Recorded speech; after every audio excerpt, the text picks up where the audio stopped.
Weekend Sport with Jason Pine. 12 to 3 Saturday and Sunday. This is Newstalk ZB News. It's 11 o'clock. I'm Tony Doe. The Police Association is rejecting a report raising major privacy concerns. The Independent Police Conduct Authority and Privacy Commissioner say police routinely take and store photos of the public. The Watchdog's report also found police are keeping arrested youths' fingerprints, which should be destroyed if charges aren't laid. But Association President Chris Cahill says changing policies as recommended would hamstring officers. The findings are totally against what we believe New Zealanders would believe police should be doing to protect them from crime and to investigate crime. Frustration has spilled over after the sentencing of an 18-year-old who raped 4 girls and sexually violated a 5th. Jaden Desmond Mayer has been given 9 months home detention. Traffic was brought to a standstill on Tauranga's Monganui Road as about 400 people marched in protest at the sentence. Victims advocate Ruth Money says people across the country are questioning the decision. It's an absolute mystery. I work in this sector every day and I've seen some absolutely ridiculous sentences, but this has got to be right up there. A Crown solicitor says they didn't oppose home detention because it balances the need for accountability and deterrence with rehabilitation. Police say MDMA appears to be widely available in Christchurch. They're investigating the death of a 20-year-old in the city on Sunday, possibly from an overdose. A man and a woman have been jointly charged with having the drug for supply. Detective Inspector Scott Anderson says it's unfortunately become a socially acceptable alternative to buying alcohol on a night out. Anything that we can do to probably make it safer for these kids is a good idea, being the alternative to not taking it. The woman retained name suppression and has been granted bail. Her co-accused has been remanded in custody. Jacinda Ardern says the government is keen to scale back COVID restrictions as cases fall. Cabinet plans to discuss a recommendation to scrap the traffic light system altogether on Monday. If ministers approve, it could kick in as early as next Wednesday. The Prime Minister told Radio Tirana as summer arrives, the government wants the minimum restrictions necessary. We are really pleased. Cases are coming down, hospitalisations and deaths, which is great to see. And so what we're anticipating is announcements next week. Some school principals say the government's Healthy School Lunch program is making a difference for those suffering from the spiralling cost of living. Others report food is being thrown out because children don't like the meals. But Porirua College Principal Ragne Maxwell says it's had a positive impact on her students. If everybody's been fed well at school during the day, that makes a critical difference for those homes where people are really pushing to make ends meet in very challenging financial times. A former investor in Russian businesses says Vladimir Putin is hurting over sanctions. The EU is considering a plan to cap Russian gas prices in the wake of rising energy prices. Putin responded by saying Russia will halt supplies completely if implemented. Investor and anti-corruption activist Bill Browder told the BBC Putin has been put in a tight place. He often says all these things about how it's not hurting them, but if it wasn't hurting them so badly, then why would he have cut off gas supplies to Europe in response to the sanctions? In Newstalk ZB Sports, cricket, New Zealand have slumped to a heavy defeat in the second Chapel Hadley one-dayer. Set 196 to win, New Zealand's batters have been nowhere near the asking rate, with the Australians strangling them from the outset. New Zealand were all out for 82 in 33 overs. That's a 113-run defeat. Earlier, the Australians scored 195 for 9. It looked like New Zealand were going to chase a much lower total when they had Australia 118 for 8, but they let them off the hook. The tail wagged, and consequently, New Zealand's record of not having won an ODI in Australia since February 2009 still stands. And now to tennis. Carlos Alcaraz books his ticket to the last four in the most remarkable fashion. Spark Sport commentary there of Spaniard Carlos Alcaraz winning a marathon quarter-final against Italian Yannick Sinner at the US Open. Sinner held match point in the fourth, but Alcaraz fought back, taking the match to a fifth and deciding set, which lasted 5 hours, 15 minutes. Alcaraz says the crowd gave him a well-needed boost in the fifth set. The support that I received in the bad moment in the whole match it's just unbelievable. I couldn't believe the energy that I received here. So thank you very much. Alcaraz will meet American Francis Tiofin in the semis, while Russian Karen Khachanov takes on Casper Ruud. Broadcaster and professional rugby player Willie Lose has died. The former international, who played for Tonga at the 1995 World Cup, was a core member of the World Series circuit commentary team and was set to call the Sevens World Cup in Cape Town. Losse is remembered for his generosity as part of the Newstalk ZB stable through an inclusive nature and a willingness to shout more than his share of rounds at the bar. Willie Losse was 55. That's Newstalk ZB News and Sport to 11:05. Marcus Lush is next. Weather now, Auckland and Northland mainly fine. There'll be isolated showers tomorrow afternoon. For the remainder of the North Island, mostly fine in the morning, but scattered showers from around midday, mainly inland, possibly heavy about the ranges. Marlborough, partly cloudy. Expect a few showers to clear most places by tomorrow evening. Nelson and Bulla, partly cloudy. There'll be isolated showers during the afternoon and evening for you. Westland, Fiordland, Southland and Otago, mainly fine. There'll be some low cloud in the morning and then again as night falls. Canterbury, partly cloudy tomorrow. Possible showers mainly confined to the Banks Peninsula area. And for the Chatham Islands, you're the pick of the bunch. You've got a mainly fine day on the way tomorrow. I'm Tony Doe. That's Newstalk ZB News, Sport and Weather to 11:06. This is Marcus Lush Nights with Heartland Reverse Mortgages, helping you live a more comfortable retirement. Newstalk ZB.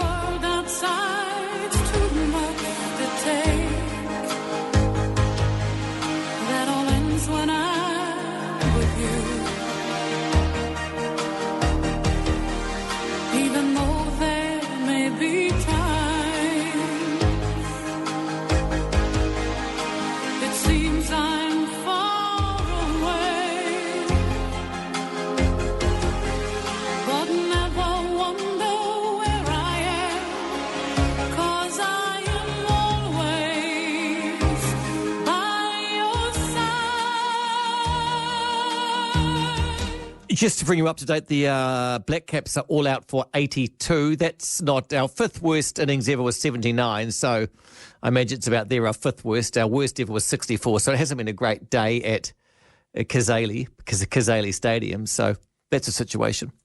So I've lost that quite convincing. I don't even know how many overs we went. Maybe 30, maybe not quite that many. So that's that situation. 11:07. Thousands of texts coming through too, so that's all good. We are talking banders and jelly plates. A text store writes, you can buy jelly plates from Gordon Harris online. Crofters use them nowadays to make prints or patterned paper. I think it might be crafters, actually. I think a crofter is something a bit different. Or you can Google the recipe and make your own with gelatin, glycerin and water. A good exercise for the kids to make during the holidays and then use. That is a jelly pad. 0800 80 80 and 9292.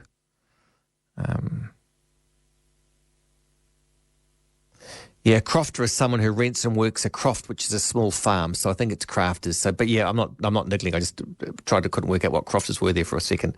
So it's probably crafters. But Gordon Harris online is the website to go there. I think 11:08. 0800 80 1080.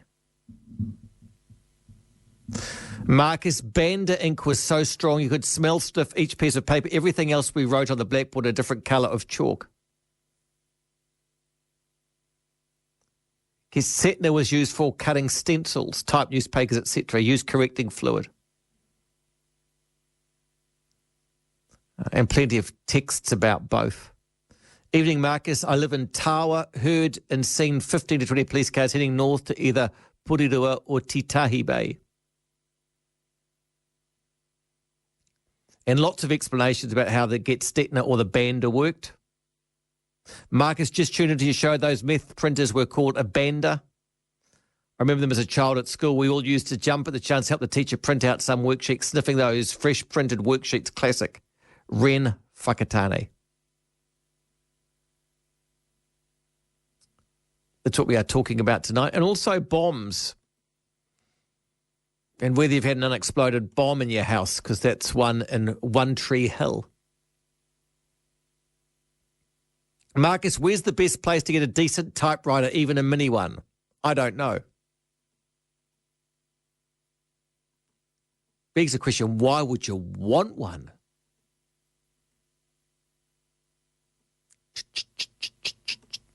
Love the carriage return, when you push it back and it rolls around. brilliant. Quite good bit of kit, the typewriter. I mean, quite a fun thing to be on, weren't they? Tap, tap, tap. Who wants to talk? My name's Marcus. Good evening, here till 12. 0800 80 1080. I don't necessarily want to talk about the cricket.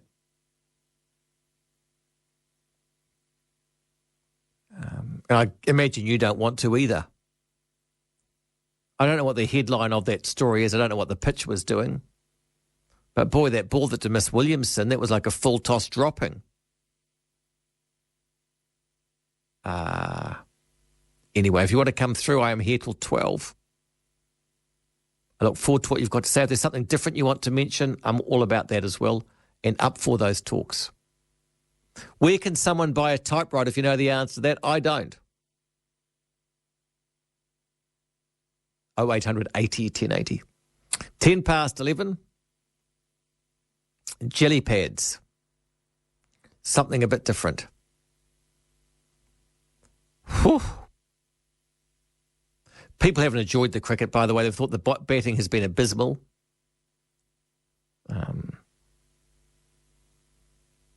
Never helps if Kane Williamson goes out cheaply. I don't know if he's not form or just the bowling was very, very good, but it was very hard for him to get established. 18 runs from 13 overs there for a while. All out for 32 in 30 overs. The trouble is we should have won it. You might want to mention that as well, even though I said not to, or have some discussion about that. And where you get a decent typewriter, or any typewriter, I don't think it has to be decent. I'd probably steer clear of second-hand ones because it's always hard to get new ribbons. The typewriter is probably fine. It's probably the kit and caboodle to make it work you need that's going to be complicated. Yep. There you have it. Jump in. Marcus, the government has spent $38 million for an upgrade for the old Mangere Bridge. That's from Jay. Yeah, I haven't seen the new Mangere Bridge. Last time I walked from the airport to Auckland, I went underneath the old one. No, sorry, I went underneath the old new one, which isn't really that pleasant an experience. It's fine, but it's a bit sort of... I mean, there's security guards at both ends, which is slightly daunting. The new one looks quite good, but I think it's become a party zone. I mean, it's good it's good you can got a bridge and a fishing area. I quite like the whole plan of it, but yeah, I don't really know what the whole thing's like. I haven't seen the new replacement. I'm looking forward to it, but I haven't experienced it. So it's a walkway and it's a cycleway. And it appears to be finished. It looks good. The old bridge was left, which was the right thing to do. But then it got hit by a boat, I think, that broke free in a storm and it got damaged and its integrity was damaged. So anyway, enough from me. Let's hear from you. 13 past 11. Everyone at home, oh, please, no more talk about Banda. Please. I loved it. Don't know when they were phased out, but everyone of a certain area will know about it. Let's hear from you. 0800 80 1080. To keep your winter blankets in tip-top condition, it's best to wash them before storing. So visit Liquid Laundromats. Find your nearest at liquidlaundromats.com. Good day, Shivani here. I'm not from Manukau Toyota Group, but I am one of their customers. Let's talk about why. I bought my CHR from them and they were amazing. They looked after me and my mum so well. I had a wonderful experience, and P.S. they aren't paying me to say this. Thanks, Giovanni. Manukau Toyota Group, New Zealand's largest Toyota dealer and 100% New Zealand owned in Botany, Manukau, Papakura and Pukekohe. Come on in. The sun may be lower in the sky, but that doesn't lower the risk from skin cancer. Melanoma doesn't care about the season and will continue growing regardless. Don't let shorter days shorten your days. Book a full body mole map now at molemap.co.nz. Shower cleaning can be a horrible job, so if you're completely over it, join the growing list of Kiwis making the switch to Shower Witch No Nasty Chemicals. A pleasant vanilla fragrance and no need to scrub. Another great product, exclusively available at Wet n Forget. When Highgrove Village and Patrick Ferry House say you're always part of the family, they mean it. As a family-owned and run boutique village with on-site aged care hospital, residents say they choose Highgrove because of the friendly, warm atmosphere. Plus the wide range of amenities, including the on-site hospital, Patrick Ferry House. Thrive in a community with a real sense of family. Take a tour. For more information, visit highgrove.co.nz. No steam, no mold, no condensation. Why is a shower dome shower top the best thing I can buy for my bathroom right now? A shower dome shower top stops steam from forming when cold air in your bathroom hits hot air in your shower.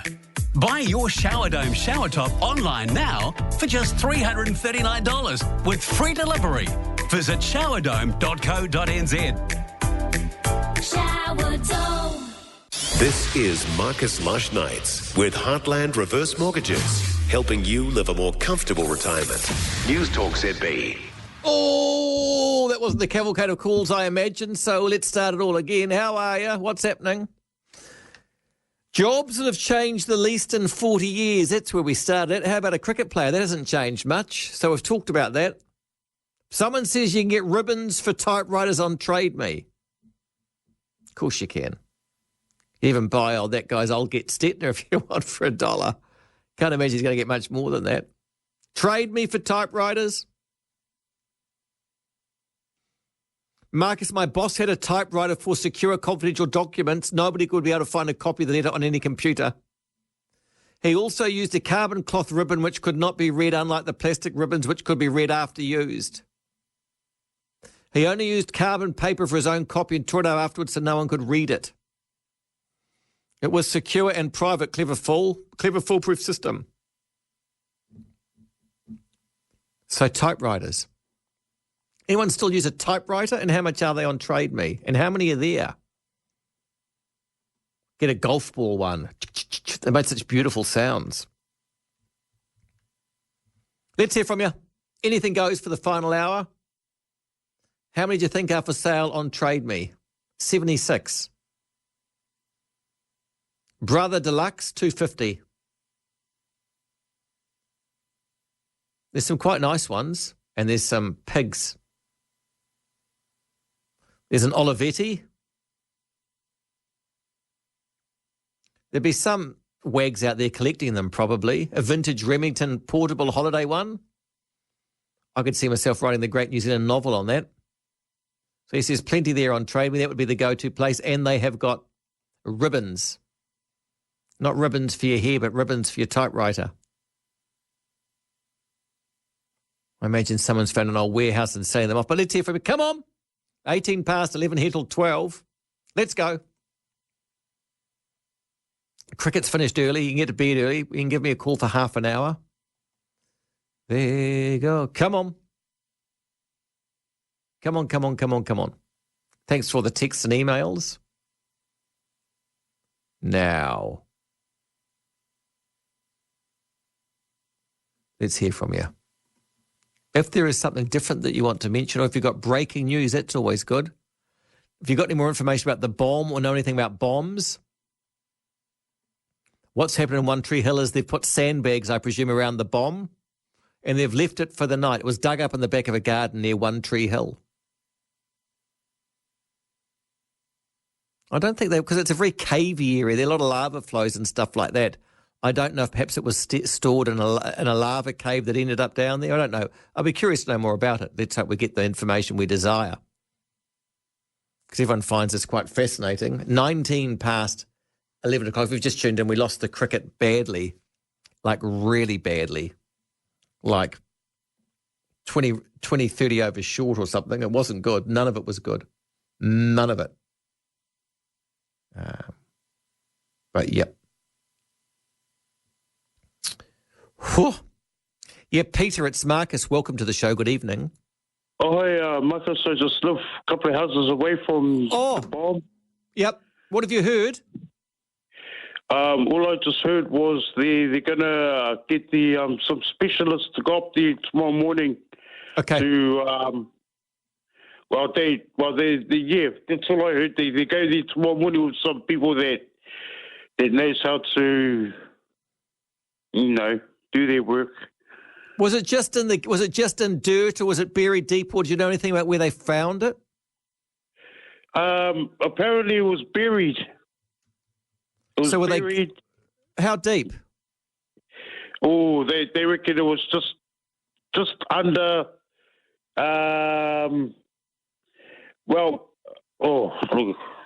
Probably about 3 posts down. Okay. And how do they know? How do they know it's not just a shell? Well, because they're going to get some specialists anyway tomorrow to really examine it, really to see if it's a veteran one. Okay, and they've got sandbags around it, have they? They're sort of like blocked it off, have they? Yeah, they blocked it off, but they're getting a couple of good people to examine it tomorrow. They've all got it all blocked off and all that, and yeah. How many roads are evacuated? There's about 2. Okay, and how far? What road are you in? Me, just as you go towards the park. There's that big park area, and it goes up towards One Tree Hill. Yeah. Yeah. You go across the road, there's a fish and chip shop, couple of shops. Walk across the road, there's that park. As you go through the park, there's One Tree Hill going up on the road towards One Tree Hill. Brilliant. I appreciate that, Peter. Good intel. Thank you for that. 21 past 11. If you've got more information, it would be nice to hear from you. 0800 80 1080. Ordnance. Unused ammunition. Ordnance. And ribbons on trade. We also typewriters we are talking a little bit, if you want to. And bander machines. Anyone still using one? I wouldn't mind knowing archivally how long those pieces of paper with the meth ink on last before the ink fades. I can't imagine it would last forever. I might be wrong. I just imagine it would fade to nothing, wouldn't it? You'd probably use a fixative. By the way, Jono from Benno and John, he's been evacuated from the bomb.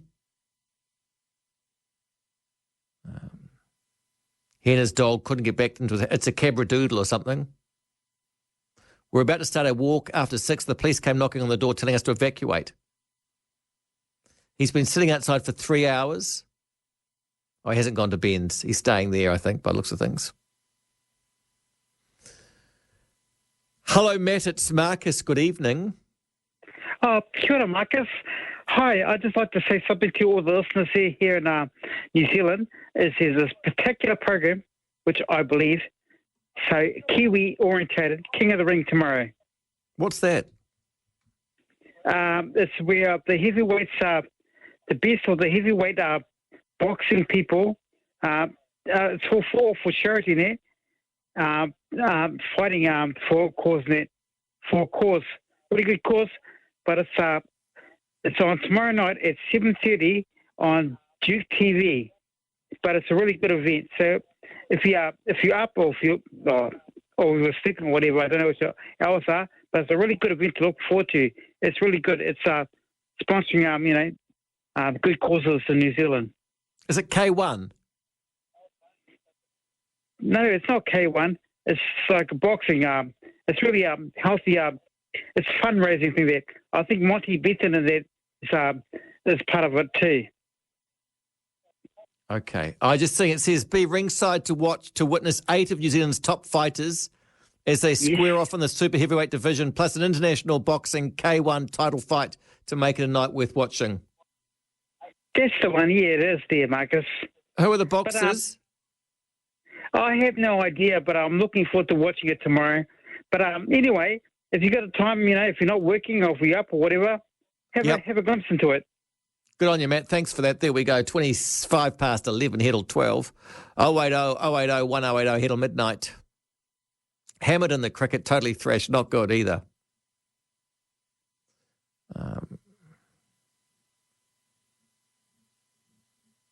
Benno and John, that's right.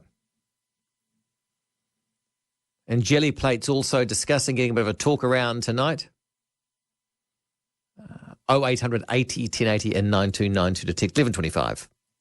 The sun may be lower in the sky, but that doesn't lower the risk from skin cancer. Melanoma doesn't care about the season and will continue growing regardless. Don't let shorter days shorten your days. Book a full body mole map now at molemap.co.nz. When your stock needs good feeding, if quality starts to drop, change to a quality stock food swap to J-Swap.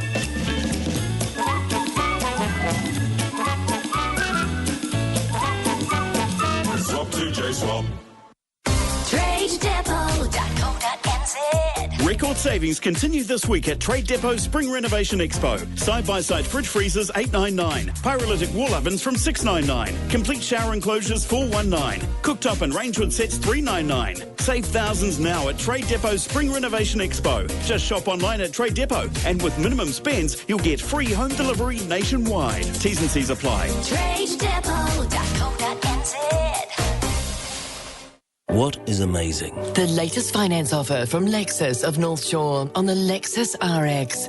Untouchable performance now within reach. Right now, receive 0% interest finance on selected RX models with payments spread over 24 months. Subject to normal lending criteria, terms, conditions and fees apply. See in-store for details. Stock is strictly limited, so call Lexus of North Shore to experience amazing today. Experience amazing. Experience Lexus of North Shore on Link Drive. Newstalk ZB Auckland community notices with Danske Mobile Furniture. Save on quality bedroom furniture and Sealy beds. Is your community group, sports team, charity or school planning a fundraising event, open day or reunion? You can tell Auckland's biggest radio audience all about it with Newstalk ZB's free community notice board. Head to newstalkzb.co.nz/community and submit your notice now. Caring for our community. Newstalk ZB and Danske Mobile Furniture. Call 0800 80 1080 to talk back with Marcus. It's Marcus Lush Nights with Heartland Reverse Mortgages, helping you live a more comfortable retirement. Newstalk ZB. What an extraordinary night. Like quiet for the first hour, then 2 hours on early printing methods involving banders, get-stetners, jelly pads and spirit duplicators. And then, like everyone said enough, and then we're back onto it. Unbelievable. There's not even much happening after the cricket till I'm watching Sky Sports 1 live. They've done the shake and howdies afterwards. Now they're back talking about the NRL finals footy. The Aussies didn't look particularly gracious in victory. It's not their strong suit. That's not their superpower. But if you've got something to say before the end of the show, it'd be good to hear from you. Let me give my ears a rest. 0800 80 1080. And look, I think we're up to date with most stuff that's happened. There was a truck had rolled near Lake Tutira. I'm not hearing anything more about that. I presume the road hasn't been closed. In Britain, they're saying with the cost of living crisis that pints could go up to £20. Gee, who could afford to drink? How much would a night out cost? Anyway, now, if there's something else you want to talk about, I'd be very keen to hear you. Now, I don't know what that would be that you'd want to talk about, but look, I am up for it. Particularly banders, get-stetners or typewriters. Would there be any shops you could buy a new typewriter? Just by the way, Whitcoulls, did you? Don't know. I don't know where you'd find them now. But someone has text, more than one person.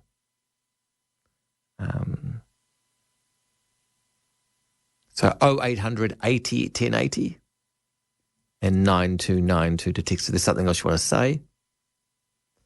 Keep those texts going through. And anything else. Come on. 11:30, head on midnight. Who's on after me? It'll be Tim Beveridge. I'll check that. I'll hold your horses. I'll just go to my video. And I'll go to my email. I'll go to my thing. Roman Travis on after 12. And that's good news. Marcus, you can pick up little old typewriters at op shops. My mother brought one from hospice and she's not that keen on computers. You're probably only going to get them second hand now. or on one of those websites like Alibaba. There's probably people still making them. There's probably some place in the world that still love that technology.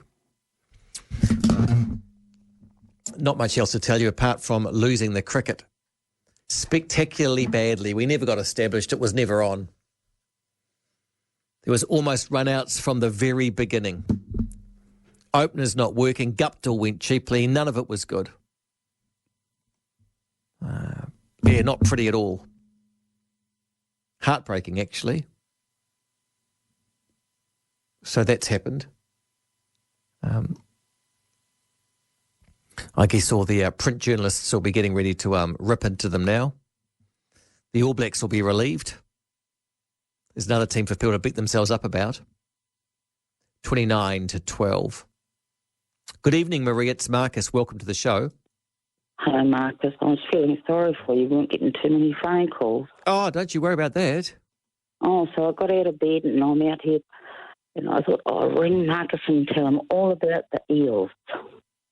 Yeah, where? From last night. Yes. I know. When I was a little girl, I used to go out to work with my dad and my three brothers, and we'd all come home with pockets full of baby eels. And Mum would be doing the washing the next day, and she'd wash all the lights and all the colours and then all the darks in the agitator.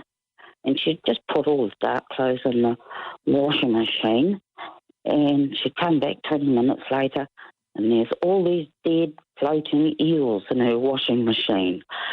She used to scream out, "You bloody kids!" And why'd you put them in your pocket? Oh, it's just a kid thing you did. Put them in your pocket. Did you catch them in a net? No. We used to. My father was. He was a dragline contractor. Yep. He had a 10RB Ruston Iris dragline, and he used to dig the drains all up round the Waikato and all, down to Whangataa and all that. He used to do all. He drained the peat up at Ngatea and. Yeah, but we used to get all the eels out of the drains, and they were huge. And we got a few bites on our legs too when we were in the drains. And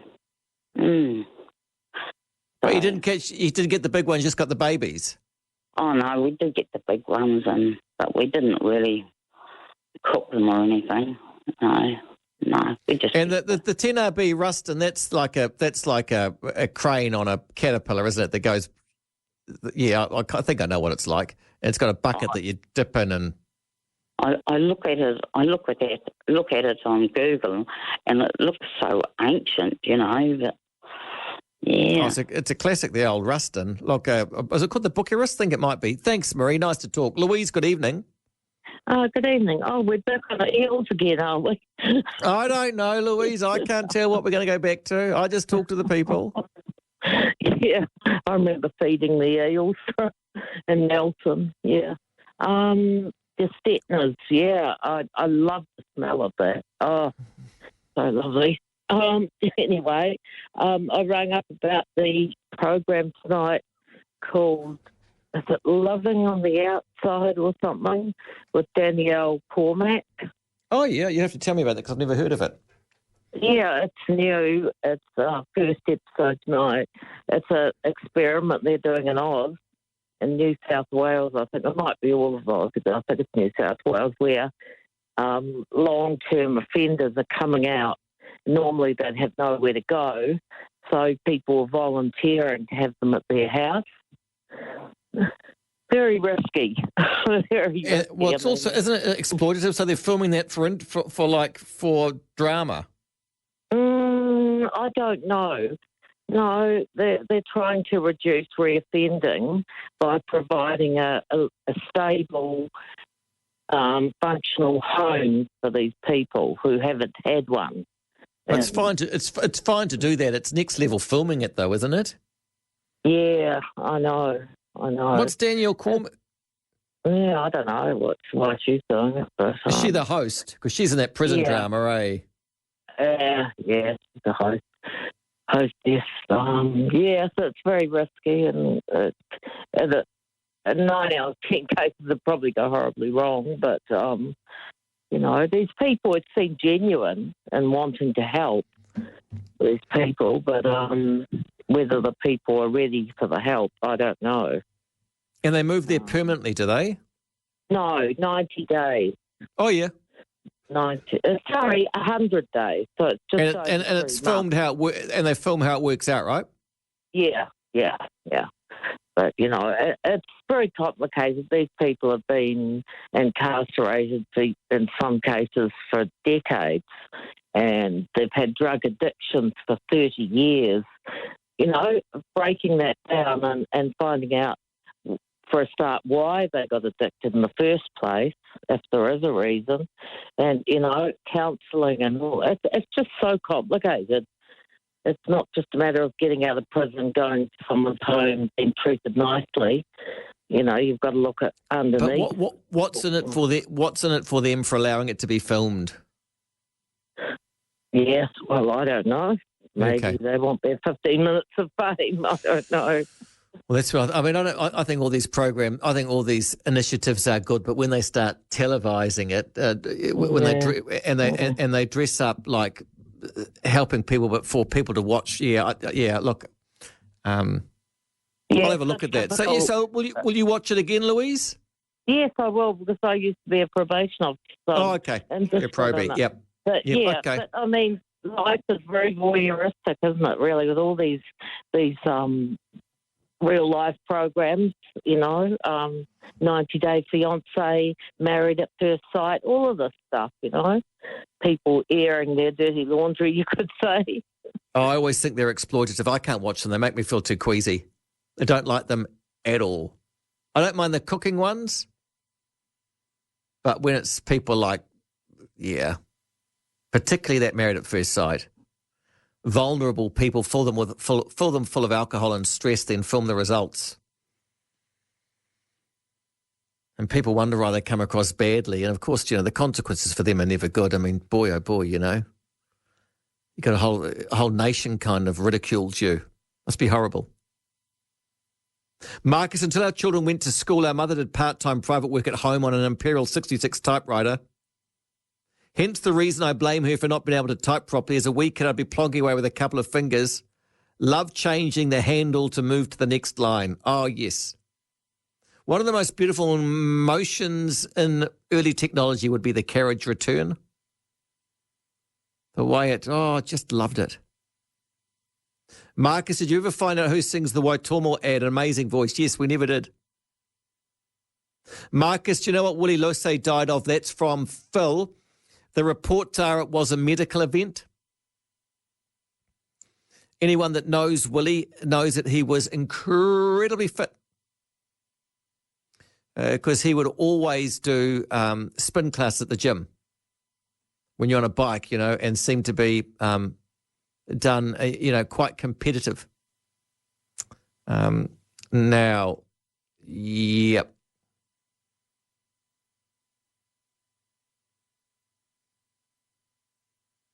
Oh, okay. Sorry, I thought we were going to go breaking news. Now, there is news through the Queen is under medical supervision at Balmoral. The Queen is under medical supervision at Balmoral after doctors became concerned for her health. Says, following further evaluation this morning, the Queen's doctors are concerned for Her Majesty's health and have recommended she remain under medical supervision, they said in a statement. The Queen remains comfortable and at Balmoral.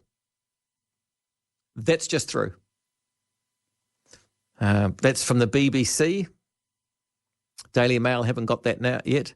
That's with her in front of that fire. Burns a great flame. So that's the situation. And that is news just through. 21 away from 12 o'clock, 0800 80 1080. Back soon.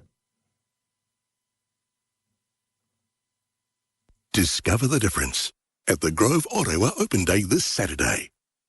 Your boutique retirement community on Orewa Beach. When you visit us, you'll experience the carefree vibe that makes this place so unique.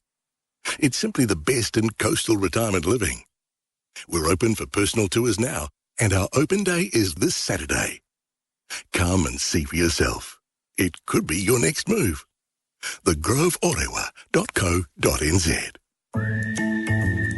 Has North Shore Toyota got a deal for you this month? No. They've got two of them. Buy any Toyota certified used vehicle from North Shore Toyota and you'll get 3 years warranty, plus 3 years of AA roadside assistance and free warranty fitness checks. On top of that, finance the vehicle with Toyota Finance and you'll also receive a $500 Prezi card. Normal lending criteria, T's and fees apply. See in store for details. Experience the difference at North Shore Toyota. Take a break from cooking because now you can jump online and order delicious Heat and Eat meals. The team at Eat create new menus every week. You just order the number of Heat and Eat meals you want by 11 a.m. and they're delivered to your door the next day. With no contracts or subscriptions, everyone's switching to delicious Heat and Eat meals delivered by Eat. See this week's new menu at eat.co.nz. Eat.co.nz. One of the best things you can do for your golf handicap is drive an Easy-Go electric golf cart. The energy you'll save from walking will transfer to all your golf shots.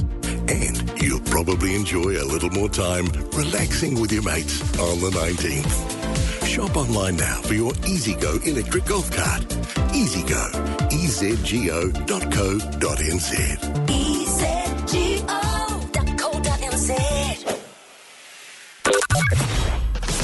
The day might be over, but the talk doesn't stop. On 0800 80 1080, Marcus Lush Nights with Heartland Reverse Mortgages, helping you live a more comfortable retirement. Newstalk ZB.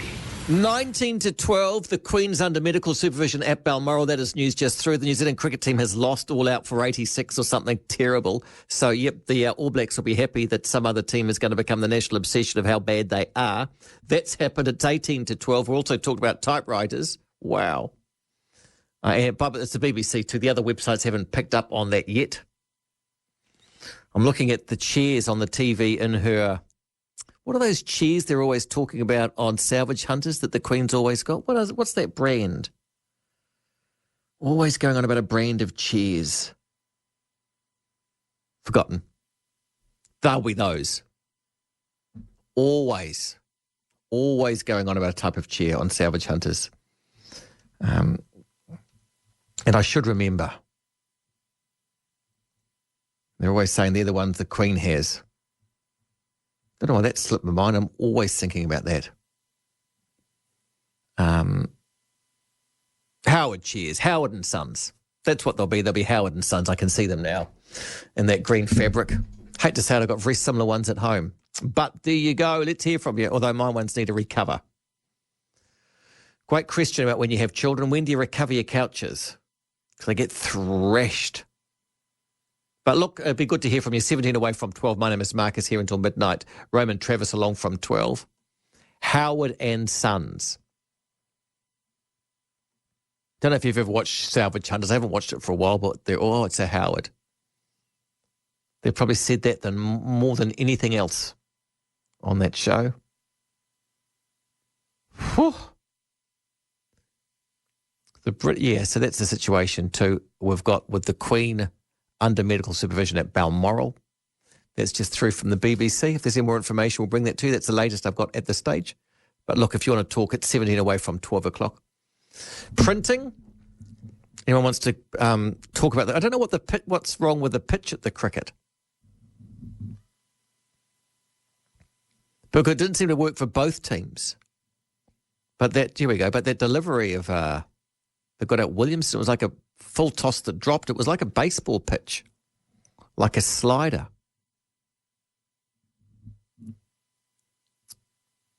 So there you go. Let's hear from you if you want to talk. 16 away from 12 o'clock, here till midnight.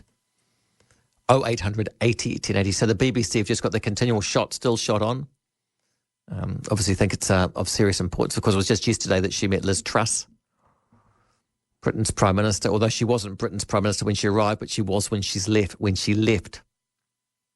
She's lifted a ban on fracking, Liz Truss, and she's done some sort of thing to preserve fuel or do something like that. Oh, sorry, to put a cap on fuel prices.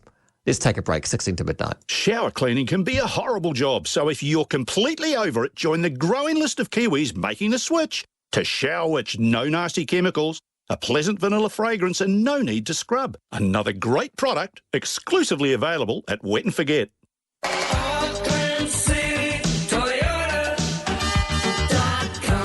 Reliable, trusted. That's what comes to mind when you think Toyota. And Auckland City Toyota is your reliable, trusted local dealership. With over 200 quality used vehicles to fit your budget. Knowing it comes with the reassurance of backup and servicing plans from the specialists. Come and see us today. Greyland, Green Lane and Mount Wellington. Auckland City Toyota.com. Eat.co.nz. Take a break from cooking because now you can jump online and order delicious Heat and Eat meals. The team at Eat create new menus every week. You just order the number of Heat and Eat meals you want by 11 a.m. and they're delivered to your door the next day. With no contracts or subscriptions, everyone's switching to delicious Heat and Eat meals delivered by Eat. See this week's new menu at eat.co.nz. Eat.co.nz. Moving on from the family home isn't just a relocation, it's a life change. The retirement moving team get it. We'll listen, help you declutter and relocate at a pace you or your loved one is comfortable with. Call Retirement Moving on 0800 473 8473. Be informed, entertained, open-minded. It's Kerry Woodham. My daughter did the Pack and Save shop, and even though she's got a good eye for a bargain and didn't waste money on luxuries, the shop was still around $180 more than it was 3 months ago. That's $180 more than she would normally spend, so almost double. And that's money a lot of families simply do not have. So there would be lunch boxes going empty if it weren't for the Lunches in Schools program. Kerry Woodham Mornings with Southbank Trucks. Weekdays from 9 a.m. only on Newstalk ZB. Auckland, 89.4 FM. This is Marcus Lush Nights. Call 0800 80 1080 on Newstalk ZB. This has become quite a big... I'm just reading for the BBC. Liz Truss has tweeted, the whole company will be deeply concerned by the news from Buckingham Palace this lunchtime. My thoughts and thoughts of people across our United Kingdom are with Her Majesty the Queen and her family at this time. So what's happened... Beg your pardon? Prince William is heading to Balmoral. We're just picking this news up at the moment. So and so is Prince Charles and Camilla. The news through is that the Queen is under medical supervision as doctors are concerned for her health. And Liz Truss has tweeted that, so that seems to be the thing. I just read what that is about. That's just a news story that's sort of breaking around the world at the moment, that she is under medical supervision. And I'm just trying to get the latest information for that. The BBC just had the one image on the screen of the Queen in front of that fire. And they stayed with that for about 5 minutes. They've gone back to that now with just breaking with just that shot. And so that's what's happening at the moment. I'm just trying to see the latest information I can get through from the wires. And that's pretty much what I've got at this stage. So I guess the Liz Truss, who's actually in Parliament at the moment, too, also revealing contingencies to stop the very high price of power over there with some sort of cap on bills. But yeah, look, if you want to talk about this, it's 12 away from 12. We'll keep monitoring on the BBC. That seems to be the best website for this. And they have gone full. They've just got that picture of the Queen and Liz Truss. They're just staying with that. They're probably talking underneath that. Are they saying if anything of interest, Dan?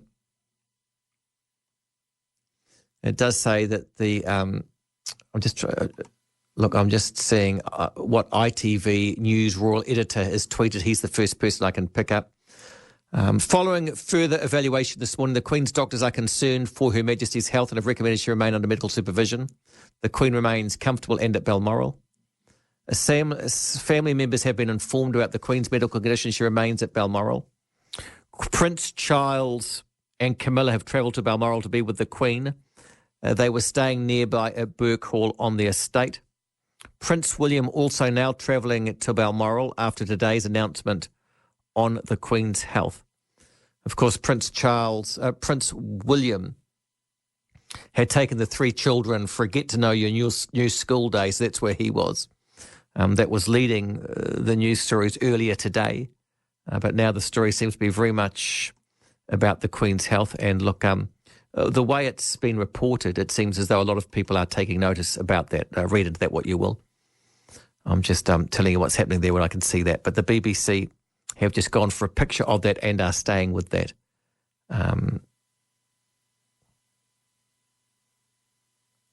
So that's all the news I've got this stage. Now, if you want to talk on air, the number is 0800 80 1080 and 9292 to text. If you want to email, marcus@newstalkzb.co.nz. So just to reiterate that, the Queen Elizabeth II is under medical supervision after doctors became concerned for her health, and family members are heading there. 10 away from 12, here till midnight tonight, 0800 80 1080 and 9292 to text. We've talked about printing and bander machines. They were the ones that smelt of meths. And the amazing thing was it only print 40 or 50 copies and deteriorated greatly. So we have talked about that. And I'm just looking at the other websites in the UK as they report this. Some have been quite slow to get to the story. No, the Daily Mail has gone with that now. They've gone with man on the moon-sized giant letters. And the headlines are, Doctors Monitor Queen. Her Majesty's immediate family members have been informed with the latest announcement escalating fears for the monarch's health. A royal spokesman said following further evaluation this morning, the Queen's doctors are concerned for her health and have recommended she remain under medical supervision. The Queen remains comfortable and at Balmoral. Now, here's the timeline. Minutes before the statement, the new Prime Minister, Liz Truss, was handed a note in the Commons where she was revealing her plans to cap energy bills. Ms. Truss said the whole country will be deeply concerned by the news from Buckingham Palace this lunchtime, adding my thoughts and thoughts of people across our United Kingdom are with Her Majesty the Queen and her family at this time. Yesterday, she was forced to postpone a Privy Council meeting at the last minute on doctors' advice, following a busy day on Tuesday, during which she greeted both Boris Johnson and Liz Truss at Balmoral, as well as undertaking other light duties. The 96-year-old monarch has been told to rest, and today Buckingham Palace revealed that doctors have been brought to Balmoral after concerns this morning. To all the information we've got, 6 away from 12 if you want to be involved with the show.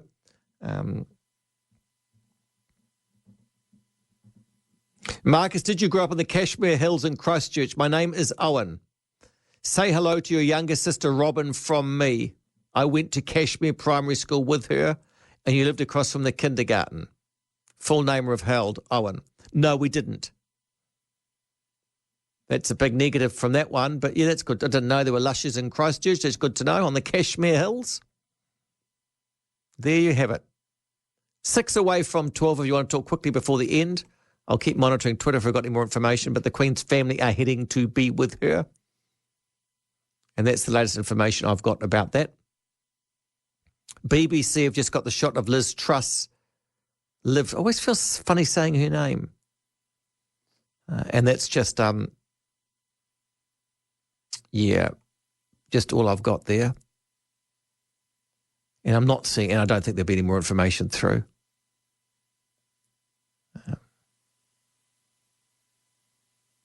So in the background, there's just a panel op. I think the BBC have brought in their health correspondent. There is just a panel op discussing what is likely to have happened. There was much speculation yesterday about her health and some marks and bruises on her hands and what that could indicate. But she's under medical supervision at Balmoral after doctors became concerned for her health, says Buckingham Palace. So that is the news. And look, I've got about 5 minutes left before I go into the night. By the way, this time next week, I'll work to 9:45. Then we've got the rugby live on ZB. Can't wait. I'll hang around because why wouldn't I? Make sure it all goes well technically, and that'll be a fun night's work, won't it? An hour and 45. How about the All Blacks? Who do you think's going to win? Who do you think's going to do the national anthem? Bang, over to you. Can't wait. No more news from the BBC that I can see, but they are on TV playing file footage now of recent footage of the Queen. Doctors are concerned for her health. Prince Charles and the Duchess of Cornwall travel to Balmoral with the Duke of Cambridge on his way. That's the latest headlines there. And I don't know. I mean, obviously, it's impossible to tell. But the Prime Minister was handed a note within Parliament, and she immediately made a statement on Twitter, which seems to be where we release these things these days. And that that statement has been retweeted a number of times. It seems to be how the news travels these days. Now, I'm just looking if there's any more information. Concerned for Her Majesty's health. And that's all I'm seeing at this stage. So, time for me to go. Roman Travis will be along. Roman Travis will be along next. And I'll talk to you tomorrow night from 8 p.m. If you need to email me. Oh, by the way, now Keir Starmer, head of the opposition, has tweeted, along with the rest of the country, I'm deeply worried by the news from Buckingham Palace this morning. My thoughts are with Her Majesty the Queen and her family at this time, and I join everyone across the United Kingdom in hoping for her recovery. So that's just been tweeted through from Keir Starmer.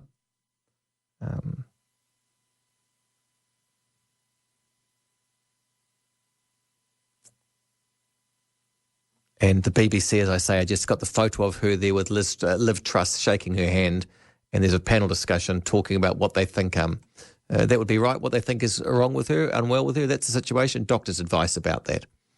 And this is on the back of a statement from Buckingham Palace saying that they are concerned for her health and recommend she remain under medical supervision. I will be back tomorrow. If you need to email me, marcus@newstalkzb.co.nz. Enjoyed the night. Wow, a night like no other. Quiet, then all that stuff about printing. And then on the background of it, that cricket loss, which was terrible. If you just joined us, we just got absolutely hammered. I will catch you all tomorrow. Enjoy your Friday. Good night.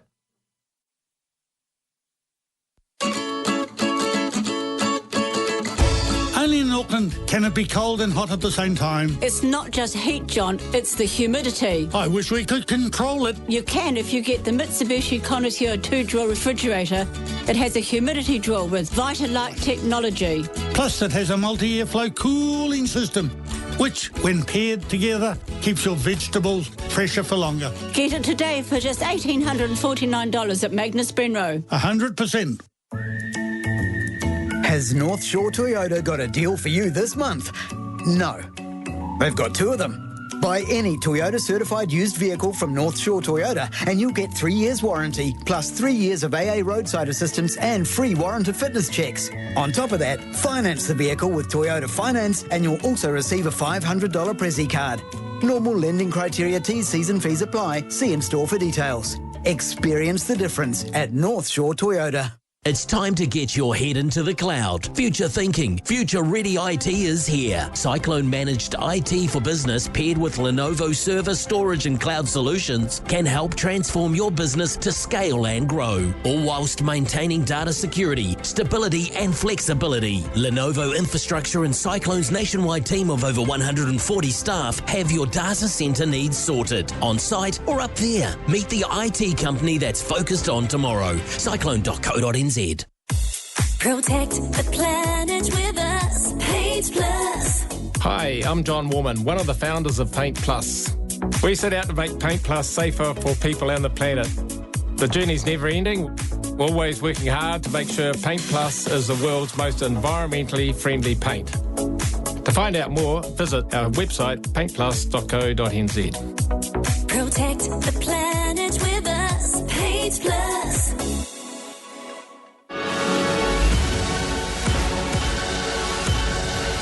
Jason Pine, Darcy Waldegrave, your home of sport. This is Newstalk ZB News. In this update, police are only partly accepting a report raising concerns about their handling of images and information. The Independent Police Conduct Authority and Privacy Commission investigation found police routinely take illegal photos and video of the public. Thousands of photos have been stored on police officers' phones, and the fingerprints of youths legally required to be discarded are being kept. Police Commissioner Andrew Costa says they accept concerns about photos taken of rangatahi, while other findings will be examined. There's a real risk that the implications of this is that we will struggle to prevent some crime and to investigate crime, and we need to get the balance right. The Prime Minister is giving nothing away on any potential changes to the country's COVID settings. Jacinda Ardern has confirmed Cabinet will consider on Monday whether to scrap the traffic light system, with an announcement on Wednesday. But she's giving little away, saying advice is being prepared. No final decisions have been taken. We'll be looking to make announcements once we've taken those decisions. Meanwhile, across the Tasman, COVID isolation periods are falling from 7 days to 5. Canadian police have confirmed the second suspect in a stabbing spree which left 10 people dead has died after being taken into custody. Miles Sanderson was caught after a 4-day manhunt sparked by the attacks in Saskatchewan. His brother, who was also a suspect, was found dead earlier in the week. Assistant Police Commissioner Rhonda Blackmore says shortly after Sanderson's arrest, he went into medical distress. She says nearby emergency medics were called by police and he was taken to hospital where he was pronounced dead. Ballots have closed in the one-horse race for Greens co-leader. James Shaw remains the only nominee despite being dumped from the job at the party's AGM in July. But as chief political reporter Aaron Darman explains, there are no guarantees. Shaw still has to gain at least 75% of the delegate vote to win back the position, and if he doesn't, nominations reopen and the process starts over again. Votes will now be verified, and depending how long that takes, the result could be announced as soon as the weekend. The decision will be revealed by 5 o'clock on Monday at the latest. That's news. In sport, cricket, New Zealand have lost the Chappell-Hadley one-day series, slumping to a heavy defeat in the second match in Cairns. New Zealand won the toss and put Australia in. Bolt and Henry once again ripping through the top order, only to once again lose momentum. Australia making 195 for 9. The target seemed gettable, but a disastrous start and a distinct inability to get the Australian bowlers away saw New Zealand out for 82 in 33 overs. For a 113-run defeat. New Zealand haven't won a one-dayer in Australia since February 2009. In tennis, Spaniard Carlos Alcaraz has beaten Italian Yannick Sinner for a US Open semi-final spot. Sinner had match point in the fourth set, but Alcaraz fought back, taking the match to a fifth and deciding set. The match was another marathon lasting 5 hours 15 minutes, and Alcaraz was lost for words. I still don't know how I did it. The level that I played, the level of the match, high quality of tennis. I mean, it's unbelievable. Speaking on Spark Sport there. That's sport. I'm Tony Doe. Right now, TravelWise Holidays are taking final bookings for 2 special escorted tours. First up, their new extended 7-day tour of the far north and Bay of Islands, departing September 17th, includes Whangarei, Paihia, Russell, Taipa Beach and the Hokianga, plus an excellent schedule of sightseeing featuring Cape Brett Hole-in-the-Rock Cruise, an excursion to Cape Reinga and the Waipoua Kauri Forest. Second, experience the best Central North Island highlights with TravelWise Holidays on their tour to the East Cape and Napier, departing September 21st. This unique 8-day tour adventure features scenic travel around the remote East Cape and along the Gentle Annie Highway, a Cape Kidnappers safari tour, plus Rail Travel National Park to Auckland, and more. For all the details, phone 0800 11 60 60. But don't delay, as places are very limited and bookings close soon. That's TravelWise Holidays. Free phone 0800 11 60 60. Sink into your Sunday with the best session around. The Sunday Session with Francesca Rutkin, 9 till noon. Delivering a little bit of everything thanks to Whitcoulls. Whether it's news, opinion, analysis, lifestyle and entertainment, we've got your Sunday morning covered with Whitcoulls. More than 50 stores nationwide for the best selection of great reads and more. The Sunday Session with Francesca Rudkin. This Sunday 9 till noon. Thanks to Whitcoulls, your one-stop gift shop. Newstalk ZB Weather Watch 24/7. A tremendously good morning to you. Happy Friday. It's Friday the 9th of the 9th. The short forecast for the entire country, starting with Auckland and Northland, fine apart from isolated showers. The remainder of the North Island, also Nelson and Buller, mostly fine this morning, then scattered showers from around lunchtime, mainly inland, possibly heavy about the ranges. For Marlborough, areas of cloud and a few showers. Cloud in most places this evening, but the odd shower lingering about the coast. Canterbury, good morning, partly cloudy. Isolated showers around Banks Peninsula. Otago, Southland, also Westland and Fiordland. Generally fine, areas of low cloud morning and night. The Chatham Islands, fine spells with increasing fine spells as the day goes on. All sounds pretty simple, doesn't it? The warmest part of the country right now is Kaitaia on 12.1. And the coolest is Omarama on minus, what is it? It's just below zero at the moment and dropping. Got an opinion? Give it to Roman. Overnight Talk with Roman Travers. Call 0800 80 1080. Newstalk ZB.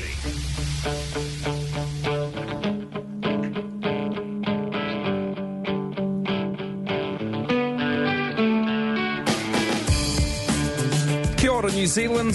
Good morning, world. So lovely to have you along on iHeartRadio.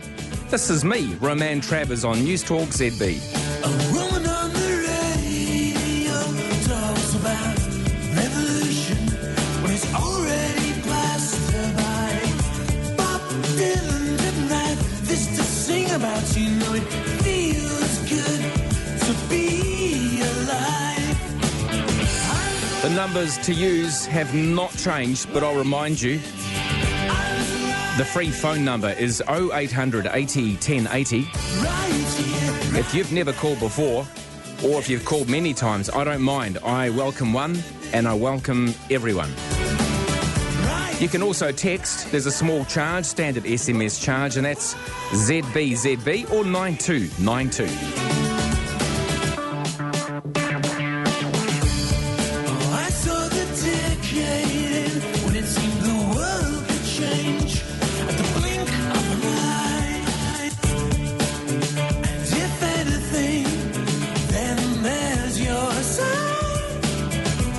Good morning to you, whatever you're up to, whatever reason you're up and around, whether it's daytime where you are in another part of the world, or whether you're just like me, working through the night, through the early hours. It's Friday. Happy Friday to you. I look forward to hearing what you have to say on 0800 80 1080. You can also fire through emails. The email address is roman@newstalkzb.co.nz. Right here, right now. There is no other place I want to be. Right here, right now. Watching the world wake up from history. Whatever's happening around the world, whatever's happening in your town, whatever's happening, I'll keep you informed of it all right here on Newstalk ZB. Eyes and ears all around the world. Right here, right now. But it's you I'd love to hear from right now on that free phone number, 0800 80 1080. A very good morning to you. It's 12:08. Very sad news yesterday. I never met Willie Losay. I never met the guy. But you know what it's like with radio when you've had a host on the airwaves for such a long time. You feel like you do know them. You feel like there's a certain part of them that they're giving away each time. Each time it's not a script. Each time there's something off the cuff. Each time there's a chuckle, a slip-up, a bit of fun, a bit of frivolity. That's the Willie Losay that I thought I knew, a very warm and engaging broadcaster, and someone that I know will be missed terribly by friends and family, of course, but by many people too who enjoyed his wit and his candour and his warmth towards people that he was talking with on the radio, whether they were a superstar or just someone like you and me, someone just on the blower having a chat about sport. So I know that this has been talked about a lot yesterday afternoon and yesterday evening as well, but I'm very happy for you to share your memories of Willie Losay. I can still hear that lovely warm voice, the way that he would break into a bit of a chuckle at times. It was very endearing, which I think is something that will be will be tremendously missed by many around the world. So he died in South Africa, where he was due to commentate the Rugby World Cup Sevens tournament, played for New Zealand and the under-21 side, and he also captained Tonga in the 1995 World Cup, playing all 3 pool matches. His family say he was a very proud West Aucklander, and I'm sure that you've heard all of these details. If you haven't had your chance to have your say and you would like to, I warmly encourage you to do so. Now, also, as Marcus was talking about in the last hour or so with what's happening out of Balmoral, at this stage there really isn't anything more to say other than that the Queen is under medical supervision. Doctors have some concerns, and she's being well looked after at Balmoral. She's 96. And you'll know everything else. You would have followed her life like many of us have, even if it wasn't completely within your front vision, something you were focused on. She has always been there, and of course, there's nothing much more to say. Doctors are concerned for her health, and stay right here with me, and I'll keep you informed throughout the night if anything changes. And look, nothing may change at all. But feel free to talk about whatever you want to in that regard. There's nothing more to say, really. I do have some really interesting stories to come your way as well. I won't go into great detail at the moment, but suffice to say that attitudes here in New Zealand towards greener transport are changing. And they're changing quite quickly if the research is to be believed. And why wouldn't you? Good research is quite robust. It's strange. I'll get onto that soon. So anyway, your phone calls on 0800 80 1080 and those texts on 9292. Morning, Tom. Good morning. It's funny how you've just mentioned about the green thing. Yes. This is what I rung up about. Brilliant. I don't know if you know this, but on a show yesterday, which I watched, or was it the day before, but it was the last couple of days, GM is not making any more petrol cars, trucks, or vans with emissions from, I don't know if you know this, 2035. I didn't know that one. I know some of the European makers have said similar things, haven't they? Well, they're all going to be, and they're also building 2 battery factories in America, so they're not depending on China. Also, California is banning all emission cars completely. This is brand new stuff from 2035, and there's 13 states who are going to follow them. Okay. Also, next year, there's going to be 2 new electric cars on the road, and the batteries are going to be in the frame of the cars. Right, okay. And Telstar's making one of them, and China's making the other one. Tesla? You mean Tesla, Tom? Yes. Yeah. And these 2 new cars, how everybody's been jumping up and down that you've got to charge them up every so often. The minimum mileage these 2 cars will do will be 1,000 Ks. Yeah. That's the minimum. Yeah, that's pretty amazing, really, isn't it? Well, I seen a big truck convoy. I'm not a greenie. I seen a big vehicles going through with the diesel cars and everything, and I mean, as if it's not going to happen. There's going to be this is 2035, and this is about 12 years away. Mm-hmm. And there's going to be a lot of people left with vehicles that will have to be crushed. They won't get any money for them. Oh, stop that. Stop that talk immediately. I've got a Land Rover, and if I have to crush that, they'd have to crush me in it, Tom. No, that just doesn't bear thinking about. Yeah, Can I just go back to your comment? You said you're not a greenie. Can I just can I ask you what that means? Because I don't know what that means anymore. We all seem to love native birds and native bush. Does that make me a greenie? No, I'm not into the green things that the Green Party supports. Like cannabis. Oh, okay. Well, you don't have to be into everything that a party supports, but yeah, okay. Fair enough.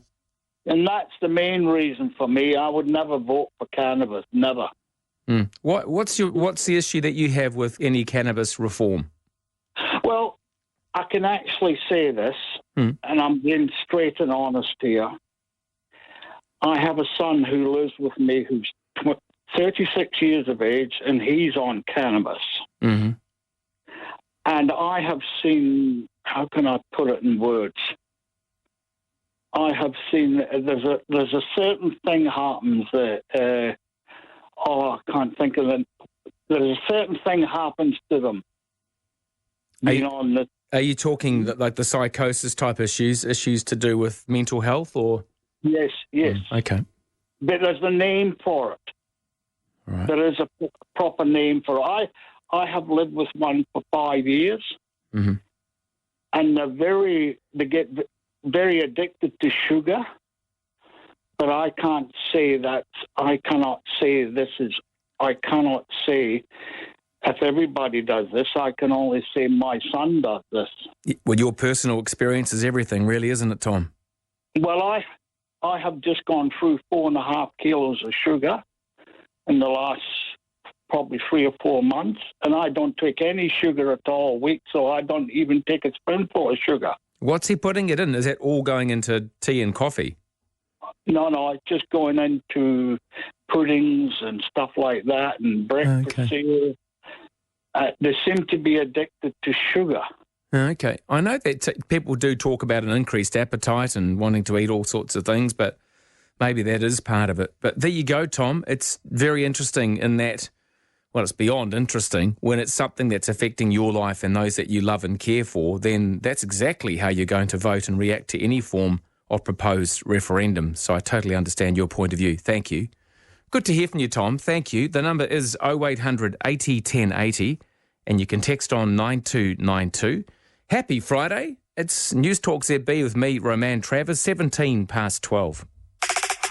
Have your say whatever time of the night. Call 0800 80 1080. It's Overnight Talk on Newstalk ZB.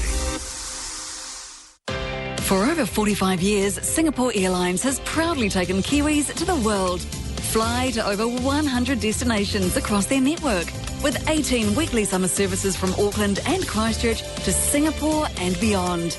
It's time to book that holiday you've been dreaming of. With Singapore Airlines, every detail has been curated to delight your 5 senses throughout your journey. They look forward to seeing you in the air again. Book now at singaporeair.com.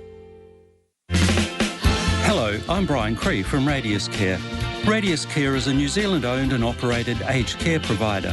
We offer a range of world-class services, including rest home, hospital, respite, dementia and palliative care.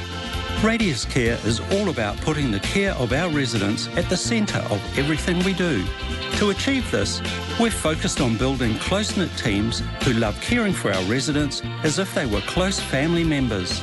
The demand for Radius Care services is high and is only set to climb in the years ahead, so we're always looking to employ more dedicated staff. Right now, we're looking to employ cooks, kitchen hands, gardeners, cleaners and receptionists. We also need more clinical and office managers, nurses and healthcare assistants. If caring is your calling and you enjoy working in a calm, supportive family environment, please visit our careers page at radiuscare.co.nz. Call 0800 80 1080 and have your say. Overnight Talk with Roman Travers on Newstalk ZB. 18 past 12. Really good to have you along. Roman on the text machine. Can you please keep us updated about Her Royal Highness the Queen? The doctors are with her, as are a lot of the family. Please keep us updated. Thank you, says Carol. Absolutely, Carol. Absolutely. I've got all of the international wire services around me all doing the same thing at the moment. And look, I can tell you now, if something changes, you'll be the first to hear about it right here. So don't go anywhere at all. Just confirming for anyone who's just joined, there's nothing more to report at the moment other than the doctors are concerned for her health and are with her at Balmoral. And there are some of the family members, of course, making their way there, but nothing more to say on that at this point in time. 0800 80 1080. Roman here with you through until 5. Morag, good morning. Oh, good morning, Ramon. And how are you this morning? I'm really good, thanks. Yeah, look, it's Friday already. Yes, of course. Yes, TGIF. Yeah, that's right. I was quite interested to listen to Tom talking about the e-cars, etc. Mm-hmm. Don't know if he's aware, but about 48 hours ago, probably 72 hours ago, the state of California had practically run out of electricity. Mm-hmm. Now that is a state where they've encompassed the e-cars more than anywhere else. I would think it's a pretty big state as well. Yeah, and absolutely. They were putting out calls to people not to charge up the car batteries between the hours of 5 p.m. and 9 p.m. So I'm just wondering, this 2035 year that's being bandied about, where all these things are going to happen, where are they going to get the electricity to make it possible? Well, you know how quickly things do need to change. You've touched on a very good point, Morag, but the infrastructure around the whole system of what's going to be coming our way, whether we like it or not, it's going to have to change, isn't it? Yes, but like everything else, they don't think about the infrastructure. You've got to have more charging stations, and there's quite a lot of thought will have to go into this. For example, what are they going to do with all the thousands and thousands of batteries? Yeah. So at the moment, when you look at what's happening at the moment with the lack of everything that you're talking about, and you're spot on in so many regards, other countries are light years ahead of us. We're creeping along. But you know how quickly things change, Morag? It just takes a good policy change and someone will decide to borrow some more money and off they'll go again. It's quite interesting that they're not coping now in a state like California, where we think, that the Americans would be organised because they're well known for their organisational powers, but obviously in this case they're not. And the thing that worries me is it's a fraction of the cars that will be on the road E-type at the moment compared to, say, 2035, when it's going to be pretty well mandated. Yeah, although I spoke to somebody about this because of my deeply selfish concern for my Land Rover, and I said, what are the what's the likelihood of me being stuck with this vehicle that I can't sell? And he said, just remember that the very people that will be affected by this also vote. And so this guy kind of firmly believed that the government of the day is very unlikely to want to annoy too many of us at the same time. We'll creep towards something. There'll be time to make changes. But you just remember, too, that years ago people rode donkeys and horses, Morag, and they said, no, we're not getting cars. I'm not against change, although I'm a very, very old person. But you've got to have... we've got a classic example of that now with housing. They can build as many houses as they like. They've got to get the structure to cope with the extra population. Oh, absolutely. I couldn't agree with you more. I don't like to see us throwing our doors open to increase the population when we haven't even got enough stuff here to look after us with schools and houses and hospitals. No, good point. And just the same as these people that are having to live in overrated, money-wise, accommodation. It's not accommodation they should be getting them into. It's a job they should be getting them into. A lot of them are not working, and the first thing they should get them is working, and then it would trickle down to all the other, they wouldn't need all the assistance. Yeah, unemployment is it's pretty good. The unemployment percentage of New Zealanders not working isn't so bad at the moment, Morag. So it's more a question of those that aren't working and could be working who choose not to. That's what really gets up both of my nostrils. But very nice to hear from you, Morag. Just reminding you too that I will keep you up to speed with anything to do with Queen Elizabeth. At this stage, the headlines are simply that doctors are concerned for her health and she is at Balmoral. And And there's lots of tweets and things coming through. Lots of people are deeply concerned, of course. Donna on the text machine says, the Queen is Her Majesty, not Her Highness, says Donna. Donna, I was simply reading a text, but it's a very good point that you make. Roman, please keep us up to date. Yes, I will. I will. There's nothing more to say at this point, and that's what I'll keep saying until something changes. Oh my God, Roman, all the senior royals have been seen going into Balmoral, and the Queen's own guards have been seen forming in their barracks. Yeah. Oh, there'll be a lot of movement going on, but at this point, that's all we know. Okay. So, yeah, it'll be a game changer, any change in that regard. And at 96, anything is possible, right? Now, that story I mentioned before about the electric car, let me just, I just want to, look, it's quite interesting because the survey's been done and there's been a couple of calls already who wanted to talk about it. Attitudes towards greener transport are changing.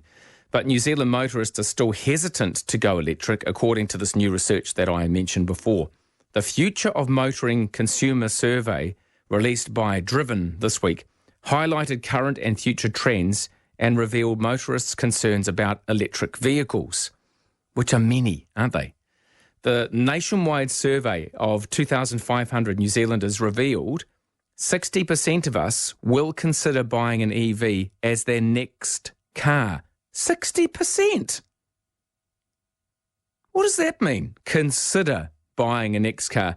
Oh, yeah, I'm thinking about that. No. I mean, there's a consideration. It certainly doesn't mean we're going to, but that's quite a strong shift in attitude, I would have thought. And I'd like to hear your thoughts on that as well. Maybe that's you. Maybe you're all set to buy the latest whiz-bang electric whatever. 0800 80 1080. Tell me all about it. What are you thinking if you are buying a vehicle in the next 12 to 18 months, maybe? 26 past 12. Hello, I'm Brian Cree from Radius Care. Radius Care is a New Zealand-owned and operated aged care provider. We offer a range of world-class services, including rest home, hospital, respite, dementia and palliative care. Radius Care is all about putting the care of our residents at the centre of everything we do. To achieve this, we're focused on building close-knit teams who love caring for our residents as if they were close family members. The demand for Radius Care services is high and is only set to climb in the years ahead, so we're always looking to employ more dedicated staff. Right now, we're looking to employ cooks, kitchen hands, gardeners, cleaners and receptionists. We also need more clinical and office managers, nurses and healthcare assistants. If caring is your calling and you enjoy working in a calm, supportive family environment, please visit our careers page at radiuscare.co.nz. Newstalk ZB Auckland community notices with Danske Mobler Furniture. Save on quality bedroom furniture and Sealy beds. Tennis clubs across Auckland are open and free on the 11th of September. Check out what your local club has to offer and take part in New Zealand's favourite summer game. There'll be coaching, equipment to borrow, plenty of giveaways, plus the chance to win a VIP experience at the ASB Classic just by showing up. Go to lovetennis.kiwi for more. Caring for our community. Newstalk ZB and Danske Mobler Furniture. Keeping you engaged even overnight. Roman Travers. Call 0800 80 1080. Newstalk ZB. 28 past 12, Roman. No electric car for me yet. One day maybe, but not in the next 10 years at least, says that texter. I think in 10 years, well, if I think about the way that everything changes so rapidly once technology becomes affordable, mass-produced affordable stuff, which apparently is already available in China in terms of electric cars and other things, then that's when we just go, oh, look, I do love driving whatever it is you love, but it's not viable anymore. And then we make the change. Isn't that what you think happens? Oh, I'm never buying a cell phone. Look at the price of those modern cell phones. Next thing, everybody's got at least one. Would that be fair to say? Everybody, most people have at least one cell phone in the family, in the house. But this car research shows that 60% of us are considering buying an electric vehicle as our next vehicle purchase. Chris, would that be you on that list?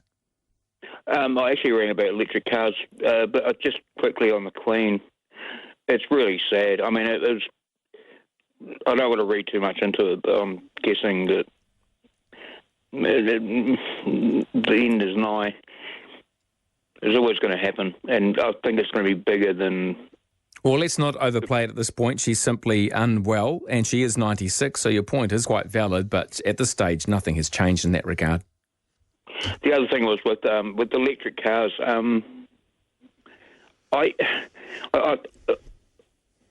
people never think of the ramifications.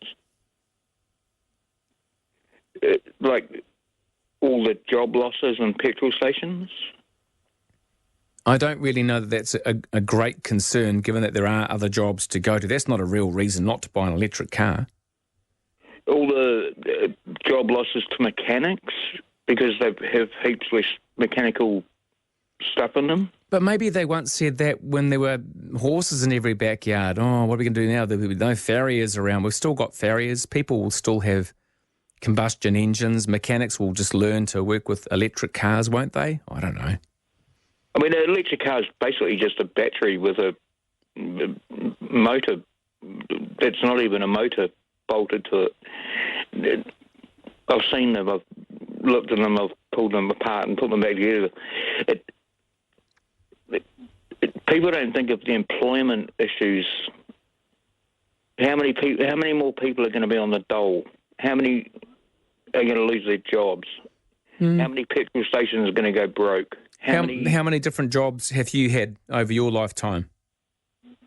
Probably about 10. Yeah, I think people just learn to adapt, or you just have to, and that career dries up. There would have been people looking after, as I say, before the motor car became the vogue thing. There were vastly more people looking after horses, I guess. It was always doing the same thing, though. That's the point. Sorry, no, it wasn't always doing the same thing.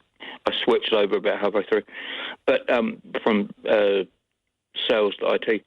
But the ramifications of destroying the oil industry, I don't think people actually realise how many people that's going to affect. Well, yeah. See, I don't see it that way at all. Isn't the oil industry responsible for a lot of the stuff we're going through in terms of climate change? Sorry, when I said oil industry, I meant like service stations. I don't know. I don't know the word service goes in front of them much anymore. Some are very good, but often you do everything yourself, don't you? Like there aren't that many people in them. It's a term for petrol station. Yeah. Or mechanical places. Yeah. Well, look, I think about in my lifetime... Engineering gearboxes, engineering... Well, how many mechanics do a lot of that anymore? How many actual mechanics these days? It's a good question. Open question. How many mechanics these days working as mechanics in workshops would spend a lot of time pulling anything to bits anymore, working out which spring to replace or which pop rivet to pop and replace with a rivet? Because isn't it more a case of that doesn't work anymore, we just buy a whole new part? And I'm not saying for one moment these people aren't skilled, because they certainly are. Most of us, me, lift the bonnet on a car and go, I've got no idea what I'm looking at. Oh, there's the dipstick. Brilliant. There's the water for the windscreen. Brilliant. Got that. But everything else is just... And I'm not talking about an electric car. But if you are in the automobile industry and you're a mechanic, for example, have you already thought about what you need to do? Can you diversify? Do you have to retrain? Are you getting out? It's a wee way off yet, and it might be that you'll finish your career before that all happens or becomes compulsory or whatever that's going to be, mandated this and that. But times, they are changing, aren't they? Nothing more to tell you out of Buckingham Palace or Balmoral. The Queen's doctors are concerned for her health. I'm just looking at what's coming up here. Let me have a quick look. Just stick with me for a second or two. I'll just refresh what I'm looking at to make sure it hasn't changed. No, the Queen is under medical supervision at Balmoral after doctors became concerned for her health. That's a statement from Buckingham Palace, and the details beyond that are just, there aren't too many. So the electric car, this survey, 2,500 Kiwis, that's a substantial number. You would say that's robust as a study. 60% would consider buying an EV as their next car. I wonder, I'd love to see the questions. I always love how questions are written in a survey. But anyway, it's a strong indication that people are thinking of change, I guess. 0800 80 1080. If you'd like to text, it's ZBZB or 9292. 26 to 1. Right now, TravelWise Holidays are taking final bookings for 2 special escorted tours. First up, their new extended 7-day tour of the Far North and Bay of Islands, departing September 17th, includes Whangarei, Paihia, Russell, Taipa Beach and the Hokianga, plus an excellent schedule of sightseeing featuring Cape Brett Hole-in-the-Rock Cruise, an excursion to Cape Reinga and the Waipoua Kauri Forest. Second, experience the best Central North Island highlights with TravelWise Holidays on their tour to the East Cape and Napier, departing September 21st. This unique 8-day tour adventure features scenic travel around the remote East Cape and along the Gentle Annie Highway, a Cape Kidnappers safari tour, plus Rail Travel National Park to Auckland, and more. For all the details, phone 0800 11 60 60. But don't delay, as places are very limited and bookings close soon. That's TravelWise Holidays. Free phone 0800 11 60 60. You know, there's a reason more customers choose one New Zealand company to build their homes. Trust. GJ Gardner have worked up and down the country for over 20 years now, and they've earned a solid reputation with Kiwis. And you've just voted them Reader's Digest Most Trusted Home Builder again. So, if you're thinking about creating the home you've always wanted, talk to the team at GJ Gardner Homes, New Zealand's most trusted home builder, officially. Worldwide on iHeartRadio. Call 0800 80 1080 to have your say. It's Overnight Talk on Newstalk ZB. Newstalk ZB, Roman Travers here with you through until 5 this morning. Just a couple of texts before I get to you, Helen. Electric cars, Roman, are a current political agenda that will be found out to be a bad idea. The current politicians will make plenty and be gone by the time their agenda is found to be wrong. No one will stop oil companies. All the plastic these cars are made from comes from oil. Yeah, no, it's not really, no. I don't know that any political party has any great bent to make this happen other than complying with international protocols and agreements to do with climate emissions and things like that. And what's more, oil will one day disappear if we keep looking for it at the rate we are, won't it? It's not like some everlasting supply of the stuff down in the earth. It's got a limit. Anyway, I'm sure you know that as well. Roman, if overseas experience is anything to go by, the transition to green energy is going to be a bumpy ride. When the lights start going out and the power bills go through the roof, green energy will be as popular as mud, says Rowley. I don't know. Or maybe I've watched too many futuristic sci-fi type things, but I firmly believe that more of us will start generating our own power as wind turbines and things become more efficient, solar panels become more efficient, all of that. Don't you think? It does make me want to live on the banks of some rampagingly fast river, so you could just drive a turbine through that. Roman, regarding the electric cars, yeah, right. In California, the dams are dry and people with electric cars are being told not to charge them so the power can be used for air conditioning. Regards, says Donald. And there's more too. More to come. 0800 80 1080 is the number. Helen, are you lining up for a Tesla? Definitely not. Okay. Look, I think the enemy number one is all these smokestacks, this coal-fired factories that are belching out all that. I think that's public enemy number one. And I think that they should, I agree with everything Morag said, by the way, and I think that they should actually have another look at conventional cars and work out how to prevent the emissions from the cars, which is what I understand the problem is, so that they're actually cleaner. Right. Okay. And on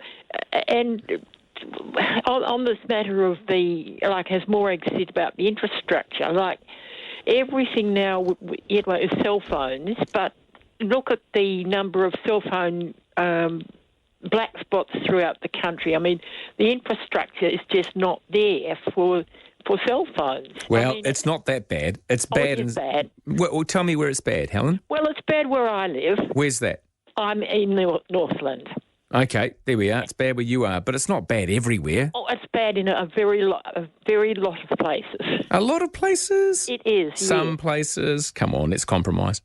No, Okay, you no. hear people ringing in from saying, well, they're in Wellington or they're in Auckland or something, and they've got black spots there. I mean, Yeah. the cell phone network, I'm just using this as an example of how the infrastructure that is needed to support whatever it is just not efficient enough. At this point in time, but things change. Yes, but we've had cell phones for years and years and years. Mm.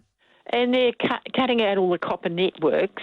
And, I'm on a rural exchange that's supposed to be, the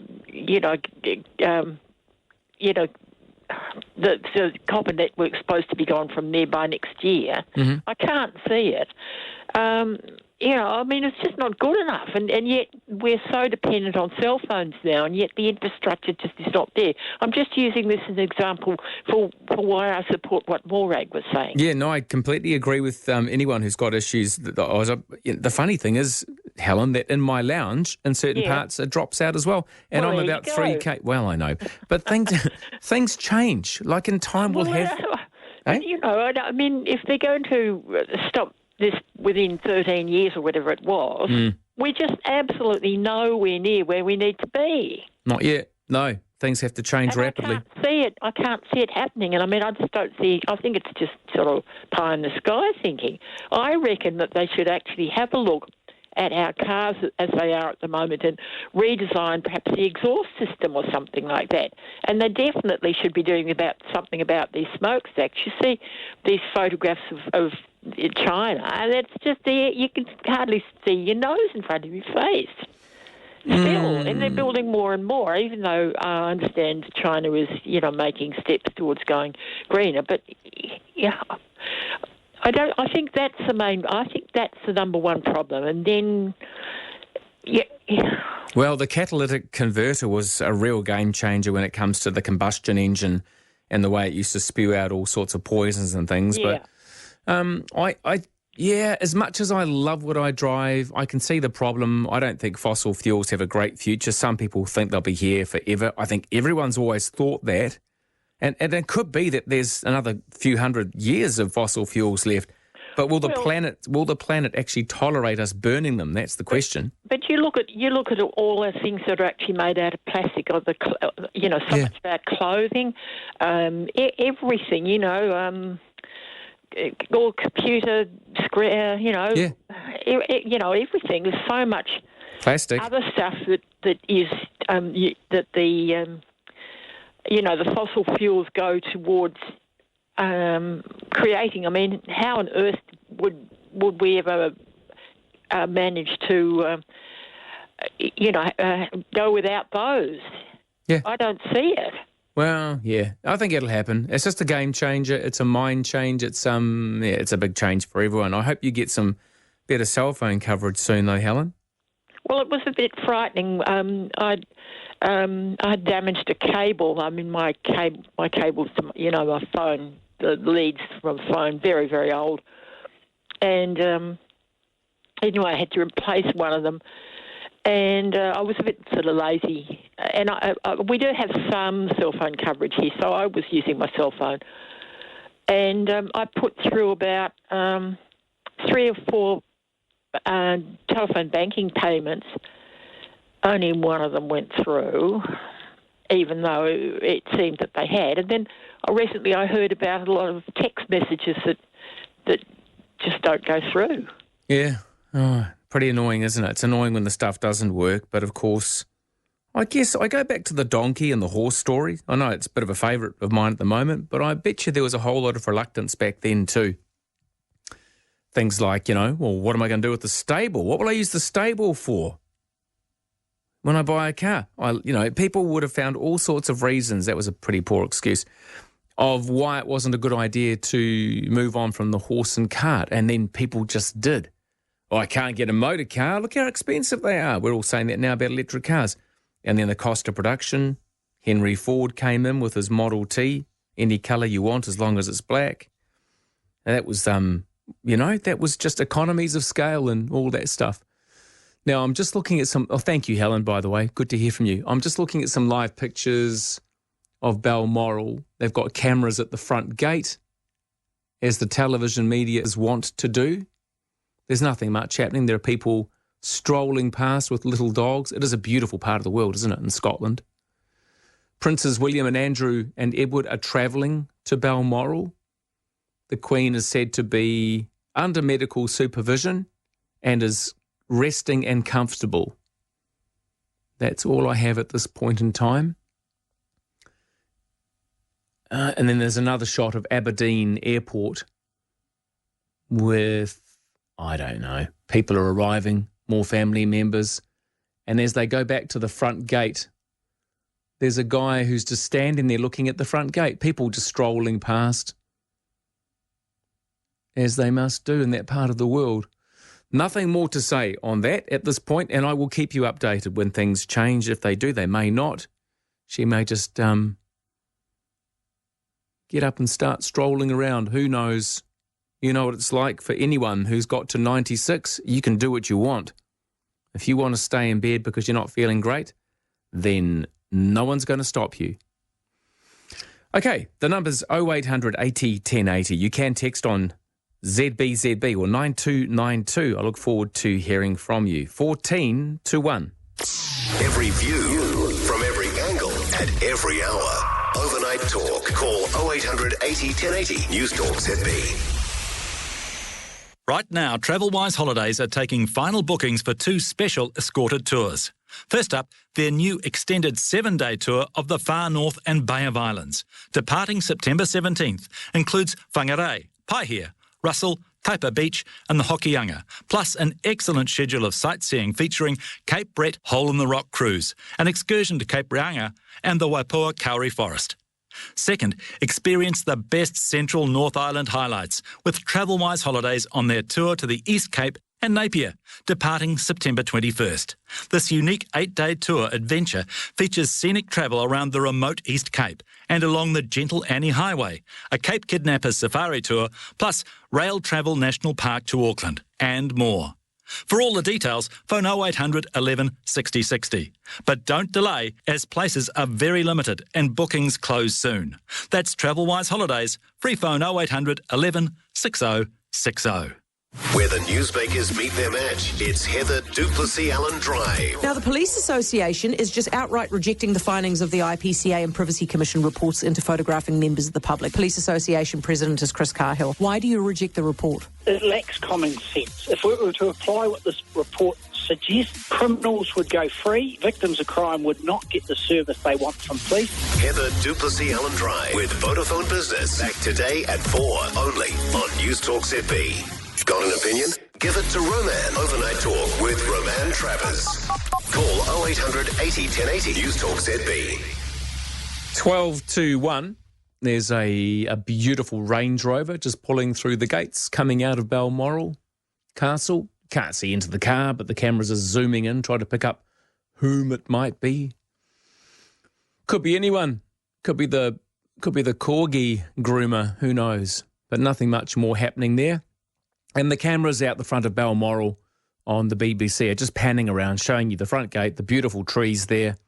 It looks like a lovely day, a lovely morning in Scotland. So just reminding anyone who's just tuned in, the Queen has some doctors looking after her. She is resting and comfortable, but doctors do have concerns for her health, and family members are making their way to Balmoral. I'll catch up on your texts as well very soon. G'day, James. Hello. Yeah, just talking about electric cars before. Yes? Yeah, Elon Musk cranked out 74,000 plus cars out of the Shanghai factory this month. Mm-hmm. So he's fair trying to put the electric vehicle on the road, as it were. But I really think it's disingenuous position that's been taken generally, because we don't need electric cars, in my view. We just need to change the powertrain to electric. Because actually our cars are really wonderful. Like your Land Rover you were talking about. Mm. I understand what you're saying about that, and I feel that way about cars, maybe. And so really we just need to change the powertrain. And so there's a real problem with how the wisdom of the time we're in operates. Because also this generation thing, like for New Zealand, is it not true that Cook Strait has the highest tidal flow in the world? What does, sorry, James? Cook Strait. Hawke's Bay? Cook Strait. Yep, Cook Strait. Well, there's no point in getting angry. Your line dropped out. So Cook Strait has the highest tidal flow of... So what's your point? Well, there's multiple kind of ideas about using tidal flow to generate electricity. Mm-hmm. And nobody is talking about this. Oh, well, they are. You just got to listen. People do talk about tidal energy. People talk about energy generated from the wind, the sun, tides. There are generators around the world using tidal efficiency to generate power. So I guess it just depends on what you read and how much you read about it. But it would seem that the race towards producing cars that are affordable, with inverted commas, what does that actually mean? Mass-produced cars that are affordable, that's coming, but most people have always been reluctant to step into that at the moment because those early adopters that people talk about in marketing, your early adopter, that person that wants to charge in and be part of anything new, they must have deep pockets at the moment. Some of those lovely European-type electric cars, huge price tags. And at this point, you're probably not doing a great thing for anyone because of all the componentry and how they're produced and then what's left with the batteries and recycling. Things are changing, once again, depending on what you read.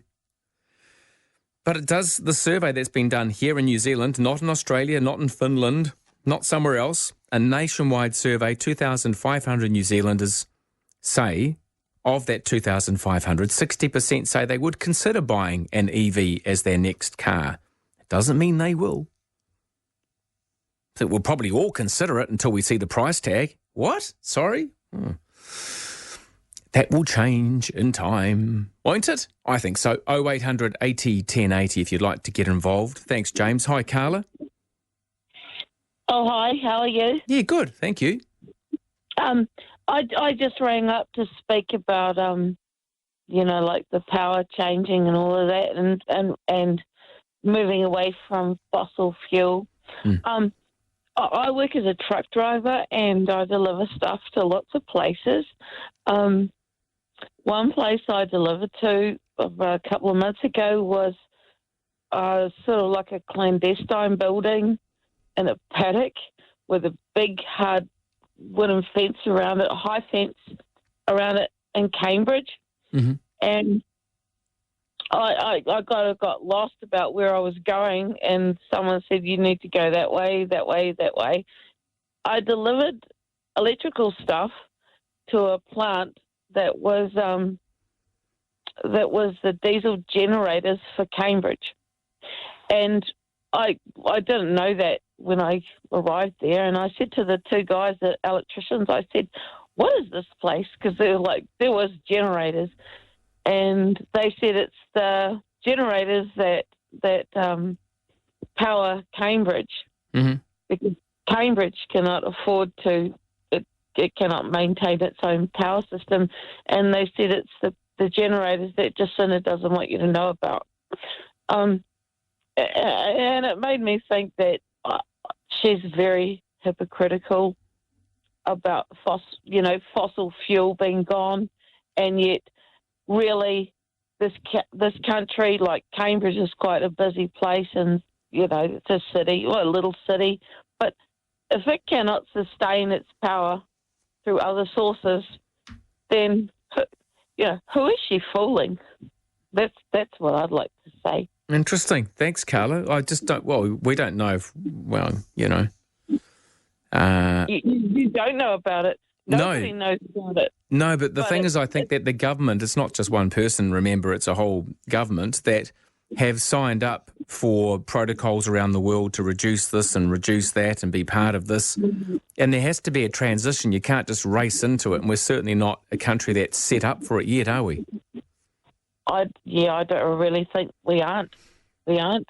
Not yet. And I do think that electrical cars, you know, the ones that are in, like, I've heard this on 1ZB talk back through the day. At times, electrical cars on lithium is going to become obsolete against hydrogen. So all the people that have bought electric cars that are powered by lithium, well, I think the batteries, even to buy a second-hand car, you'd pay more. Said another way. You would pay. A woman rang up on 1ZB and she said, I think she paid something like $30,000 for her second-hand electrical car with a lithium battery, and the battery shat itself, and it cost her something like $16,000 for the battery. Yeah, they say that. They do say hydrogen is the way to go, right? Hydrogen will eventually be what we move to. I just wonder if it's worth waiting, or will we be in a position where we're effectively mandated into cars that are electric for a very short period of time, and then hydrogen will be the next thing, and then, I don't know, one day we'll all be whizzing around like the Jetsons. Don't really know. There's a lot of unknowns at this point. That's a very interesting comment, though, about the diesel plant that powers the electricity for Cambridge. Cambridge is not tiny. It's not huge. But, yeah, we do have a long way to go, don't we? 0800 80 10 80 is the number here. Nan, I'll get to you. Do you mind if we wait till just after the news, Nan? Is that all right for you? Yeah, okay. So oh, no, thank you. Thanks for being patient, because otherwise it's just going to be a very short phone call. And you might have a lot of stuff to say, and I don't want to make you feel rushed. There's nothing worse than rushing, whether you're eating or having a conversation. It's nice to take your time, so I'll come to you after this. Thank you too, Carla. Nice to chat to you. Just reminding you, there are jets pulling up at Aberdeen Airport, which is not too far from Balmoral Castle, as family members and others arrive to go and see the Queen, I guess. Whether it's a close relation or someone, extended family, I can't see. It's very hazy. The cameras are wobbling around, filming from quite some distance as they look at the jets arriving into Aberdeen Airport. As the Queen is in not the best of health at Balmoral, and the headlines are her family have been told of her situation. Doctors are with her. She's resting and comfortable. Prince Charles and the Princess Royal are on their way. Princes William, Andrew and Edward are also travelling to Balmoral. That could be the jets that we're seeing on the screens here arriving. The Queen is under medical supervision. I'm just reading headlines that are rolling across the screen as I speak with you. Nothing has changed at this point. The doctors are concerned for Her Majesty's health, and that's all I know at this point. But Nan will be next, and then you can join in as well on 0800 80 10 80. That text is 9292. It's Newstalk ZB. Good morning to you. Shower dome, no steam, no mold, no condensation. Why is a shower dome shower top the best thing I can buy for my bathroom right now? A shower dome shower top stops steam from forming when cold air in your bathroom hits hot air in your shower. Buy your shower dome shower top online now for just $339 with free delivery. Visit showerdome.co.nz. Shower dome. I want furniture now. September monthly mega deals at Furniture Now. Committed to value, style and comfort. Buy the Epsom headboard in any size or colour for an amazing $445. Or lean back and relax in an Edmonton recliner. 3-seater $1,195, 2-seater just $995, or single-seater just $595. T's and C's apply. Not in conjunction with other offers or promotions. Sale ends September 30. Furniture Now, Dominion Road, Sylvia Park, Manuko and Pukekohe. Are you dreaming of escaping to a tropical island with white sandy beaches, breathtaking landscapes and amazing cuisine? Look no further than the French Pacific paradise of New Caledonia. Less than 3 hours flying from Auckland on Air Callan. Take advantage of Air Callan's all-inclusive fares from $579 return, including check-in luggage, meal and beverage service and entertainment. Seasonal surcharges may apply. Sale ends 23rd of September. To book, visit aircallan.co.nz.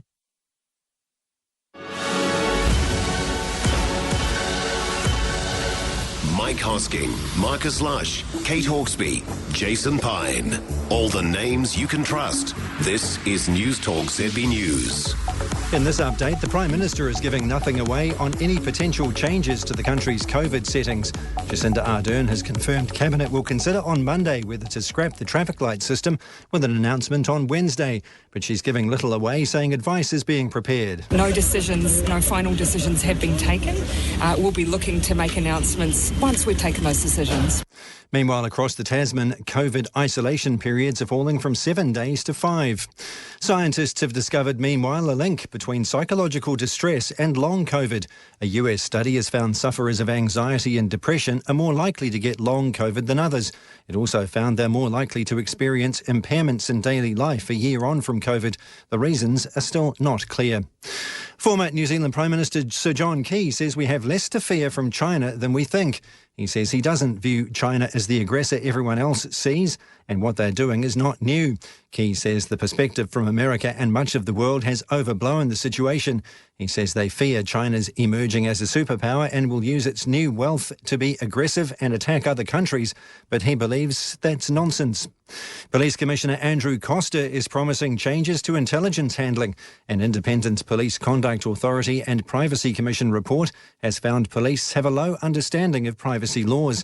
The watchdogs say officers are unlawfully taking and storing photos and videos of the public and is calling for a policy overhaul. Concerns have been raised about the fingerprints of young people, which should have been destroyed, being kept. Commissioner Costa says they're seeking legal advice on their options. There are significant aspects of the report that we accept. We've got to improve our practices about how we retain and dispose of information that's no longer justified to be kept. There's been a substantial drugs bust in Ashburton with 18 people charged with more than 160 offences. One man alone is facing more than 60 methamphetamine supply charges. Canterbury Police have carried out 29 raids since Tuesday. Canadian police have confirmed a second suspect in a stabbing spree which left 10 people dead died after being taken into custody. Miles Sanderson was caught after a 4-day manhunt sparked by the attacks in Saskatchewan. His brother, who was also a suspect, was found dead earlier in the week. Assistant Commissioner Rhonda Blackmore says shortly after Sanderson's arrest, he went into medical distress. Nearby, EMS were called by police to attend the scene, and he was transported to a hospital in Saskatoon. He was pronounced deceased at the hospital. Memphis, Tennessee police say a 19-year-old suspected shooter is in custody. He had been reported as driving around Memphis shooting people. Earlier, residents were being warned to stay inside, and Memphis University had been locked down. A school leader is praising the government's Healthy School Lunch program. The initiative began in 2020 with the goal of reducing food insecurity. Some schools are reporting large quantities of food are being thrown out because the children don't like the meals. But Porirua College Principal Ragnay Maxwell says the program has been a big success at her school. We can use that extra money to make really good quality, delicious food. And that is one of our key goals we set right at the start. We want delicious food. In sport cricket, New Zealand have lost the second Chappell-Hadley one-dayer in Cairns by 113 runs to lose the series. Set 196 to win. New Zealand were nowhere near the asking rate, with the Australians strangling them from the outset. New Zealand won the toss and again sliced through the Australian top order, but once again let them off the hook. New Zealand batters were nowhere near the mark, slumping to 82 all out in just 33 overs, with Kane Williamson top scoring with just 17 of 58 balls, 47 of which were dots. In football, manager Jurgen Klopp is vowing to reinvent his Liverpool side after their calamitous 4-1 Champions League defeat to Napoli. The result equals their heaviest defeat in Europe. Klopp's immediate thoughts have now turned to this weekend's Premier League game against Wolverhampton. When they saw the game tonight, they cannot stop laughing, probably, and think, oh my God, that's a perfect moment. I would say it's a perfect moment. But we have to try to find a setup to be much better in pretty much everything. Tottenham beat Marseille 2-0, while there were wins for Ajax, Bayern Munich and Barcelona in other European games. That's News and Sport. I'm Tony Doe. This is the week, Adrian, the one that takes us to double digits till Christmas. Not that you're counting, eh, John? And I have got the perfect stocking stuffer idea. It's the Samsung 55-inch OLED TV. It's a top-of-the-range telly with a spectacular picture. And if you invite your mates around, it's kind of like a gift for everybody. Get it today for $3,488. For that price, you can even buy a bigger stocking. Magnus Benro, 100% legendary. It's time to get your head into the cloud. Future thinking, future-ready IT is here. Cyclone Managed IT for Business paired with Lenovo Server Storage and Cloud Solutions can help transform your business to scale and grow, all whilst maintaining data security, stability and flexibility. Lenovo Infrastructure and Cyclone's nationwide team of over 140 staff have your data center needs sorted, on site or up there. Meet the IT company that's focused on tomorrow. Cyclone.co.nz. After more than 50 years in home decor, I often wonder why most companies can only advertise free making, discounts and interest-free terms. There's just so much more to it than that. At Redgrave's Home Fabrics, our designers are passionate about helping you find the perfect style and will show you how good design need cost no more.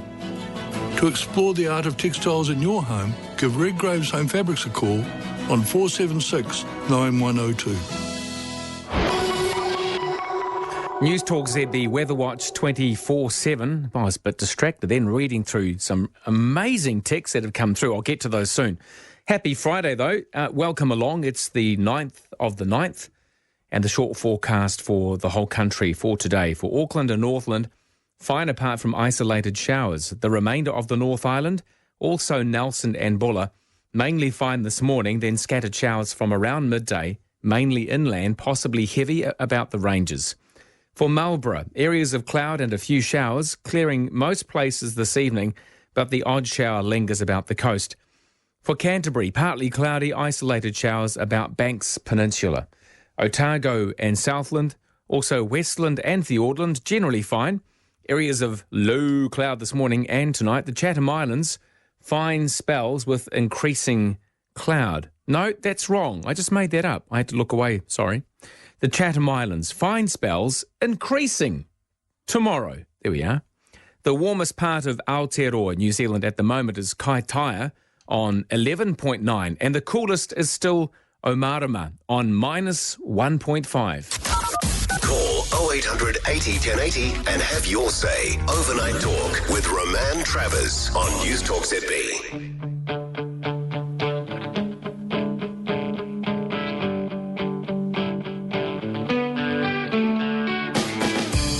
Kia ora, New Zealand. No mai, hoki mai. Welcome back. This is Newstalk ZB. Roman Travers with you. A woman on the radio talks about revolution when it's already passed her by. Bob Dylan didn't have this to sing about. You know it feels good to be alive. Happy Friday to you. Happy Friday! Oh, Fridays are good.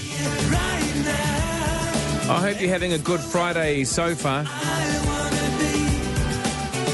0800 80 1080 is the number to call to get involved. If you are calling from overseas, go to newstalkzb.co.nz, click on Contact Us, and you'll find the details there. I saw the decade when it seemed the world could change at the blink of an eye. You're more than welcome to text as well, ZBZB or 9292, with a standard SMS charge for those texts. I was alive and I waited. I was alive and I waited for this. I also look forward to getting emails too. The email address is roman@newstalkzb.co.nz. You can see me on Instagram as well, just Roman Travers, all one word. I'm not sure about the Facebook. I'm not sure if that's fixed up yet or not. There's a Roman Travers on Newstalk ZB Facebook page. I don't know if it's working.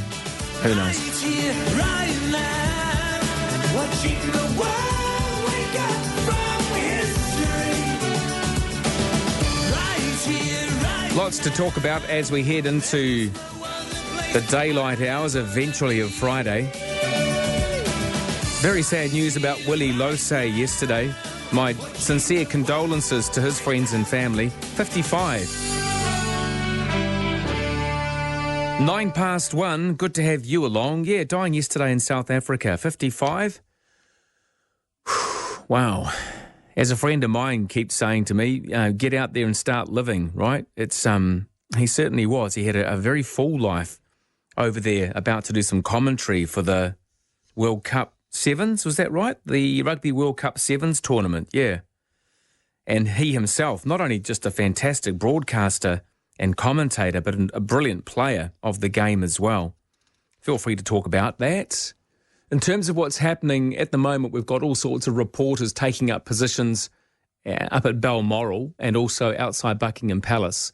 But the Queen resting, she's comfortable and stable, but the doctors are concerned for Queen Elizabeth with the family, extended family, grandchildren, children, making their way to Balmoral over there.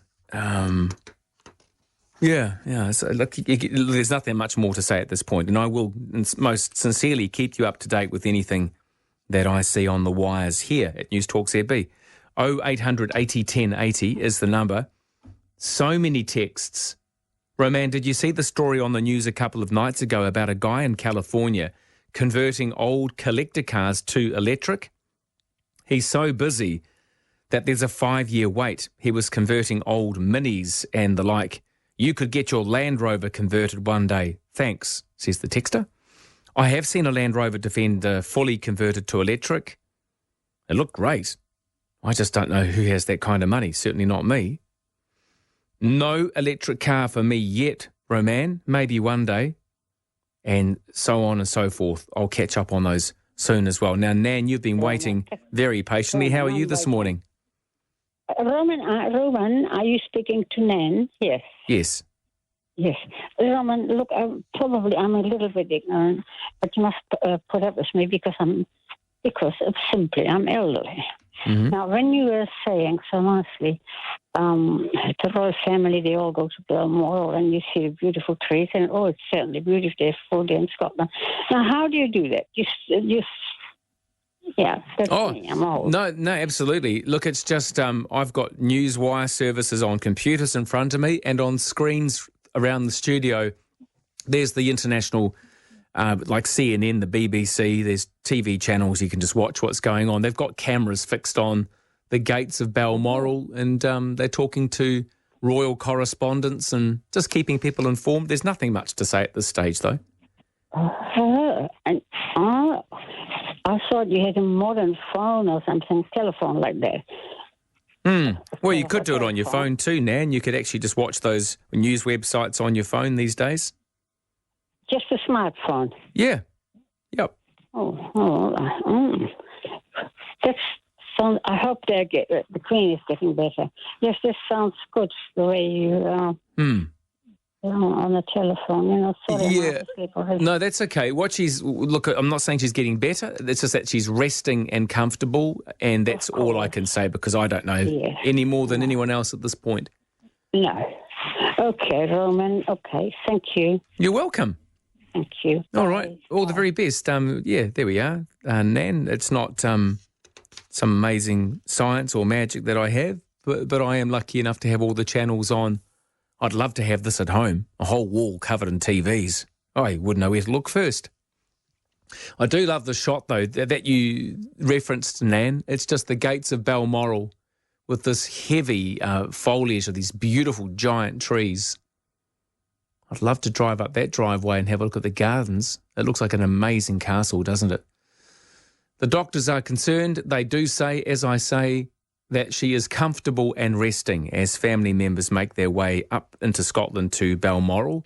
And from time to time, they show the airport with all sorts of Learjet-looking jets arriving.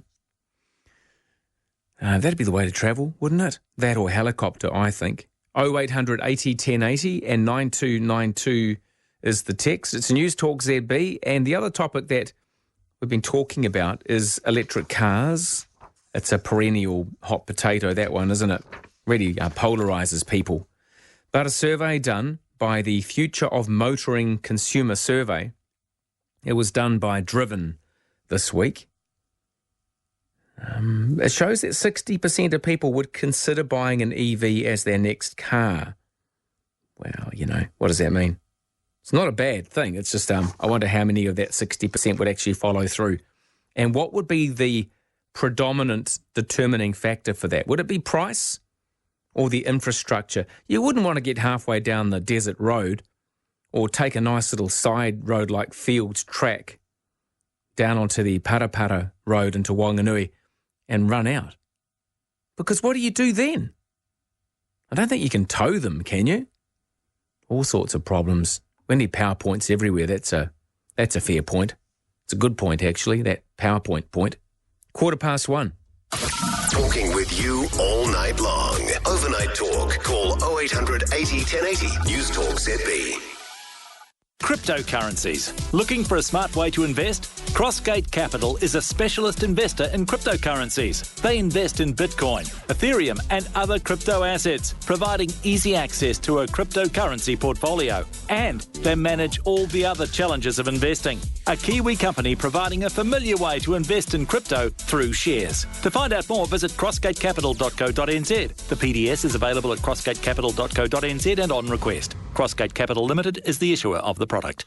Your kitchen, your sanctuary, your Miele outlet. Visit the fabulous store full of quality Miele products. Appliances you love at prices that amaze. Make jaws drop. Make the right move. Make the Miele upgrade. With huge savings off run-out products and stock arriving weekly. Your Miele outlet store, 880 Great South Road, Penrose. steelfort.co.nz. Your kitchen, your choice, your Miele. Looking for a good reason to see your friendly experts at Northwestern Toyota? How about two? Buy any Toyota certified used vehicle from Northwestern Toyota and get 3 years worth of warranty, AA roadside assistance and warranty fitness checks. On top of that, finance the vehicle with Toyota Finance and you'll also receive a $500 Prezi card. Normal lending criteria, TCs and fees apply. See in store for details. See your friendly Toyota experts out west. Northwestern Toyota. All the big names are on the Mike Hosking Breakfast. Robbie Williams is with us. You talk about the audience and being grateful. I suppose this comes about when you put this album out and you're celebrating 25 years. You're retrospective, don't you? Yeah. Also, with a break in proceedings like COVID, it does give you some perspective because when you come out of COVID and you see these audiences and you realise what it is that you're actually doing instead of just turning up, getting out of a car, singing and leaving, it does give pause for poise and a different perspective on how grateful you actually should be. Back this morning from 6, the Mike Hosking Breakfast with Bailey's Real Estate. Newstalk ZB. 2:17. Roman Travers here with you. Good to have you along as well. 0800 80 1080 on email. Aaron says, Roman, I understand Russia and China control the majority of the world's minerals needed to make electric cars. For example, copper and silver, etc. They've been preparing since 2018 regarding a Putin speech at the time taunting the West to sanction him. Ooh, did he? Well, they are. Since they control the resources needed for all this eco-tech, along with their allies in Africa and South America, they will really have the West by now. They will really have the West by now. You know what's... I don't know what you just tried to type then, but anyway. They can't move on without them. Cheers, says Aaron. Interesting points of view there, Aaron. Thank you. Roman, regarding EVs, if I won Lotto, gosh, you've spelt my name interesting. You put accents everywhere and everything. It's very posh. If I won Lotto, I'd buy an electric car in a heartbeat. Not only would it run on New Zealand water instead of Arab gold, an electric motor knocks any internal combustion engine into a cocked hat for vehicle traction duty. Just ask any railway operator. Interesting. Sadly, pending a Lotto win, I still have to rely on my stalwart old but reasonably economical petrol car. P.S. I'm also biased. I'm an electrical engineer, says Michael. Oh yeah, the get up and go with those electric motors is just phenomenal. And coming in from Chris, No, I'm not going to read that out, Chris. I don't understand what you have written that for. It's a bit strange, actually.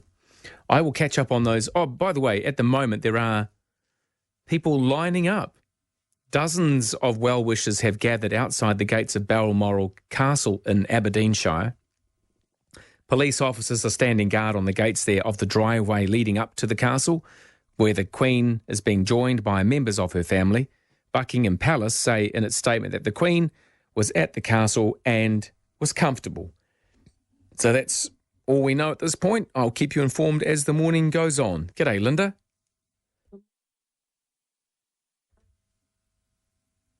Oh, Linda? What happened to you, Linda? Are you there? That's very strange. What happened to you? Hang on. Hold the line. I think I know. I do know.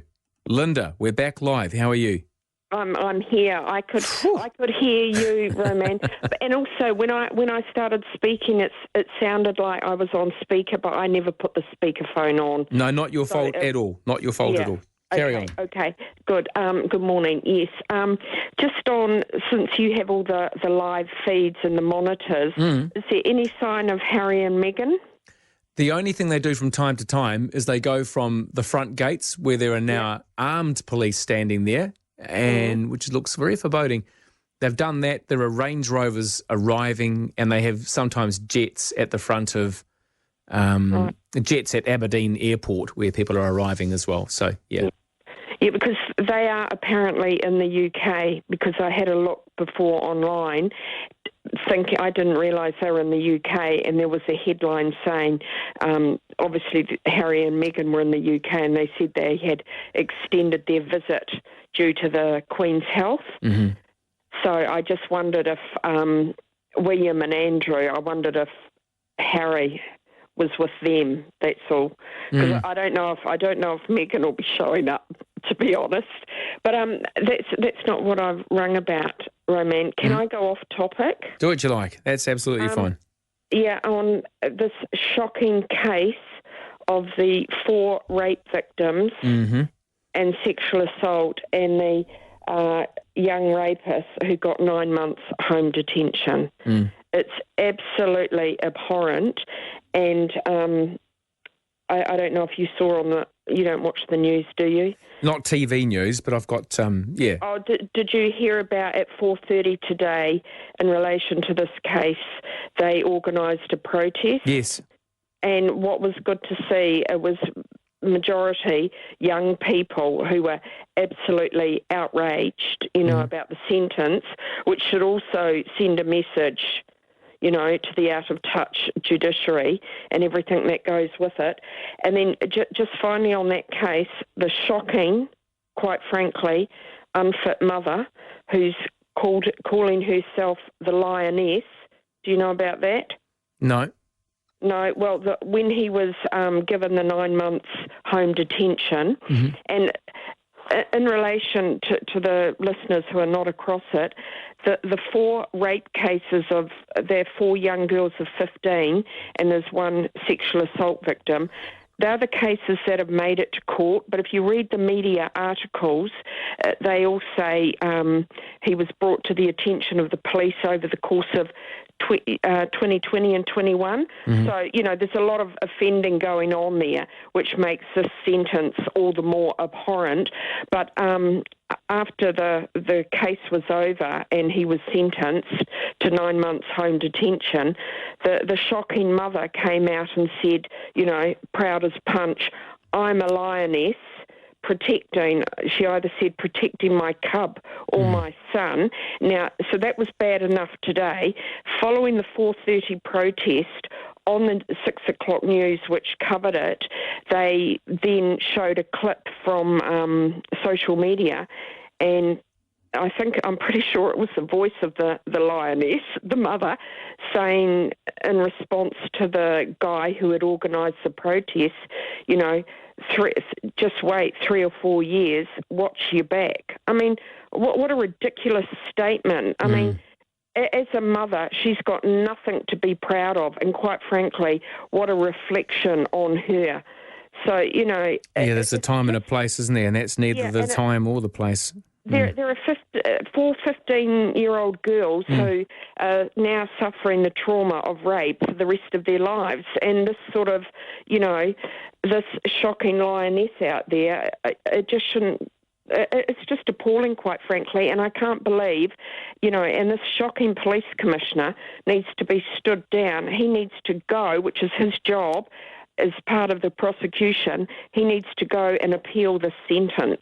What did the police prosecutor say? Did they speak publicly about why? No, the shocking prosecution agreed with the prosecution.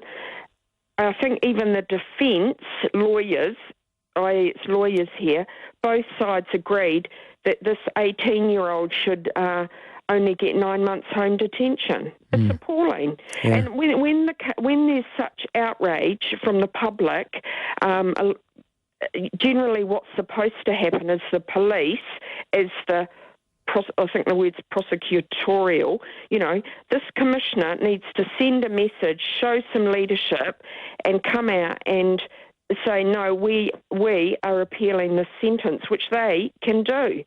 I mean, the sex abuse in this case, you know, is absolutely abhorrent. And one of the young girls at the protest, she said, you know, that she, amongst all her friends, she doesn't know anyone who hasn't either been sexually assaulted or raped. I think we have a pretty big problem in this country. And until we get a deterrent from these out of touch, what I call an old boys club of a judiciary, nothing can or will change. Okay? We're not even talking about one case. You're talking about multiple cases. And so that sentence is not commensurate with the crime at all, is it?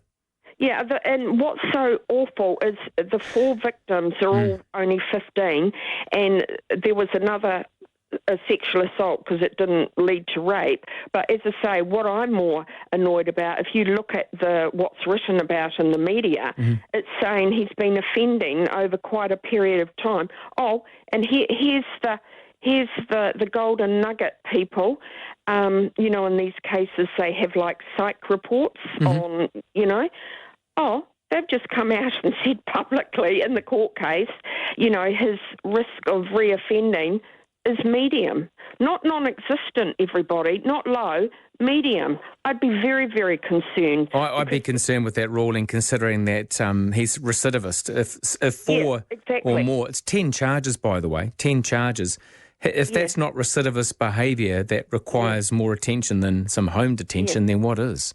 Yeah, and as I say, victim advocates have come out like the Sensible Sentencing Trust is absolutely appalled, rightly so. And as I say, it's just, you know, they're reporting on the victims, and a couple of the 15-year-olds, the mothers, are saying one won't go to school, one's self-harming. I mean, these are going to have traumatic effects for the rest of their lives. Yeah. But, I mean, I'm more concerned about the deterrent and the lack of in this country. Absolutely. It's well, you know, it ties in, and please don't. Thank you, Linda. Don't think that I'm comparing it to ram raiding. I'm not. But in terms of deterrence and what people can and can't expect when they're caught, then to your point, Linda, why would anyone consider doing what this guy's done to these women? But if you don't see any great consequence for your actions, then isn't that one of the purposes of a criminal justice system? Isn't it supposed to make people think? I mean, you know, you're never going to get people to think twice about committing crime who are absolutely stuffed in the marble department, are you? But for the majority of people, you go, well, that's just stupid because the consequences are terrible. These consequences are not that terrible for him, but for those victims of that, then yeah, absolutely. Thank you, Linda. Many have expressed that 9 months isn't a suitable punishment against the 10 charges that this guy's been convicted of.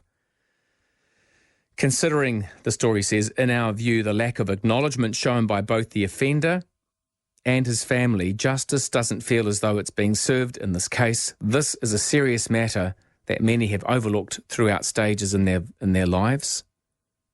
Who is this that's talking? Let me just have a quick... I need to go back up the top here a bit. Oh, look, I tell you what, I'll get to a break and I'll have a quick read of this and read you some more. It's pretty heavy stuff.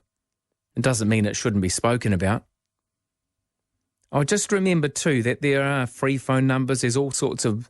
If you're concerned about sexual harm, then there's an 0800 number, 0800 044 334. And all sorts of places you can email to support@safetotalk.nz is one of them. But we can talk some more about this too as well. It just seems bananas, doesn't it? Absolutely bananas. Bonkers. I don't get it at all. Maybe. No, can't understand it. I can't think of a reason why someone would be given such a minimal sentence for such a horrendous and heinous crime. 0800 80 1080 and 9292 to text. It's 1:30.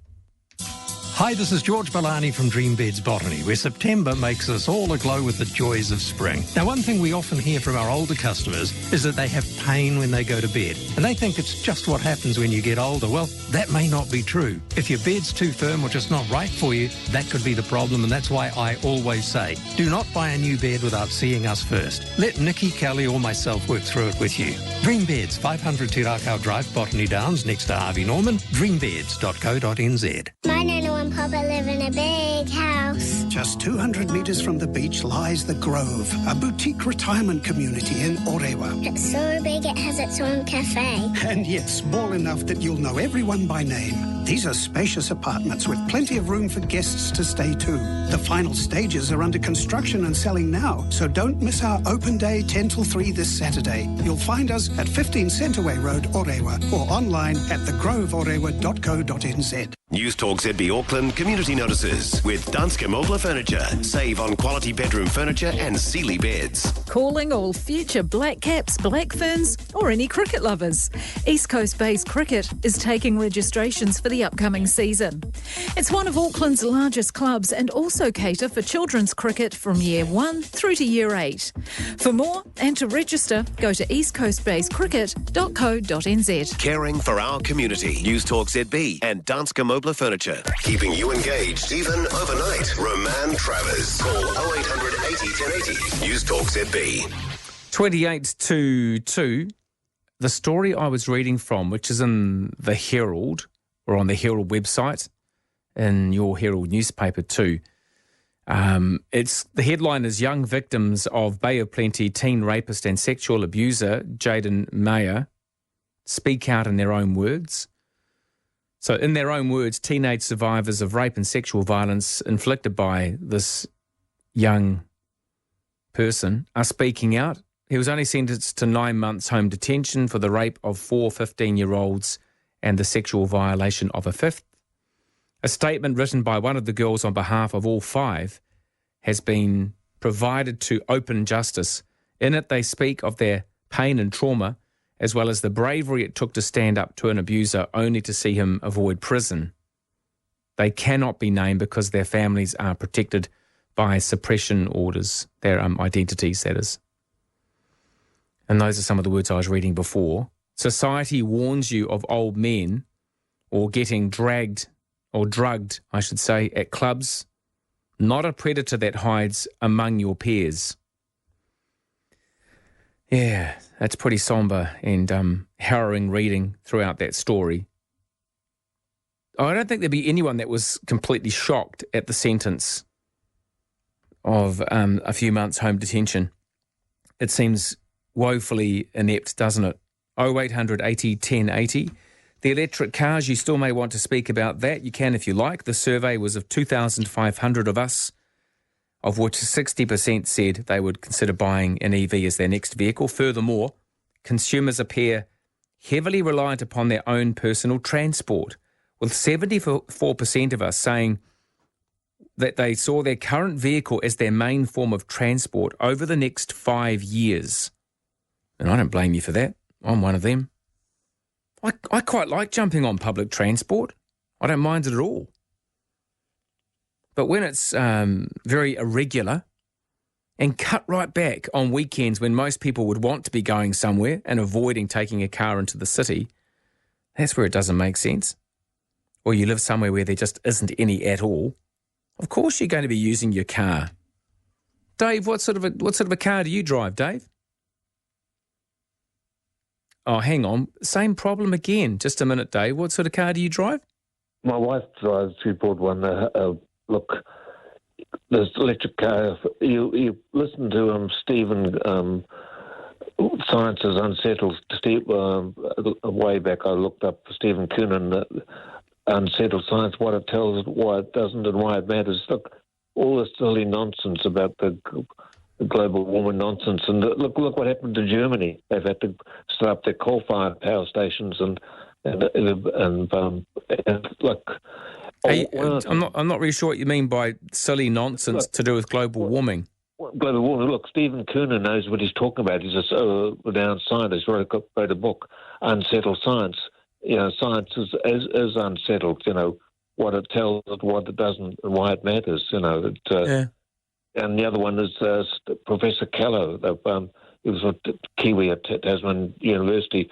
Look, one other thing. Look. No, hang on. No, look, you can't just march on from that. Quite keen to sort of have a good show on that one. I'm with Leighton. I believe. You know, look.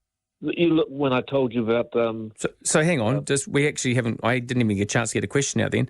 I'm not concerned about what people you're quoting have to say, because we can all find people that support our point of view. But are you quite convinced from what you're hearing and reading that there is no such thing as global warming? No, I don't believe in global warming. Look. It's not like a religion. You don't have to believe in it. It's just happening. I'm a skeptic. They said the science was good. I'm a skeptic over the years. I don't believe in global warming nonsense. Look, silly nonsense about the global warming. And look what happened to Sri Lanka, and they all got rid of their fossil fuels and everything like that. Yeah, sure. So how do you explain what's happening? How would you explain what's happening with extremes that have never been seen in history before, that we're seeing on a regular basis? It's just a cycle going around. I read up on the science. You mean you've read the selective science that supports your point of view? I read that book on Stephen Coonan. I know, you keep referring to one book. But what about Professor Callow and then other scientists? And what about our own scientists here who would argue against what you're saying? You're just saying they must be wrong and the other ones are right. They are. Look, you have to listen to the other side. Look, they're saying the sea level is going to rise. Where are they going to rise? And look, when I told you about those islands, you know, and where they built new hotels there, that said it was going to be underwater. It's not underwater and everything like that. It's, okay. So it's just not happening? No, happening. So what is happening? What would you call what's happening? I just it's a cycle, and the weather. Well, I grew up in the 60s and 70s. The weather's always been up and down. We have bad winters, and look, you can't rely on the sun and the wind. You know, some day it might be a hot day and some day it might be a windy day. Is that your level of evidence for not having climate change? No, look, we've been, you can't say it's settled. You know, science is settled. It's not settled. You know, the weather pattern has always been different over time. I grew up in the 60s and in the 70s, way back in the 60s. The weather was sometimes you would have a hot summer and sometimes you have a windy summer. You can't rely on the wind and sun for power and everything like that. You know, it's just nonsense. And you know. No, I don't agree. But that's interesting in itself. You can't look. Just to say the science is settled is silly, because you have to listen. It's like. But do you listen? Are you listening, or are you just selectively choosing something that supports your point of view? I listen to other people, scientists, and other scientists around the world to look that gathered up, and I even I think, you know, that you have to. You can't say the science is settled because you know they said everything was going to be underwater. Where? It's not going to be underwater. No, they didn't say everything was going to be underwater at all. But that's interesting. You know, just silly nonsense. You know, you can't just get rid of fossil fuels and like that. Why not? Why get rid of? Well, why can't you? What produces the petrol and everything like that, and clean. And it still, Americans used to have the clean energy until Biden got rid of it, tried to declare the war on fossil fuels and everything like that. You can't keep doing what we're doing and expect that the planet's just going to keep sustaining our stupidity. We've never had a population of the world like it is now. We've never ever had outputs and carbon emissions to the extent we've had now. And yet people like you, Dave, want to maintain that it's all just stupid nonsense. Zero carbon is never going to happen. Probably not. Probably not. But can't we do better than what we're doing? You look at China and Russia and everything like that, and they ain't going to listen. And look at all the other countries and made them poor and everything like that. It's stupid. I mean, it didn't. You can't. And the last thing was, where was it in Florida?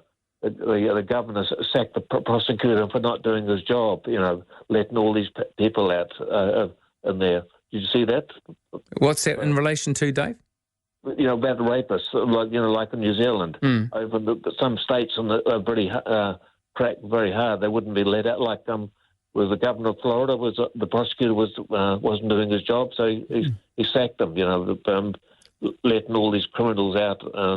Do you think? I wonder if there'll be some sort of outrage, continued outrage, and this case will be heard by a different judge, or if there'll be any way of re-looking at the situation, because 9 months home detention seems stupid, doesn't it?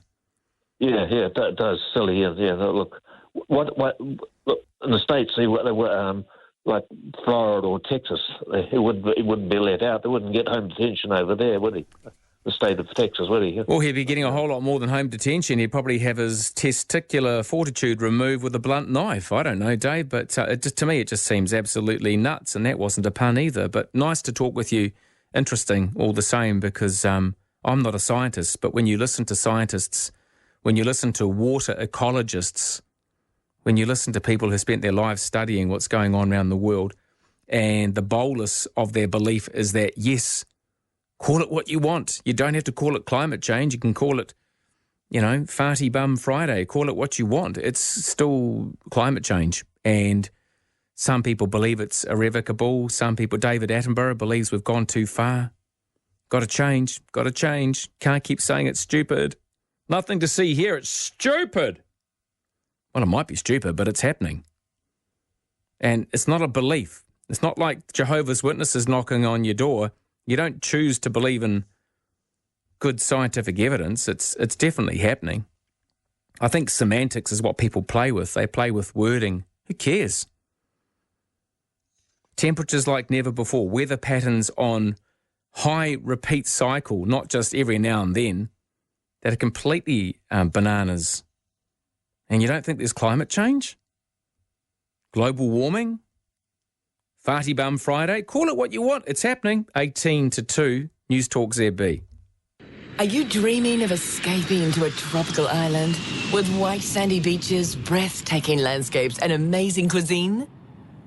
Look no further than the French Pacific paradise of New Caledonia. Less than 3 hours flying from Auckland on Air Callan. Take advantage of Air Callan's all-inclusive fares from $579 return, including check-in luggage, meal and beverage service and entertainment. Seasonal surcharges may apply. Sale ends 23rd of September. To book, visit aircallan.co.nz.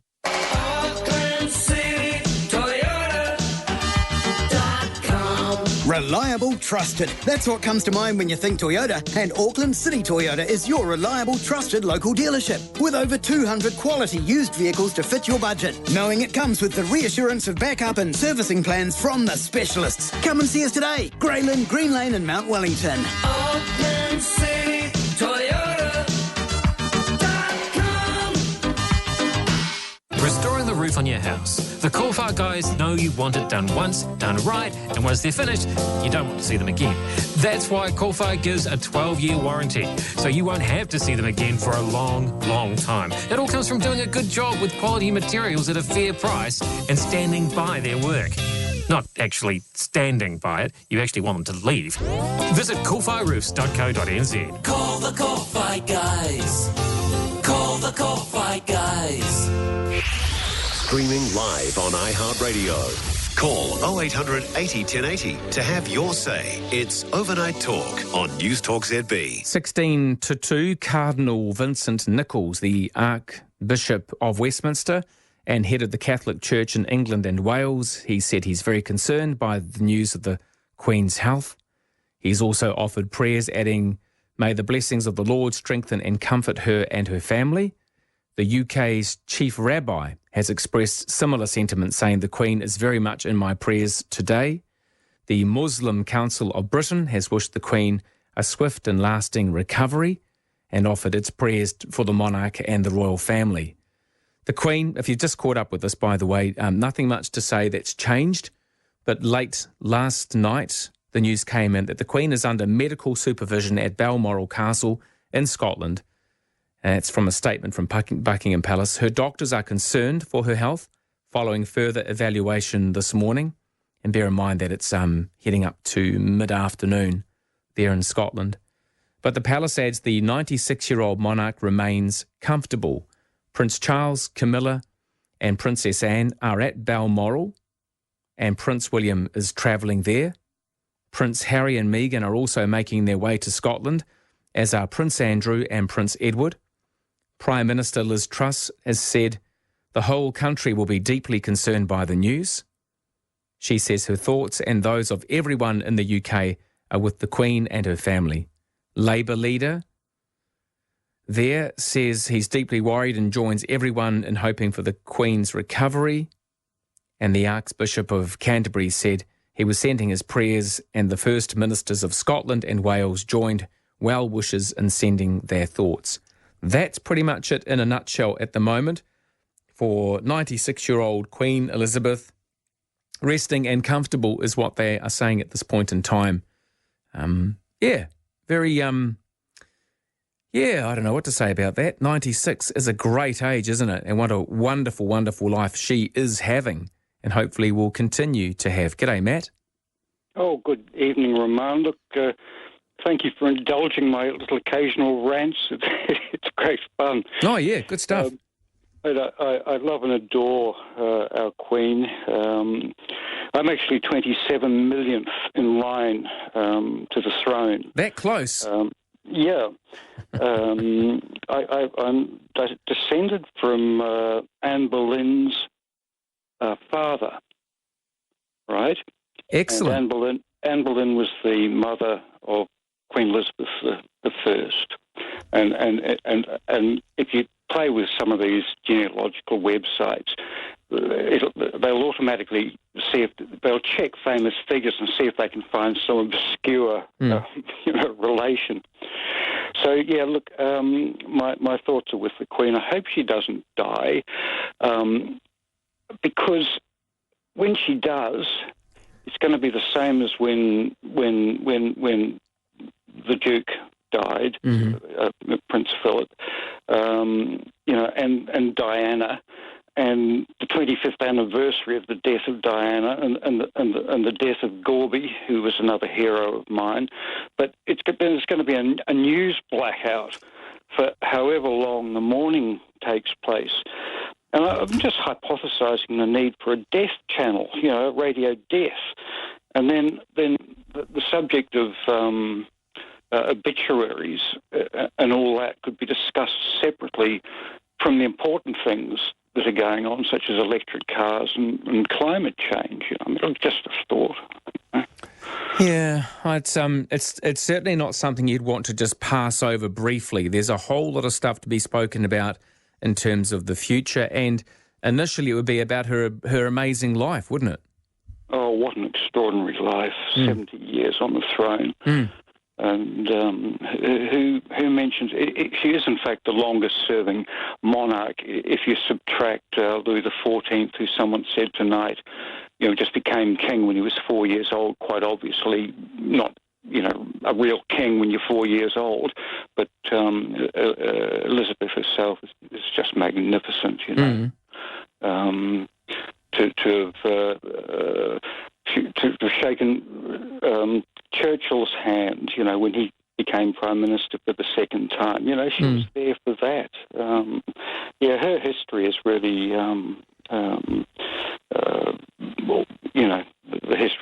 England itself and Britain itself for the last.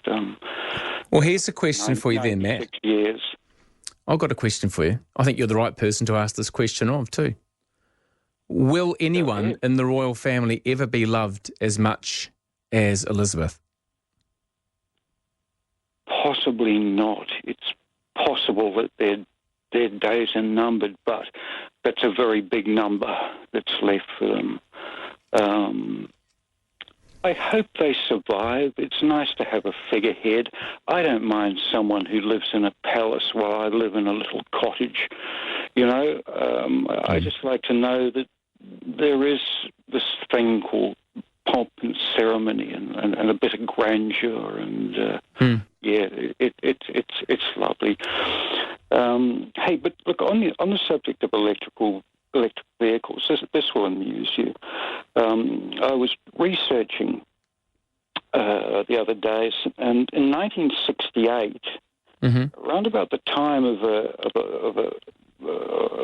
very well forgotten disaster, the Welsh Aberfan slag heap disaster, when a slag heap from a coal mine, right, slid down a hill and buried a little town called Aberfan in Wales. And that was the article that caught my eye. But on the same page was General Motors telling us that electric vehicles were just around the corner. So this was 1968.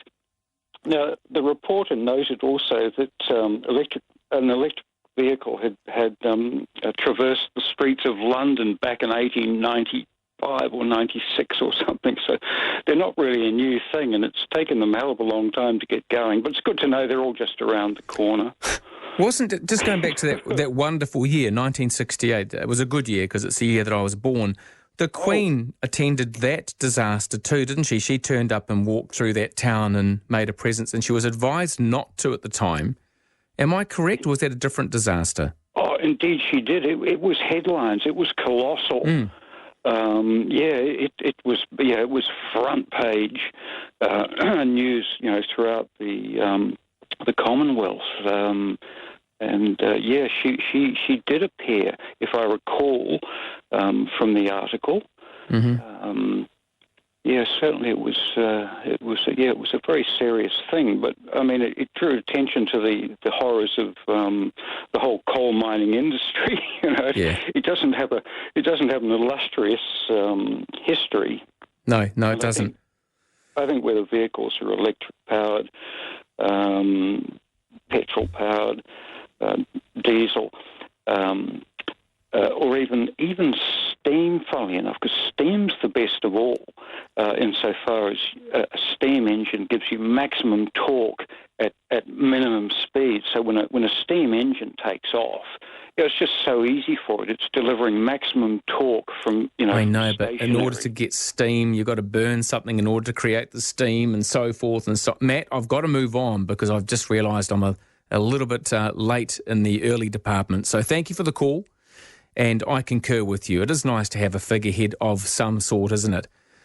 We still have her. She is resting and stable, so more news on that as it comes to hand right here on Newstalk ZB. Very happy to be here with you at 8 to 2. Have your say whatever time of the night. Call 0800 80 1080. It's Overnight Talk on Newstalk ZB.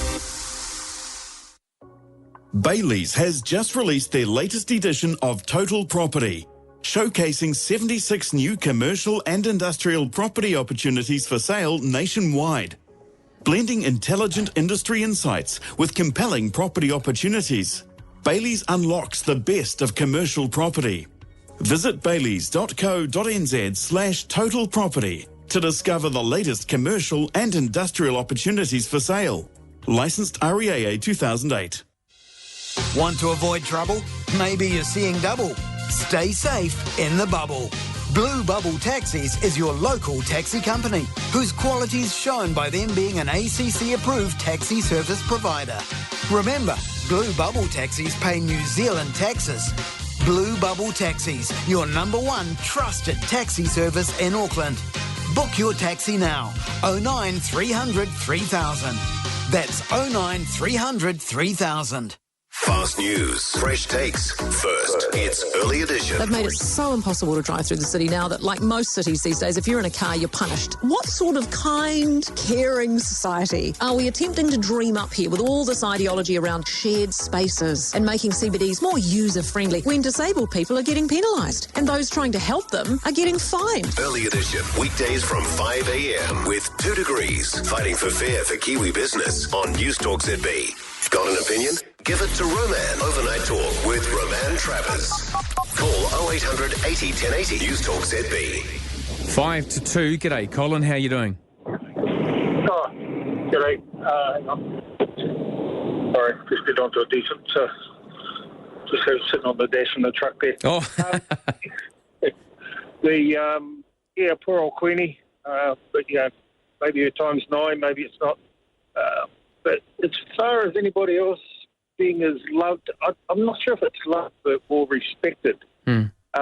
She's certainly one of the only royals that's managed to keep her pants in the right place. The rest of them, including the Duke, certainly let themselves down, in that regard, whether that's to the concern to people or not. But I just think that she really is a royal, I suppose, in the sense of the word. And I mean, I'm certainly not a prude or anything like that. But I admire the way that she's always, stuck to the protocols that she dedicated her life to, and she did dedicate her life to it. She always has, and I think she's always put her country and people and everything first before herself. But anyway, that was not what I wrote for. I mean, that's just part of life. No, well said though, Colin. Yeah, thank you. Yeah, on the climate change, 10 years ago I would have argued with you, but a couple of things that stick out very clearly to me now. One, our son goes to the Antarctic every year, and he has done for the last 8 years. He's a helicopter pilot down there. Oh wow! So he sees the changes every year that he goes down. I mean, he's down there for 4 to 5 months at a time, and then he comes back and he flies through the rest of the world, and then he goes back down there again, and he can attest to the changes that he sees on a yearly basis.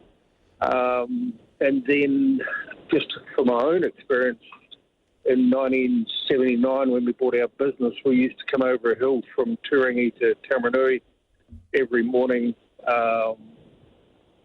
for the milk and bits and pieces. And every winter bar none in the early days, we were struggling and fighting to get through the snow.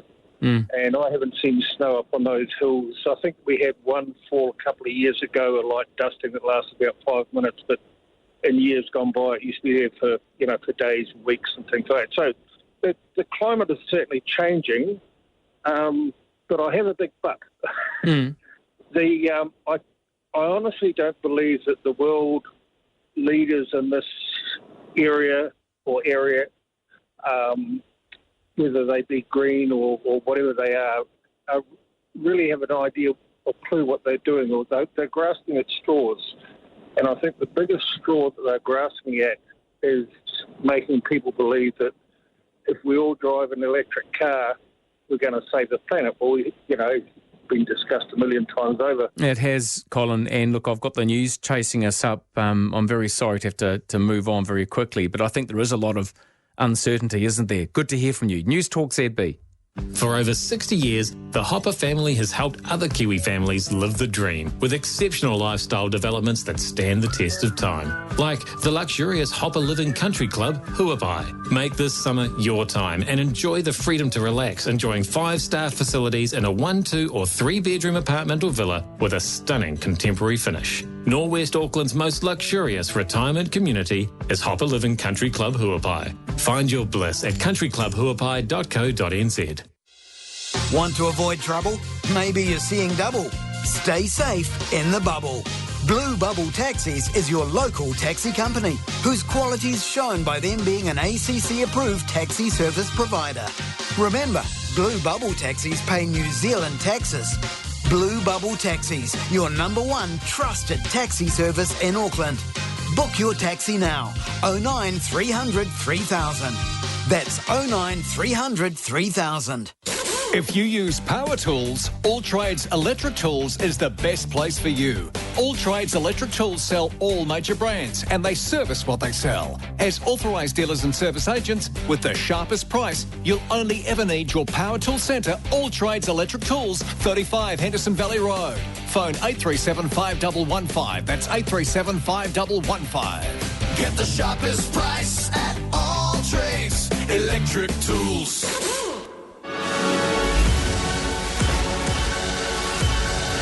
News you can trust. This is Newstalk ZB News. In this update, ministers will soon receive advice on the next stage of the battle against COVID.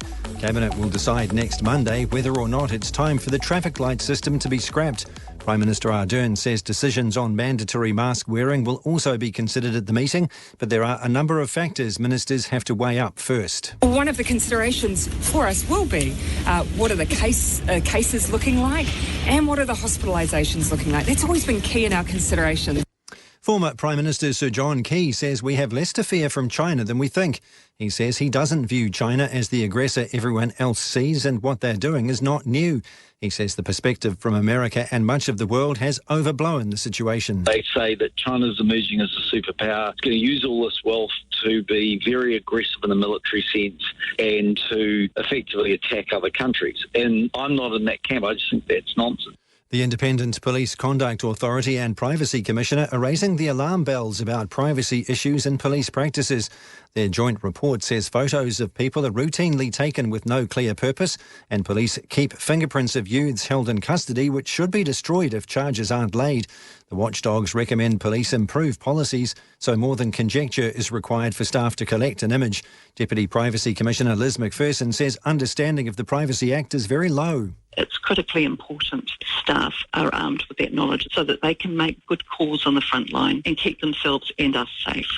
The government is moving to beef up transparency around political party donations. Chief Political Reporter Aaron Darman has the story. Justice Minister Kitty Allen says an amendment to the Electoral Act will clarify the definition of a party donation. It'll also add an offence of up to $40,000 if people don't transmit money within 10 working days to the intended recipient. Allen says without the change, political parties could use a loophole to legally avoid having to disclose donations. A select committee will report back on the proposed legislation by December, with changes likely to be in place before next year's election. ACT is reigniting its call for a review of electronic ankle bracelet criteria. There's been outrage over an 18-year-old sentence of 9 months home detention for raping 4 15-year-old girls, sparking demonstrations around the country. ACT Justice spokeswoman Nicole McKee says there is a place for electronic monitoring, but not for serious violent crime. And the criminals just say, well, hey, what have I got to lose? I'll just go out there and commit this crime and I'll be sent home where I can watch Netflix with a tag around my ankle. It's really sending the wrong message. Scientists have found links between deprivation of material assets and family activities and social media addiction in children. Almost 180,000 school children in 40 countries were asked about their home life and social media habits. Researchers found adolescents with less material assets and who are attending poorer schools are more likely to be addicted to social media. The wealth divide for children in the same class is stronger where there is less peer support. In sport, cricket, New Zealand have lost the Chappell-Hadley one-day series, slumping to a heavy defeat in the second match in Cairns. New Zealand won the toss and put Australia in. Bolton Henry once again ripping through the top order, only to once again lose momentum. Australia making 195 for 9. The target seemed gettable, but a disastrous start and a distinct inability to get the Australian bowlers away saw New Zealand out for 82 and 33 overs for a 113-run defeat.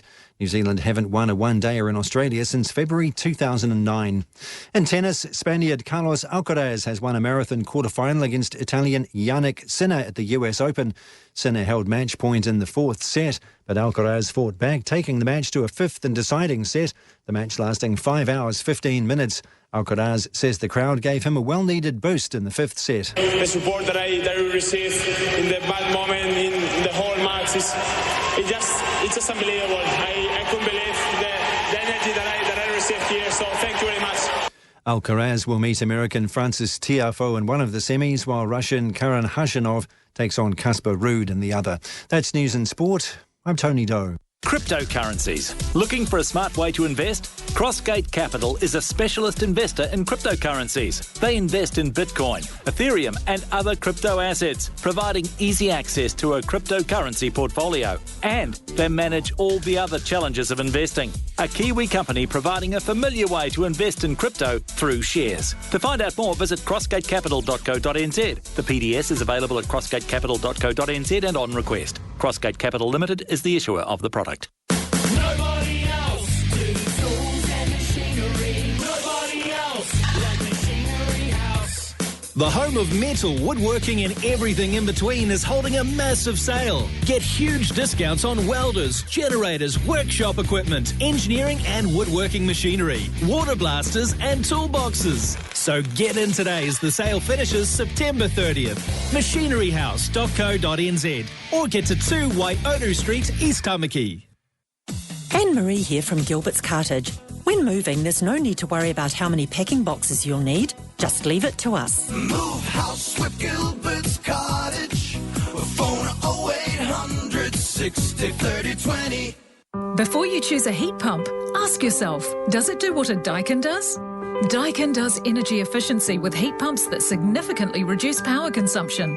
Daikin does what some don't. Daikin.co.nz. Newstalk ZB Weather Watch 24/7 for Friday the 9th of the 9th. A very happy Friday to you. For Auckland and Northland, fine apart from isolated showers.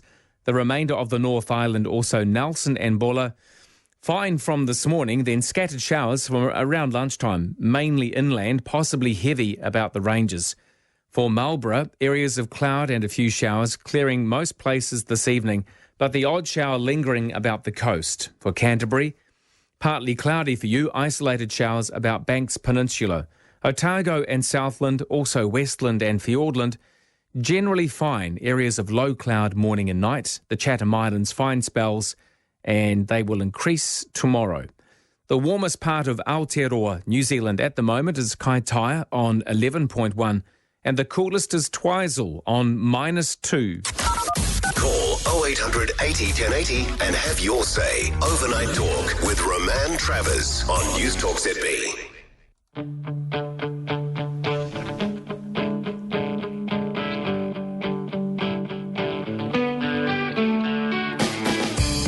A very good morning to you. Kia ora, New Zealand. No mai, hoki mai. Welcome back. If you're listening on iHeartRadio around the world, welcome.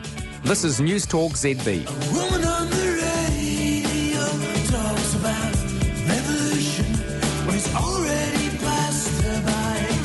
Bob Dylan didn't have this to sing about. You know it feels good to be alive. All sorts of things happening to talk about, and I'm very much looking forward to having that conversation with you on 0800 80 1080. The email address is roman@newstalkzb.co.nz. And for a very small charge, standard SMS charges, you can text on 9292, which is ZB.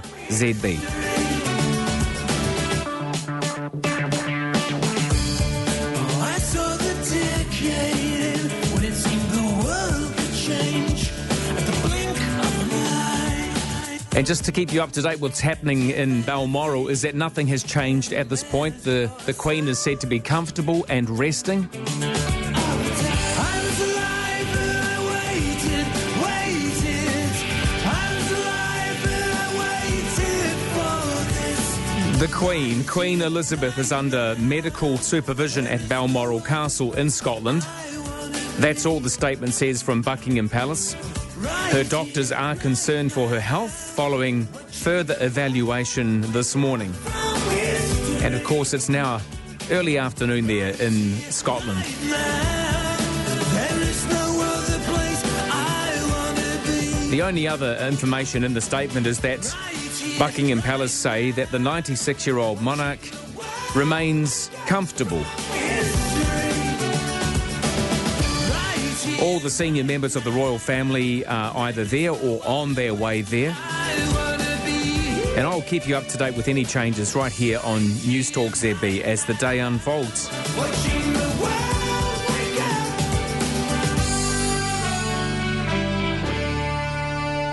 up. 2:09. Good morning to you. Great to have your company this morning on this Friday. I'm going to be finishing here at, when do I finish? 5. I walk out the front, have a quick chat with the newsroom. I love having a chat with people. I say good morning to those that are coming on and moving through to the other studios. Kate Hawkesby with Early Edition. And I can tell you now, it'll be an interesting day in lots of regards, won't it? As night time will be approaching into the evening by then anyway in Scotland. And 96 years old. I mean, anything can happen. What a great innings, what a great life.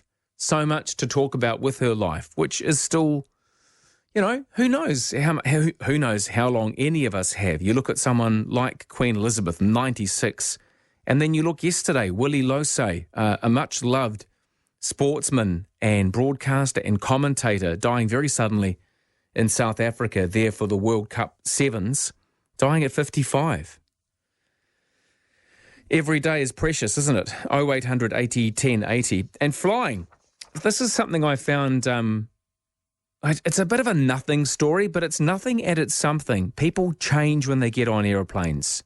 People become very possessive and demanding to squeeze things into overhead lockers and demanding to have a better seat, or people turn into members of the royal family sometimes. You're on a plane. It's like getting on a bus.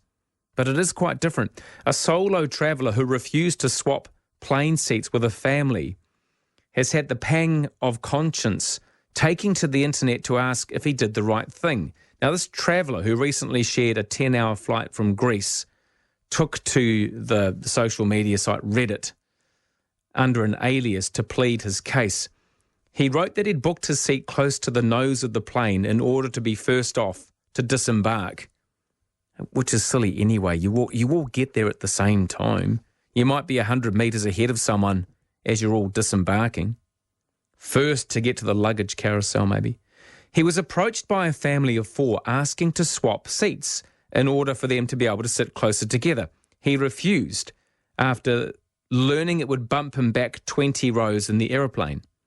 And the mother of the family began to make a scene, according to the traveller, pushing him as a solo traveller to trade places. However, he would not budge even still. And it ended up being a bit of a yelling match and it got a bit abusive. Maybe you should have booked ahead of time or spent more money on tickets so you could all sit together, he told the family. This is not my issue. Oh, that wouldn't have gone down well, would it? However, he later was less sure of his decision, having felt guilt for the entire trip. He's got a point in some regards, but would you want to keep a family from each other so that you could maintain your stupidity of wanting to get off the plane first? It's quite funny. Sometimes those people that insist on sitting at the front walk at such a slow pace that you end up overtaking them as you're getting off anyway. So it's a bit of snobbery being at the front. It makes you something special, maybe. Would you have swapped seats to let that family sit together? 0800 80 10 80 and 9292 is the text. G'day, Reese. How are you? Yeah, going all right. Yeah, good to chat with you, Roman. I can't afford a car, but I do take public transport. Mm-hmm. Yeah, basically, I suppose, global warming, it has to be true. It makes sense. We're generating all this energy and warmth and, burning all the pollutants. And so, things are going to get hotter, melting the icebergs, flow and effect. I read this news article when this lady was going on about, did you know that the average temperature is going up 1 degree every 10 years or 5 years or something like that? And I'm thinking to myself, good, speed it up because it's bloody freezing down here. I mean, yeah. The thing is, though, that some large parts of the planet will become uninhabitable, won't they? And some of those places not too far from where we are, with Australia often having all of the water or just no water at all, And maybe it's just a simple matter of, it's a simple matter of making simple changes, which we can all do, but also learning better to capture the water when it's excessive. We're not very good at that, are we? There's plenty of water. It's just, they say the shortage is really clean drinking water. That's the biggest shortage around the world. But yeah, good to hear from you, Reese. 0800 80 10 80 is the number. Nothing more I can tell you about what's happening in Balmoral. The Queen Elizabeth, her health is not the best. She is under medical supervision. She's comfortable, is what they're saying. And those press releases are coming out of Buckingham Palace back in London, with all the senior members of the royal family either there or making their way up to Balmoral, inland, Scotland there, beautiful part of the world. And the camera that I'm watching at the moment is just transfixed on the front gates where there are armed police opening and shutting the gates as Range Rovers come and go, delivering people. That's all I can tell you at this point, nothing more that you don't know probably. But keen to have those discussions around that if you want as well. Willie Losey, that great broadcaster. And how do you behave differently on aeroplanes? Do you know what I mean? As soon as the seat light, the seatbelt sign comes off, people leap up to dominate and control the aisle space, and it's quite relaxing to have a complete opposite to that. I've done that. Don't get me wrong. I can be just as arrogant sometimes if you're in a rush, but you can't rush. You can't get off any quicker. Sometimes just sitting there and going, you know what? Just going to sit here and enjoy the hard-boiled lollies and the cassava crisps. 0800 80 10 80 is the number. 16 past 2. Every view from every angle at every hour. Overnight talk. Call 0800 80 1080. Newstalk ZB.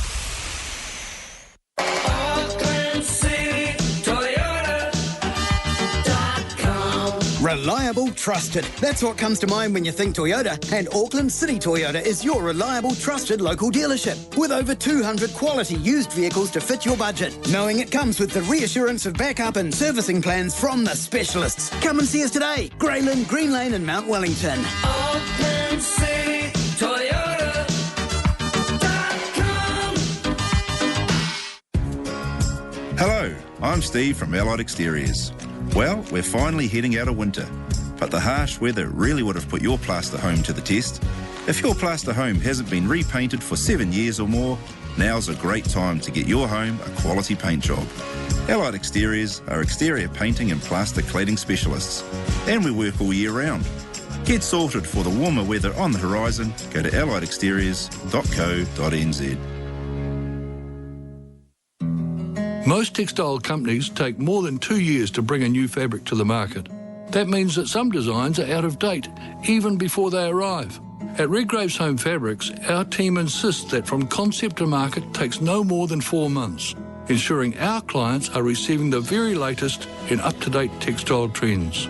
To explore the art of textiles in your home, phone Redgrave's Home Fabrics on 476 9102 or one of our very talented designers to call. Keeping you engaged, even overnight. Roman Travers. Call 0800 80 1080. Newstalk ZB. 17 past 2. A couple of things here from a couple of BBC royal correspondents. One of them is Nicholas Witchell. He says, I understand Buckingham Palace is not expected to say anything more at this stage. There is nothing imminent, I am led to believe, he says. And Sean Coolin says, he's another royal correspondent, Prince Harry and Meghan, the Duke and Duchess of Sussex, are on their way to Balmoral, where the Prince's brother William is already headed. It will mean the Sussexes pulling out of a charity event in London, where they had been the chief guests, and their already high-profile visit to the UK has clearly been overtaken by these events.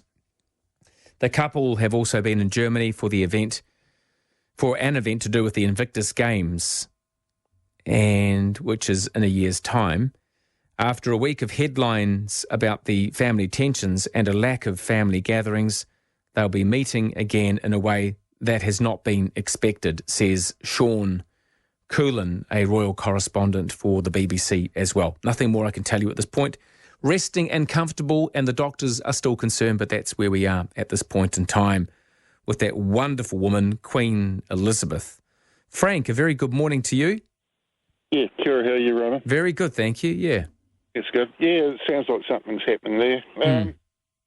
Yeah, it's sort of like that generation. Like, I miss my parents, and but it's sort of like, there's a bit of, she's quite classy, and I respect her. And sort of same with that generation, they didn't suffer fools, so to speak, the men and the women of that generation, and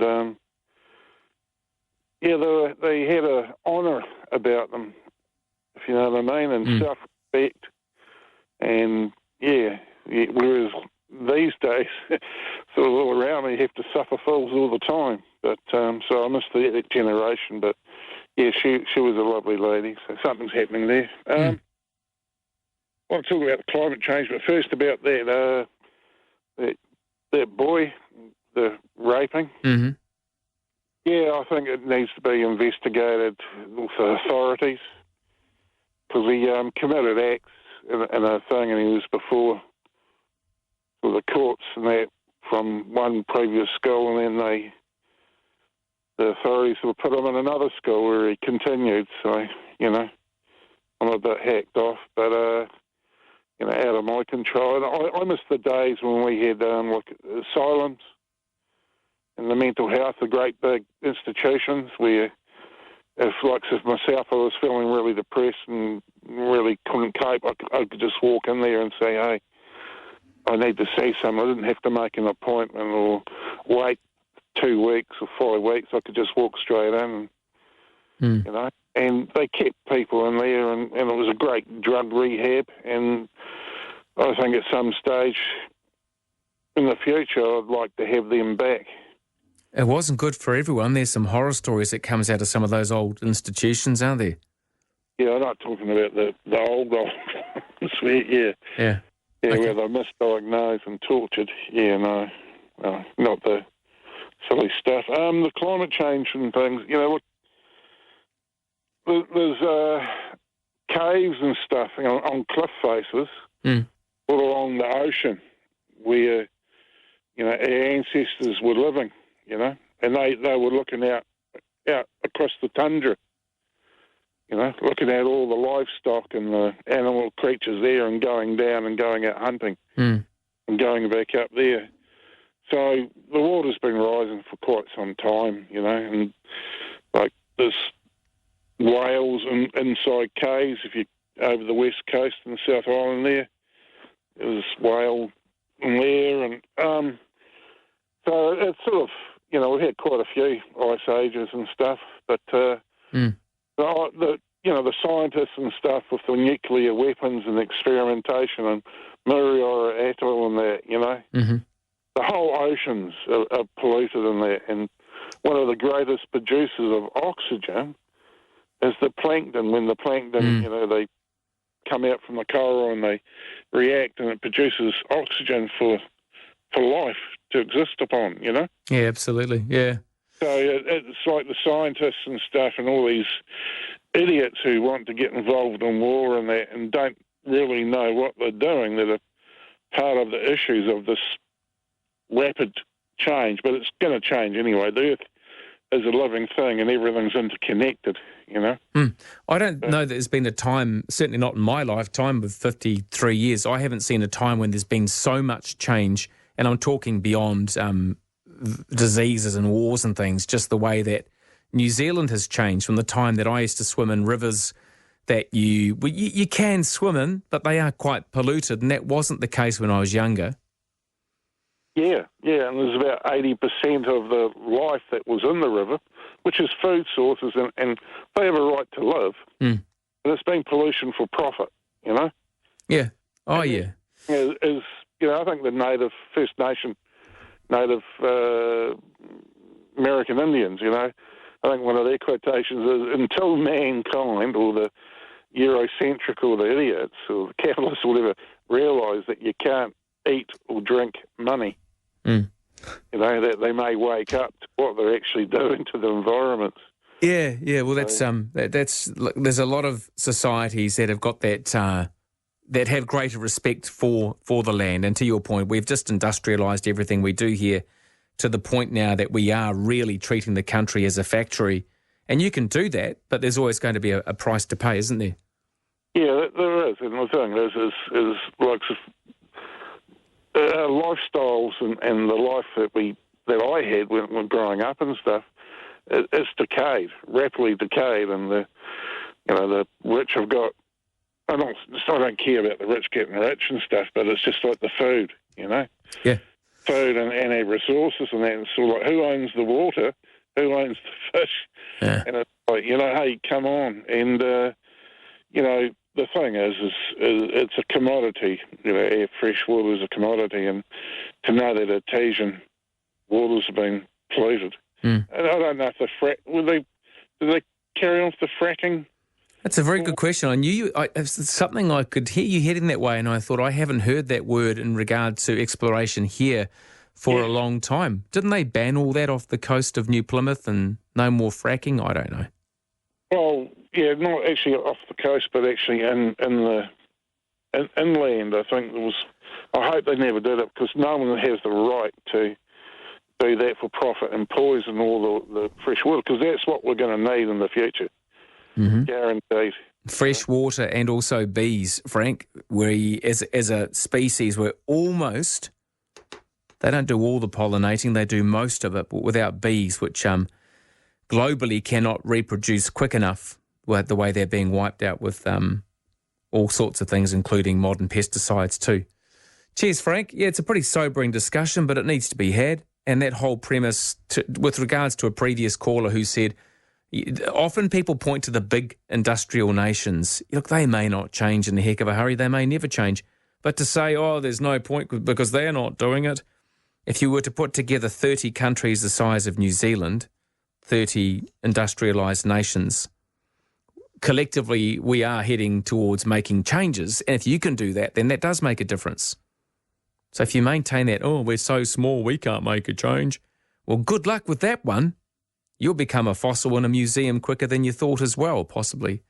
2 Newstalk ZB. Dave, you'll be next. John, do you know what'd be good? What? One forklift company to handle all my needs. New, second-hand and rental forklifts, big, small, electric, LPG and diesel, with backup parts and service I can rely on. Mike, you should give Crown a call. What do you mean? Crown can help with all that and more. Crown, the one and only call to make for all your material handling needs. There is nothing like a Crown. Check it out at crown.com or call 0800 802 002. No risk, no worries. It's mating season. Get your herd ready for action. But they need more than sweet talk and candlelight. So call in the A-Team, your vet and Agvance. Get your cow's nutrition and balance for better in-calf rates and fewer empties with a custom mineral blend designed around their health and diet. Talk to your vet. Get the Agvance A-Team on your side. Agvance. Revolutionise the way you supplement your herd. Newstalk ZB Auckland community notices with Danske Mobler Furniture. Save on quality bedroom furniture and Sealy beds. The New Zealand Red Cross and the students of Rangitoto College are proudly hosting this year's pop-up book fair. You can join them at the Rangitoto Centre on East Coast Road, Saturday 10th of September from 9am to 5pm, Sunday the 11th from 10 till 3:30. Entrance is free and books will be at bargain prices. Caring for our community. Newstalk ZB and Danske Mobler Furniture. 2 Newstalk ZB. Roman Travers here with you through until 5 on this Friday, the 9th of September. Ruby on the email says, good morning, Roman. Hearing today regarding the fact that it's the 9th of the 9th reminded me I passed with great excitement my car driver's licence on the 9th of the 9th, 1969. How on earth do you remember that? That's incredible. I couldn't tell you when I passed mine. I was 16. I couldn't tell you the day.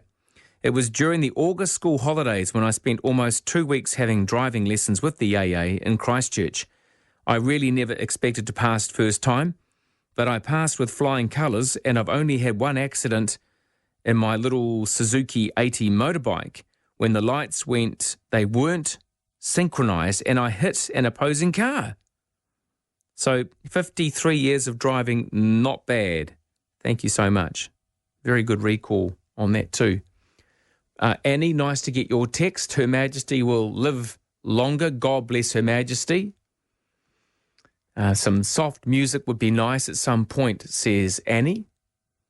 I might play that. I might play something quite royal, actually. It's a good point, Annie. Oh my God, Roman, that is sad news regarding Her Majesty. I sincerely hope the family have told Harry to come to his granny. God save the Queen, says Donna. Just remember, if you're just tuning in, nothing to say at this point other than she is resting and comfortable. Doctors are concerned. And she's up at Balmoral in Scotland at that beautiful castle, Balmoral. And all of the news services are playing all sorts of footage. One or two just have cameras fixated on the front gates of Balmoral as Range Rovers come and go delivering people here and there. G'day, Dave. How are you? Yeah, not bad, not bad. Sad about the Queen. She's certainly done her duty, and she's certainly a class act. There's no two ways about that. Mm-hmm.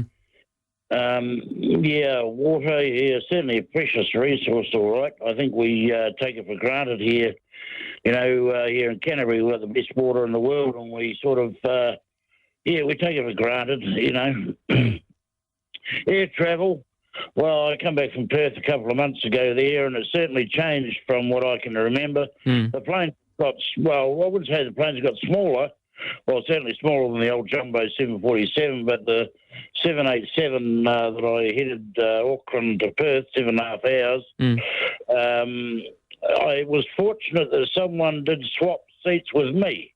Oh, yeah. I was originally the window, now I'm about 4 foot across on the shoulders, and I managed to get a spare seat beside me in an aisle. Mm-hmm. And that being said, just sitting normally, I was getting people bumping past me, my shoulder, but that was all right, you know. At least I could sit, you know, in reasonable comfort. But by crikey, the seating arrangements are certainly the stuff in the seats, and they have got smaller. Yeah, I believe. Yeah. But anyhow, it was enjoyable. You know, on the back of the seat, you've got all your entertainment, and you press on that.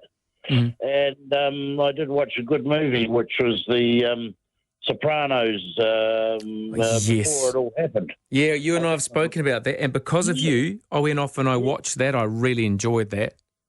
Absolutely, yeah. I did too, actually, and struck it mostly by chance. Yeah. But I just noticed, that's pretty much all I really phoned about. I am watching the BBC at the moment, and I assume they wouldn't be gathering the family together to be at the bedside of Elizabeth for no other reason. And certainly thoughts go out to her, and Well, she is 96, and you know, at 96, you don't have to have too much of a impending health situation to be taken out, which is a horrible way of putting it, but it doesn't take much when you're fragile, right? Yeah, absolutely, mate. Absolutely. Thanks for your thoughts, Dave. Nice to chat with you. Good morning, mate. Yeah, all the best. All the best. There we are. And that movie, by the way, that Dave and I were just talking about, the Soprano movie, it's very clever. It precedes the whole television series. It's called The Many Saints of Newark. It came out last year, and Dave got to see it on the flight. It's always good when you get a good movie on a flight, even though the screen is the size of a bread and butter plate. At least it's right in front of you, and you can pause it at will. That's quite a good thing.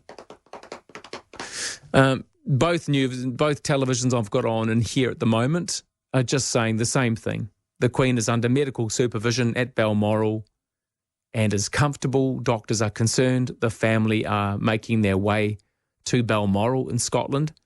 I don't know what the flight time would be. It's not that far. But when you've got a Lear jet or a Jet Ranger helicopter. I was talking to someone yesterday. I said, what are you doing? Which is always a nosy question. And she said, I'm ordering in parts for a helicopter. This is a person whose job it is to go through schedules and order parts for aircraft, because it doesn't matter how old the aircraft is, how many hours it's done, right? So after so many hours, parts get replaced. And I said, oh, that's interesting. So much more interesting than my day. Where are you ordering the parts in from? She said, Italy. I said, do the Italians make helicopters? And she said, yes, they do. They make a brand called Augusto, which I'd never heard of before. But if I was rolling around in so much money I had no idea what to do with it, I would learn how to fly a helicopter, and I'd own one. That would be the way to travel, wouldn't it? Never caught in traffic, great views. You're just up, gone. Brilliant. That would be the way to go. 0800 80 1080. Your thoughts around that travel story where the family got really angry at this passenger who refused to swap seats? He must have a big ego or just completely a narcissist, because he then took to social media to tell the whole world how selfish he was and asking the whole world, do you think I should have moved? Well, clearly you probably should have, because what did you achieve? The question is, are you happy being shoved in the back of the plane to make someone else happy? I couldn't within, I don't know.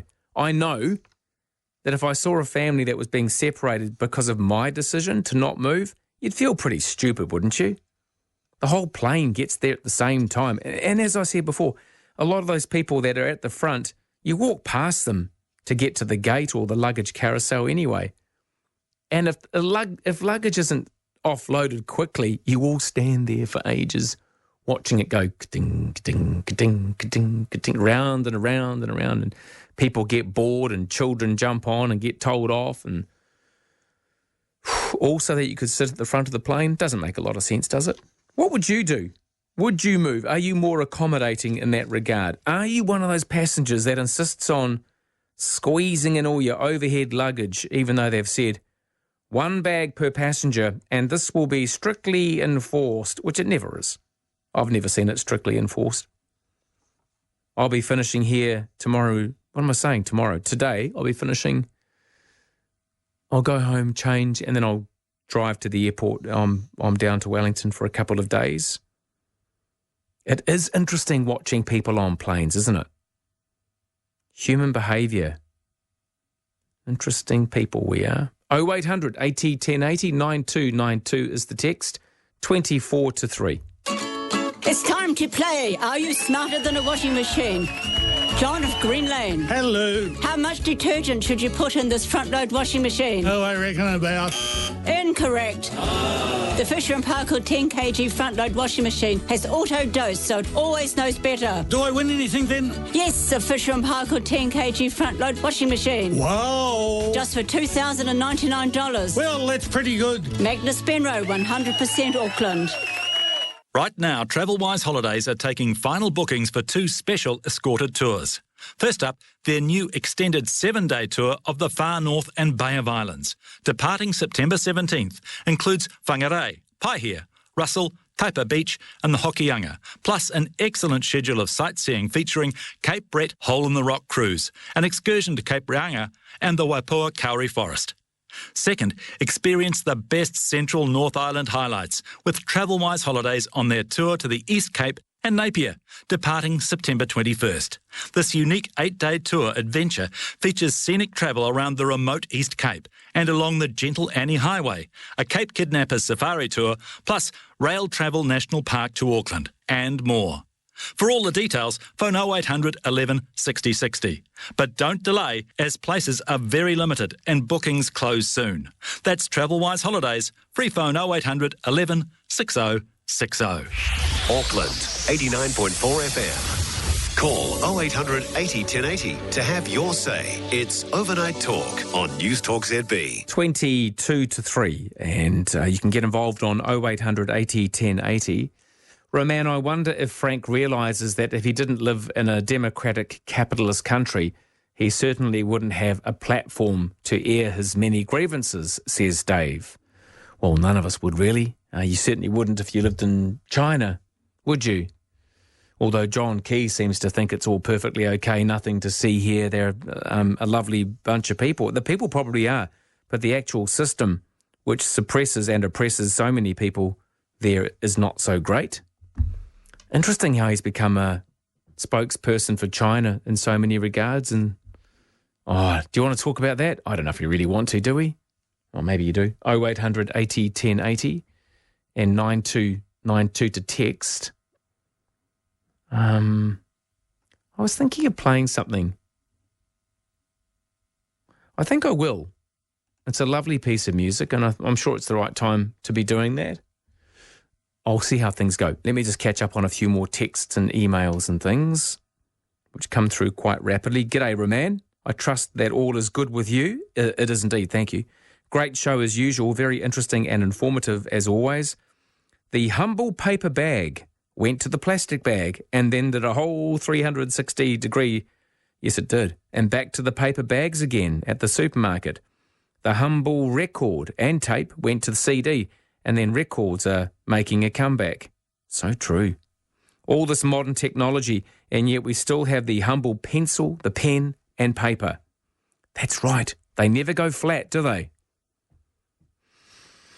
I do like the electronic notes version on phones and things. I love all that. I love setting alarms and having things in a diary that kabings and beeps and carries on, because paper won't do that. Just a few thoughts on modern technology versus old technology. Listening in from South Australia, receiving you loud and clear. Have a great show, Roman. Cheers from Phil and the gang, as always. Very nice to hear from you guys. Very nice that you're part of the program too. Thank you for contributing. Wherever you are in the world, if you want to partake, it's 0800 80 1080 for Yokel Locals. If you go onto newstalkzb.co.nz, then you can find the various ways to keep in touch. Let me see if this works. This should work. I think it's appropriate. I really do. Hope you do.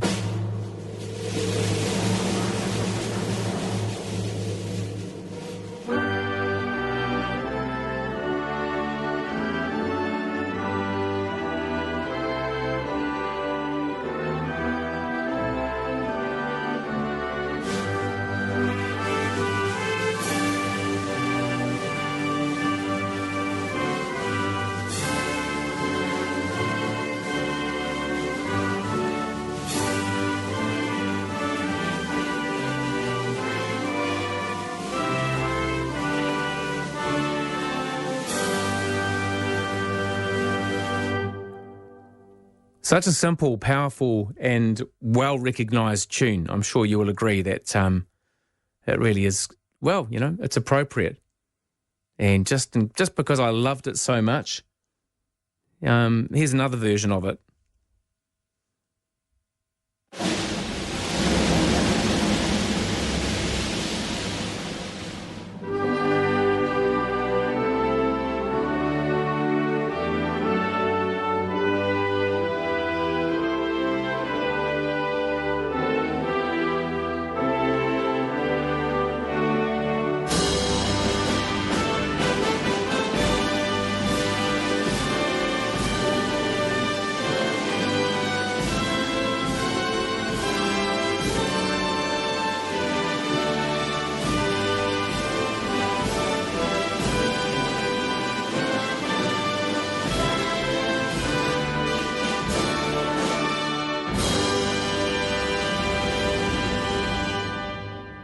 Oh, I love that one. I love that ethereal sound as the music finishes and the notes carry within the cavernous interior of possibly a big church. I don't know. It sounded really good. That was the massed guards, the massed bands of the Guards Division, God Save the Queen, and the previous one was the Central Band of the Royal British Legion with Captain David Cole in control there. Simple tune, but quite lovely. Hope you enjoyed that. If you've just joined me, the Queen is in a stable condition. She's comfortable. She's at Balmoral Castle. She has doctors in attendance who are concerned for her health, but they say that she is comfortable and resting as flights carrying 7 members of the royal household are due to land in the next few minutes in Aberdeen as cameras are trained both on the front gates of Balmoral Castle and also at Aberdeen Airport, where the cameraman has to keep wiping the lens. So there must be a bit of rain falling there as well. Very keen to have your contribution. This is Newstalk ZB. Roman Travers here with you. It's an absolute pleasure to be here this morning, 17 to 3. Talking with you all night long. Overnight talk. Call 0800 80 1080. Newstalk ZB. Hello, I'm Brian Cree from Radius Care. Radius Care is a New Zealand-owned and operated aged care provider. We offer a range of world-class services, including rest home, hospital, respite, dementia and palliative care. Radius Care is all about putting the care of our residents at the centre of everything we do. To achieve this, we're focused on building close-knit teams who love caring for our residents as if they were close family members. The demand for Radius Care services is high and is only set to climb in the years ahead, so we're always looking to employ more dedicated staff. Right now, we're looking to employ cooks, kitchen hands, gardeners, cleaners and receptionists. We also need more clinical and office managers, nurses and healthcare assistants. If caring is your calling and you enjoy working in a calm, supportive family environment, please visit our careers page at radiuscare.co.nz. Simon Barnett and James Daniels. A lot of us pay our bills late. It does affect, as they say, the cash flow for the business, and also they might have some money out, from the bank. They're paying interest on it. That's what makes up that almost $500 million loss or effect on small and medium-sized enterprises. If it's a bill, it's something I have to do. I got bills. I gotta pay. Yeah. Just get it done. Back today, 12 till 4 p.m. Simon Barnett and James Daniels afternoons. Only on Newstalk ZB. Got an opinion? Give it to Roman. Overnight talk with Roman Travers. Call 0800 80 1080. Newstalk ZB. 2:45 on the text machine. G'day, Roman. You should tell the whole story of that passenger giving up a seat. He paid more money for the seat in the front of the plane than 20 rows back. But remember, the lady didn't ask the people 20 rows back to change seats. Eh? Okay, look, I haven't read the whole story out because it's 2 pages long, but it just comes down to courtesy. The simple question is, would you be happy that you, in the knowledge that you were keeping people from being together that were family members? It's different if they're just mates. Oh, g'day, mate. Can I sit with me old mate? No, well, probably not. If you're on your own and not being separated from your own friends and family, then what are you losing out on? Sure, you pay a bit more for a front row seat, but the whole plane lands at the same time. You don't get a better view at the front, do you? Well, no, you don't. 0800 80 1080 is the number. Morning, Steve. Good morning, Roman. Good morning. Yes, I remember during the war, the Queen, her mother, and how the whole Commonwealth, the whole empire just had such great affection for her mum and dad too, him taking over the throne, which he didn't want, being a bit dyslexic, and his brother abdicating him. The whole empire had a tremendous regard for them. And then for their daughters, Elizabeth and Margaret were the same, and she went through the ropes. And, lovely to hear that second version. We'd all stand up in the theatre. Oh, exactly. Yeah, it's such a powerful tune, isn't it? Yes, especially that second one. And maybe we'll change the subject with the global warming, as they call it, climate change. And I was watching a program tonight on India and Pakistan in particular. I think India may be the third highest grain producer in the world, and France fourth. And Pakistan, they're also major exporters, unbelievable, and all hands-on manual labor in this age. That vast tonnages handled by hand, and then they produce most of the grain, but they have to buy back grain from seed companies, Roman. Oh, is that right? Yeah, and at great expense. And so that with the fjords, what do you call it? The ice fields melting over there in Pakistan.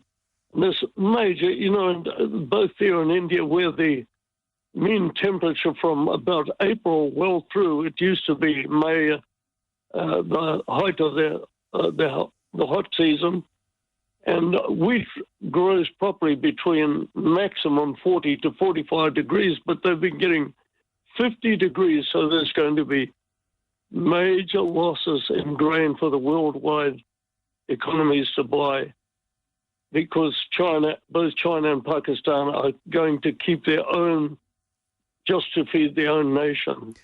And Steve, it's been widely recognised for a number of years now that China cannot sustain food for their own people, which is why they're looking to buy outside of their own country and grow food and develop outside of China. It's a big population, isn't it? Roman, not only them, it's going to happen very presently in America, in Europe, in the UK. The impact is not going to be only on India and Africa, you know. In Africa, there's no news about the starvation that's going on right now in Africa. Has it ever been any different, though, in parts like, you know, the eastern parts of Africa, and other parts, but East Africa, Eritrea and Ethiopia, it's just been perpetual, hasn't it? Yes, but it's just galloping, you know, to the negative now, Roma. And I think it's going to happen all over. And I didn't know that, you know, we in New Zealand are major seed suppliers for other countries for wheat. Oh, really? I know that we grow a lot of seed crops. I used to know a guy who had a farm that was purely for seed. That's all they did. They grew crops for seed, for lettuce, that supplied the lettuce for McDonald's and parts of the world. They would grow pumpkin, not for the pumpkin fruit or vegetable, but purely for the seed. Is it a fruit or a vegetable? It looks like a vegetable. It's a vegetable, but Roman, they do all kinds of seeds like red and white clover. You know, it's $30 a kilo now. Yeah. And because of the frost down there, whatever you plant, that's all that comes up. Yeah. The only reason I asked that question, because isn't the definition of a fruit is something that has the seed on the inside, but then you got strawberries with the seeds on the outside. Anyway, that's a bit of a tangent. But you're right, there's so much to be concerned about. And now, Steve, I just want to let people know that the plane carrying the 7 members of the royal household has just landed in Aberdeen now, so they're very close to the castle, aren't they?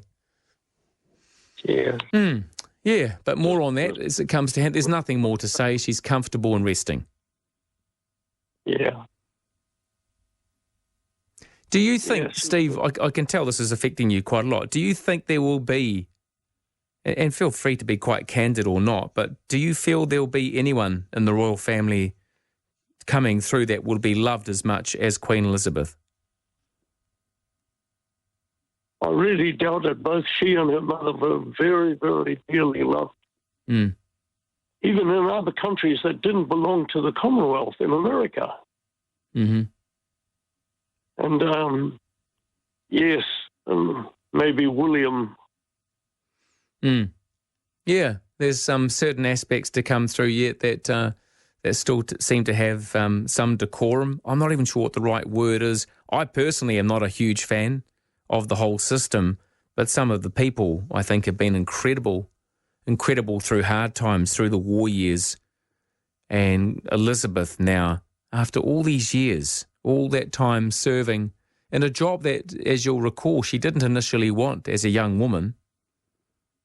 96, she's comfortable and stable. Doctors are concerned. Members of the royal family now arriving. It looks like a Lear jet. I don't really know my jets, but there's a very fancy pants aeroplane landing in Aberdeen, where it's very rainy afternoon there. But more information soon here on Newstalk ZB. Steve, thank you. 0800 80 1080 if you'd like to have a chat about etiquette on aeroplanes around Queen Elizabeth. We've been talking Willie Losay as well, who died yesterday in South Africa very suddenly at the age of 55. And this report I referred to, 60% of us will consider buying an electric car for our next car. That survey was of 2,500 people, quite substantial.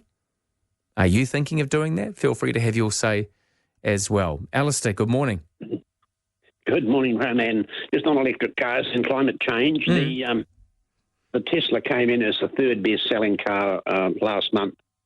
behind the Ranger and the Toyota Hilux, the all-electric Tesla was the third best-selling car in New Zealand, and it beat other vehicles like the Corolla and all the other Japanese. So that was a huge move for it up the ladder to number 3. And people do want it, and in fact, Tesla's got. I hear more than 500,000 on the waiting list for a Tesla around the world. Where is that predominantly coming from, that demand? Right around the world, but probably in the States, I would guess. Yeah. But, yeah. I was in a building during the week looking down on the Auckland waterfront, those great big ugly boxy looking ships that arrive with all the cars on, and they were offloading all these brand new cars, and there was this long string of Teslas being driven off the ship. Yes, no, they're the ones they want. I mean, they've got a range of about 500 k's, the new Teslas. So there's no shortage of there. Yeah. The electric highway in New Zealand is not great. I mean, the infrastructure that we have to charge outside your, it's outside your home. There's simply not enough of them. And, many of them are out of action when you get there. So I know this sounds a bit comedic. I don't need to. I'm not trying to be funny. But if you are enjoying your Tesla and you're cruising along and you might be going a bit quicker than usual and you might be running the electrics because with aircon and stuff, and you get 20 k's out of Waiouru, what do you do if you break down? If you run out of electricity, what do you do? Well, Tesla is very well organised, so they've got people to come and rescue you should you need them. Oh, really? But, well, yeah. You can simply call up the people to give you a tow. You can't tow an electric car, I'm told. Is that right? Beg your pardon? You can't tow an electric car? I'm not sure. It's got a neutral position in them, so they can be put into neutral, and you can certainly push them. Would it be silly to put a tow bar on and have like a great big battery pack on a trailer? Yeah, all sorts of things happened overseas where they have got battery packs, spare battery packs they can carry with them. Right. But, oh, really? Yeah. I was just joking. Yeah. Okay. Yeah. So, as I say, the distance in New Zealand between charging points can be about up to 70 k's, I believe. Mm. And it's just a bit far. For my little electric Leaf, it is. Where's the most interesting place you've seen? The most interesting place I've seen a charging station is Raglan. Yes, it's around at Raglan. I've seen that one, yeah. There's one at Tikaha. Mm-hmm. And so every 70 k's, there'll be another charging station somewhere. Okay. But the thing is, you turn up there and they may be well out of action. They're not, just broken down. So it's, yeah. So I planned to go to Opotiki, but the charging station, we rang up there. We called up and it was out of action. Okay. Do you know roughly, I'm asking for a friend who owns a Land Rover. Actually, I'm not asking for a friend, it's me. How much would it cost to convert a standard car to a completely electric? It would cost, look, I don't know. You're probably talking about at least 10 grand. Oh, yeah. And it's not just the motor and the batteries. You've got a power steering to consider, driven off your motor. You've got your brake to consider, and your suspension have to be tweaked as well for the new batteries. $10,000, you'd have to really love your Land Rover, and I do. I don't drive her a lot. In fact, I don't drive it so much that for the last couple of days I've had it on a trickle charger just because I know that, the battery starts to die. So I put it on the trickle charge. Oh, good to hear from you, Alistair. Tremendous. Did you feel that earthquake last night? No. It must have been the washing machine again. Time for a new one. And you can't go past this one. The Fisher & Paykel 7.5 kg front load washing machine. Without a garment option, 4.5-star water rating and 1400 RPM maximum spin speed. Price to sell at the super deal of just $999 at Magnus Benroe. If there's a whole lot of shaking going on at your place, this is the answer. Magnus Benroe, 100% Auckland. Hi, I'm Craig from 445 Property Group.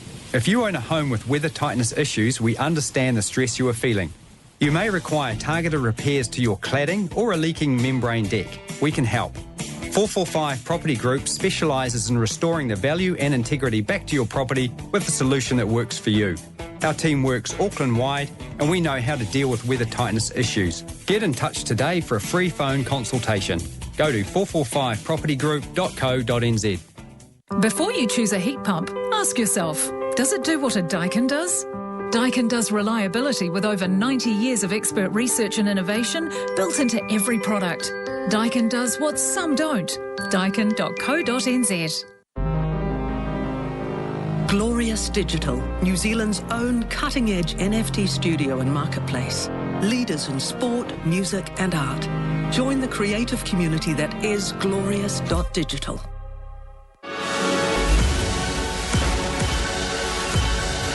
Every view, from every angle. This is Newstalk ZB News. In this update, police are only partly accepting a report raising concerns about handling of images and information. The Independent Police Conduct Authority and Privacy Commission investigation found police routinely take illegal photos and video of the public. Thousands of photos have been stored on police officers' phones, and the fingerprints of youths legally required to be discarded are being kept. Police Commissioner Andrew Costa says they accept concerns about photos taken of rangatahi, while other findings will be examined. There's a real risk that the implications of this is that we will struggle to prevent some crime and to investigate crime, and we need to get the balance right. The Prime Minister is giving nothing away on any potential changes to the country's COVID settings. Jacinda Ardern has confirmed Cabinet will consider on Monday whether to scrap the traffic light system, with an announcement on Wednesday. But she's giving very little away, saying advice is being prepared. No final decisions have been taken. We'll be looking to make announcements once we've taken those decisions. Meanwhile, across the Tasman, COVID isolation periods are falling from 7 days to 5. Canadian police have confirmed a second suspect in a stabbing spree which left 10 people dead has died after being taken into custody. Miles Sanderson was caught after a 4-day manhunt sparked by the attacks in Saskatchewan. His brother, who was also a suspect, was found dead earlier in the week. Assistant Police Commissioner Rhonda Blackmore says shortly after Sanderson's arrest, he went into medical distress. She says nearby emergency medics were called by police and he was taken to hospital where he was pronounced dead. Ballots have closed in the one-horse race for Greens co-leader. James Shaw remains the only nominee despite being dumped from the job at the party's AGM in July.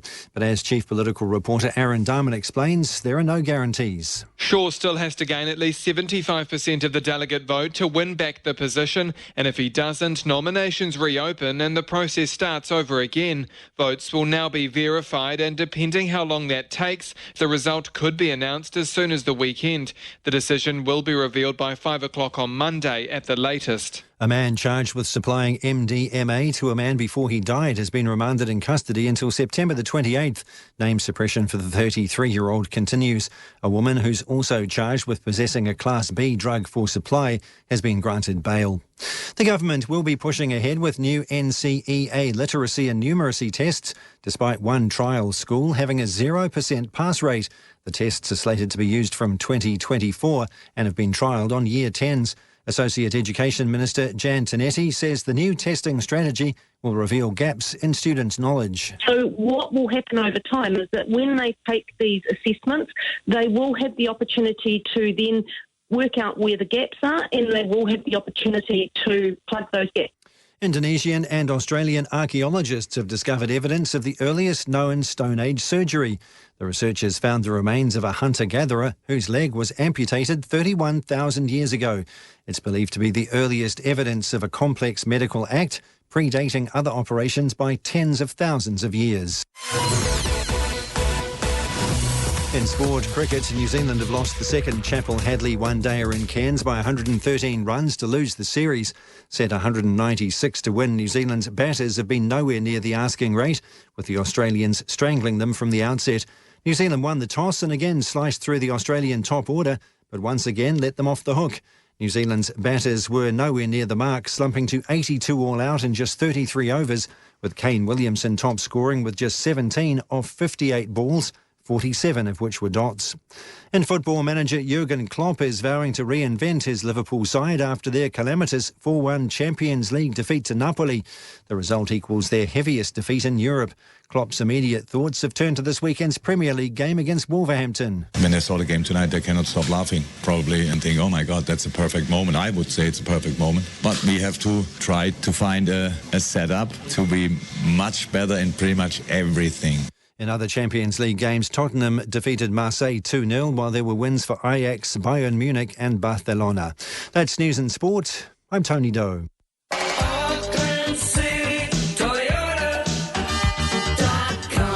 Reliable, trusted. That's what comes to mind when you think Toyota. And Auckland City Toyota is your reliable, trusted local dealership. With over 200 quality used vehicles to fit your budget. Knowing it comes with the reassurance of backup and servicing plans from the specialists. Come and see us today. Greyland, Green Lane and Mount Wellington. Auckland City Toyota.com. Right now, TravelWise Holidays are taking final bookings for 2 special escorted tours. First up, their new extended 7-day tour of the Far North and Bay of Islands, departing September 17th, includes Whangarei, Paihia, Russell, Taipa Beach and the Hokianga, plus an excellent schedule of sightseeing featuring Cape Brett Hole-in-the-Rock Cruise, an excursion to Cape Reinga and the Waipoua Kauri Forest. Second, experience the best Central North Island highlights with TravelWise Holidays on their tour to the East Cape and Napier, departing September 21st. This unique 8-day tour adventure features scenic travel around the remote East Cape and along the Gentle Annie Highway, a Cape Kidnappers safari tour, plus Rail Travel National Park to Auckland, and more. For all the details, phone 0800 11 60 60. But don't delay, as places are very limited and bookings close soon. That's TravelWise Holidays. Free phone 0800 11 60 60. Newstalk ZB Weather Watch 24/7 for September the 9th. Happy Friday to you, the 9th of the 9th. For Auckland and Northland, fine apart from isolated showers. The remainder of the North Island, also Nelson and Buller, mostly fine this morning, then scattered showers from around lunchtime, mainly inland, possibly heavy about the ranges. For Marlborough, areas of cloud and a few showers for you this morning, clearing most places this evening, but the odd shower lingering about the coast. For Canterbury, partly cloudy, isolated showers about Banks Peninsula, Otago and Southland, also Westland and Fiordland, generally fine, areas of low cloud morning and night. And the Chatham Islands, fine spells will increase tomorrow. So, the warmest part of the country at the moment for Aotearoa, New Zealand, it's Kaitaia still on 12.3, and the coolest is Twizel on -2.1. Call 0800 80 1080 and have your say. Overnight Talk with Roman Travers on Newstalk ZB.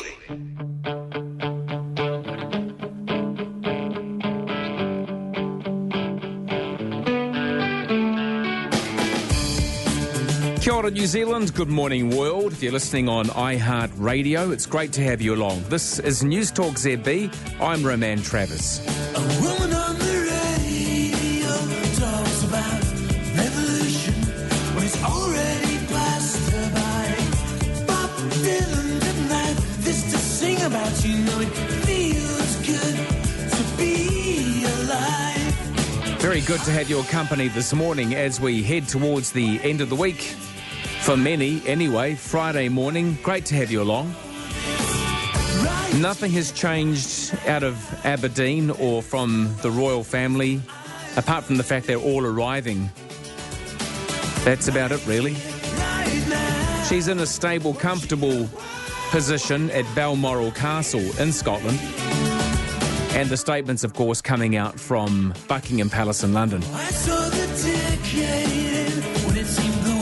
Doctors say they are concerned for her health, but she is stable and comfortable as the family arrive, a jet plane landing at Aberdeen Airport to make its way to the Queen.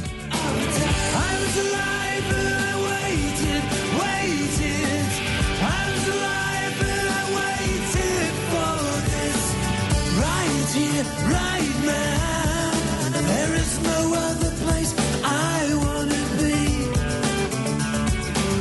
Right here, right now, what you as always, the number is 0800 80 1080. It's free. And the text with a very small charge, an SMS standard charge, 9292 or ZB if it makes it easier to remember. The email address, that's roman@newstalkzb.co.nz. Also on social media, apparently there's a Roman Travers on Newstalk ZB page. I've seen it. I think it's up and running. Have a look if you want. And you can find me on Instagram, Roman Travers, all one word.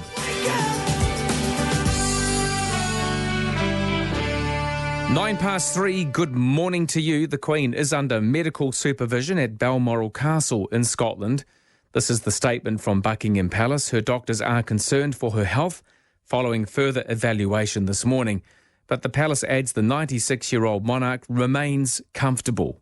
This is the latest news on Queen Elizabeth for you.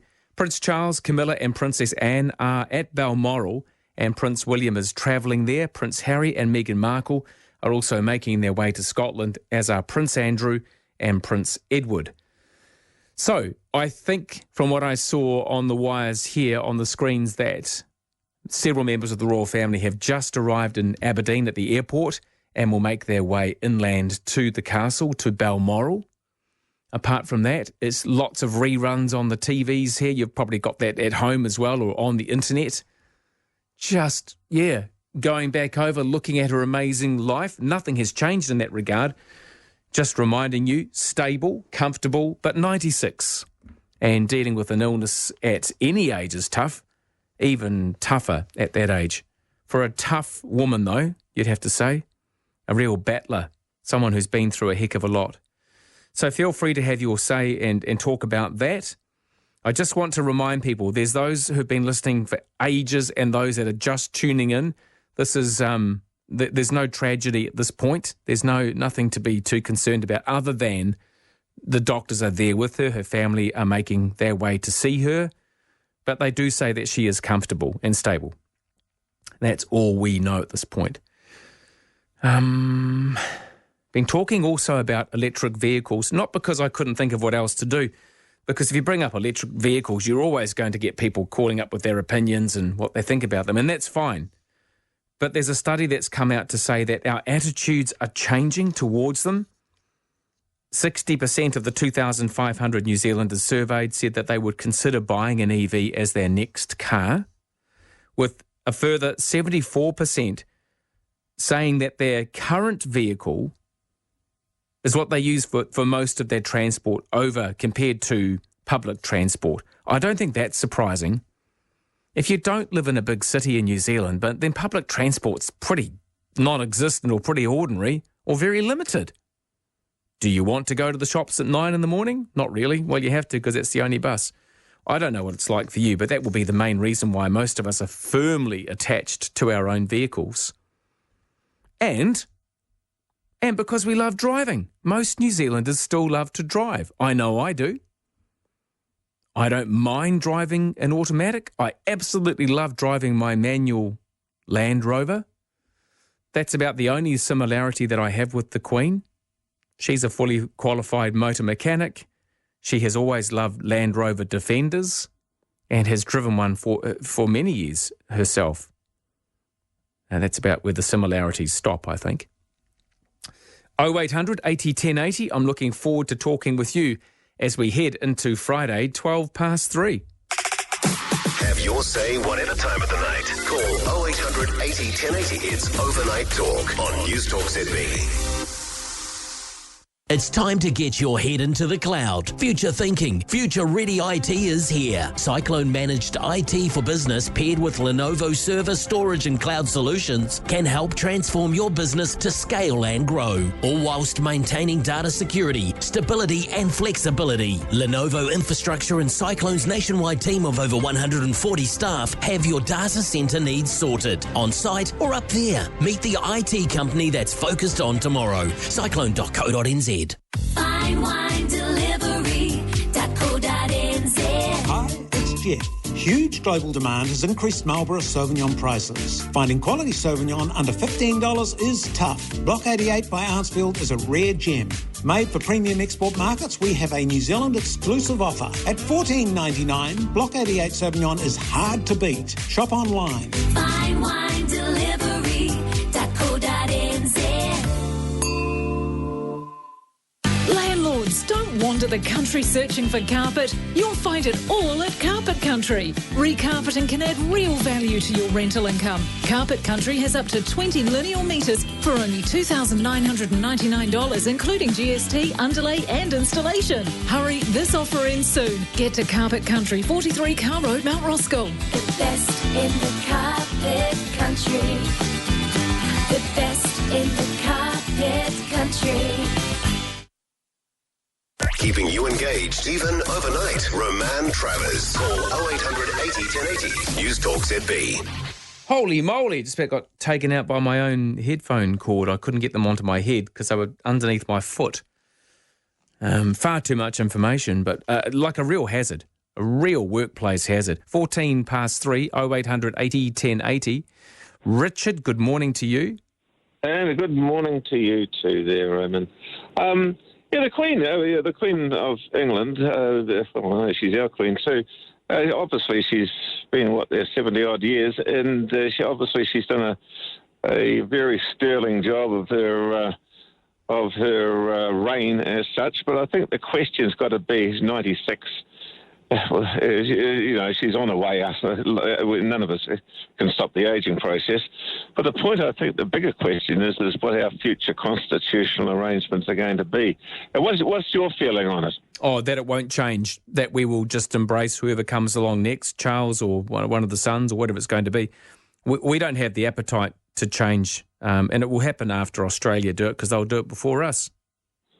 Well, it's interesting you said that. I was just looking at funny thing you just said that, because the polls are showing it's a 50-50 split. And it's going to be very, very interesting to see what's going to happen. I'm talking about the big picture, of course, the bigger picture after her passing. The question has got to be, is it about them or is it about us? And the real question has got to be, it's got to be about us. Australia now has got a ministry to transform to a republic, staying within the Commonwealth, like India or Singapore or whatever the case may be. But it's obvious that the day is coming now for this country to do the same thing as what Barbados did in last December and what Jamaica's doing this year, at the end of this year, becoming a republic, and along with the Bahamas. Even though they're tiny nations, and we're a tiny nation too, but the question's got to be that what our future constitutional arrangements are. And the New Zealand population per se, it's only the older ones that are supporting the monarchy as per se again. What do you think we stand to gain by becoming a republic? Well, the first thing is that we'll have a New Zealander as our own head of state. Mm-hmm. What else? That's the very first thing. Do you think that we'll have... do you think we'll be supported in the same way if we make that strong move and disassociate ourselves with our Commonwealth partners and things? We won't have that same defence, will we, in times of need? No, that's not true. Okay. That's simply not true whatsoever. Put it this way, how do you come to that conclusion? No, I'm just saying, I don't know. I just thought that would be par for the course. No, there'd be nothing.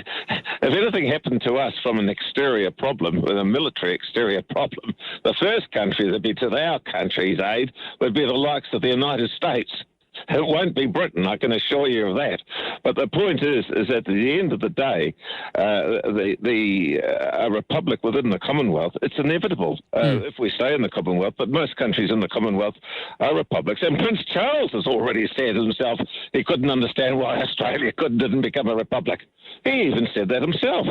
So it's a changing attitude. It's only the generation from the 50s to the 70s that really still support it. But when you've got 50% of the population says we should become a republic with a New Zealander as a head of state, and people say, well, a New Zealander is a Governor-General. The New Zealander is not a head of state. The Governor-General is nothing more than the representative of the head of state. That's right, but 50% is just as good as... a sizable proportion. But it's not. It's half. It's no more powerful than the other half that want it. Well, yes, but the point is that the other half have got it are an ageing population. The younger generation's coming on with new immigrants. The last thing they think, well, look, even the Chinese, it's quite well reported, they can't understand having a foreign head of state as our head of state. No other empires have done it. The Dutch or the French are different, of course, they've got republics, but the Dutch, they never did it. Italy, they were a monarchy before the war. I don't know that China's a great example as a country that are told what to think and constantly fed propaganda like Moscow, like Russia. That's not a great example. Well, there's one big difference. It's the biggest country in the world, and they can say whatever they like, and we can't. That's the difference. Yeah, I don't know. Gosh. No. Look, it's simpler fact. Here's the two facts of life: taxes and death. And when you're dealing with a country like the size of China, we've just got to pull our weight. They take most of our exports, for starters, and the point is that it's very, very difficult dealing with a country of just on 5 billion against a country of 1.6 billion. It just doesn't work out. We're tiny. Nor does it excuse us for standing up for people's rights, though, does it? Oh, well, you're right. You're absolutely right. You're quite right. You've got to stand up. But the question is one thing to stand up. The next question is, what are you going to do about it? And from our perspective, nothing. Yeah, it's a very good point you make, Richard. I don't know. Is it really 50%? 50% of us say that we want to move on and become a republic, apparently, and 50% say let's keep it. So basically, you're back to square one, 50-50. Or would you say that the majority is, even though it's 50%, the fact that we have it, you wouldn't change it based on anything if that survey was accurate? I don't know. Anyway, that's probably a question for another day, as the Queen's doctors are still concerned for Her Majesty's health, but she is comfortable and stable at Balmoral in that beautiful part of Scotland. There's some beautiful aerial views of... Actually, no, that's Buckingham Palace. Pall Mall. Anyway, lovely helicopter view as people are gathering at the gates there of Buckingham Palace, which of course was not built to be a royal palace at all. It's got a rich history, that place. Balmoral, beautiful. And the police, armed police at the gates of Balmoral, as lots of family members are arriving as well. Just repeating that news, doctors are concerned for her health. She remains comfortable and stable in Balmoral Castle, and the family are all arriving to be with her, to comfort her at a time that undoubtedly at 96 will be tough. Very tough. Think about how sick you've been in your lifetime. No one's ever got to 96 until they do. And you must be thinking, gosh, am I going to get through this one? It would just be human nature, wouldn't it? 0800 80 10 80. The email is roman@newstalkzb.co.nz. 3:22. Family. It's a word Greenview Park Village and Terence Kennedy House live and breathe. A friendly boutique-sized retirement village and hospital, family-owned and run for over 20 years. You'll have a comfortable home with beautiful gardens and all the extras you need, including, if needed, their on-site care home, Terence Kennedy House. Greenview Park Family invites you and your family to come and see the village and soak up the atmosphere. Become part of the family. See greenviewpark.co.nz. When it comes to roof restoration, most companies don't have the guts to back themselves, but the Kofa guys do. Their roof restorations come with a 12-year warranty thanks to the quality products and coating systems they use and the expertise they bring to every job. In reality, they know your roof will perform a lot longer than 12 years. Find out more. Visit korfairoofs.co.nz. Call the Korfai guys. Call the Korfai guys.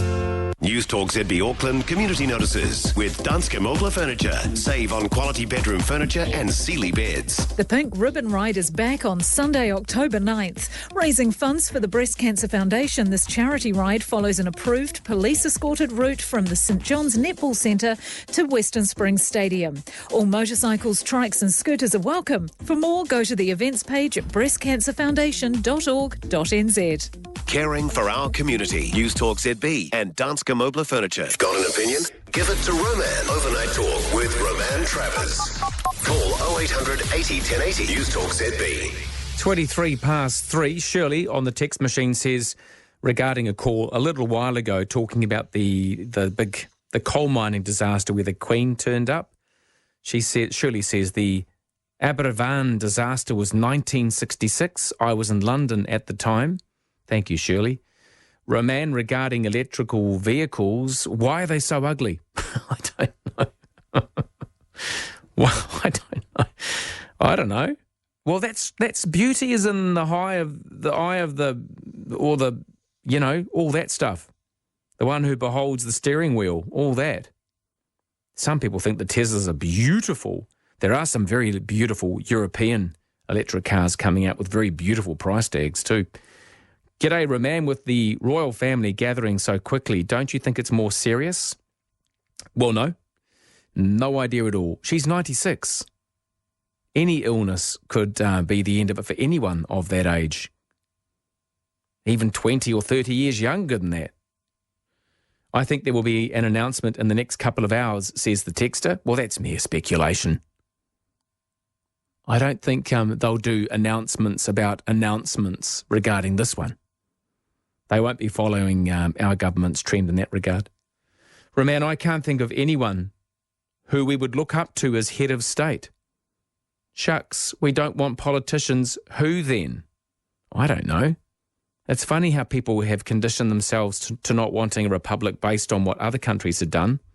How about we be a bit innovative and do something a bit different, like using our brains to be independent? I don't know. Dame Kirita Kanawa. Don't know.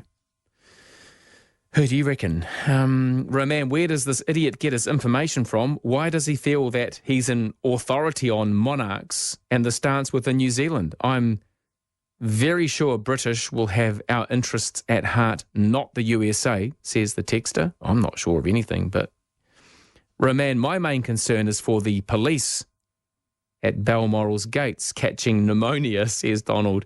Look, it has started to get a bit drizzly there. It does look quite wet. But let me reassure you, those police are well wrapped up. They've got layers and layers of stuff on. It must be a complete honour for them to be on duty at that time, wouldn't you think? 0800 80 1080. Morning, Rex. Yeah, good morning, Roman. Morning. Good program. Old Alistair always glosses over his electric cars. He said you asked him how much it would cost to convert an ordinary car. Well, that program the other night that showed it, the chap that was doing them said about 70,000, and this was in the US. So I don't know where he gets his 10,000 from. And there's no way I'd have an electric car till I could go from Auckland to Wellington without refuelling. Yeah, you just about can't you? Some of them get 500 Ks, which isn't enough, is it? No, that's not enough. All the cars I've had have always, no, not all of them, most of them, I've always been able to go from Auckland to Wellington without refuelling. The last one I had was a 3-litre V6 twin-turbo Citroen, and that would easily get to from Auckland to Wellington without refuelling. Really? Gee. Yeah. Okay. Yeah, and Alistair might be saving on his cost of fuel, but it's going to cost him a hell of a lot in coffee with all these 70k breaks to refuel, to recharge. You know what I love about Alistair is that he's always very upbeat and he defends his, and then people rip into him. You know, what we should actually have is Alistair in the studio debating electric cars with everyone calling in. That would be better, wouldn't it? Yeah, no, not for me. Yeah, look, I know that in my lifetime it will happen, and it will just happen. We'll just go, oh yeah, whatever, just moving on. But at this point in time, the prospect of spending whatever it is on some beautiful-looking European electric car, it's just not going to happen for me. Yeah, no. Well, it won't happen in my lifetime because I'm 84. Although I'm in good health, but it won't happen in my lifetime. I know that. Well, yeah, maybe not. Maybe not. Yeah. Anyway, thanks a lot. Good show anyway. Oh, thanks, Rex. Thanks for calling. Cheers. Okay. Yeah, bye. all the best. All the best. Just reminding anyone who's just tuned in, Her Majesty Queen Elizabeth's health is not so great. She's at Balmoral Castle in Scotland, and she is stable and comfortable. The Queen's 4 children have travelled to Balmoral. Charles and Princess Anne, they're with her, and others are arriving. The headlines are just saying all of this. I'm just reading as they scroll up. The family is gathering. And doctors are still concerned for her health, but she remains comfortable and stable. Nothing more I can tell you on that at this stage. But with all of the news services that are here in front of me, I will keep you up to date just as quick as anyone else can. So don't go anywhere. And of course, after 5, early edition with Kate Hawkesby. I'm sure she'll be crossing to a correspondent or two to talk about this very matter. If there's anything more to tell you, you will know. G'day, John. Is your line okay there, John? Hello. How are you doing? Hi. Yes, I think there'll be a lot of Kiwis very upset at the moment about the Queen. Yeah.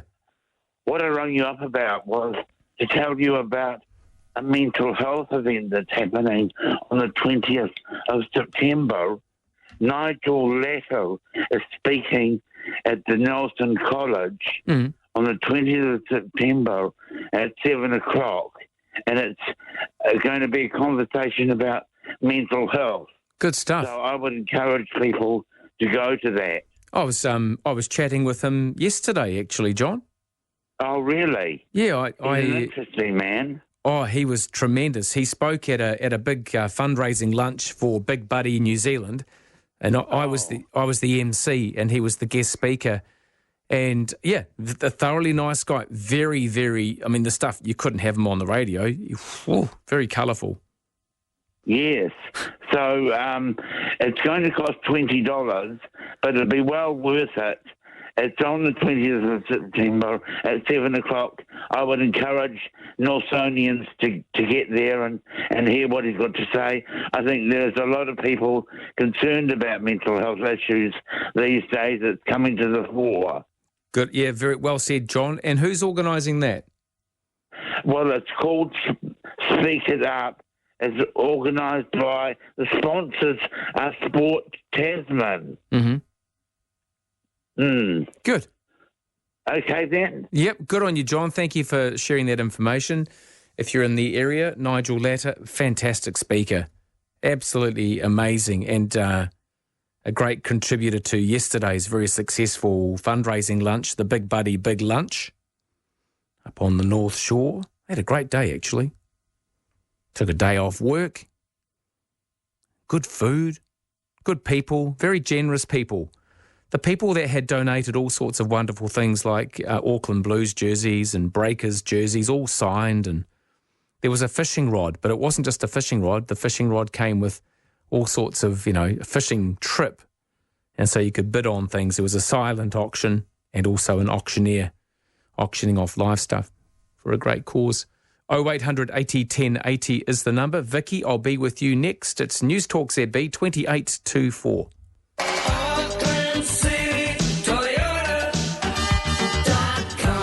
Reliable, trusted. That's what comes to mind when you think Toyota. And Auckland City Toyota is your reliable, trusted local dealership. With over 200 quality used vehicles to fit your budget. Knowing it comes with the reassurance of backup and servicing plans from the specialists. Come and see us today. Greyland, Green Lane and Mount Wellington. Auckland City Toyota.com. Right now, TravelWise Holidays are taking final bookings for 2 special escorted tours. First up, their new extended 7-day tour of the Far North and Bay of Islands, departing September 17th, includes Whangarei, Paihia, Russell, Taipa Beach and the Hokianga, plus an excellent schedule of sightseeing featuring Cape Brett Hole-in-the-Rock Cruise, an excursion to Cape Reinga and the Waipoua Kauri Forest. Second, experience the best Central North Island highlights with TravelWise Holidays on their tour to the East Cape and Napier, departing September 21st. This unique 8-day tour adventure features scenic travel around the remote East Cape and along the Gentle Annie Highway, a Cape Kidnappers safari tour, plus Rail Travel National Park to Auckland, and more. For all the details, phone 0800 11 60 60. But don't delay, as places are very limited and bookings close soon. That's TravelWise Holidays. Free phone 0800 11 60 60. Worldwide on iHeartRadio. Call 0800 80 1080 to have your say. It's Overnight Talk on Newstalk ZB. 26 to 4. This is interesting, Roman. How mean of that man to get agitated about a republic as the Queen is obviously unwell. Twitter youngsters are pretty vocal in their support of the Queen, says B. I don't mind people talking about the system at all. She is unwell. She's also 96, and maybe it is a good time to talk about where to from here. At the same time, having respect for someone who did not want the job and has done a sterling job for a very long time now, hasn't she? Another text here says, Roman, one question for the Republicans. How many countries have a great president? Well, you know, when you put up a couple of clowns and you've got the choice of one or two clowns to be a president, I don't know. That's not good, is it? Anyway, the text goes on. And no, it can't be a rugby star or an opera singer. It needs a statesman type person. Regards, says Karen. Well, who? It's all very well saying who you don't want, but who do you want? Who do you want? Would it be an ex-Prime Minister? Would you want President Helen Clark? Would you want President John Key? Would you want, I don't know, you tell me. And this one finally, before I get to you, Vicky. Hi, Roman, the Queen is not a fully qualified mechanic. She trained as a driver and vehicle maintenance officer in 1945 in London. Long live the Queen, says Gary. Well, Gary, I don't think you're correct at all, because at the age of 19, Princess Elizabeth joined the Auxiliary Territorial Service, the ATS. After joining, she trained as a driver and mechanic with the rank of second subaltern. 5 months later, she was promoted to junior commander with the equivalent of captain. Trained as a driver and mechanic. Well, I don't know her personally, but that's what it says. Winston Peters for president, Roman. Oh, now you're talking. That's what I'm talking about. That style right there in a pinstripe suit. 0800 80 1080 is the number. Happy Friday, Vicky. Not so happy. Like the semantics of whether she did or did not train as a mechanic is a little bit crazy. Anyway, that's not what I was going to start off with. Your previous caller was talking about how ugly the electric cars are. Mm-hmm. Has he looked at the Audi e-tron? Oh, I don't know. It is an amazingly sexy car, and seriously, he needs to look at it because honestly, it is something out there. Mm. However, what's the price tag on it, Vicky? At $200,000, going to jump into it very fast, are we?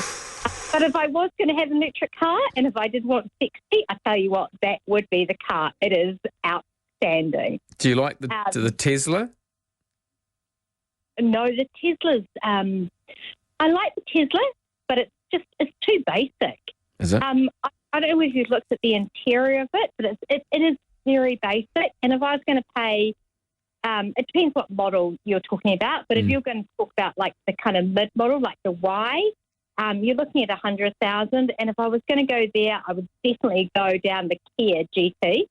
But if I really wanted to break into the electric market and go for pure sexy, I would definitely go the e-tron Audi. It is. I know. What are they worth? like I said, 200,000. Oh, that's the 200,000. Oh, okay. I'm wondering if I can get sponsored. Could it be overnight talk with Roman Travers, who drives an electric Audi? I wonder. That could be quite nice. I think so. I think you possibly could. Anywho, talking about the Queen, I'm devastated. I think obviously it's not just that she's got some flu or something else. I think that in the next, and I'm not speculating, I'm not like your other texts or anything, I'm not speculating, but I do think we're probably going to get an announcement in the next 6 hours. I don't think that everyone would have travelled there, and particularly the Duke and Duchess of Sussex would not have travelled if it wasn't particularly serious. But it's always, well, can I just say, we are speculating. No one's got any insights into this, and she's 96.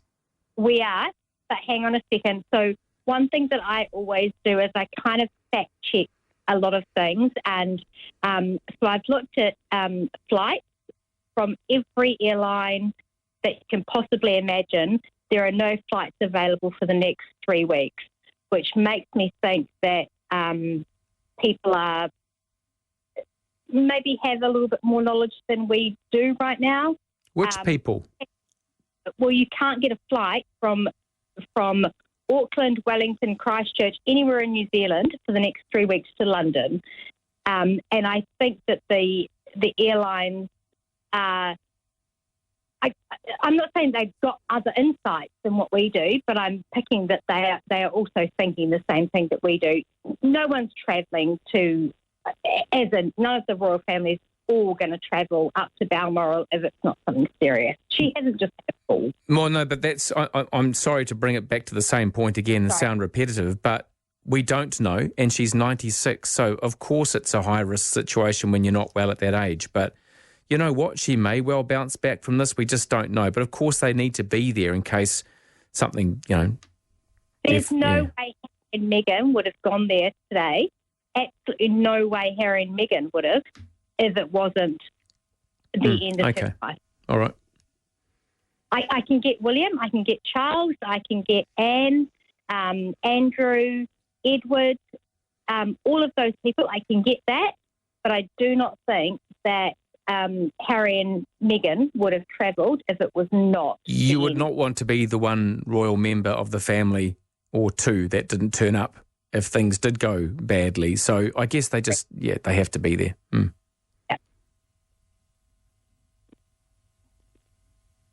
Yeah. Is that it?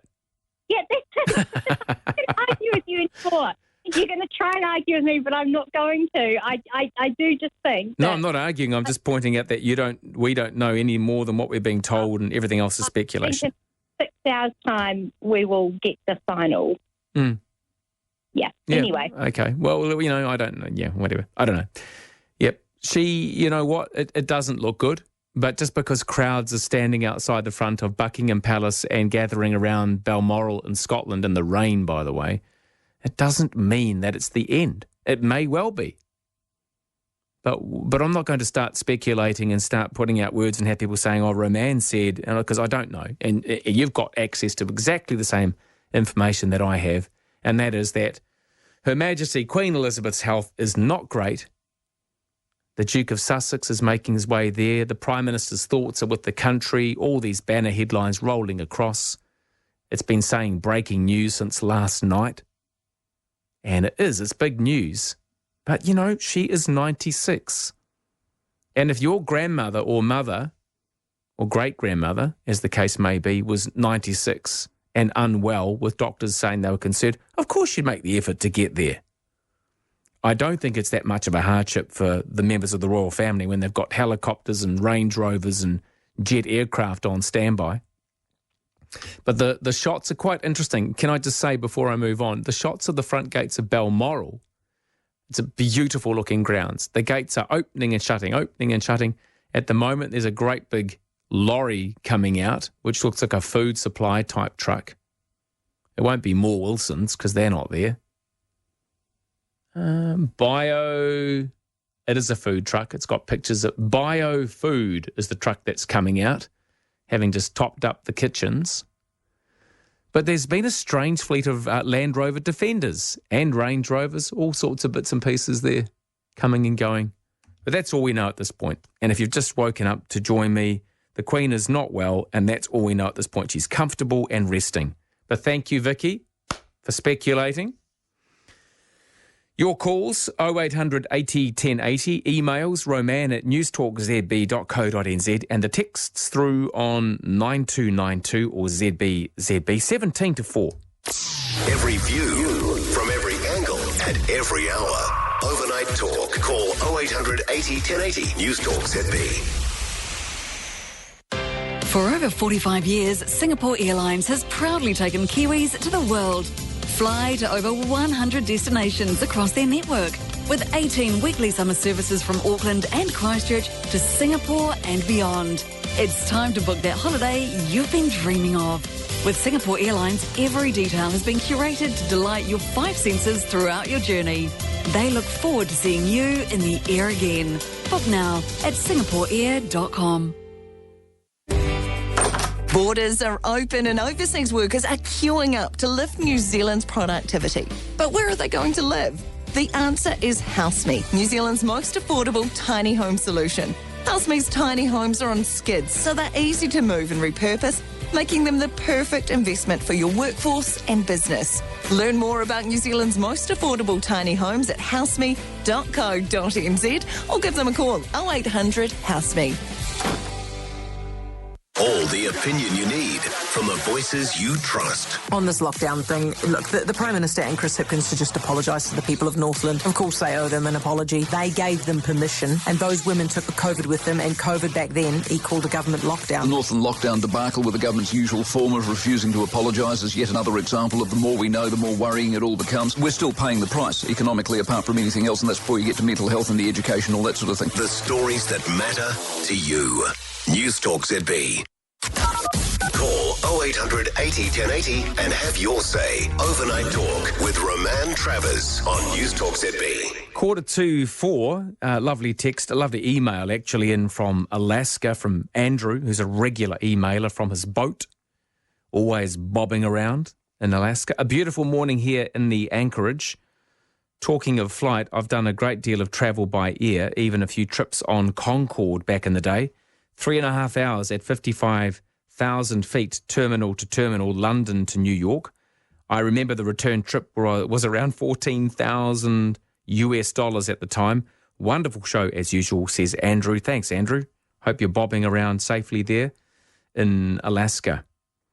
And there's a PS. I recently converted my battery bank on board my boat from acid to lithium batteries. 6 8D size house bank batteries cost me $15,000 US, and also had to update the charges, etc., for a compatible system, an additional $6,000 US. I can't imagine the cost of converting a car to battery powered, says Andrew. Well, you won't have to worry too much if you stay on your boat. And just, actually, it's interesting, an electric boat, water and electricity never seem to get on terribly well, as I found out recently when the apartment above flooded into my bathroom. And now I've got all sorts of going on with PowerPoints and things. Horribly exciting way to live. Will I die when I turn on the switch? Oh, it's a real trial and error. G'day, Murray. How are you? Very well, thank you. Good. I say very well, but I'm not. I'm dying of PSP. Oh, what's that, Murray? It's progressive supranuclear palsy. It's the worst kind of degenerative disease you can get. Oh, I'm very sorry to hear that. And he topped himself. But I won't be topping myself. No, that's very sad to hear, Murray. It's this bit. I'm lying here in hospital, concerned about the Queen. She's been a great person, and she is a great person. What will replace her? And as soon as something like this happens, all the half-wits that know nothing, screaming, Republic, Republic, we want to be a republic, like hell we do. we can't defend ourselves. If a great Chinese aircraft carrier sailed into the Waitemata, who the hell just indicated to call Ghostbusters? Yeah. China. Do you think, though, Murray? Do you think, Murray, it's a time for us we could still forge those allegiances with perhaps the UK without being entrenched in the Commonwealth? Do you think that's a possibility, or will we have to look elsewhere to the US and perhaps Australia to be our best mates? The US and Australia, of course. Don't forget, Britain could not defend Singapore in the last war. But now the fleet of Trident nuclear submarines, they've got far more of a chance. Do you know how much China spent on defence each year? No.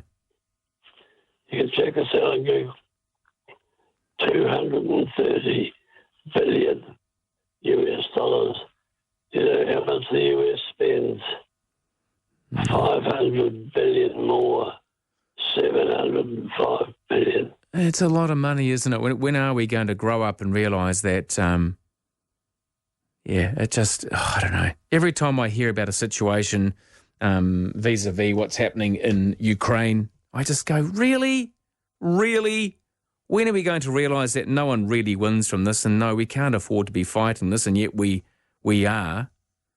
And people are at the beck and call of a bunch of muppets and morons running countries that they couldn't even run a bath, half these people, and yet they're there by decree or by dictatorship or by accident. It just never fails to amaze me, really. Just a reminder, too, that if you've just joined me, the news from Balmoral Castle in Scotland, it's steady as she goes. She is stable and comfortable. I'm talking about Her Majesty Queen Elizabeth and the entire royal family, or those with close connections, are on their way. If they're not there already, they've been arriving at Aberdeen at the airport in private aircraft, been whisked away in fleets of Range Rovers and things. So, like you, I wish her all the very best for a speedy recovery. But of course, at 96, anything can happen. Murray, thank you for taking the time to call from hospital. Very nice to hear from you. It sounds like you're dealing with a lot, so I do wish you all the very best as well. Roman, the Queen's funeral plans have been in place, says this texter, since the 1960s. And what is to happen for 10 days is 10 days of mourning for the whole country. It will be huge. Eventually it will happen. Happens to us all. But can I just reassure you, if you're just tuning in, that is not the case at this stage. She is simply unwell in her castle, Balmoral, in Scotland. People gathering in droves outside Buckingham Palace, where it's also raining. People are popping up their great big Union Jack umbrellas, and at Balmoral, much the same. People are gathering at the front gates of that beautiful-looking ground. And I've been watching that all night. That poor cameraman or woman standing there glued to the front gate as delivery vehicles come and go, doing usual stuff, and then Range Rovers with horse trailers and all sorts of stuff going on. All right, let's hear from you. 0800 80 1080 and 9292 on the text. I'll catch up on your texts in just a moment or two.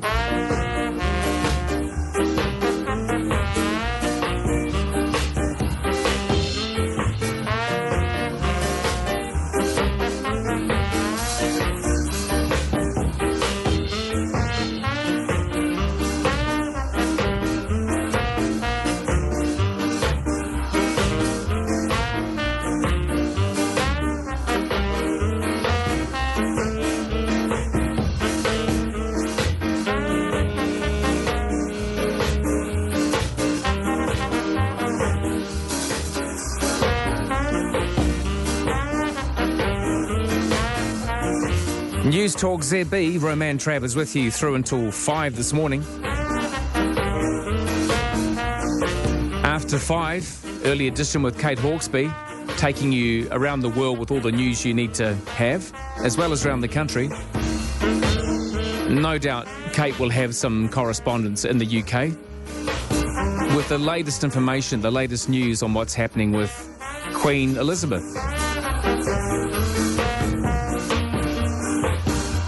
It isn't really the right time to be talking about a republic, but certainly if that's on your mind, if that's something that you would like to see happen, or are you happy? Do you think that there'll ever be another leader, another monarch with as much respect as we've had for Queen Elizabeth?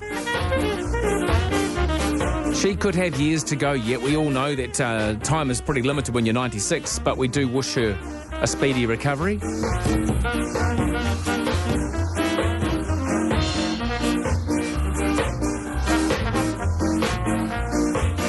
And going back to that study I mentioned before, it's a study that's been done here in New Zealand with regards to our attitudes towards electric cars. 2,500 New Zealanders were asked about whether or not they'll look at buying an electric car, and 60% of those asked said they'll look at buying one in the next time that they come to buy a car. When would that be? How often do you think people change their cars in New Zealand? Some people, it's every time there's a new model that comes out. Most of us probably don't. Most of us probably get to that point where it's like, well, the mechanics say, well, you know, the next bill's going to be a big one. And you go, oh, no. And you flick it on Trade Me and try and move it on. Or do you run your cars literally into the ground and then just start from scratch again? Are you one of that 60% that will look at going to a brand new electric car? I do have to concur with one of the texters. Generally speaking, what I see is they're not particularly sexy to look at, are they? Some of them are kind of like, really? That's the best you could come up with? But then here's a thought that I've been thinking about. I think in time to come, subsequent generations will go, sorry, what? People used to buy cars because they look cool? It'll just become a module, a pod, a thing to get into, to get from A to B. People will be vastly more concerned with other things like idiots running countries and clean water. The whole thing around the whole status symbol about owning a car is a little bit, I don't know if it's a bit dated, because trust me, I'd love a midnight blue brand new Range Rover, electric, blah, blah. I don't even know what the models are. Leather seating, beer fridge, ice cream machine, whatever they come with. It would be brilliant, but it's just not going to happen. Also within that report, furthermore, consumers appear heavily reliant upon their own personal transport. This is a New Zealand study. 74% of us saying that the current vehicle they have is their main form of transport. Shock, horror. And will be for the next 5 years. Oh, my Lord. I think that's par for the course, basically, because some people are really good with public transport. They'll tell you, oh, yep, no, I catch the number 7, and then I get the 13B up to the 14A, and then I get number 23 across to that part of town. You go, wow. And they'll tell you the timetables. They know when it's happening. They're all over it. They're sorted. Whereas I go, sorry, how do I use this card thing? I do love catching the train. I love train trips. I like a bus. In fact, the boy that I mentor, about 3 years ago, I said to him, I tell you what we're doing today. He said, what are we doing? I said, we're going to catch a bus. And you could just see him going, oh, yeah, cool. Oh, my Lord, he's lost it. And the whole point was that the double-decker buses had started in Auckland. And so he stood at a bus stop in Mount Eden, and they've got those electric signs. Your next bus, you push the button, your next bus is arriving in. And it was like 35 minutes. No, I can wait 35 minutes, but a boy of, 10 or 11, that's a lifetime. So we moved on very quickly from that wee adventure after having bought him an AT hop card and putting some money on it. Oh, one day, sitting at the front upstairs in a double-decker bus, oh, that'd be brilliant until you come up against a very low-hanging Pohutakawa branch or something. Keen to get your more thoughts on those electric cars. They'll start changing. They'll come through thick and fast. There'll be cheaper ones that are really ugly and very affordable, and we'll all be driving them and then no one will care. Don't you think? I wonder how many generations it will take for that to change. Keen to get your thoughts on that. And then there was the other story about the guy who refused to change seats on the aeroplane because he paid all that money to sit up the front so he could land ahead of everybody else, which is stupid because that's not what happens. And a family wanted him to move so they could sit together, and he said no. And there was a bit of a scene, a bit of a to-do on the airplane. He'd paid more for a seat, as you do when you sit towards the front. Oddly enough, though, you often overtake those people as you rush off the airplane to grab your luggage or out to catch a taxi. Your thoughts on that? Airplane etiquette. Are you a nice person? Would you move? That's the question. 0800 80 1080. Newstalk ZB, happy Friday to you. Looking to make the switch from petrol to lithium for your outdoor work? Discover the power of Lawnmaster Lithium. One battery to master your lawns and gardens. Share the battery across the mower to the chainsaw, blower and more. Powerful, quiet, easy to use, low maintenance and best of all, zero emissions. Lawnmaster, your 100% Kiwi-owned outdoor power specialist. Visit steelfort.co.nz to find your local dealer. Only in Auckland can it be cold and hot at the same time. It's not just heat, John, it's the humidity. I wish we could control it. You can if you get the Mitsubishi Connoisseur 2-drawer refrigerator. It has a humidity drawer with Vitalite technology. Plus it has a multi-airflow cooling system, which, when paired together, keeps your vegetables fresher for longer. Get it today for just $1,849 at Magnus Benro. 100%. When it's time to recoat your roof, call the Coolfire guys. Why? Because when they recoat a roof, it's guaranteed with their Coolfire 12-year warranty. Although, in reality, it'll be good for a lot longer than that. The right products, the right expertise and the right advice make Coolfire the right choice to recoat your roof. To find out if a recoat is right for your roof, visit coolfireroofs.co.nz. Call the Coolfire guys. Call the Coolfire guys. Streaming live on iHeartRadio. This is Newstalk ZB News. In this update, the Police Association is rejecting a report raising major privacy concerns. The Independent Police Conduct Authority and Privacy Commissioner say police routinely take and store photos of the public. The Watchdog's report also found police are keeping arrested youths' fingerprints, which should be destroyed if charges aren't laid. But Police Association President Chris Cahill says changing policies as recommended would hamstring officers. The findings are totally against what we believe New Zealanders would believe police should be doing to protect them from crime and to investigate crime. An unexploded mortar bomb is still in place at a house in Auckland's Epsom. The area had been cordoned off and partly evacuated when the explosive device was found late yesterday, but the cordons were later lifted. The occupants of the house in question have been found temporary accommodation. Police and the bomb squad will return this morning and cordons will be reinstated to allow the item to be disposed of safely. A scene guard has been at the affected property all night. Frustration has spilled over after the sentencing of an 18-year-old who raped 4 girls and sexually violated a 5th. Jaden Desmond Meyer has been given 9 months home detention. Traffic was brought to a standstill on Tauronga's Monganui Road as about 400 people marched protesting the sentence. Victims advocate Ruth Money says people across the country are questioning the decision. It's an absolute mystery. I work in this sector every day and I've seen some absolutely ridiculous sentences, but this has got to be right up there. A Crown solicitor says they didn't oppose home detention because it balances the need for accountability and deterrence with rehabilitation. Police say MDMA appears to be widely available in Christchurch. They're investigating the death of a 20-year-old in Christchurch on Sunday, possibly from an overdose. A man and a woman have been jointly charged with possession of the drug for supply. Detective Inspector Scott Anderson says it's unfortunately become a socially acceptable alternative to buying alcohol on a night out. Anything that we can do to probably make it safer for these kids is a good idea, being the alternative to not taking it. The woman retains name suppression and has been granted bail. Her co-accused has been remanded in custody. Jacinda Ardern says the government is keen to scale back COVID restrictions as cases fall. Cabinet plans to discuss a recommendation to scrap the traffic light system altogether on Monday.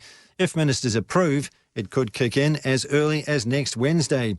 The Prime Minister told Radio Tirana as summer arrives, the government wants the minimum restrictions necessary. We are really pleased. Cases are coming down, hospitalisations and deaths, which is great to see. And so what we're anticipating is announcements next week. Some school principals say the government's Healthy School Lunch program is making a difference for those suffering from the spiralling cost of living. Others report the food is being thrown out because children don't like the meals. But Porirua College principal Ragnay Maxwell says it's had a positive impact on her students. If everybody's been fed well at school during the day, that makes a critical difference for those homes where people are really pushing to make ends meet in very challenging financial times. In sport cricket, New Zealand have lost the Chappell-Hadley one-day series, slumping to a heavy defeat in the second match in Cairns. New Zealand won the toss and put Australia in. Bolt and Henry once again ripping through the top order, only to once again lose momentum. Australia making 195 for 9. The target seemed gettable, but a disastrous start and a distinct inability to get the Australian bowlers away saw New Zealand out for 82 in 33 overs for a 113-run defeat. New Zealand haven't won a one-dayer in Australia since February 2009. In tennis, Spaniard Carlos Alcaraz has won a marathon quarter-final against Italian Yannick Sinner at the US Open. Sinner held match point in the fourth set, but Alcaraz fought back, taking the match to a fifth and deciding set, the match lasting 5 hours, 15 minutes. Alcaraz says the crowd gave him a well-needed boost in the fifth set. The support that I received in the bad moment in the whole match it's just unbelievable. I couldn't believe the energy that I received here. So thank you very much. On Spark Sport there, Alcaraz will meet American Francis Tiafoe in one of the semi-finals, while Russian Karen Khachanov takes on Kasper Ruud in the other. That's News and Sport. I'm Tony Doe.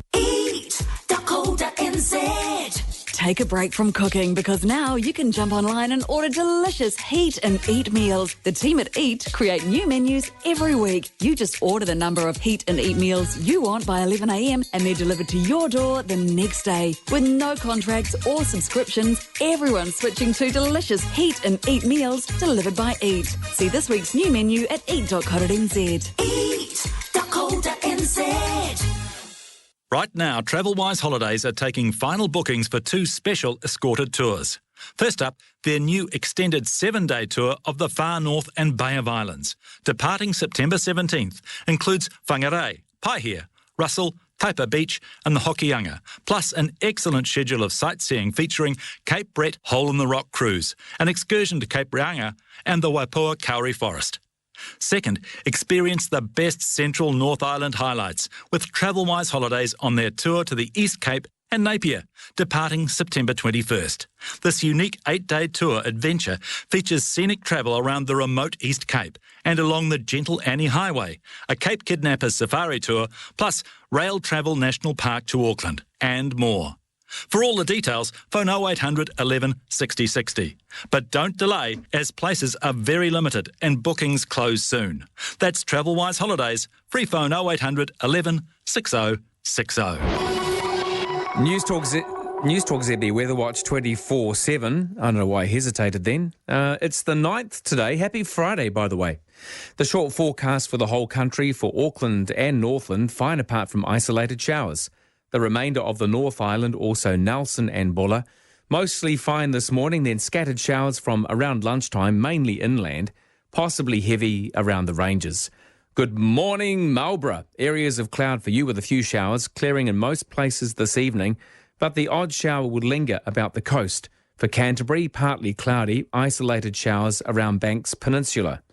Otago, Southland, Westland and Fiordland, generally fine, areas of low cloud this morning and tonight.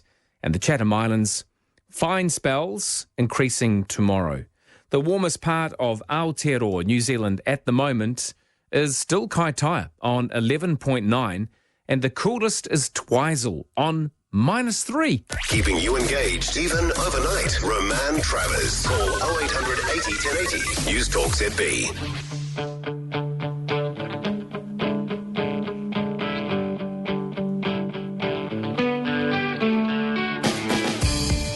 Morena, kia ora, New Zealand, no mai. Hoki mai, welcome back. It's Friday morning, Newstalk ZB with me, Roman Travers. A woman on the radio talks about revolution when it's already passed her by. Bob Dylan didn't have this to sing about, you know it feels good to be alive. good to have you along as we get to the very end of the working week for many people. Not me, but I'm not many people. It's 0800 80 1080 to come through and have a chat, whatever's on your mind.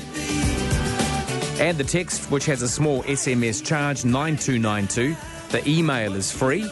That's roman@newstalkzb.co.nz. I saw the decade when it seemed the world would change at the blink of an eye. Also available on social media. Apparently there's a Roman Travers Newstalk ZB page, but also Instagram, just Roman Travers, if you want to. I don't know. Up to you. I was alive and I waited. I was alive and I waited for this right here, right now. Very keen to hear from you regarding whatever's happening in your part of the world at the moment. Sounds as though the weather's relatively settled compared to what we've had in recent times. And now there's the news, of course, that Queen Elizabeth is not so well as her family make their way to Balmoral Castle to be alongside her. It's very unusual, a correspondent from Great Britain, a royal correspondent. Some of the wording that they're using in the press releases is unprecedented. But she is comfortable and stable. The doctors are concerned. That's the part that's quite unusual. Right here, right now, watching the world wake up. 4:09 as I watch the live streaming coming through on what's happening at Balmoral. The Queen is under medical supervision at Balmoral Castle in Scotland. And this is a statement from Buckingham Palace. Her doctors are concerned for her health. They say the 96-year-old monarch remains comfortable. All the Queen's 4 children and Prince William are now in Scotland to be with her. Prince Harry is on his way. Now, that's interesting because he's not with Meghan. Apparently he was going to be, but he's not. Well-wishers are gathering at the gates of Balmoral as well as outside Buckingham Palace in London. And, of course, world leaders, church leaders are all passing on their concerns and their best wishes as well, which is what you'd expect. Just now, President Biden says his thoughts are with the Queen. And that's about it from him. Prince Harry is travelling to Balmoral alone. Prince Harry, according to his spokesperson. It was reported earlier that he and his wife Meghan were on their way to Scotland together. That is not the case. President Trudeau from Canada, he's passing on his thoughts as well. What else can I tell you? That's about it, really. Although the Palace statement goes further than normal. The Palace has gone further than they would ever normally do, says a BBC medical editor, Fergus Walsh. He says the key phrase in the statement released by Buckingham Palace earlier was, doctors were concerned. He also highlighted the significance of family members arriving at Balmoral, where the Queen has been staying over the summer. Until recently, her health has been relatively robust, he explained. He described the monarch as a permanent fixture, adding that we've all lived our lives with the Queen, which I understand that completely. I'm sure you will as well. So there we are. That's the update on that. And I'm very keen to have your thoughts around that if you'd like to say anything at all. There's also Willie Losay dying yesterday at the age of 55, a much-loved sports person, commentator, broadcaster, who played a big role in working here and with Sky TV as well, dying in South Africa suddenly at the age of 55. And the electric car thing, it sounds as though the study shows our attitudes towards looking at maybe buying an electric car changing. 60%? Hang on, did I just change that figure? What was it before? Shouldn't do that, should you? 60%. Yeah, no, definitely not. Yep, yes it is. 60% of us say we will consider buying an EV as our next car. It won't be me, but it might be you. Will it be? 0800 80 1080 is the number. Mark, are you buying a couple of Teslas for Christmas? No chance. Okay, no. No chance. Majorly concerned about Queenie, obviously. 96. It's obviously you have to come to terms with the fact that this is coming to an end. Anybody that's 96 years old is not going to be 200, are they? They're just not. So we better be prepared for the inevitable. At some point. We don't know that that's going to be as a result of this illness, but yeah, anything's possible, isn't it? Well, yeah, it's just inevitable, isn't it? So you sort of better staunch up. What would she do? You just say herself, she'd staunch up, she'd bear down, she'd go, all right, this is going to happen, and I'm going to have to deal with it. So we better do the same if we're going to carry on in her, the way that she's conducted herself for so many years. I think it's incumbent upon ourselves to look upon her legacy and to say, irregardless, this lady is going. She's going. And we've been lucky enough to live in her lifetime to see her do what she's done, which I think is pretty awesome. Willie, just a couple of things happening here, Willie.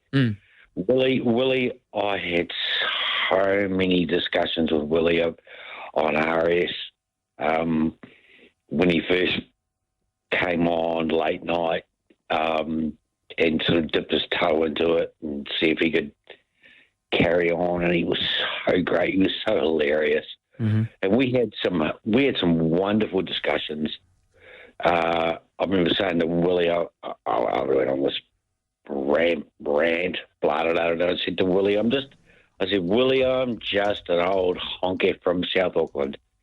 And he said to me, no, mate, you're far from that. And I met him a couple of years later at, I'm Mark from Cambridge, most people, by name sort of thing. And I met him and I said, blah, blah, blah, blah. So I spoke to him on the radio, and it was at the Cambridge Ladies Sevens down here, which happens in the new year every year. And he was down here with Christian Cullen commentating on it. And I got Christian's autograph on my All Black book, kerfuffle. And I spoke to Willie, and I said, oh, man, Willie was a West Auckland boy, and I'm a South Auckland boy. And we got a little bit of relativity in that era between each other. And I spoke to him. Man, we had such an exchange that was just so nice. Just decent rugby guys, like talking about the game, the love of the sport. Here he was, a 15s man, absolute out-and-out 15s man, commentating on women's sevens. Mm-hmm. And I thought that just showed the breadth of rugby, man, the beauty of rugby. You get a guy like that. Look, 1995, I don't know if they saw it on TV tonight because I wasn't watching, but Willie bawling his eyes out, playing for Tonga at the 15s in 1995 against France when that anthem went up. And I don't know how he actually continued on playing 80 minutes. To be brutal. Yeah. Because he was just a mess. And that was the kind of bloke he was. He was a rugby man. And a rugby man, I mean a rugby person. Like that whole breadth of you love the game, you express it. He could see he's just a lovely guy. Yeah, you clearly have a stronger connection to him than I did. I've only been a listener of his over the years, and when I would hear that he was coming up on a show, I always enjoyed it. You didn't get some sort of pompous arrogance or expertise. He was an expert because he was, but he always made callers feel very welcome, didn't he? Oh, he did, in the exchanges that you'd have with him and the chats, and his knowledge of the game exceeded his ability to express it. I think that was his Spanglish. You know, he'd come up with things and he'd go away with words and expressions that just weren't in place. Yeah. Everybody remembers the Boca Juniors thing, and I was talking to Dad this afternoon about it, and I said, it's just the most hilarious thing ever. The fact that he went off on Boca Juniors about them being an underage junior squad because he didn't know, and it was so brilliant. It was because it was so sincere. Yeah, it wasn't like he was being an asshole about it. It was so true. Oh, I think we'll hear more tributes to him as well, and I hope we do. And I'm sure that our sports people hear Elliot Smith and Darcy Waldegrave and co. I'm sure there'll be more of that to come.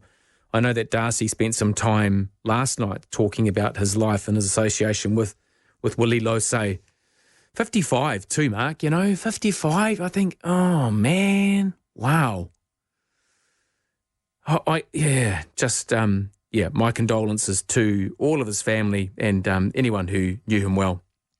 And there were a long list of people too, Frank Bunce and Sir John Kerwin and co. expressing their love of the guy as well. Some great photos there. He was clearly quite tall. There's a photo I'm looking at here of Sir John Kerwin standing shoulder to shoulder, and Willie Losay is slightly taller. And John Kerwin's not a short man, is he? Yeah. Thanks, Mark. Very good to hear from you. Gary, you'll be next. Newstalk ZB 0800 80 1080, 19 past 4. Talking with you all night long. Overnight talk. Call 0800 80 1080. Newstalk ZB. Introducing the all-new Cub Cadet XT Enduro Series lawn tractors. Known for their best-in-class performance, but with a bold new head-turning design. Wondering about power? There is plenty of it. With a range of high-quality, commercial-grade engines and tough-torque hydrostatic transmissions. These machines are equipped with Aeroforce fabricated decks, built tough to handle Kiwi conditions. Everything to get the job done, and some. Visit steelfort.co.nz to find your local dealer. Hayden from Albany Toyota here. Need a more economical vehicle? Come talk to the team about our fantastic range of hybrids. From small passenger vehicles to SUVs. Think electrification and make your next vehicle a Toyota hybrid. And together we can help reduce global CO2 emissions. Pop in and test drive a hybrid today or visit albany.co.nz. Albany Toyota, looking after you and our planet. Follow the leader, Albany Toyota.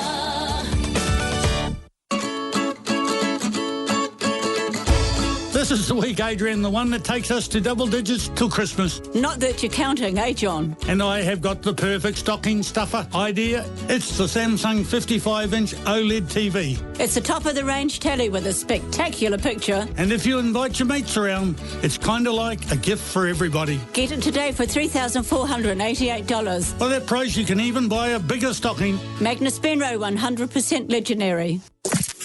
All the big names are on the Mike Hosking Breakfast. Robbie Williams is with us. You talk about the audience and being grateful. I suppose this comes about when you put this album out and you're celebrating 25 years. You retrospective, don't you? Yeah. Also, with a break in proceedings like COVID, it does give you some perspective, because when you come out of COVID and you see these audiences and you realise what it is that you're actually doing instead of just turning up, getting out of a car, singing and leaving, it does give pause for poise and a different perspective on how grateful you actually should be. Back this morning from 6, the Mike Hosking Breakfast with the all-electric Jaguar I-Pace. Newstalk ZB. Got an opinion? Give it to Roman. Overnight talk with Roman Travers.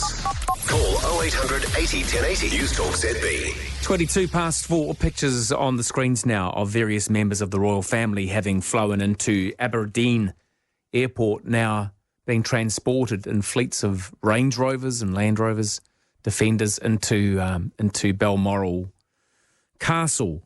And nothing has changed that I can tell you. The Queen is said to be comfortable and has been ordered to rest.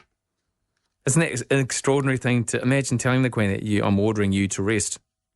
I guess when you're a doctor who's known her for a long time, you could say that. You'd have to speak quite frankly to someone who was perhaps determined to carry on. But yeah, the Queen's immediate family travelling to gather at Balmoral as the morning unfolds. Evening there, of course. 0800 80 1080 is the number to call, and 9292 to text. Roman, what's the cost of an electric car charging station at your house? Don't know. I don't really know. Some cars you can do on a standard 3-point plug. Some have to have something special, don't they? Possibly an adaptation to make it happen quicker. I don't know much about that sort of stuff, or anything really. Someone else might though. New Zealand cannot produce the amount of electricity for this. What about the tradies? How long will it take you to drive from Wellington to Auckland? Well, I don't know, same time as it would normally take. But what happens if you get stuck in a traffic jam, Roman? Oh, okay. Well, I don't know. Every 70 kilometres, one caller said, there's a charging station. One charging station for everyone. That's where your queues are going to happen. Oh, just imagine that. And how long will it take if you're waiting in a queue for someone to charge their car up? Is it like a cell phone? Do you need to give it a deep charge for hours and hours? Or can you just give it a bit of a boost and off you go again without causing detriment to the battery? Regarding that person who wouldn't give up a seat on the aeroplane, causing a family to not be able to sit together, wasn't his fault. He was simply asked if he would mind moving so the family could be together, and he said no. Regarding that, Roman, I'd rather sit down the back of the plane anyway, further away from the crash. And if the first thing they look for are the black boxes, I want to be seated close to them. Are the black boxes, aren't they in the cockpit? I don't know where they are. I've never really looked for them before. 0800 80 1080 9292 if you have a text that you would like to send through, and an email, roman@newstalkzb.co.nz. Great music, Roman. Oh, speaking of music, I did, I think I might do it now, because you know what happens, otherwise 5 o'clock will come along. I found another spectacular version. Oh, by the way, I want to stress that if you've just joined in and you're hearing aspects about the Queen, she is unwell. When I say just unwell, she's unwell. And the family are travelling to Balmoral. That's all we know at this point. She is comfortable and she is being ordered to rest. And for those that love a rollicking, great tune, I really hope you enjoy this one.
Newstalk ZB, it's spectacular, isn't it? That's the National Anthem Band with God Save the Queen.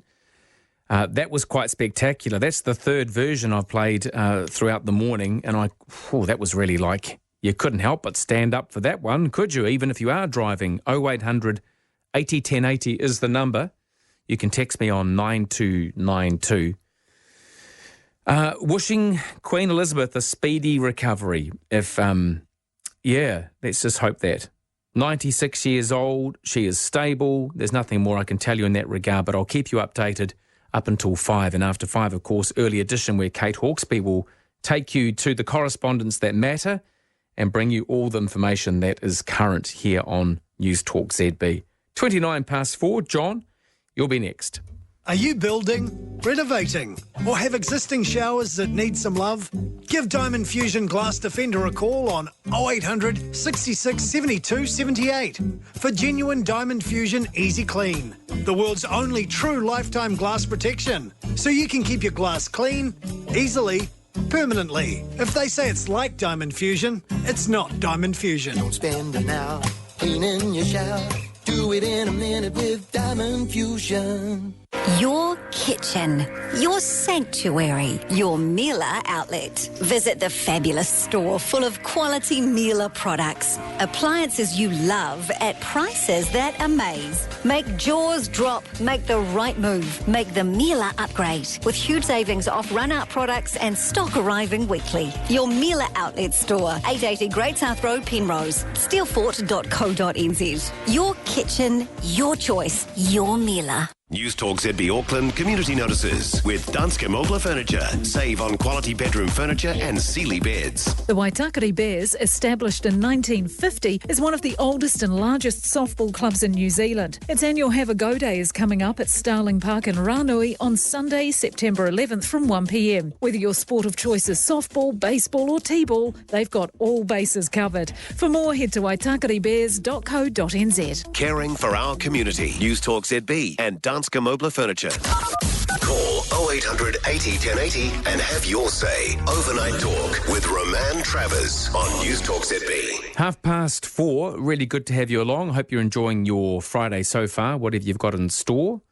Regarding the black boxes, Roman, generally the black boxes are on the tail of the plane as they are the least damaged areas. Oh, yeah. Okay. So maybe it's not a good idea to be Cordu clubbing yourself up to the front. It's interesting, isn't it, how that's regarded as prestigious to be near the front. Oh, I hadn't thought about that before. I don't mind being down the back. I think my seat this morning to Wellington is 20A. 20A. So I don't mind. That's about halfway down, isn't it? Halfway down. Halfway down Dominion Road. An aeroplane generally houses 2 black boxes, Roman, kept at the front and the back side of the aeroplane. These record the information about the flight and help construct the events that lead to the aircraft crash. Yes, well, I realise that. I know it's not a blinking lunch box. I know what a black box is. I'm not quite that stupid in the intelligence department. I was just questioning where they were. Crikey, Roman, now half the country waking up will think the Queen is dead. No, they won't. I was very clear on that. I've been very clear right throughout the morning. Thank you, Donald. And this text just says, regarding the tune just played, wow, that was so good. It really was, wasn't it? Very spectacular. Love that. You get the hair standing up on the backs of your legs and things, unless you shave them, of course. Morning, John. How are you? Oh, hang on, John. Stand by. I've got you now. G'day, mate. How are you doing? Oh, good. Good, Roman. Yep, good. Thanks. That's the story. What's happening in your world this morning?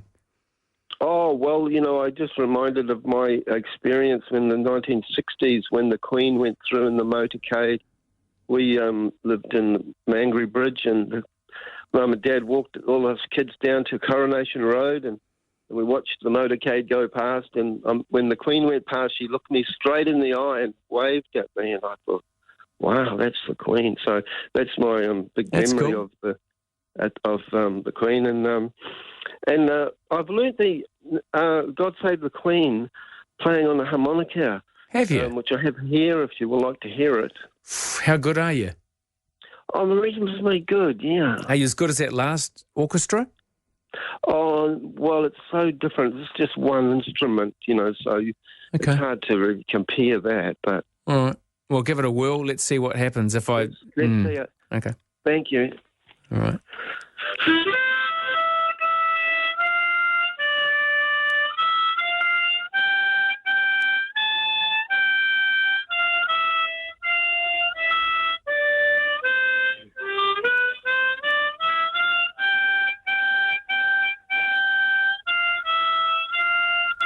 It's kind of like a cat being strangled, isn't it?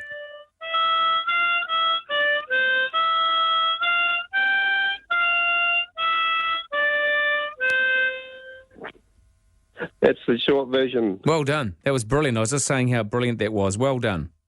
Oh, thank you, Roman. Yeah. Have you always played the harmonica?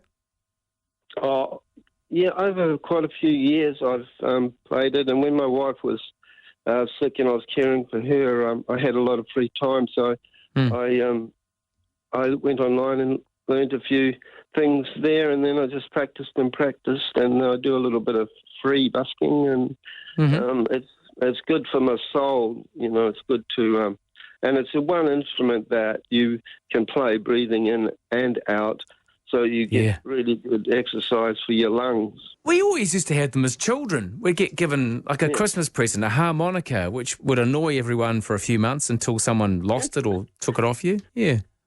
Yeah, we had that's what happened with us too. But when you really get really interested and you learn every note first, and then you join them together and you your favourite songs you can work out and play along to and play to and all sorts of songs, once you learn the scales and which just takes time, doesn't it? But, yeah, it does, like anything. Yeah. Oh, good on you, John. Thanks for that.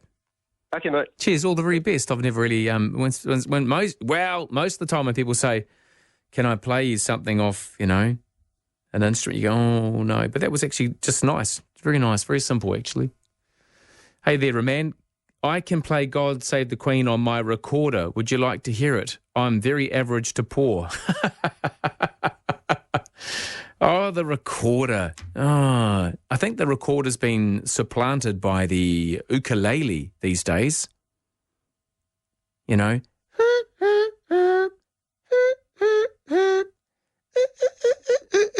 all learnt that at school, didn't we? I think Neva's looking at me like I've lost my marbles. Yeah, she's doing the whole whirly bird with the finger around her temple. No, I haven't lost my marbles, Neva. Neva, did you play ukulele or recorder? Recorder. She's 3 studios away. It's like sign language. It's incredible. I think she just gestured that she played the recorder. I don't know what she was doing then, but anyway, she's always good at her dance moves. That means it must be almost, no, she's getting everything.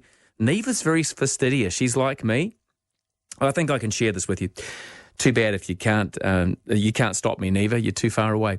So she's very hygienic. She's spraying everything with, kill the world sprays and death to all viruses. I come in here with a whole packet of wipes and I wipe everything down, and I took the keyboard out of the studio once. There's 2 keyboards. One had a lot of cake and coffee stuck between the keys.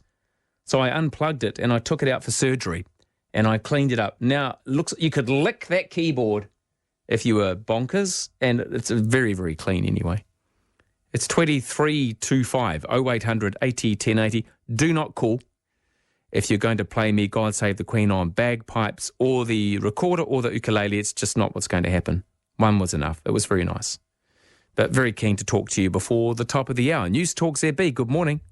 Landlords, don't wander the country searching for carpet. You'll find it all at Carpet Country. Recarpeting can add real value to your rental income. Carpet Country has up to 20 lineal metres for only $2,999, including GST, underlay and installation. Hurry, this offer ends soon. Get to Carpet Country, 43 Car Road, Mount Roscoe. The best in the Carpet Country. The best in the Carpet Country. Right now, TravelWise Holidays are taking final bookings for 2 special escorted tours. First up, their new extended 7-day tour of the Far North and Bay of Islands, departing September 17th, includes Whangarei, Paihia, Russell, Taipa Beach and the Hokianga, plus an excellent schedule of sightseeing featuring Cape Brett Hole-in-the-Rock Cruise, an excursion to Cape Reinga and the Waipoua Kauri Forest. Second, experience the best Central North Island highlights with Travelwise Holidays on their tour to the East Cape and Napier, departing September 21st. This unique 8-day tour adventure features scenic travel around the remote East Cape and along the Gentle Annie Highway, a Cape Kidnappers safari tour, plus Rail Travel National Park to Auckland, and more. For all the details, phone 0800 11 60 60. But don't delay, as places are very limited and bookings close soon. That's Travelwise Holidays. Free phone 0800 11 60 60. Streaming live on iHeartRadio. Call 0800 80 1080 to have your say. It's Overnight Talk on Newstalk ZB. Very good morning to you. Happy Friday. I hope your Friday is going as well as it can be, regardless of what's going on. Some big news out of the UK, though, as the Queen is not very well and she's been ordered under medical supervision to rest at Balmoral, her castle in Scotland. And the family are all there. There have been some photos flashing up on the screens in front of me here with all sorts of royalty arriving in Range Rovers, as is our wont to take photos of people arriving somewhere of fame. I just think we just need to know they're there. We don't really need to see them. They won't be looking very happy, and they're not, of course. It's absolutely bucketing down at Balmoral. One of the screens here just has a camera fixed on the gates. Beautiful looking place, though. You can't see the palace, so I can just see the gates and the beautiful gardens. The Queen is under medical supervision at Balmoral Castle in Scotland. Her doctors are concerned. They say the 96-year-old monarch remains comfortable. All the Queen's 4 children and Prince William are now in Scotland to be with her. Prince Harry is on his way. Previously, they thought Meghan was going, but she's not. I wonder, no comment on that. I'll leave you to comment on that. Well wishes are gathering outside the gates of Balmoral as well as at Buckingham Palace in London.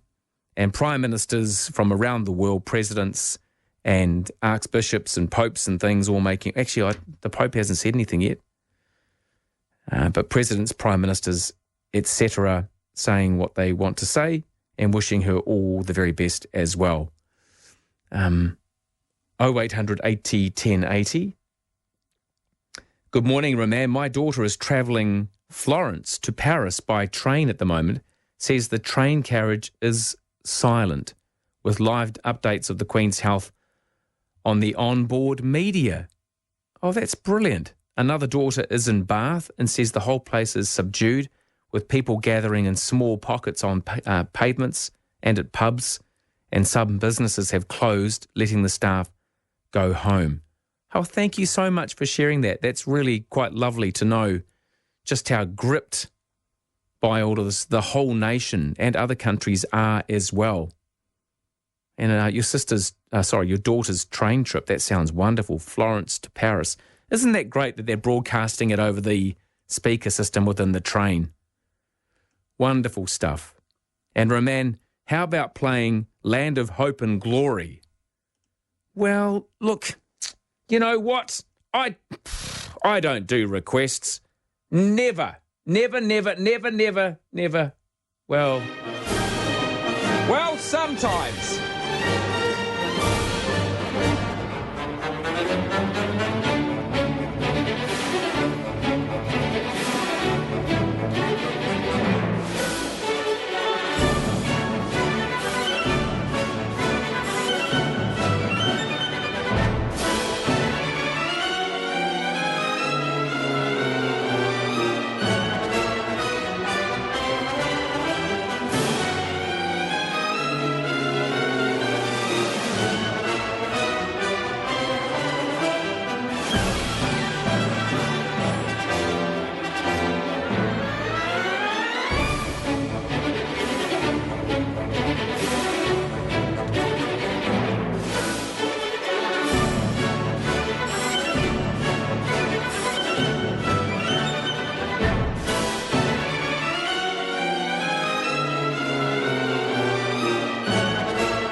Well, you don't need muesli to get you going in the morning, do you? That was spectacular. Land of Hope and Glory, Edward Elgar, of course, the composer, performed by the Royal Choral Society and the BBC Concert Orchestra.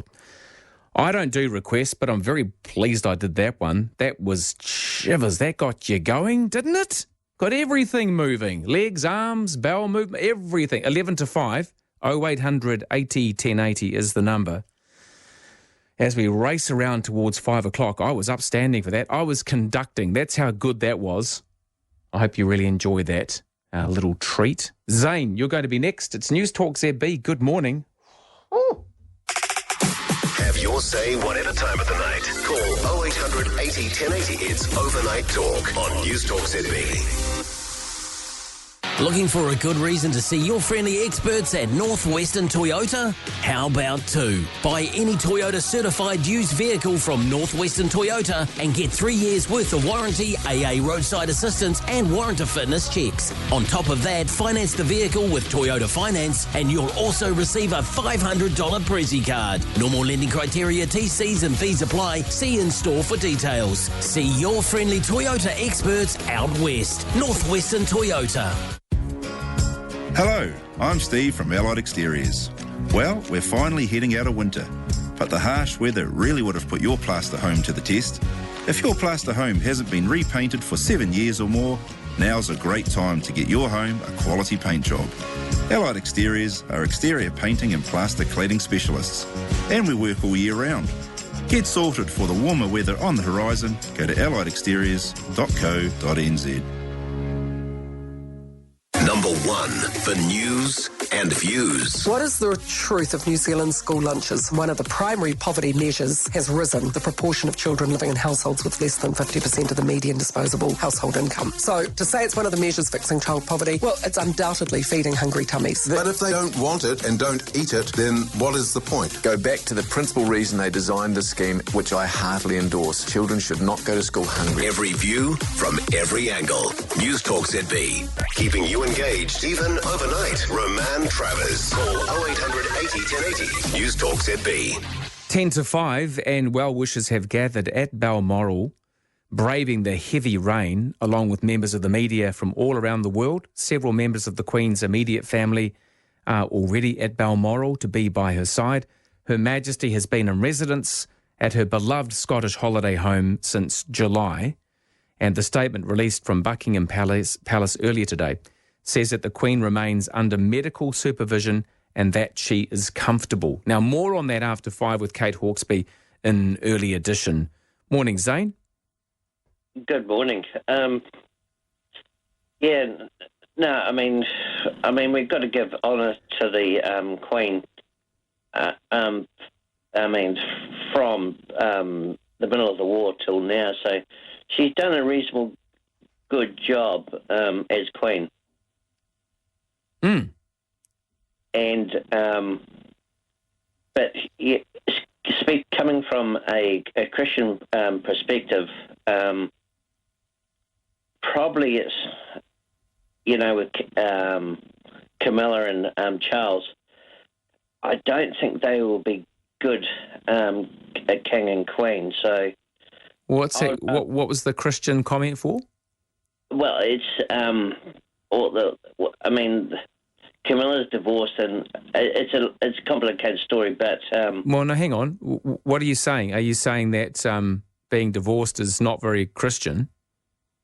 Well, it's against the because the Queen is head of the church, head of the Anglican Church. There are special requirements, but I really think he needs to step aside and let Kate and Wills. Isn't the first rule of being a Christian not to judge others? Just putting it out there. Wild speculation. Yeah, but there's certain protocol within the church. Okay. And I don't think our next Charles will be a good king. What I've seen from him so far, he just comes across as a little bit crazy. Unlike yourself, I just don't like the comment about the Christian aspect. That's just ridiculous. Yeah, well, I understand that, but what I'm getting at is that just the protocol of the church. Yeah, the protocol of the church, which is half the reason why most churches are empty these days, wouldn't you? Just another wild guess. Come one, come all. Oh, except you. You're divorced. Oh, all forgiving and all except you. I'm divorced, mate. It doesn't go down well. It wasn't necessarily a choice. So, Let you without sin cast the first stone, blah, blah, blah, blah. Anyway, I was having a good morning until that came in. All you're going to see on your news services for a while will be all of this news regarding Her Majesty Queen Elizabeth. Her health is not great. She's 96. And if you've just woken up to the news, she is under medical supervision, resting at Balmoral. The Queen's orders come from her doctors. They're probably the only ones that can tell her what to do, right? They're saying you must rest. And she's resting. And her family have been flying in from all around the place and arriving in Range Rovers and Lear jets and things. So, like you, I know that we all wish her very well. A wonderful person, a wonderful worker, a wonderful something to aim for and strive for, even though you're probably never going to meet her. But when the chips are down, although she has, and her family have a very privileged life, she has worked hard. She is one of those royals who's been there doing the mahi with and touring and doing all those. She never wanted the job, did she? She never wanted the job, and there she is. And I really hope that she recovers from this and that she gets every care and attention that she well deserves and needs, as I'm sure you do as well. Wow.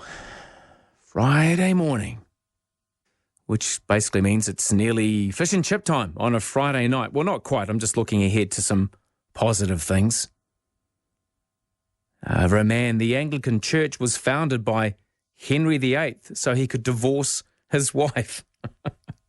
I'm not sure what that last guy was on about. I hear you, brother. I hear you.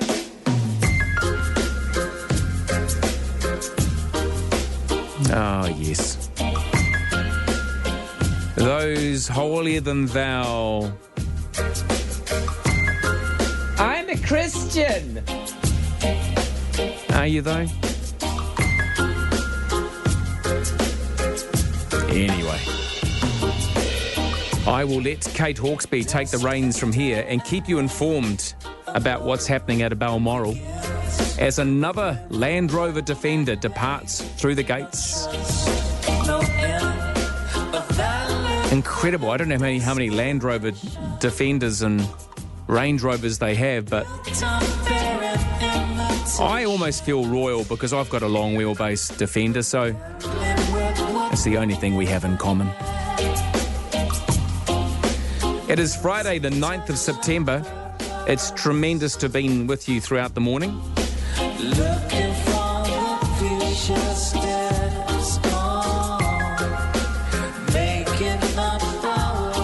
Thank you so much for all of your communications over the past 5 hours. I haven't been able to read out all of the texts, and I do apologise for that. Thank you for writing them. If you would like to suggest ideas for programs, particularly for In My Day, Saturday nights from 6, please fire those through in an email to roman@newstalkzb.co.nz.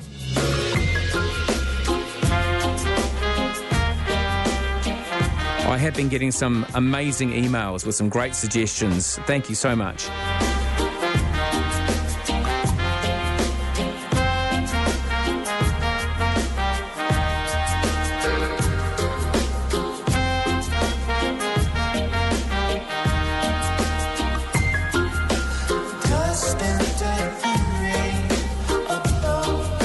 Whatever you've got planned for the weekend, whether it's indoors or outdoors or with people you love or you're escaping into the hills somewhere, I hope you have a great time doing it. I'll be back Saturday night from 6 with In My Day here on Newstalk ZB, where Kate Hawkesby and Early Edition are next.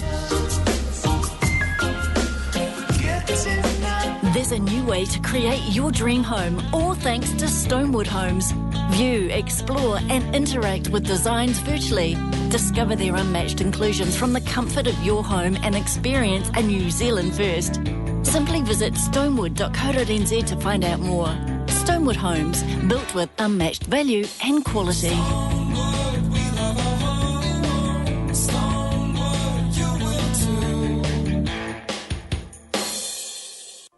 Harness the latest Google Ad Smarts and appear on YouTube and Google Shopping for those most likely to buy from you.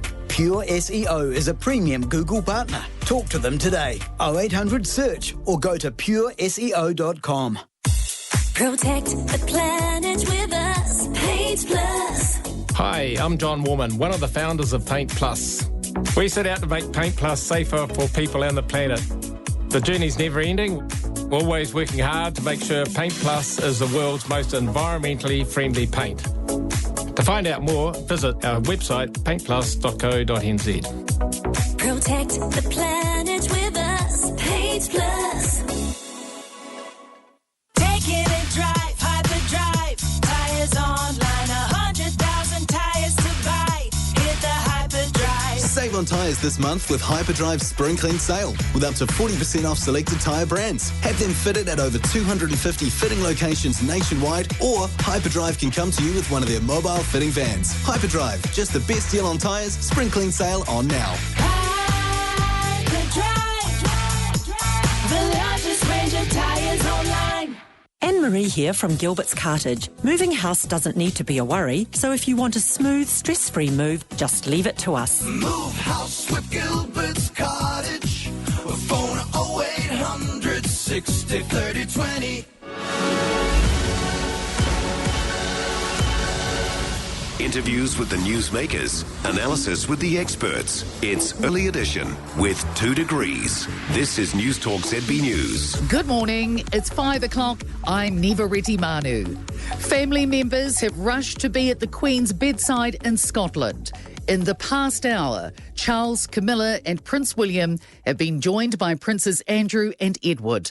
Other members of the royal family are flying to Aberdeen. Doctors say they're concerned about the health of the 96-year-old monarch and that she should remain under medical supervision.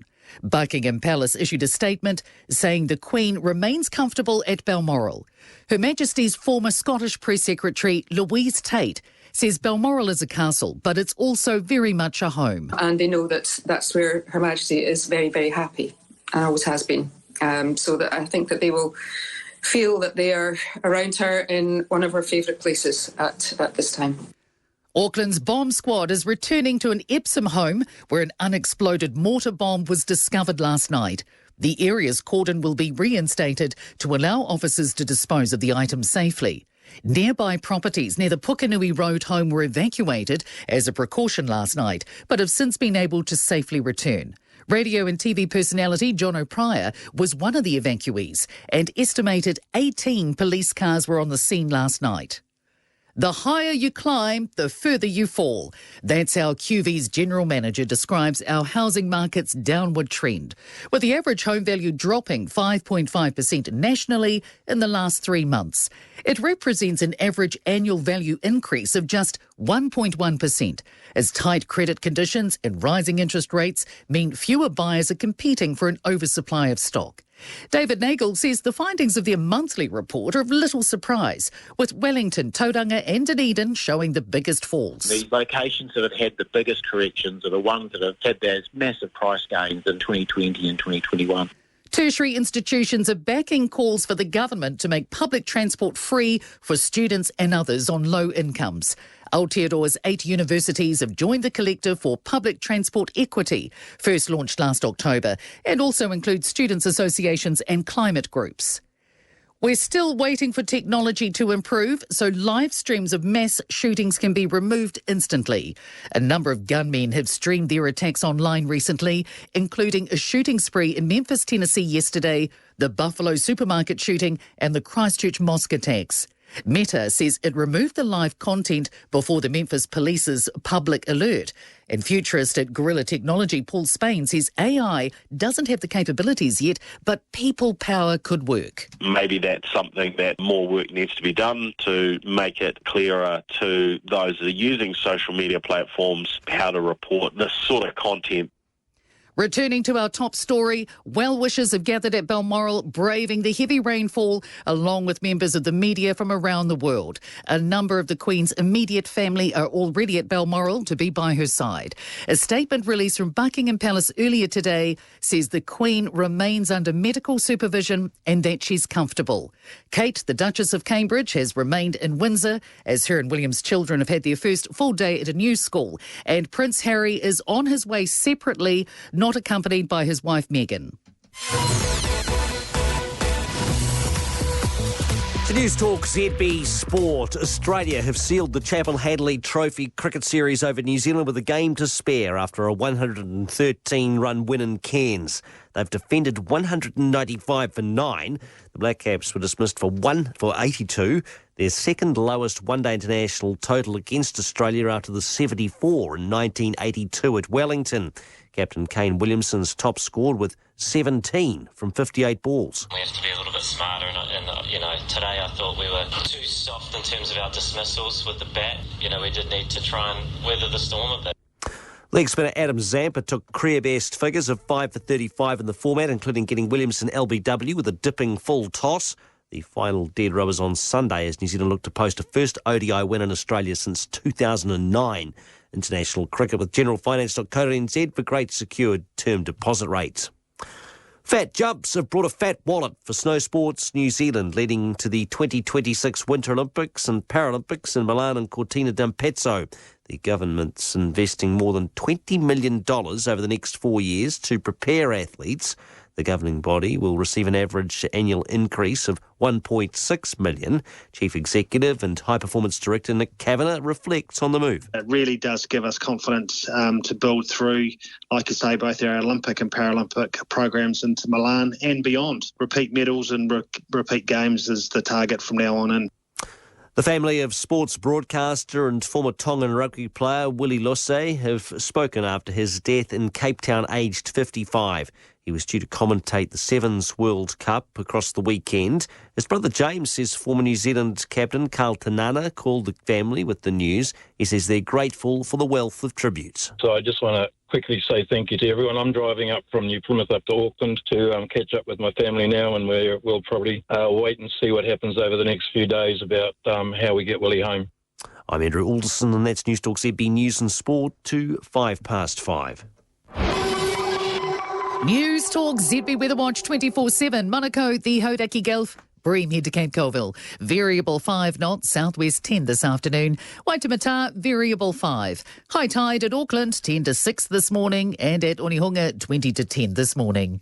Today, a fine morning, then cloud increasing with isolated showers. Tomorrow, mostly cloudy, occasional rain. Ahead to Sunday, partly cloudy with northeasterlies developing, and showers forecast for Monday. Today's high 17, currently 5, here at Newstalk ZB.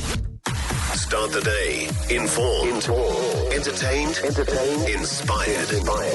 It's Early Edition with Kate Hawkesby and 2 Degrees, fighting for fair for Kiwi business. Newstalk ZB. Morning to you. Welcome on into Early Edition. This morning on the show for you, well, the big news and the only news overnight and still breaking this morning, the Queen's doctors have sounded the alarm over her health. They're concerned, they say. Family we know have rushed this morning to be at her bedside in Balmoral. We're standing by for updates. We'll get to Buckingham Palace where crowds are gathering shortly, and we will keep you updated with this and everything that's happening at Balmoral and any further developments throughout the morning. We're also going to look at cash rewards being offered for cold cases and whether that actually motivates the wrong people. A report saying police are illegally photographing children. What's wrong with that? And will stopping it only prevent the police from actually doing their job properly? We'll look at this. And some thoughts on why the Home D sentence for the teen rapist exemplifies everything that's wrong with our justice system. My email, if you want to get in touch, kate@newstalkzb.co.nz, or you can flick me a text, 9292. The agenda. It is Friday the 9th of September. Well, there are grave concerns for the Queen this morning. Doctors are concerned for her health. She's under medical supervision at Balmoral. All of the Queen's 4 children and Prince William are now in Scotland to be with her.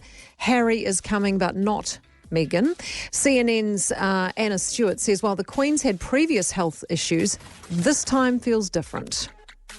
So often there are concerns about the Queen's health. She is 96 years old. We are generally, I would say, steered away from being overly concerned about the health, and the palace spokespeople often tell us they won't give a running commentary on Her Majesty's health. That is not the case today. No, onlookers are already gathering at both Buckingham Palace and Balmoral. The public are assembled all around me, huge media presence as well. Clearly a lot of concern for the Queen's health at this point of time. As I say, no one's laying flowers. The police are not letting people to come through to do that because we're talking about the Queen being made comfortable at this point of time. Tributes are already pouring in, though, from world leaders. The Archbishop of Canterbury says he's sending prayers. New UK Prime Minister Liz Truss says the whole country will be deeply concerned by the news. This was from a short time ago from the Speaker at Parliament. I wish to say something about the announcement which has just been made about Her Majesty. I know I speak on behalf of the entire House when I say that we send our best wishes to Her Majesty the Queen and that she and the royal family are in our thoughts and prayers at this moment. And already in the media, people are paying tribute to the Queen and her significant legacy. This is royal historian Kate Williams. What a life it has been, and what a life of service it has been for her. She's been this incredible Queen, and always throughout her reign, she's thought of service. She most recently actually signed herself Your Servant, Elizabeth R. She is one who believes in duty, in service, and that was a vow she made when she was just 21. Kate Hawkesby, setting the news agenda on Early Edition with 2 Degrees, fighting for fair for Kiwi business. Newstalk ZB.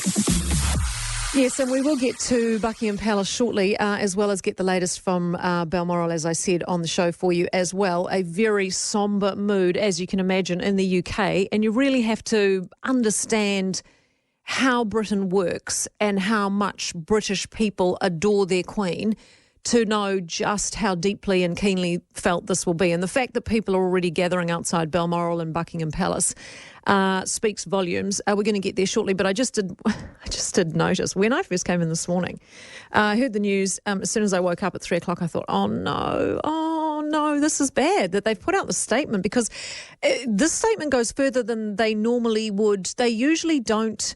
And as you just heard in the agenda just before, they usually don't go into the ins and outs of every aspect of the Queen's health. But the fact they've put out this statement, Buckingham Palace, which they did just after midnight our time, using keywords, doctors were concerned and that family members were coming to her bedside, is a very bad sign, as you can imagine.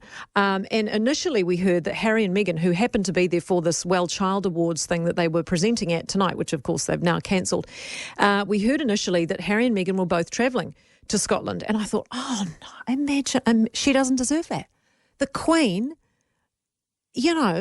lying there in her bed with family rushing, the last thing you want surely is Meghan Markle turning up. And I was just hoping that, someone sassy like Princess Anne might be able to go, no, actually, no, not you. Especially given Kate's not there, because the kids are just starting their brand new school, Prince Louis's first day at school, and they've all started this new school with their first full day. And so she stayed back to be with them. And it would just feel so wrong if the immediate family's there, plus Meghan Markle, who you'd just be sitting there the whole time thinking, well, is this going to end up on a podcast or an Oprah interview at some point? So thankfully that plan was then scuppered and changed, and someone clearly got to her. And all of a sudden we heard Meghan Markle is not going and Harry is going alone, and they are just waiting for Harry to arrive. All the rest of them are already there. But you can just imagine how this will be unfolding in the UK and how people will be feeling. TV3's Lisette Raymer, she is in London. She's outside outside Buckingham Palace where the crowds are gathering. So we shall get to her and get the latest next. It's 5:11. Safe Works. You already know that you can get the best work safety gear at your nearest Safe Works store in East Tamaki, Papakura or Airport Oaks. Safe Works! And now Safe Works is as close as your mobile phone, because Safe Works has launched a new website. Go online now and you'll see better safety gear and better deals. Now it's easier to get Safe Works safety gear delivered faster and cheaper to your work site. SafeWorks.co.nz. Home is where your heart is. It's where you feel safe, connected and supported, free to be yourself and live the life you choose. At Midlife Care, we've been creating retirement communities since 1984. Places of belonging, villages that are humming with life. We support every resident to live their best retirement life without compromise. For the life you want to live, come home to MetLife Care. To learn more, call 0800 909 303 or visit metlifecare.co.nz. Right now, TravelWise Holidays are taking final bookings for 2 special escorted tours. First up, their new extended 7-day tour of the Far North and Bay of Islands, departing September 17th, includes Whangarei, Paihia, Russell, Taipa Beach and the Hokianga, plus an excellent schedule of sightseeing featuring Cape Brett Hole-in-the-Rock Cruise, an excursion to Cape Reinga and the Waipoua Kauri Forest. Second, experience the best Central North Island highlights with TravelWise Holidays on their tour to the East Cape and Napier, departing September 21st. This unique 8-day tour adventure features scenic travel around the remote East Cape and along the Gentle Annie Highway, a Cape Kidnappers safari tour, plus Rail Travel National Park to Auckland, and more. For all the details, phone 0800 11 60 60. But don't delay, as places are very limited and bookings close soon. That's TravelWise Holidays. Free phone 0800 11 60 60. Fast news, fresh takes. First, Kate Hawkesby and Early Edition with 2 degrees. Fighting for fair for Kiwi business. Newstalk ZB. It is 5:14. Let's go straight to Buckingham Palace now, where News Hub Europe correspondent Lisette Raymer is standing outside with the crowds who are gathering. Lisette, how are things looking outside where you are? Yeah, I mean, it's a very strange, unnerving time outside Buckingham Palace at the moment. The best way to describe it is incredibly sombre. There is already a lot of sadness in the air, a lot of people gathering. There's torrential rain this afternoon, and still the crowds have been growing. There's probably a couple thousand people here at the moment, and already we're starting to see the flowers being laid at the gates to Buckingham Palace, but a lot of people here from all around the world, because of course this is a big spot for tourists to gather, a lot of people coming down here to share in just the respect they have for Queen Elizabeth. Because she has had several health scares before, of course, but this one, you know, we're taking it more seriously. Very unusual for the palace to put out this statement, don't you think? Absolutely. This one feels incredibly serious. It does feel like it has a different momentum behind it. We have been feeling like the Queen has been deteriorating and her health has been getting, slowly worse for a year now. It was last November that we saw her starting to use the walking stick. She had the night in hospital. She missed a very permanent feature in her calendar, which was a trip to Northern Ireland. She cancelled that, and from then on, really had a stream of events that she hasn't made it to that usually she wouldn't miss, and she has never missed in her 70-year-long reign. Of course, she just met with the new Prime Minister, Liz Truss, just a couple of days ago. She has always been such a committed Queen, and that she has always wanted to stay and go through with her duties. And I think anointing and appointing the Queen, the new Prime Minister, was really important to her. But the Buckingham Palace has said that really did. It was a full day, and it's clearly taken its toll. She was put on bed rest after that. Last night she had to pull out of a Privy Council virtual meeting. That was a sign that things were very serious already then, because it was just a virtual meeting. And then today, yes, this unprecedented statement that she is under constant surveillance at the moment. And of course, we've heard that the entire family has now headed out to be by her side. We heard initially Harry and Meghan were both on their way. That then changed. Reports were just Harry on his own, Meghan staying back in London. It would have been pretty uncool for her to have gone when Kate's not even there either, right? Yeah, I think there is just a lot of news coming through very quickly at the moment. Harry and Meghan are obviously here. They weren't even in the UK to see the royal family. It wasn't a trip to see the Queen. It was a trip to support the various different causes they have in their kind of wheelhouse, and they had an award ceremony this evening in London that they were due to be at. So I think when the word came out that the Queen was having this medical surveillance, the family was naturally all looking to get up there. But yes, as you say, the Duchess of Cambridge hasn't gone to Balmoral yet. She is looking after the children. It was Louise and Charlotte's first day of school at their new school. So I think there was a lot of focus on making sure today went smoothly for them. This was really unexpected, this turn of events with the Queen. So Duchess of Cambridge staying put, and Meghan following suit. It's probably hard for a lot of Kiwis to comprehend the love in Britain for the Queen, just so intense, and this will be a shock, I imagine, right across the country. Do we have any idea what's going to happen next, what the next few hours might look like? You're heading into Thursday night there, of course. Are we expecting any more updates at this point?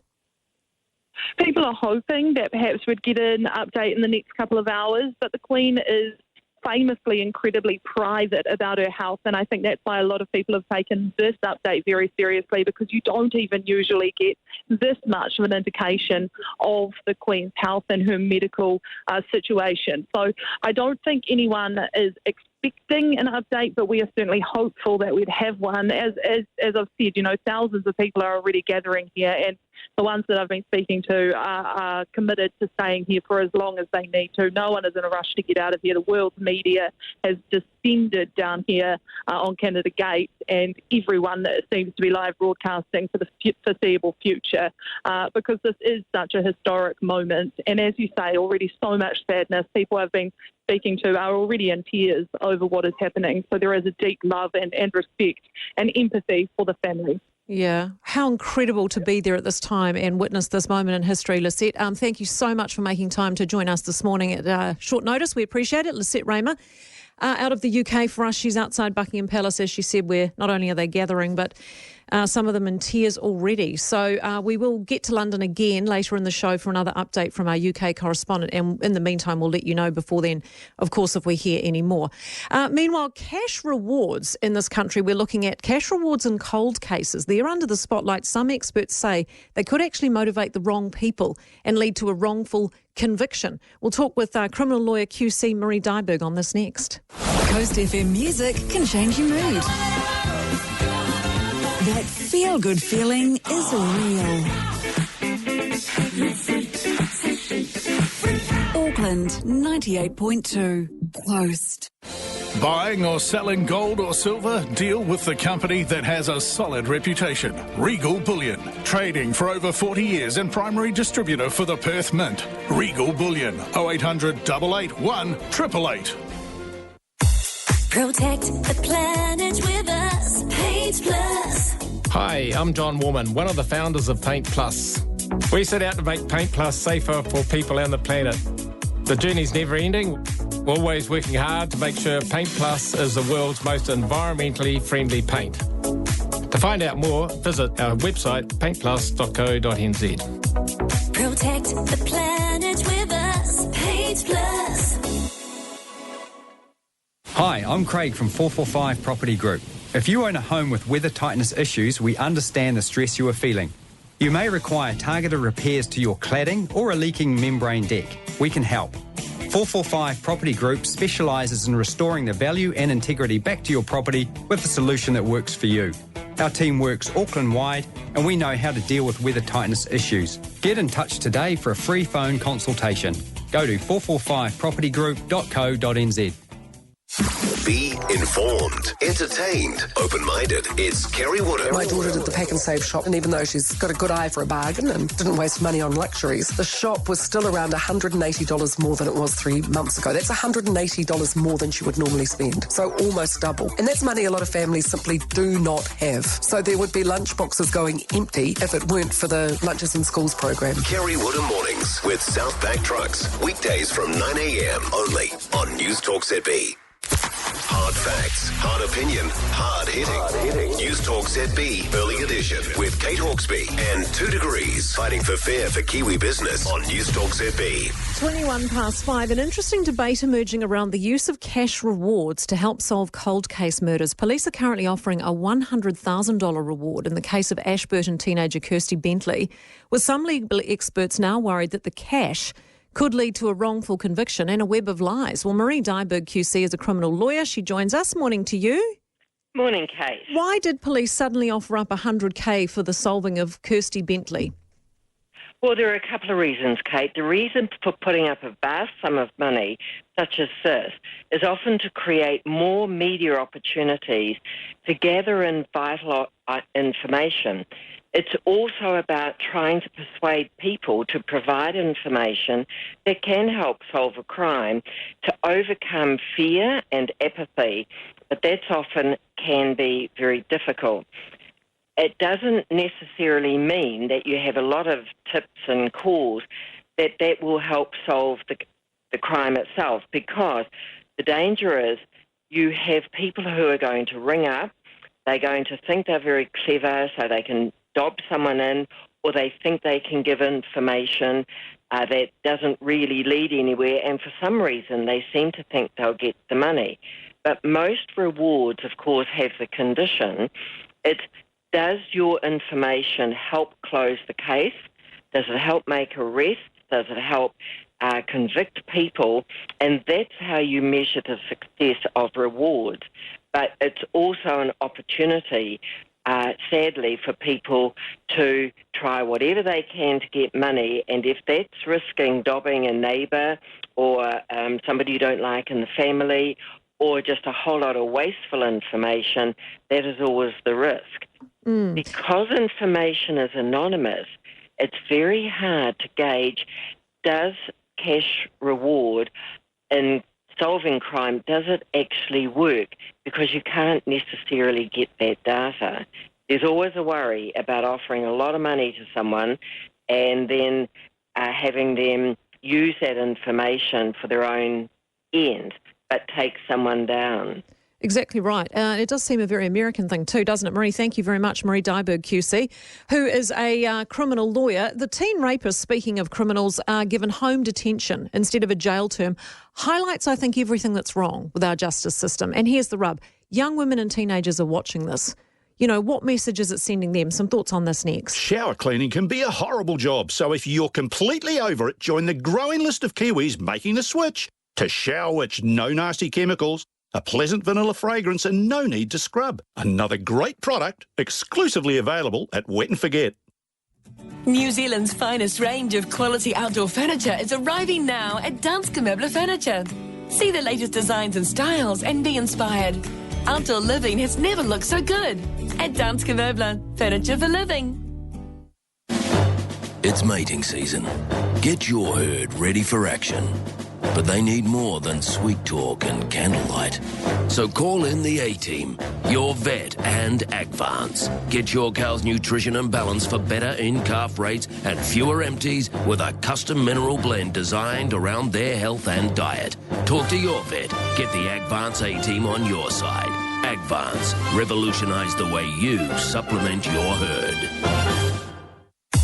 Protect the planet with us. Paint Plus. Hi, I'm John Warman, one of the founders of Paint Plus.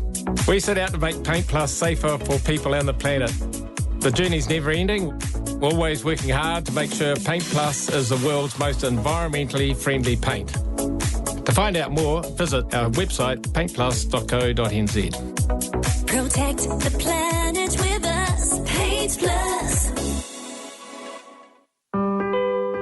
Before you choose a heat pump, ask yourself, does it do what a Daikin does?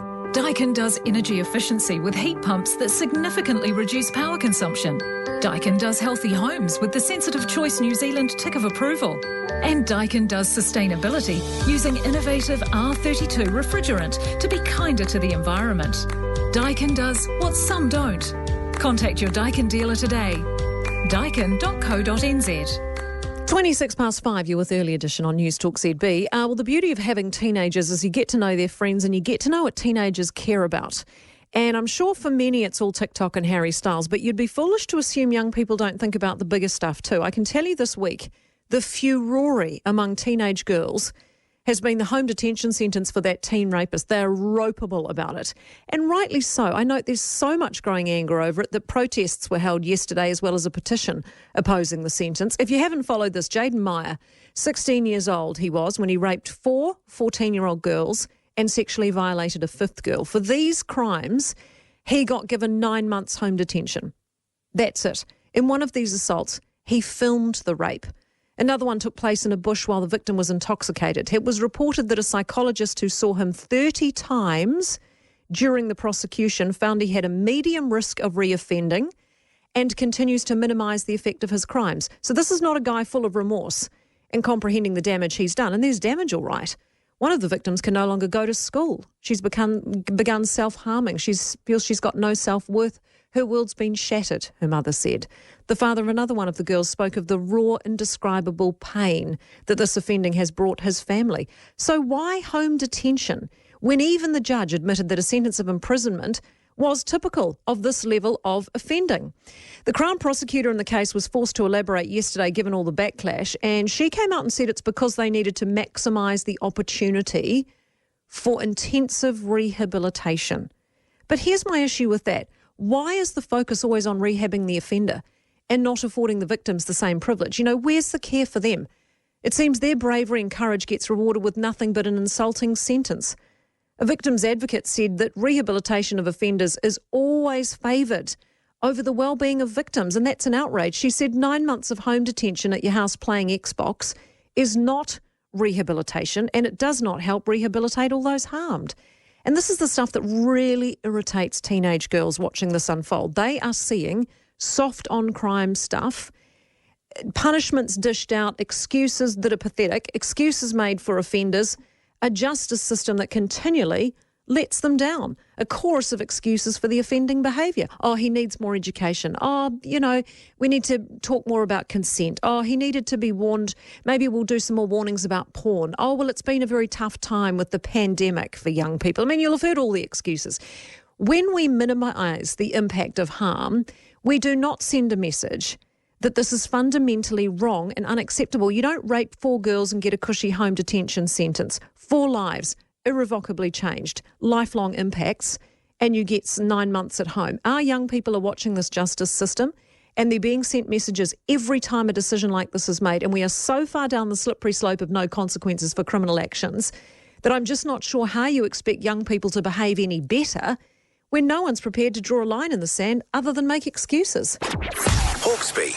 Next half hour, we'll look at briefly police intelligence gathering and whether that's right or wrong, but we'll more importantly get you back to the UK for the latest update on the Queen's health and what is happening at Balmoral Castle. They're just waiting for Harry to arrive. We'll do that after the news, which is next here on Early Edition on Newstalk ZB. First with the news, first with the views. It's Early Edition with 2 degrees. This is Newstalk ZB News. Good morning, it's 5:30. I'm Neva Reddy Manu. Concern for the Queen as she's placed under medical supervision at Balmoral in Scotland. Charles, Camilla and Princes William, Andrew and Edward are there. And more family are on their way to Aberdeen. Newly minted Prime Minister Liz Truss says the whole of the UK is deeply concerned by the news. US President Joe Biden says his thoughts are with her. News Hub Europe correspondent Lisette Raymer is outside Buckingham Palace and told Kate Hawkesby it's a strange and unnerving scene. There is already a lot of sadness in the air, a lot of people gathering. There's torrential rain this afternoon and still the crowds have been growing. There's probably a couple thousand people here. Wellington mayoral candidates have been grilled on their commitment to the top job at last night's debate in the city.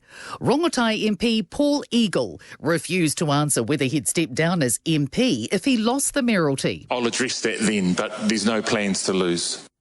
Candidate Tori Whānau revealed the price of her dedication. I certainly wouldn't be investing $40,000 of my own savings just to run for mayor. And incumbent Andy Foster even upgraded his former 11 out of 10 score for his term in office. If they knew all the things that I'd had to go through, I'm sure they'd probably give it 12 out of 10. And there was a mayoral debate in Auckland last night as well. Viv Beck is fighting on with fighting words. She says the campaign debts that have been overshadowing her mayoral bid are not her debts and relate to a commercial disagreement about invoices.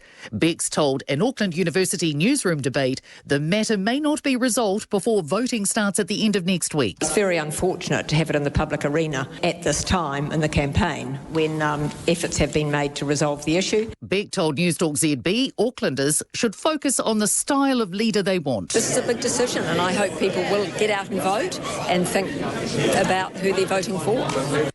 Teenage survivors of rape and sexual violence inflicted by Jaden Meyer are speaking out. The now 18-year-old was sentenced to 9 months home detention for the rape of 4 15-year-olds and the sexual violation of another girl.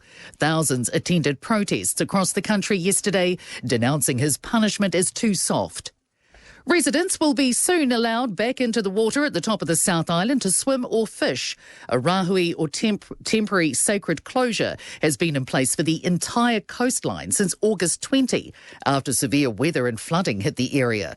Nelson City Council says swimming will be allowed again from this Sunday for Marlborough and Tuesday next week for Nelson Tasman. Te Whatu Ora Nelson Marlborough says there's still a health risk associated with shellfish until the end of the month or 28 days after the last heavy rainfall. And returning to our top story, Buckingham Palace has issued a statement saying the Queen's doctors are concerned for her health and have recommended she remain under medical supervision. BBC correspondent Nicholas Witchell says the statement is extraordinary in itself. They have made a point of not saying anything. As we've been discussing this afternoon, they insist that the Queen is entitled to patient confidentiality. They will not engage in a commentary about her health. And in breaking news on Sky News, we've just heard that the Queen has died peacefully at Balmoral this afternoon.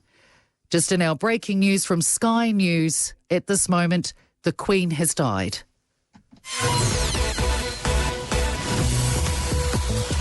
To Newstalk ZB Sport, a bleak showing from New Zealand to lose the Chapel Hadley Trophy Cricket Series against Australia with a game to spare in Cairns. The hosts have won by 113 runs, defending 195 for 9. The Black Caps were dismissed for 82, their second lowest one-day international total against Australia after the 74 in 1982 at Wellington.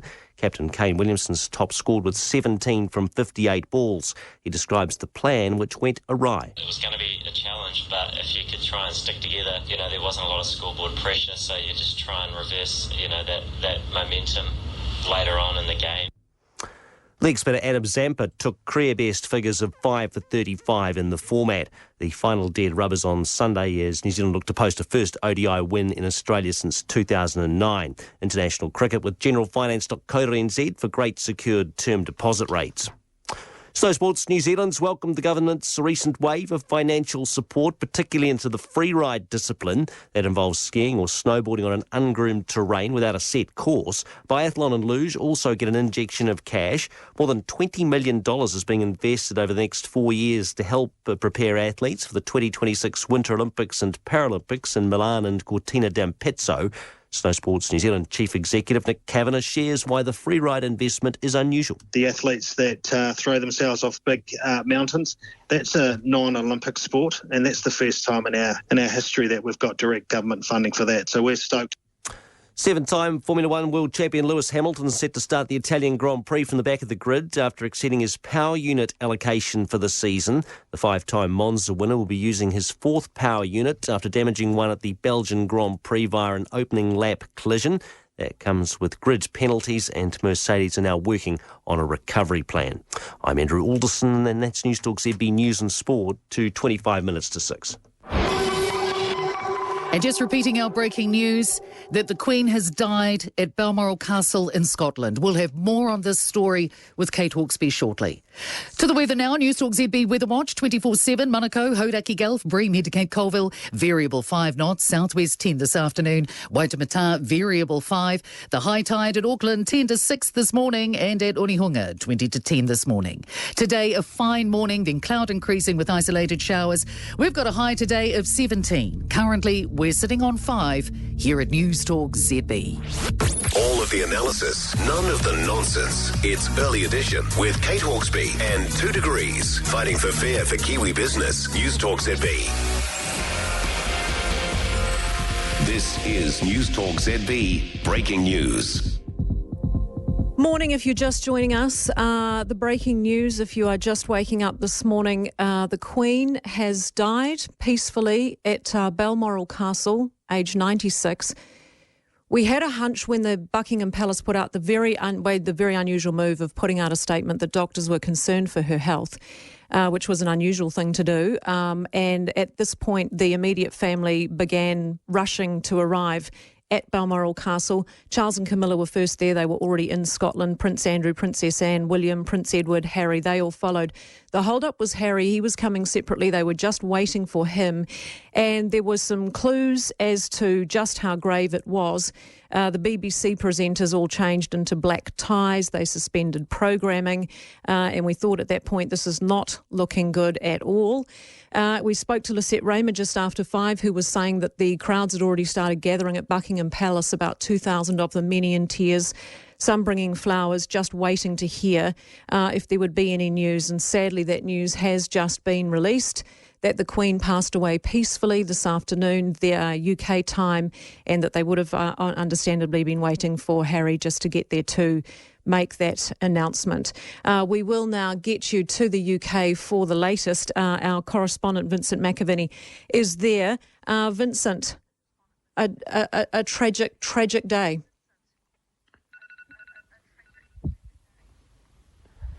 Yes, that's right. At exactly 6:30 p.m, a statement went out from the royal family that the Queen died peacefully at Balmoral this afternoon. The King and the Queen Consort will remain at Balmoral this evening and will return to London tomorrow. The King now, of course, is the man that we have all known throughout most of our lives as Prince Charles, the Prince of Wales. He became the King at the moment of his mother's passing, at the age of 96, after being the head of state for 70 years of this country, of other nations such as yours around the world, and as a figurehead of the Commonwealth, a collection of dozens of nations. The Queen in her final duties that we saw earlier this week on Tuesday met her 15th and final Minister, Liz Truss. We got first wind that this had happened earlier on today when, during an announcement in the Commons, Liz Truss was passed a note to tell her that the Queen was under doctor's observations, and we saw her responding in real time to that. In the hours since, as you mentioned, senior members of the royal family have been making their way to Balmoral, and that really gave us a sense of how serious an incident this is. And how grave her situation was. She had slowed down in recent months. We were told she had mobility issues. She had started using a walking stick and, for some visits, a small golf cart. And we saw her in that final picture now with Prime Minister Liz Truss on today. She looked very frail. She looked as though she had lost some weight, and she was using a cane to support herself. But she has died peacefully in Balmoral, a place that she loved, that held a special place in her heart and in her family, a place where she said that she could go to escape the pressures of the role of the head of state, of the Queen, of the Crown, a place where her and her family could enjoy a peace that they couldn't enjoy in other places. And so she has now spent her final days in the place that she loved. You're right, Vincent, in terms of the deterioration over the last year, but she's, has been such a robust woman, so determined to continue carrying out public duties. Being the longest serving monarch, of course, she took the role, as we know, incredibly seriously. But even being able to meet with Liz Truss, the new UK Prime Minister, we saw the pictures of her, we saw the bruises on her hand, and of course she was stooped and she was using a stick. But other than that, she actually didn't look in too bad health. There must have been something that, there must have been a rapid decline post that meeting. I don't want to speculate too much on the private details of someone's health. She was a mother, a grandmother, a great-grandmother, but it is obvious that there had been in recent months. There was a big trip planned to Ireland for the centenary of Northern Ireland, in which she cancelled the night. And she spent, and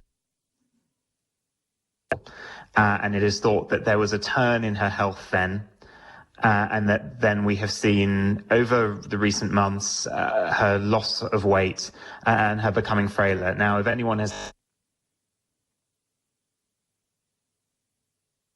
we're having that sudden drop in weight, becoming a bit stooped, and particularly if they lose a partner as well, as she did with the Duke of Edinburgh last year, that there can be quite a rapid decline after that. And it hasn't been an easy few years with the pandemic, with the problems in her own family, with Prince Andrew, with the Sussexes, and it has taken its toll on her.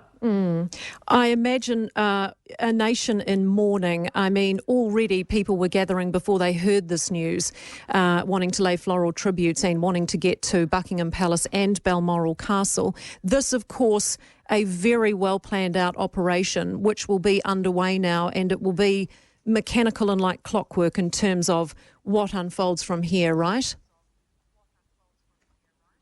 Very much so. Now, the plan, which is Operation London Bridge, was revised somewhat during the pandemic, but with the restrictions now gone, I think we'll go back to the original plan. And what we can expect is a meticulous process now over the next 8 days up to the funeral. I expect that the Queen will be brought back to London on the royal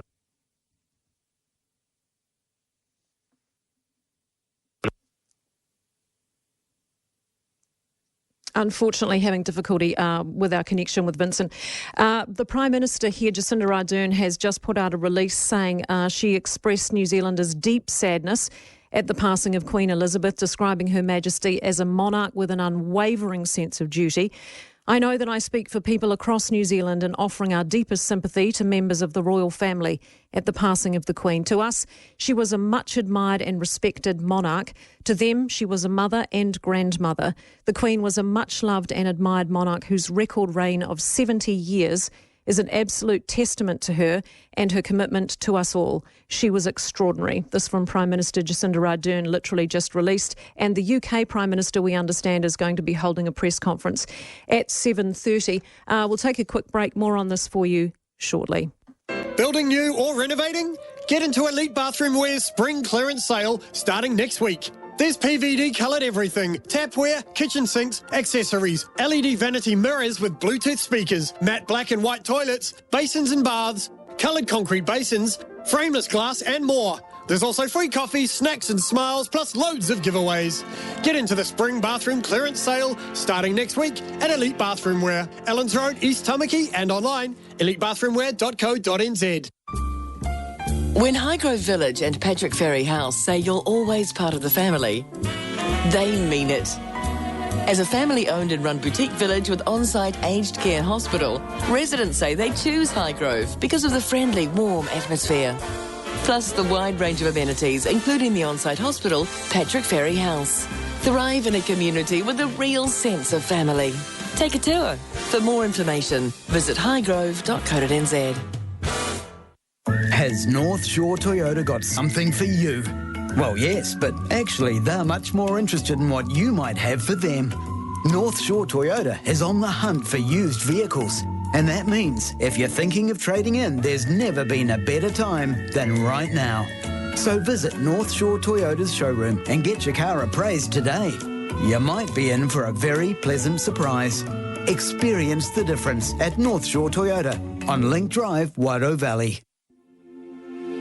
Way up in Northland, down here in Southland, Waikato farmlands, Taranaki coastlands, from the Wairarapa to the majestic mainland. This land's a gift to you and me. Now you can celebrate Waitomo's 75th anniversary. Download Waitomo's app for contactless payment from your vehicle. Win Waitomo Moolah and gift fuel to your friends and whānau. Waitomo, Kiwis fueling Kiwis with fairer fuel prices. This land's a gift to you and me.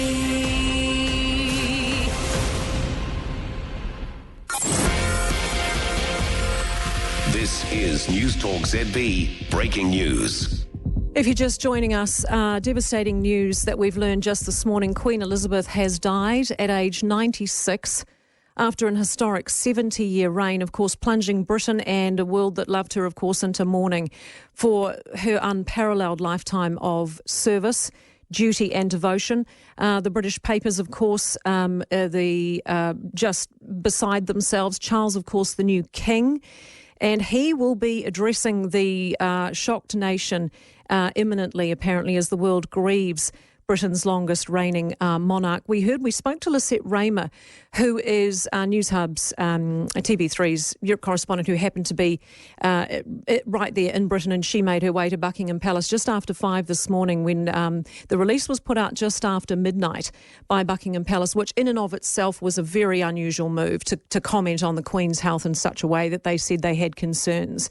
And then we heard that the immediate family were making their way urgently to her bedside at Balmoral Castle, and straight away, and I've lived and worked in the UK, and I can tell you, when you've lived there, you understand the gravitas and just the deep, intense love for the Queen and the respect and the gravitas and the mana she holds there. I mean, I can just imagine the whole nation erupting into grief. I'm hearing texts from people who are saying trains are deadly silent. No one's saying a word. People are just beside themselves as they are just finding out the news. And if you're just waking up this morning, it is shocking news to hear. We know she's been unwell and her health has been deteriorating over this past year. She is 96, for goodness sake.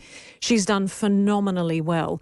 But we understand that as in the last hour or so, they were just waiting. Most of the family were able to get there quickly. Charles and Camilla were already in Scotland. They were first there, and Princess Anne. They had to wait for the rest of the family to get there, and Harry was coming separately. Of course, not even there to see the royal family. He was there for an awards thing he was presenting, which of course got cancelled. They were waiting for Harry to arrive, and we thought at that point this is looking ominous. Perhaps they're just waiting for Harry's arrival to make the announcement, which isn't exactly what happened. And we also had indications. This whole thing, of course, Operation London Bridge, has been planned for years and years. It will be meticulously technical and planned out to the nth degree. And part of that plan, we know, is that the BBC changes to black. And as soon as they suspended programming a couple of hours ago and all the presenters started changing into black suits and black ties, we knew that was ominous, basically. So we're waiting. The UK Prime Minister has said she'll be making a statement. She'll have a press conference at 7:30 their time, so we'll cover that on the Mike Hosking breakfast, of course. And Prince Charles himself, King Charles, of course, as he is now, will be speaking as well. She passed peacefully this afternoon, as we know, and Britain itself and the Commonwealth realms now go into a 10-day period of mourning, and that will be taken incredibly seriously as Charles accedes the throne. There will also be a celebration of her historic 70-year reign. Of course, she reached her Platinum Jubilee this year, and that's a landmark unlikely to be reached, of course, by any other British monarch. It's really incredible when you look at what she's done and how robust she has been and in such good health for so long. But she, of course, it's a year or just over a year since her beloved husband Philip passed away, and she said at the time that he was her strength and her guide, and we really saw her health start to decline after that. And, the British press are reporting on those poignant images we saw of her, of course, sitting alone at his funeral, and people gravely concerned for how she would carry on and how she would, handle things from here. But then again, as of yesterday, she was able to meet Liz Truss. I mean, we saw in the pictures the bruised hand. She was stooped. She was using a cane.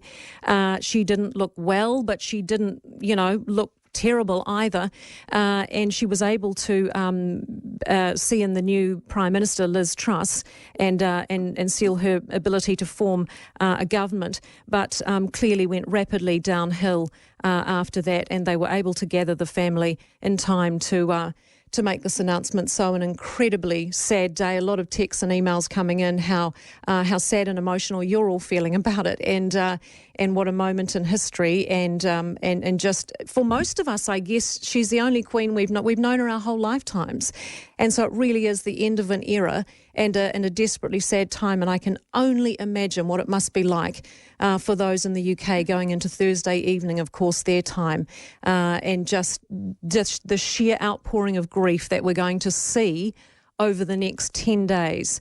And we know Jacinda Ardern, our Prime Minister, has put out a statement as well this morning, just expressing the deep sadness of New Zealanders at her passing, and has made the point of mentioning what a much-loved and admired monarch she was. In fact, Jacinda Ardern said she was extraordinary, and that's a good word for it. She really was extraordinary, and I think she is certainly one that, none of us will forget. So it is a wet, rainy, cold day in Balmoral. The rain's hammering down. They've had security at the gates. They've got people turning up in their droves wanting to lay flowers. They've got to be careful. The world's media is descending, of course, so they're trying to manage this huge outpouring that will unfold and continue to unfold tonight, their time, and over the next 10 days. Very sad day indeed. Queen Elizabeth II, aged 96, passing peacefully this afternoon in her beloved Scotland at the home she loved so much, Balmoral Castle, with her family at her bedside. We'll take a break. Mike Hosking is into the studio next. Tiny homes, cabins, sleep-outs or transportables, call them what you want. But one thing's for sure, HouseMe is New Zealand's most affordable tiny home solution. They're built to order and hand-delivered to your site within 12 to 14 weeks. Too easy. See what all the fuss is about and head to one of HouseMe's show homes in Auckland, Tauranga or Taupo. For floor plans and pricing, head to houseme.co.nz or call 0800 HouseMe today. Your pressure is gone and your cylinder's cold. Well, you just might find that it's getting old. See the cylinderguide.co.nz.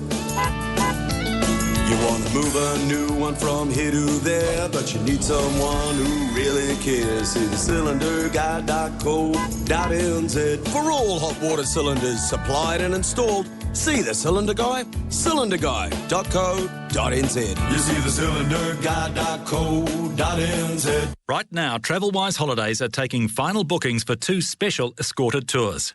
First up, their new extended 7-day tour of the Far North and Bay of Islands, departing September 17th, includes Whangarei, Paihia, Russell, Taipa Beach and the Hokianga, plus an excellent schedule of sightseeing featuring Cape Brett Hole-in-the-Rock Cruise, an excursion to Cape Reinga and the Waipoua Kauri Forest. Second, experience the best Central North Island highlights with TravelWise Holidays on their tour to the East Cape and Napier, departing September 21st. This unique 8-day tour adventure features scenic travel around the remote East Cape and along the Gentle Annie Highway, a Cape Kidnappers safari tour, plus Rail Travel National Park to Auckland, and more. For all the details, phone 0800 11 60 60. But don't delay, as places are very limited and bookings close soon. That's TravelWise Holidays. Free phone 0800 11 60 60. Separating the fact from the fiction, it's Early Edition with Kate Hawkesby and 2 Degrees, fighting for fair for Kiwi business. Newstalk ZB. Kate, I'm watching this from Northern Ireland crying. It is just so sad that this era has ended. Yes, and I'm hearing people from people who are in London now just saying, the busy, bustling, noisy tubes and trains are just deathly silent. People are just muted, and that will be the mood, the sombre mood, as there is just this enormous outpouring of grief. I know Robert Hartman, the royal biographer, author of Queen of Our Times, he said earlier, our longest lived, longest serving, longest reigning monarch. She stands for constancy, permanence and stability. And at times like this, we realise how precious she is. Very sad day indeed at the Queen dying at age 96. Mike Hosking, nobody loves the Queen more than you and I. Oh, don't. It's very upsetting, isn't it? We're royalists, aren't we? I mean, it's end of an era. I don't know that I don't. Just give me a couple of minutes. No worries. I think it's shocking for a lot of people. It's a very upsetting thing to hear. And I mean, I know for a lot of us probably anticipating and expecting it, but even though, you've watched her health deteriorate and you know that it's coming, it's still very upsetting and shocking news to hear, because she's just such a fabulous woman, isn't she? Sorry about that. Endeared to so many people. What'll be interesting, I think King Charles, isn't it? We're going to have to get our heads around that. King Charles is going to address us shortly. The British Prime Minister as well. You mentioned our Prime Minister, of course. Will Charles speak before the UK PM? I'm assuming. You're looking at Operation London Bridge here, and as you mentioned, that the detail involved in this and how this will unfold over the next couple of days is extraordinary, but I'm assuming no one will speak before he does. Yeah. And he will then tour, as it happens, Scotland, Wales, England over the next few days. This is, you also pointed out, is a 10-day situation in which the funeral will not be held now for 10 days. But really, you'll never see the like of this again. No, I just texted my son who's in Europe and my nephew. I said, get to London. I mean, history is unfolding. Anyway, I'll get my act together. You'll get it together. Very sad day, very sad news. The Mike Hosking Breakfast will have more and all the latest updates, and of course get you anything from Charles as well. Thank you for being with us this morning on this historic day. Mike Hosking Breakfast is next.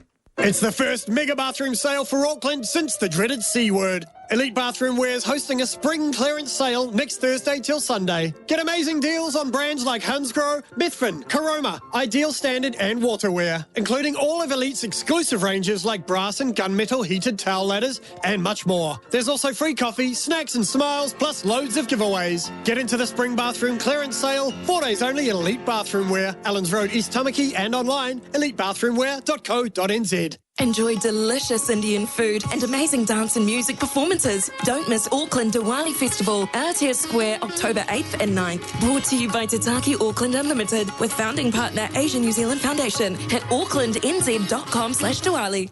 This week at Fruit World, grab some delicious savings. Australian round beans, 300-gram bag, $2.99. And fresh New Zealand spinach, only $2.99 per bag. Fresh makes the world go round.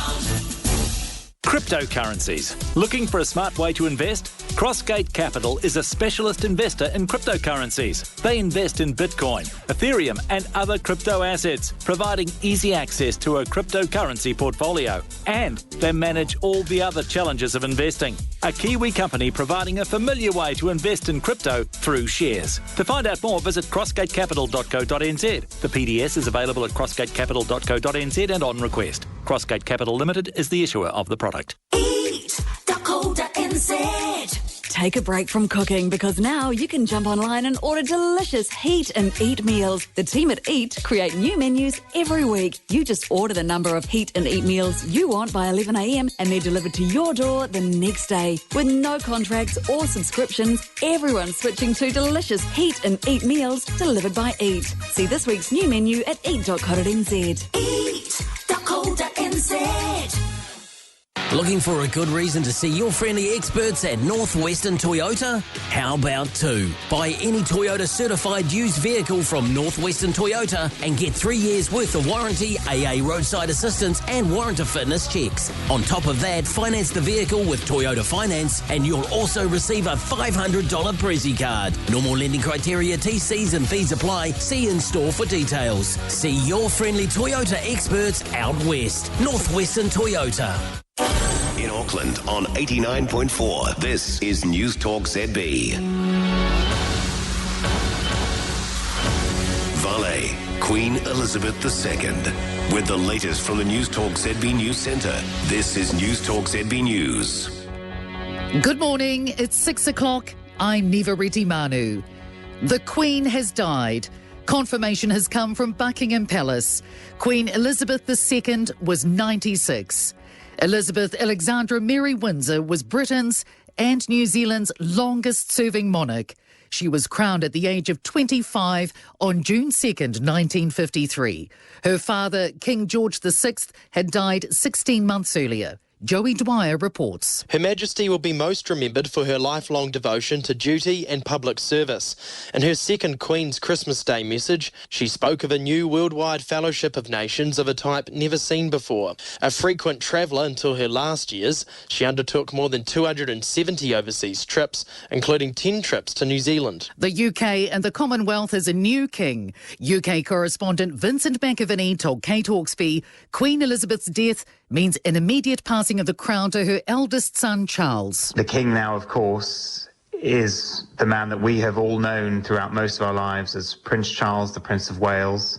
He became the king at the moment of his mother's passing at the age of 96, after being the head of state for 70 years. Her family were there with her at the end. All the Queen's children and Prince William had travelled to Balmoral to be by her side.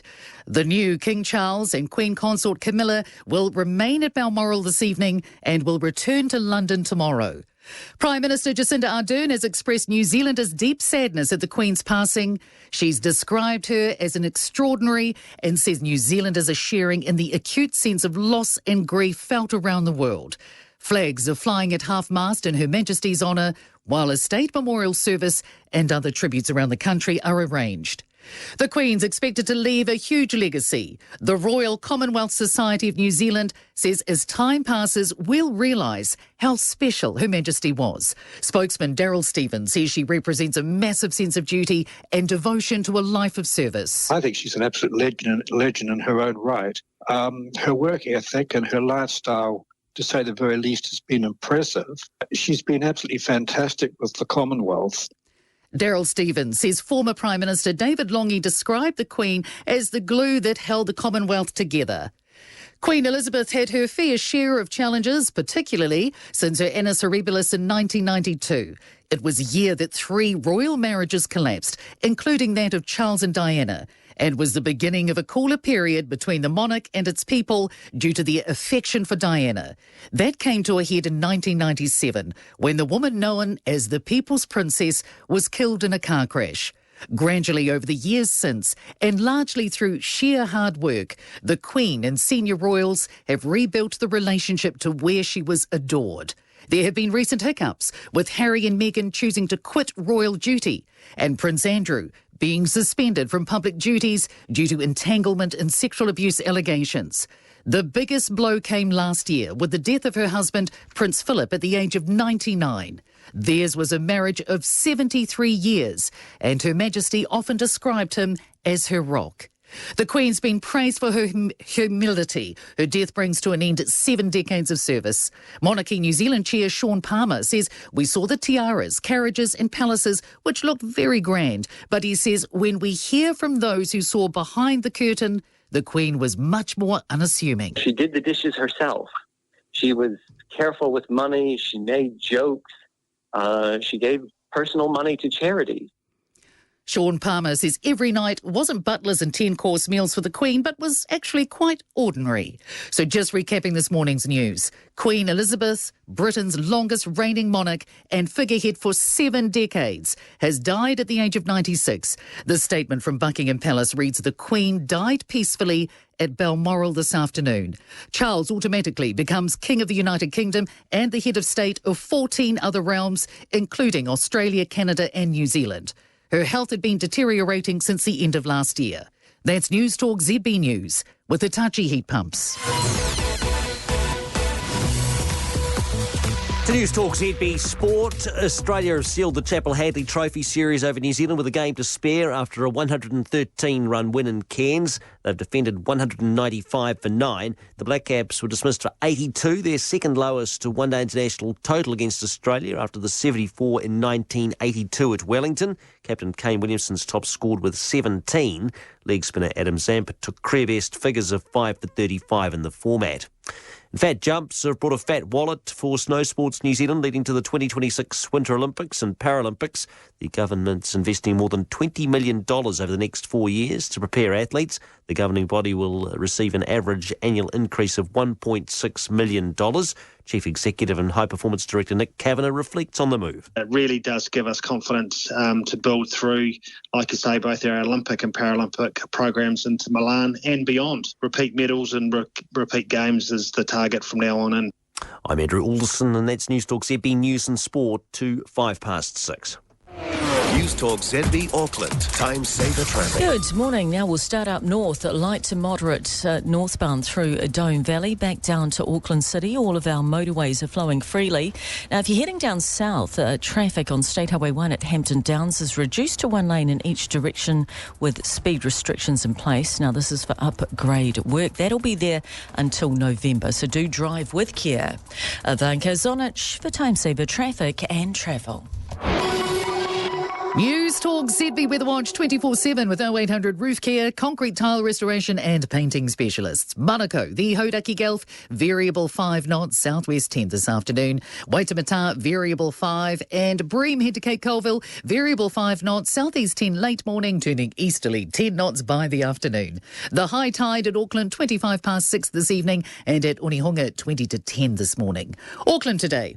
Look forward to a fine morning, cloud increasing, isolated showers. We've got light winds as well. Tomorrow, mostly cloudy, occasional rain. Ahead to Sunday, partly cloudy with northeasterlies developing. And Monday, showers. Today's high 17. Currently, we're sitting on 5 here at Newstalk ZB. No spin. Just giving it to you straight. The Mike Hosking Breakfast with Radius Care. Caring is our calling. Newstalk ZB. Elizabeth Alexandra Mary was born April 21, 1926. She was third in line to the throne, but that all changed when her uncle, King Edward VIII, abdicated to marry Wallis Simpson, making her father King George VI. She was now next in line. In 1947, she married Philip Mountbatten at Westminster Abbey, and they had their first child, Prince Charles, the next year, and Princess Anne in 1950. The following year, while her father's health was in decline, then Princess Elizabeth was on her way to Australia and New Zealand, when in Kenya she had the news of her father's death. It was announced from Sandringham at 10:45 today, February the 6th, 1952, that the King, who retired to rest last night in his usual health, passed peacefully away in his sleep earlier this morning. She returned to London immediately to take up her now record-breaking reign as Queen. Her coronation was held at Westminster Abbey on June 2, 1953.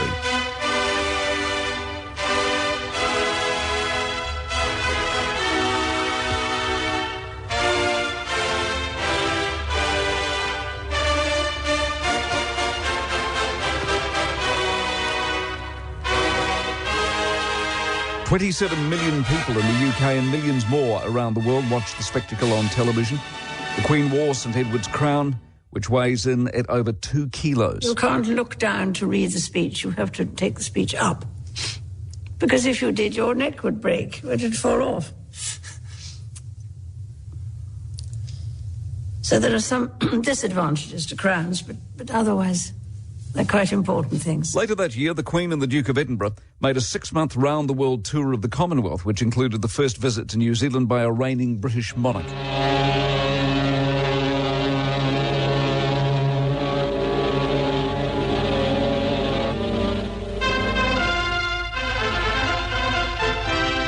So the Queen comes to New Zealand.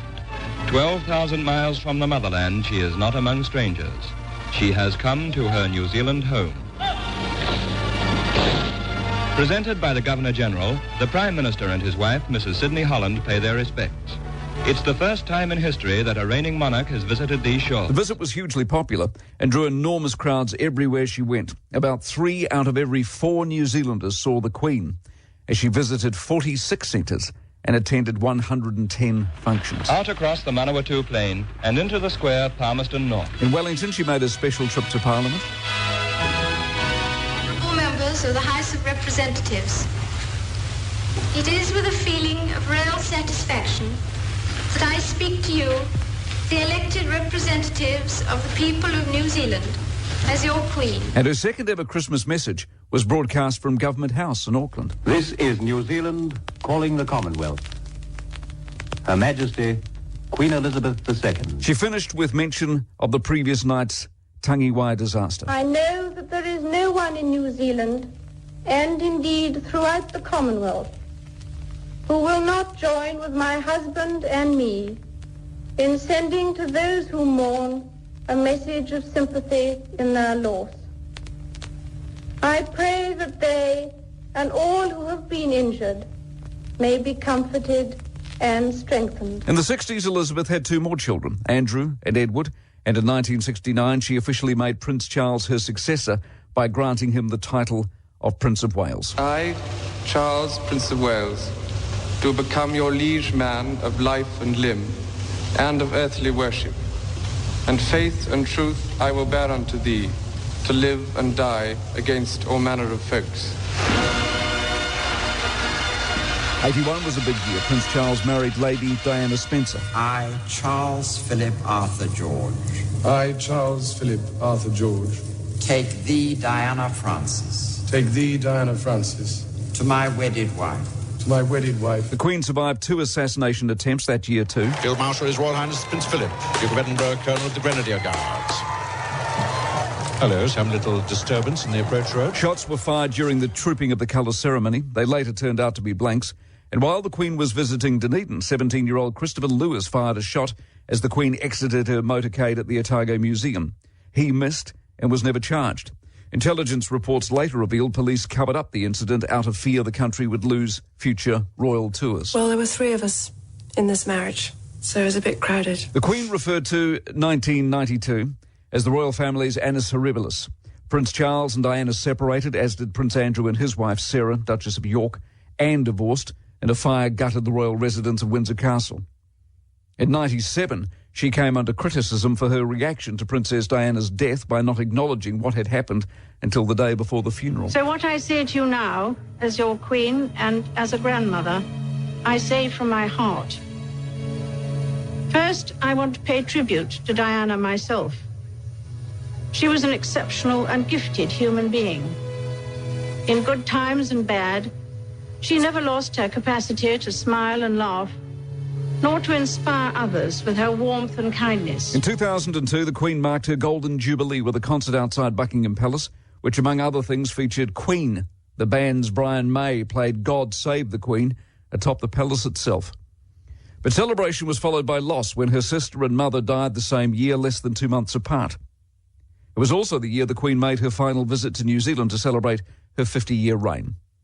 There have been public upsets in recent years. The Queen's son, Prince Andrew, was suspended from public duties in 2019 because of his links to Jeffrey Epstein and a disastrous television interview. There's a slight problem with the sweating because I have a peculiar medical condition, which is that I don't sweat. And the following year, things blew up when the Queen's grandson, Prince Harry, and his wife, Meghan, quit the royal jobs and made sweeping allegations on the way out. There's a conversation with you... With Harry. ...about how dark your baby is going to be? Potentially, and what that would mean or look like. Ooh. Meantime, the world was in the midst of the COVID pandemic, and the Queen and Prince Philip went into isolation at Windsor Castle. It was from there she sent a message of hope around the world. We should take comfort that while we may have more still to endure, better days will return. We will be with our friends again. We will be with our families again. We will meet again.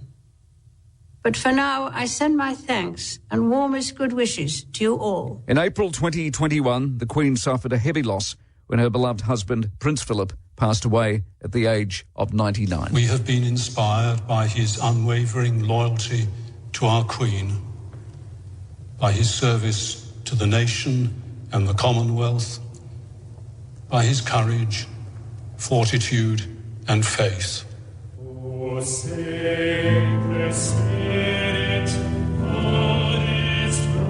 The ongoing COVID crisis meant his funeral had to be held in private, and the Queen said goodbye to a husband of 73 years wearing a black mask and seated alone in St George's Chapel. They're one of the most remarkable couples I think the world has ever seen and will ever see.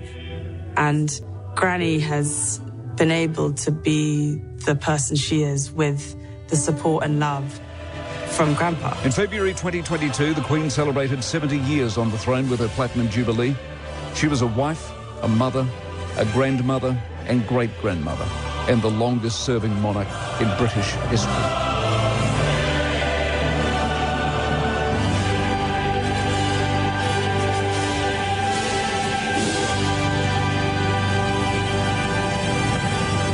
Newstalk ZB to the British Prime Minister in a moment, 6:15. Radio, music, podcasts, all on one app and all free. Download the iHeartRadio app today. At Squirrel, we love a silver lining. Like takeaways when the power's out, binge watching when plans get cancelled, or better investment returns from spiking interest rates. Now's the time to put your money into a Squirrel term investment. You'll enjoy great returns of up to 7.5% per annum. And while past performance isn't a guarantee, Squirrel investors have never lost a cent. Squirrel, best at what's best for you. Squirrel.co.nz/invest. T's and C's apply. Milldale, Auckland's most popular residential development, offers a wide range of existing and new amenities. Everything's right here. From the beaches, parks and sports grounds to bars, restaurants, cafes and shops, residents are spoiled for choice. And there's more on the way within Milldale, including local shops, parks and brand new schools. To become part of our thriving community, enjoy the coastal lifestyle and modern amenities, visit milldale.co.nz, because everything's right here. Your kitchen, your sanctuary, your Miele outlet. Visit the fabulous store full of quality Miele products. Appliances you love at prices that amaze. Make jaws drop. Make the right move. Make the Miele upgrade with huge savings off run-out products and stock arriving weekly. Your Miele outlet store, 880 Great South Road, Penrose. steelfort.co.nz. Your kitchen, your choice, your Miele. Hard-working products for hard-working Kiwis since 1946. That's what they do at Lawnmaster. For everything outdoor power, they've got you covered. From keeping your gardens tidy with blowers, hedge trimmers, brush cutters, and if you're battling power cuts, then check out the new Lawnmaster generator range with high-quality products at competitive price points. Lawnmaster, your 100% New Zealand-owned outdoor power specialist. Visit steelfort.co.nz to find your local dealer. Hey Toyota, got a deal on used cars? Nope, we've got two. Right now, I get 3 years warranty on any Toyota certified vehicle. Plus finance it with Toyota and get a $500 Prezi card. Standard lending criteria applies. See toyota.co.nz for TCs and exclusions. Higher interest rates get a bad rap, but they also get better returns. We love silver lining. With a Squirrel term investment, you'll see returns of up to 7.5% per annum. Squirrel.co.nz/invest. T's and C's apply. Newstalk ZB 6:18 on this saddest of days. This is the British Prime Minister from Downing Street. We are all devastated by the news that we have just heard from Balmoral. The death of Her Majesty the Queen is a huge shock to the nation and to the world. Queen Elizabeth II was the rock on which modern Britain was built. Our country has grown and flourished under her reign. Britain is the great country it is today because of her. She ascended the throne just after the Second World War. She championed the development of the Commonwealth from a small group of 7 countries to a family of 56 nations, spanning every continent of the world. We are now a modern, thriving, dynamic nation. Through thick and thin, Queen Elizabeth II provided us with the stability and the strength that we needed. She was the very spirit of Great Britain, and that spirit will endure. She has been our longest ever reigning monarch. It's an extraordinary achievement to have presided with such dignity and grace for 70 years. Her life of service stretched beyond most of our living memories. In return, she was loved and admired by the people in the United Kingdom and all around the world. She has been a personal inspiration to me and to many Britons. Her devotion to duty is an example to us all. Earlier this week, at 96, she remained determined to carry out her duties as she appointed me as her 15th Prime Minister. Throughout her life, she's visited more than 100 countries, and she has touched the lives of millions around the world. In the difficult days ahead, we will come together with our friends across the United Kingdom, the Commonwealth and the world to celebrate her extraordinary lifetime of service. It is a day of great loss, but Queen Elizabeth II leaves a great legacy. Today, the crown passes, as it has done for more than 1,000 years, to our new monarch, our new head of state, His Majesty, King Charles III. With the King's family, we mourn the loss of his mother, and as we mourn, we must come together as a people to support him, to help him bear the awesome responsibility that he now carries for us all. We offer him our loyalty and devotion, just as his mother devoted so much to so many for so long. And with the passing of the second Elizabethan age, we usher in a new era in the magnificent history of our great country, exactly as Her Majesty would have wished, by saying the words, "God save the King." Passing of the second Elizabethan age. That's quite something, isn't it? Small point, he's not necessarily King Charles, and we will explain more about that shortly, but we will hear from the new king in a moment. 6:21. Where the newsmakers meet their match, it's Heather Duplessis-Allen Drive. Now, the Police Association is just outright rejecting the findings of the IPCA and Privacy Commission reports into photographing members of the public. Police Association President is Chris Cahill. Why do you reject the report? It lacks common sense. If we were to apply what this report suggests, criminals would go free, victims of crime would not get the service they want from police. Heather Duplessis-Allen Drive with Vodafone Business. Back today at 4, only on Newstalk ZB. We're buzzing about spring at Palmer's. Bring in the bees with flowering beauties like Lavender Ruffles range, now 2 for $36. Plus, plant your pots now with Palmer's Garden X potting mix, only $10.99. Palmer's. Let's grow together. Landlords, don't wander the country searching for carpet. You'll find it all at Carpet Country. Recarpeting can add real value to your rental income. Carpet Country has up to 20 lineal metres for only $2,999, including GST, underlay and installation. Hurry, this offer ends soon. Get to Carpet Country, 43 Car Road, Mount Roskill. The best in the Carpet Country. The best in the Carpet Country. It's been a tough couple of years for our Year 12s and 13th school students, of course. You got class disruptions, you cancelled sports, your online learning, not been easy. So little wonder that many young people a bit nervous about taking that next step to university next year, which is why the University of Waikato has stepped in to help. Well known, of course, for its supportive-friendly learning environment. Its motto is for the people. Smaller classes provide one-to-one learning experiences. There's always someone around to help, lend a helping hand. It's the place where students don't feel like they're simply a number. And they do not sacrifice quality because of all of this either. They've risen, as you're well aware by now, I'm sure, 40 places this year in the International QS academic rankings. Got a great range of degrees on offer. So get your team to put Waikato on their consideration list. The University of Waikato has 2 beautiful campuses, Hamilton and Tauranga, and the great value on-campus accommodation options are there for you as well. Great package, one that more and more Auckland students are taking up. Check it out today, universityofwaikato.ac.nz, the University of Waikato.ac.nz, as they say, for the people. Get more snug than a bug in a rug and have a good night with Contact. Because on the Good Nights plan, you get free electricity from 9 p.m. till midnight. Search Contact and sign up online today. Conditions and break fees apply. TradeDepot.co.nz. This weekend, take your trailer to the Spring Renovation Expo at Trade Depot's Onehunga store. You'll save thousands on bathrooms, kitchens and appliances. Side-by-side fridge freezers $899. Pyrolytic wall ovens from $699. Complete shower enclosures $419. Cooktop and range hood sets $399. This weekend, visit the Spring Renovation Expo, only at Trade Depot's Onehunga store. TradeDepot.co.nz. Newstalk ZB, Mike, will we need to change our national anthem, God Save the King? Yes, we will. Let's go to London now. Gavin Gray's with us. Gavin, morning to you. Good morning, Mike. Does it feel like you thought it would?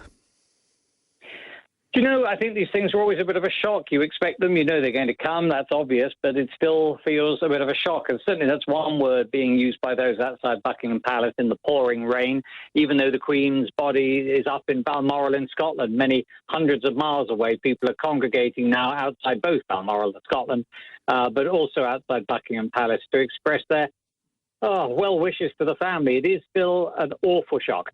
Exactly. This is what the BBC read out, the statement from Charles moments ago. Listen to this, Gavin. We mourn profoundly the passing of a cherished sovereign and a much-loved mother.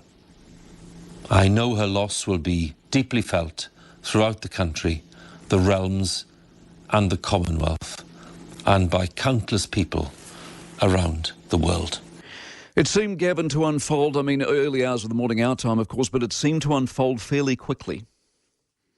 Yes, within 6 hours from the first statement to the second statement, or 6.5 hours, the first one just saying that the doctors were concerned. But then when we heard all the family members, so her 3 sons, Prince Charles, Prince Edward, Prince Andrew, and of course her daughter, the Princess, Royal Princess Anne, all heading up there along with William and Harry, I think then everyone began to realise this is very serious. For some of them, it's a very long journey because the castle is quite remote and they were down near London. So I think when everyone saw that, there was a sudden realization this is going to be very, very tough. And bad news is bound to follow. And I think now, of course, begins a really different process. Prince Charles and the Queen Consort, Camilla, they will stay in Balmoral tonight.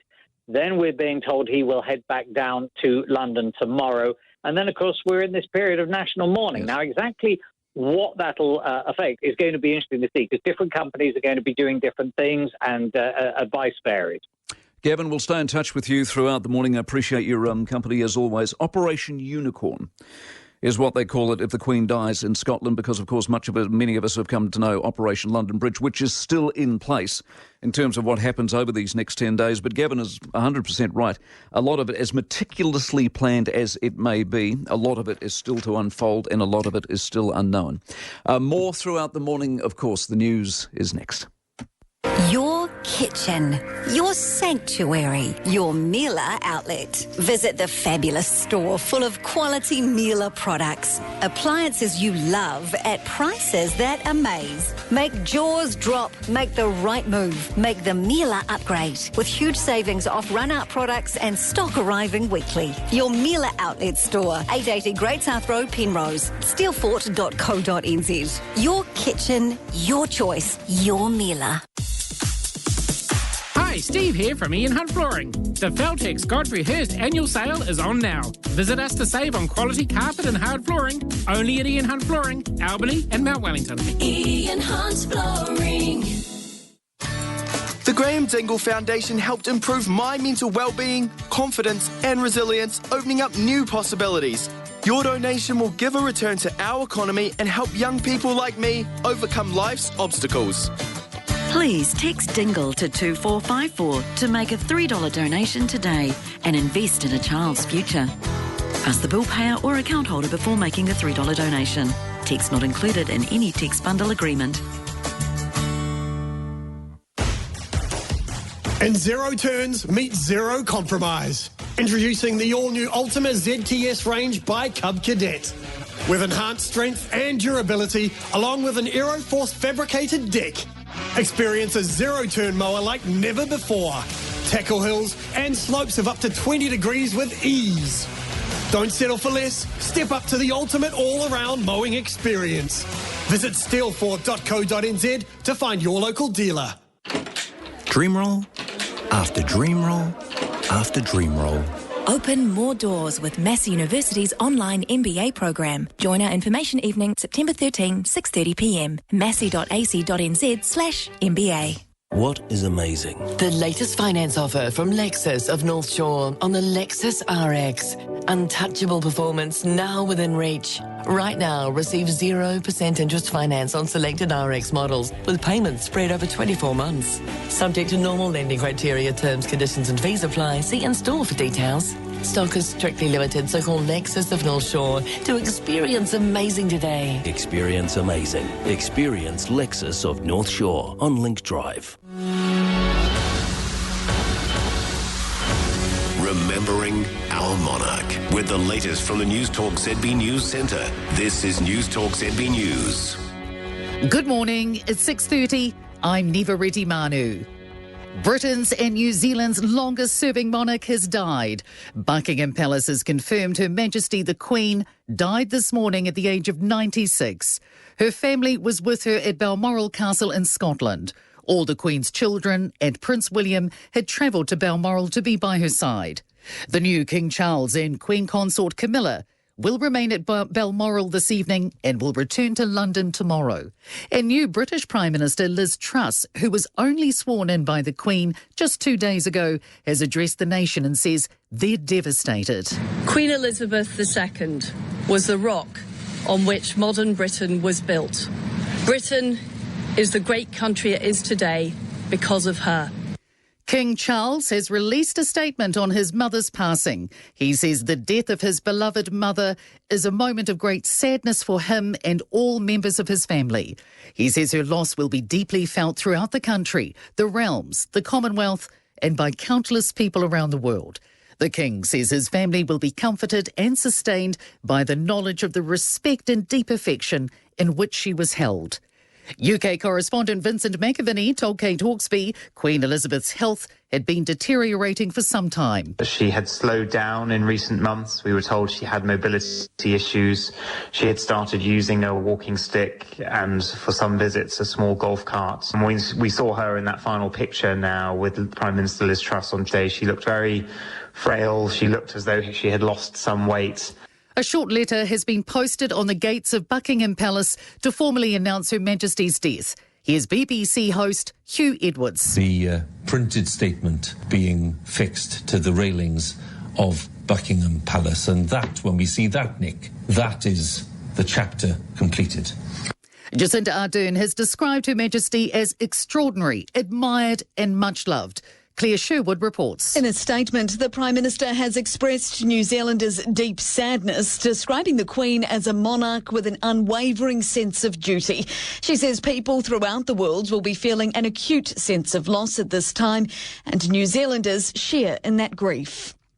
Elizabeth Alexandra Mary Windsor was crowned at the age of 25 on June 2nd, 1953. Her father, King George VI, had died 16 months earlier. Joey Dwyer reports. The Queen and her husband, Prince Philip, first visited New Zealand on their 39-day tour of the country from late December 1953, when she was 27. Countless thousands lined streets and crowded into civic spaces for a glimpse of the pair. She has made 10 visits to New Zealand in total. Her Majesty has met a dozen US presidents and countless other leaders, including Prime Minister Jacinda Ardern in 2018. In her second Queen's Christmas Day message, she spoke of the Crown. She said it was not merely an abstract symbol of our unity, but a personal and living bond between you and me. The Queen's been admired for her work ethic. Cliff Graves, who was born in England but married a New Zealander, worked on the Royal Yacht Britannia as an electrician for 4 years from 1962. He says the Queen used to stay on board a few days at a time while overseas, and he met her twice. Graves says the Queen was a lovely person who was always articulate, well-dressed and was a perfect lady. US Speaker of the House Nancy Pelosi says the US will join the people of the UK in mourning the Queen. Pelosi has ordered the flags at the US Capitol to be flown at half-mast, and the House of Representatives will adjourn for the day in her honour. So recapping this morning's news, Queen Elizabeth, Britain's longest reigning monarch and figurehead for 7 decades, has died at the age of 96. The statement from Buckingham Palace reads, "The Queen died peacefully at Balmoral this afternoon. Charles automatically becomes King of the United Kingdom and the head of state of 14 other realms, including Australia, Canada and New Zealand." Her health had been deteriorating since the end of last year. And that's Newstalk ZB News with Hitachi Heat Pumps, your affordable premium heat pumps. To Newstalk ZB Sport, a number of New Zealand sports people met the late Queen Elizabeth II in the last decade, from the London Olympics in 2012 to the 2015 World Champion All Blacks and Black Caps captain Kane Williamson at the 2019 World Cup. Here's All Blacks captain Richie McCaw reflecting about his Buckingham Palace visits. It's perhaps the older generation at home that reinforced to me, like my grandparents and that, say, you know, when I first came to Buckingham Palace and met the Queen, they were just absolutely blown away, and I think perhaps these days we take it a little bit more in our stride. Play's been suspended at the European Golf Tour's PGA Championship opening round at Wentworth due to the Queen's death.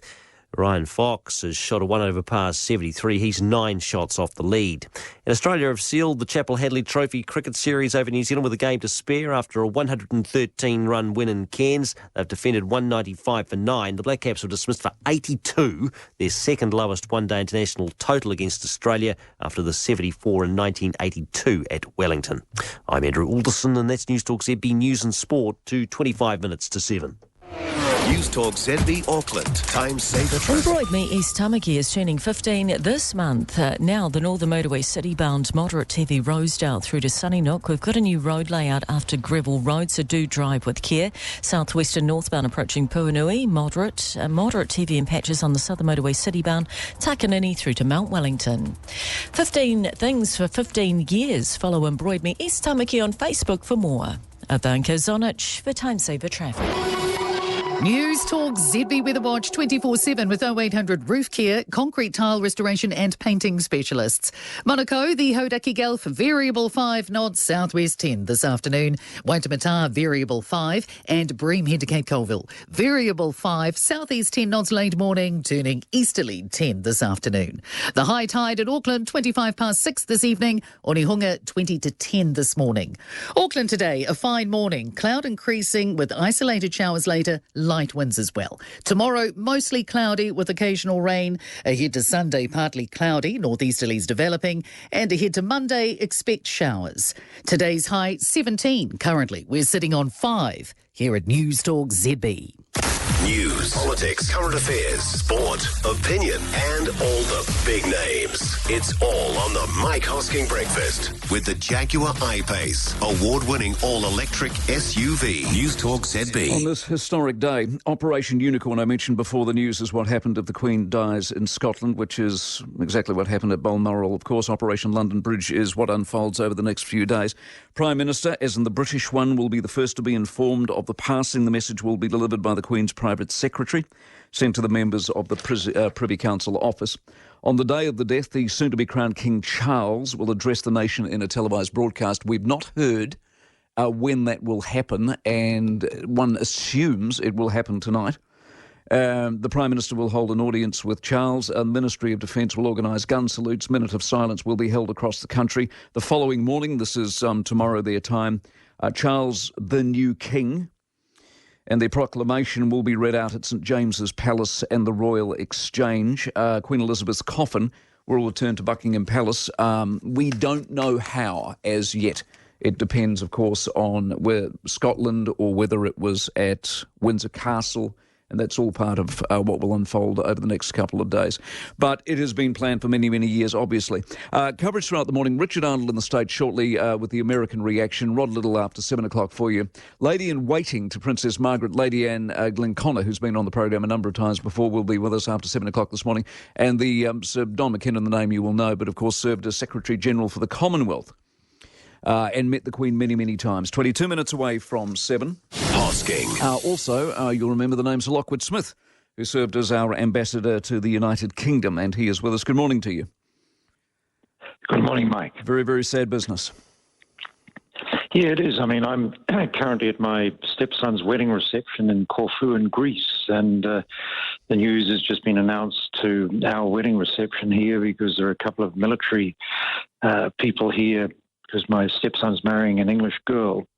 And it's very sad because some of the people at our wedding will have to leave first thing in the morning to go back to London. And so sad for me because the Queen knighted me personally. I know her personally, and a remarkable person, someone probably the most revered around the world of any person I can think of. And even though everyone knew, she didn't have many years to live at her age, it's still a shock. It is. Your impression of her from your personal exchanges with her? A remarkably real person, Mike. When you go into an audience with the Queen, it's quite a formal occasion. Yet when everyone withdraws and you're sitting there with Her Majesty, she is so friendly, so informal. And one of the lovely things that I remember so clearly, you discuss so many things with her, and she's very well informed, but she doesn't refer to her family members as the Duke or Prince this or.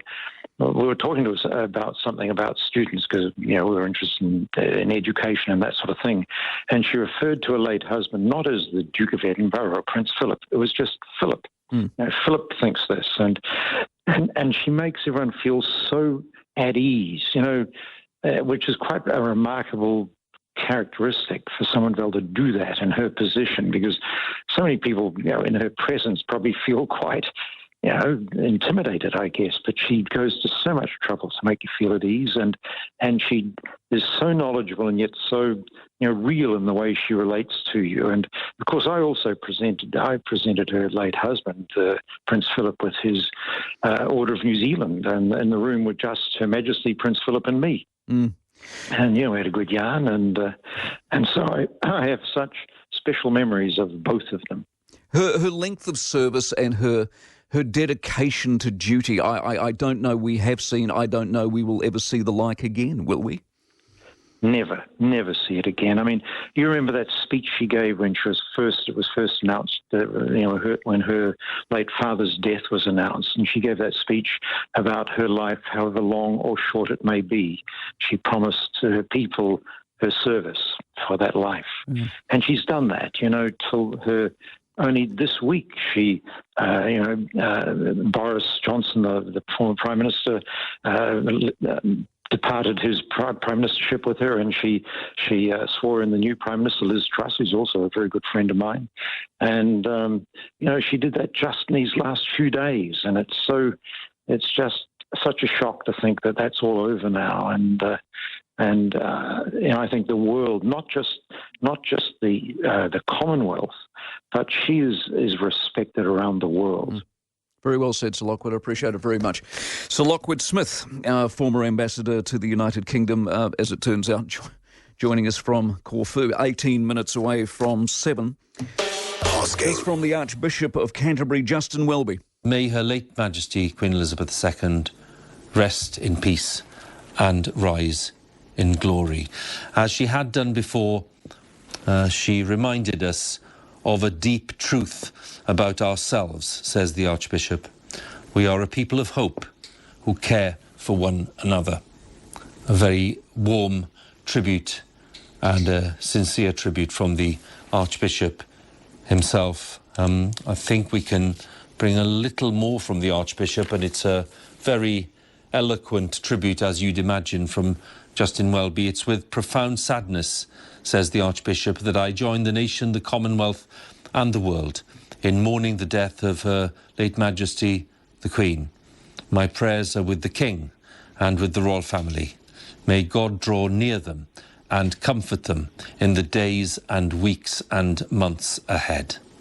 The Archbishop goes on, as we grieve together, we know that in losing our beloved Queen, we have lost the person whose steadfast loyalty, service and humility has helped us make sense of who we are through decades of extraordinary change in our world, our nation and society.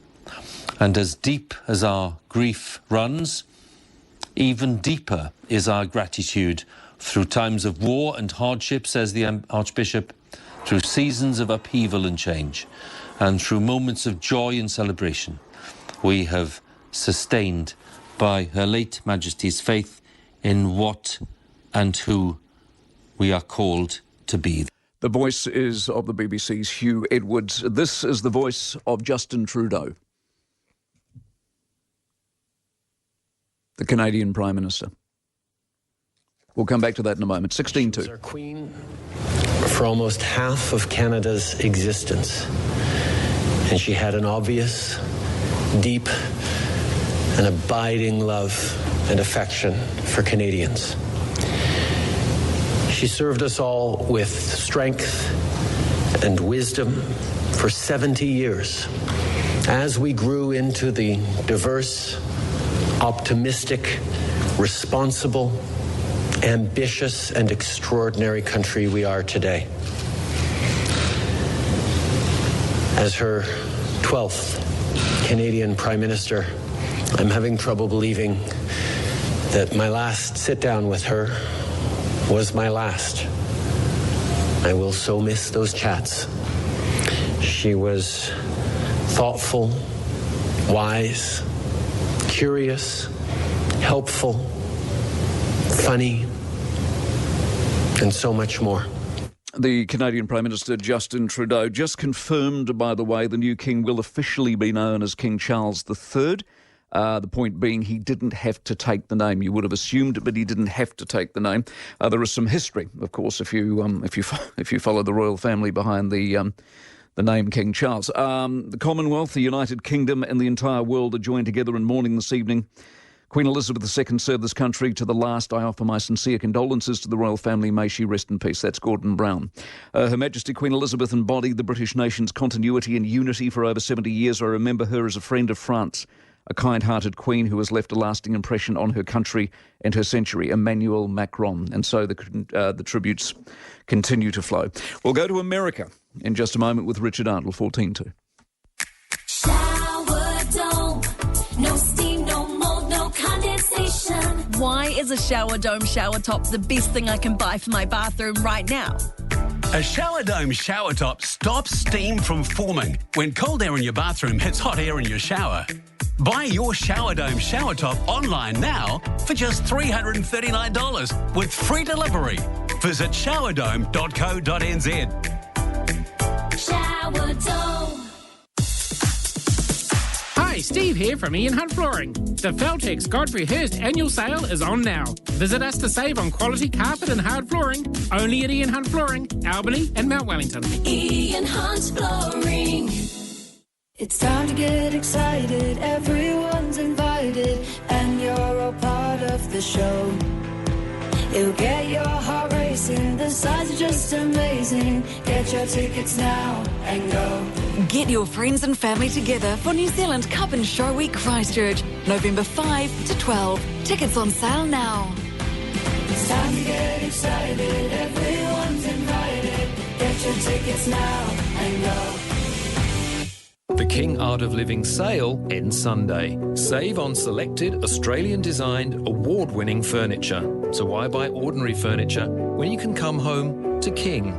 Sale ends Sunday. Visit the King Parnell showroom today. Pōkeno, just 20 minutes from Manukau and growing faster than ever, is widely known for its more affordable land prices. In just a few years, over 2,000 new residents now call Pōkeno their home. And now you can too, with new sections available in the Hitchin block. Buy a new section and plan your dream home, or work with a selection of building companies to design and build your future. With its employment zone, recreation and schools, Pōkeno Village offers home buyers the full package. So call 0800 12 2012 or search Pōkeno sections on Google.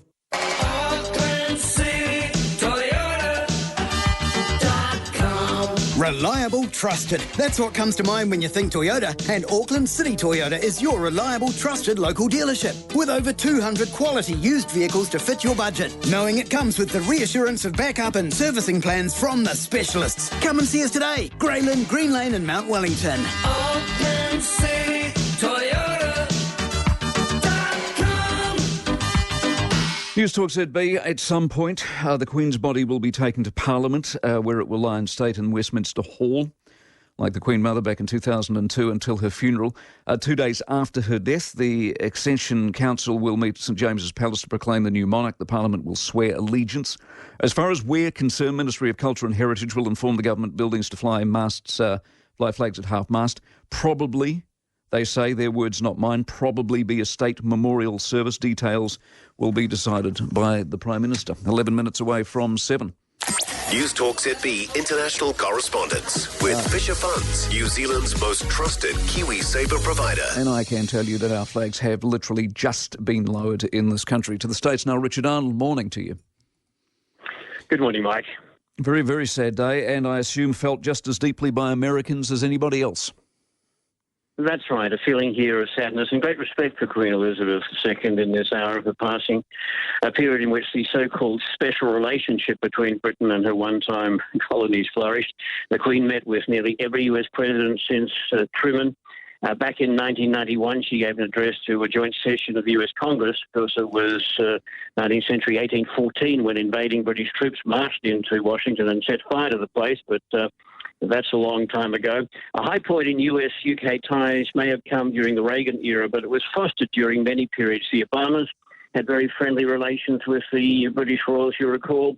The Queen and US First Lady Michelle Obama seemed especially close. Michelle Obama revealing that when in London in 2009, the two women bonded over standing in heels for hours, said Obama. Forget that she sometimes wore a diamond crown and that I'd flown to London on a presidential jet. We were two tired ladies oppressed by our shoes, said Michelle, adding that she did, quote, what was instinctive. Expressing her feelings outwardly, she laid a hand affectionately on the Queen's shoulder, touching the Queen in a way that was definitely not in line with royal etiquette.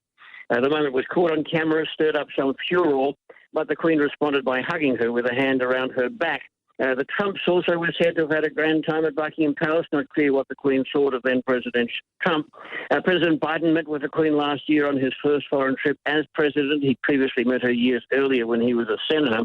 He spoke with the new British PM, Liz Truss, today as the Queen's failing health was announced, it was a previously scheduled call. He told her that he and the US First Lady, Dr. Jill Biden's thoughts were, quote, solidly and squarely with the Queen and her family. We expect further word from the White House to come. The Republican leader in the US Senate, Mitch McConnell, also was in the Senate chamber as word of all this was being carried around the world. Senator McConnell said she's been an historic friend of the United States. The decades of her reign have seen a profound deepening of the friendship between the two countries that has literally changed the world. Now we'll see this period of historic transition.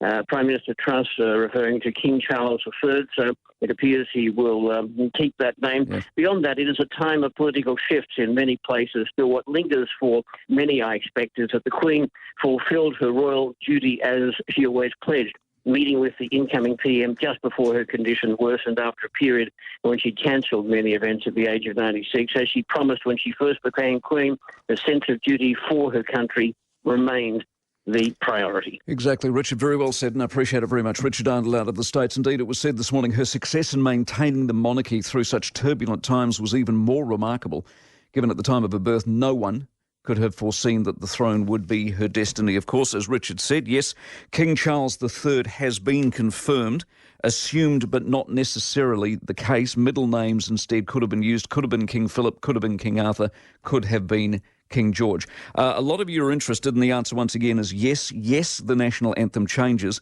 and indeed new money and postage stamps will be released as well. 8 to 7. Newstalk ZB headlines.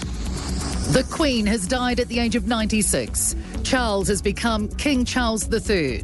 Her Majesty's 4 children were with her at Balmoral Castle. The Queen's last act was to appoint Liz Truss as her 15th British Prime Minister. And her death sets in motion a flurry of events in Britain and around the Commonwealth. We have full coverage on Newstalk ZB. Newstalk ZB Auckland. Time saver traffic. NTF Finance supporting ITM Auckland Super Sprint this weekend. So now the southwestern northbound approaching Puanui. Moderate to heavy. Southbound moderate to heavy at Hillsborough. The northern motorway moderate to heavy from Greville through to Sunnynock. The southern motorway moderate to heavy in patches coming in from Takanini. Northwestern moderate to heavy at times from Rosebank. Look for the yellow MTF Finance tent at the ITM Auckland Super Sprints Pukekohe Park. Time saver traffic. Spring's greatest lawnmower deal has landed at Trade Tested. Get a Grunty Greenworks electric mower for only $7.99 and we'll throw in a free line trimmer worth $200. Make your lawns great this spring with a lawnmower from Trade Tested. Offer ends September 20. Need an end-of-year party that'll leave your team buzzing? Power up your event with Generator. Unique venues, great food and drink, dedicated event manager, and good times. Venues in Britomart and Wynyard Quarter. GeneratorNZ.com. Now, gin, one of life's great pleasures, and right now fastest growing spirit company worldwide, spirit category worldwide. Sales in this country alone are forecast to reach $36.6 million USD by 2025. Good industry to invest in, you might think. Well, here's your chance. Denzian Urban Distillery is for sale. Denzian Urban Distillery. Now, they make world-class New Zealand terroir gin, and its distillery is an unmissable experience in the heart of New Zealand's capital city. The vendor's personal circumstances have dictated an urgent sale. Makes this an incredible one-off buying opportunity for the right investor. So just think, all the hard work's done. You'll be getting the fully functioning distillery, a crowd-pulling front of house in Wellington CBD. You've got multiple award-winning gins plus recipes. You've got stock, including finished product, raw materials, bottles and other packaging items. And there's more too. So get in touch with Jared Dunn. He's at ABC Business Sales today, licensed REAA 2008, of course. That is Denzian at abcbusiness.co.nz. Denzian is Denzien, Denzian, and it's at abcbusiness.co.nz. If things like staying up way past bedtime and curling up with a good book make you feel at home, you'll be delighted to know Renai gas fires make your place feel cosy all winter long. For a home you'll love to live in, turn to Renai, your experts in total home living. Google just released the helpful content algorithm update that can affect your site's search ranking. To see if your website complies, contact Pure SEO today on 0800 Search or pureseo.com. The Mike Hosking Breakfast with Bailey's Real Estate on Newstalk ZB. 5 minutes away from 7, here's Nicholas Salmon. Like everyone across Scotland, the United Kingdom, indeed the world, I feel a deep sense of sadness on the death of Her Majesty the Queen. On behalf of the people of Scotland, I offer my sincere and heartfelt condolences to the King, the Queen Consort and to the entire royal family. There will be many opportunities in the coming days to reflect fully on the Queen's extraordinary life and service. For more than 70 years, Queen Elizabeth has been the great constant in our national life. She has inspired us, on occasion comforted us, and always personified values we hold dear. Throughout her reign, she performed her duties with exceptional wisdom, dedication and fidelity. Scotland loved, respected and admired her. And by all accounts, Her Majesty was rarely happier than when she was here in Scotland at her beloved Balmoral, a fact I have been privileged to observe personally. I hope it will be a source of comfort to her family that she spent her final days in a place that she loved so much.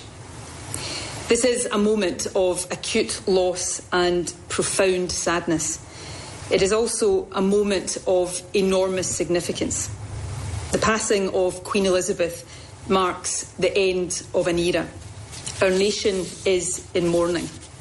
My heart and my thoughts, and I know those of people across Scotland, are with the royal family at this deeply sad moment. My apologies, Nicola Sturgeon, of course. I've never managed to get that right. I never got over the Alex Salmon era, so it's sort of, I've carried on with Nicola Sturgeon, Alex Salmon, for God's sake.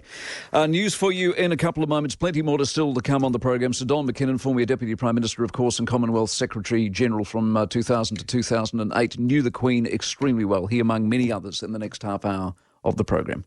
Shower cleaning can be a horrible job, so if you're completely over it, join the growing list of Kiwis making the switch to Shower Witch. No nasty chemicals, a pleasant vanilla fragrance and no need to scrub. Another great product exclusively available at Wet and Forget.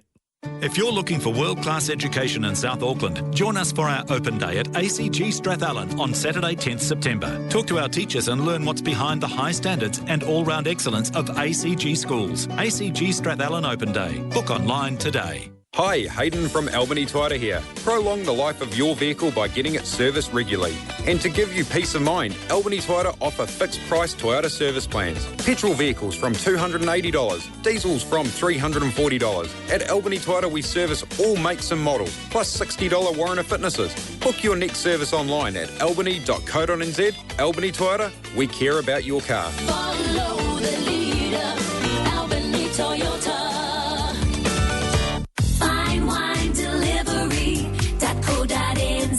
Hi, it's Jeff. Huge global demand has increased Marlborough Sauvignon prices. Finding quality Sauvignon under $15 is tough. Block 88 by Arnsfield is a rare gem. Made for premium export markets, we have a New Zealand exclusive offer. At $14.99, Block 88 Sauvignon is hard to beat. Shop online. Fine wine delivery.co.nz.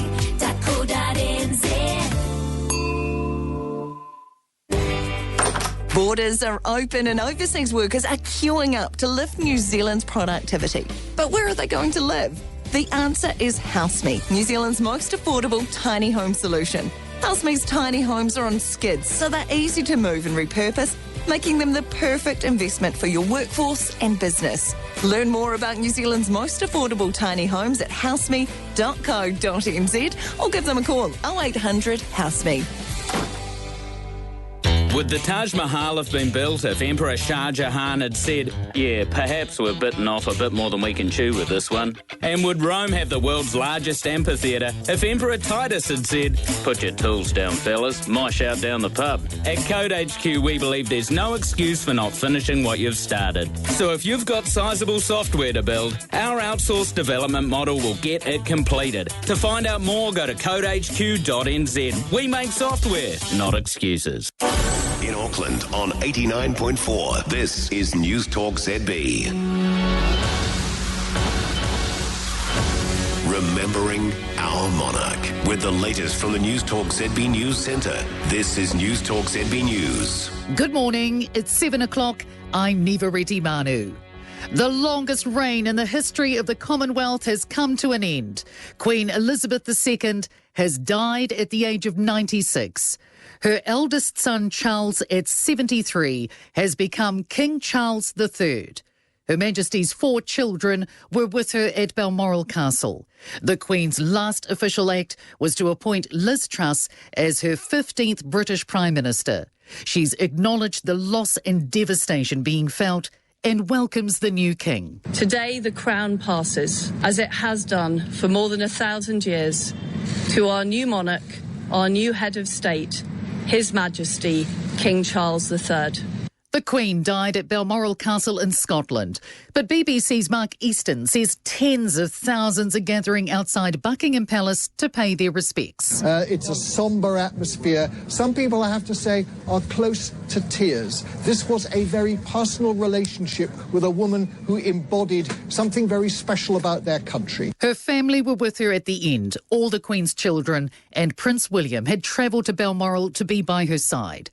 UK correspondent Gavin Gray told Mike Hosking Queen Elizabeth's death has set in motion a flurry of events. Now, of course, begins a really different process. Prince Charles and the Queen Consort, Camilla, they will stay in Balmoral tonight. Then we're being told he will head back down to London tomorrow. And then, of course, we're in this period of national mourning. Yes. Now, exactly what that'll affect is going to be interesting to see. Prime Minister Jacinda Ardern has expressed New Zealanders' deep sadness at the Queen's passing.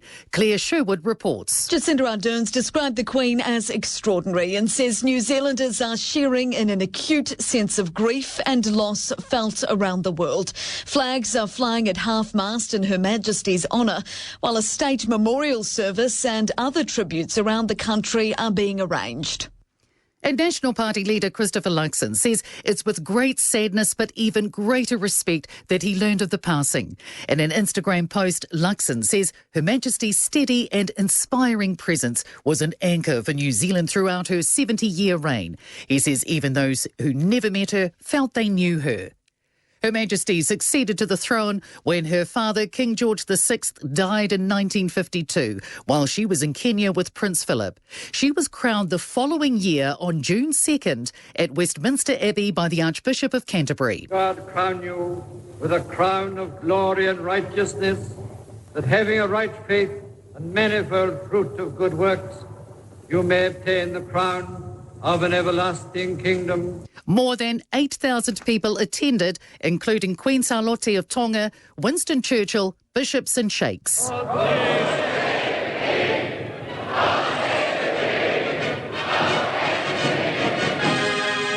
The Queen and her husband Prince Philip toured New Zealand for the first time in the summer of 1953 and 1954, about 6 months after her coronation.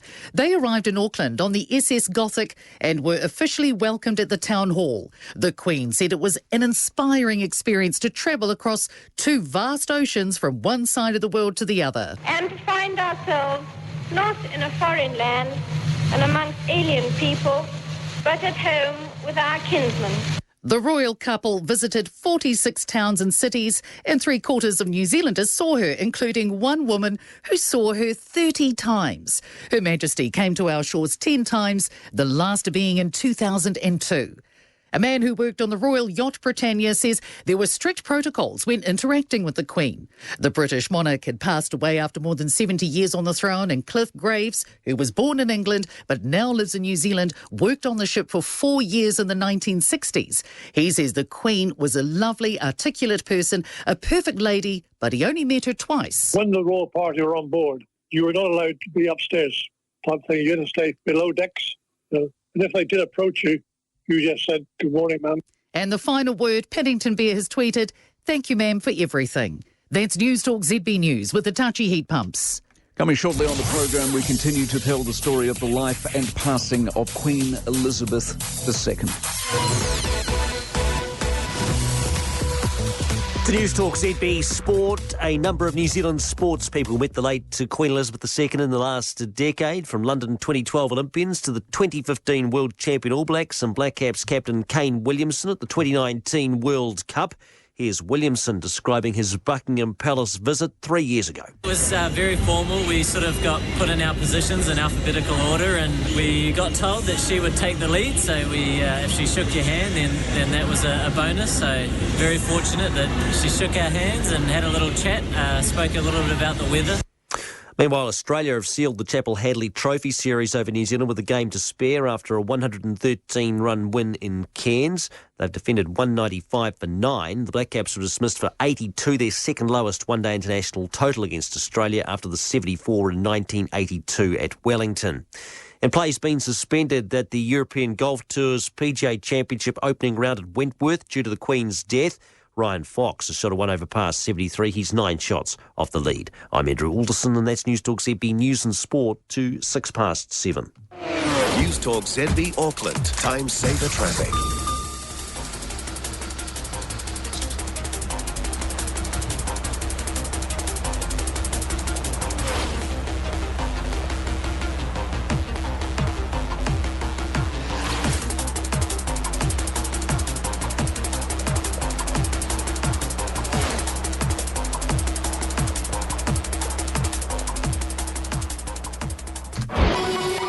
Newstalk ZB Weather Watch 24/7 with 0800 Roof Care, concrete tile restoration and painting specialists. Manukau, the Hauraki Gulf, variable 5 knots, southwest 10 this afternoon. Waitemata, variable 5, and Breamhead to Cape Colville, variable 5, southeast 10 knots late morning, turning easterly 10 this afternoon. High tide at Auckland, 25 past 6 this evening. Onehunga, 20 to 10 this morning. Today in Auckland, a fine morning, cloud increasing with isolated showers, light winds. Tomorrow, mostly cloudy with occasional rain. Ahead to Sunday, partly cloudy with northeasterlies developing. A high today of 17. Currently, we're sitting on 6 degrees.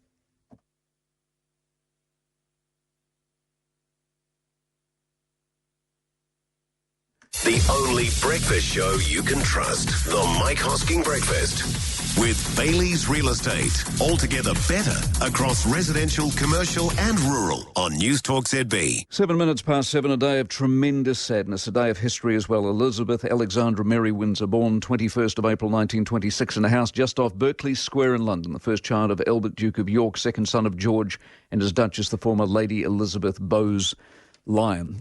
Plenty of tributes are flying. Rod Little is with us. Rod, very good morning to you. Good morning to you, Mike. Very, very much a day of history. I think the saddest moment in British history of the last 70 years, and I think also probably the most significant. It is difficult to quantify the effect that Queen Elizabeth II had on our country and indeed the Commonwealth. She goes leaving a very different country behind, and those qualities which she encapsulated of duty, obedience, service, of a nobility which saw within that nobility the necessity to work hard and not merely to revel in that nobility, are all things which have kind of gone away, have kind of evaporated from our country. You know, you talk to people about obedience, it's not a hugely popular quality. And similarly, she was very religious, and an awful lot of the way she behaved, of the way she thought, of the way she brought up her family, was guided by religious principles which, again, have kind of had their day.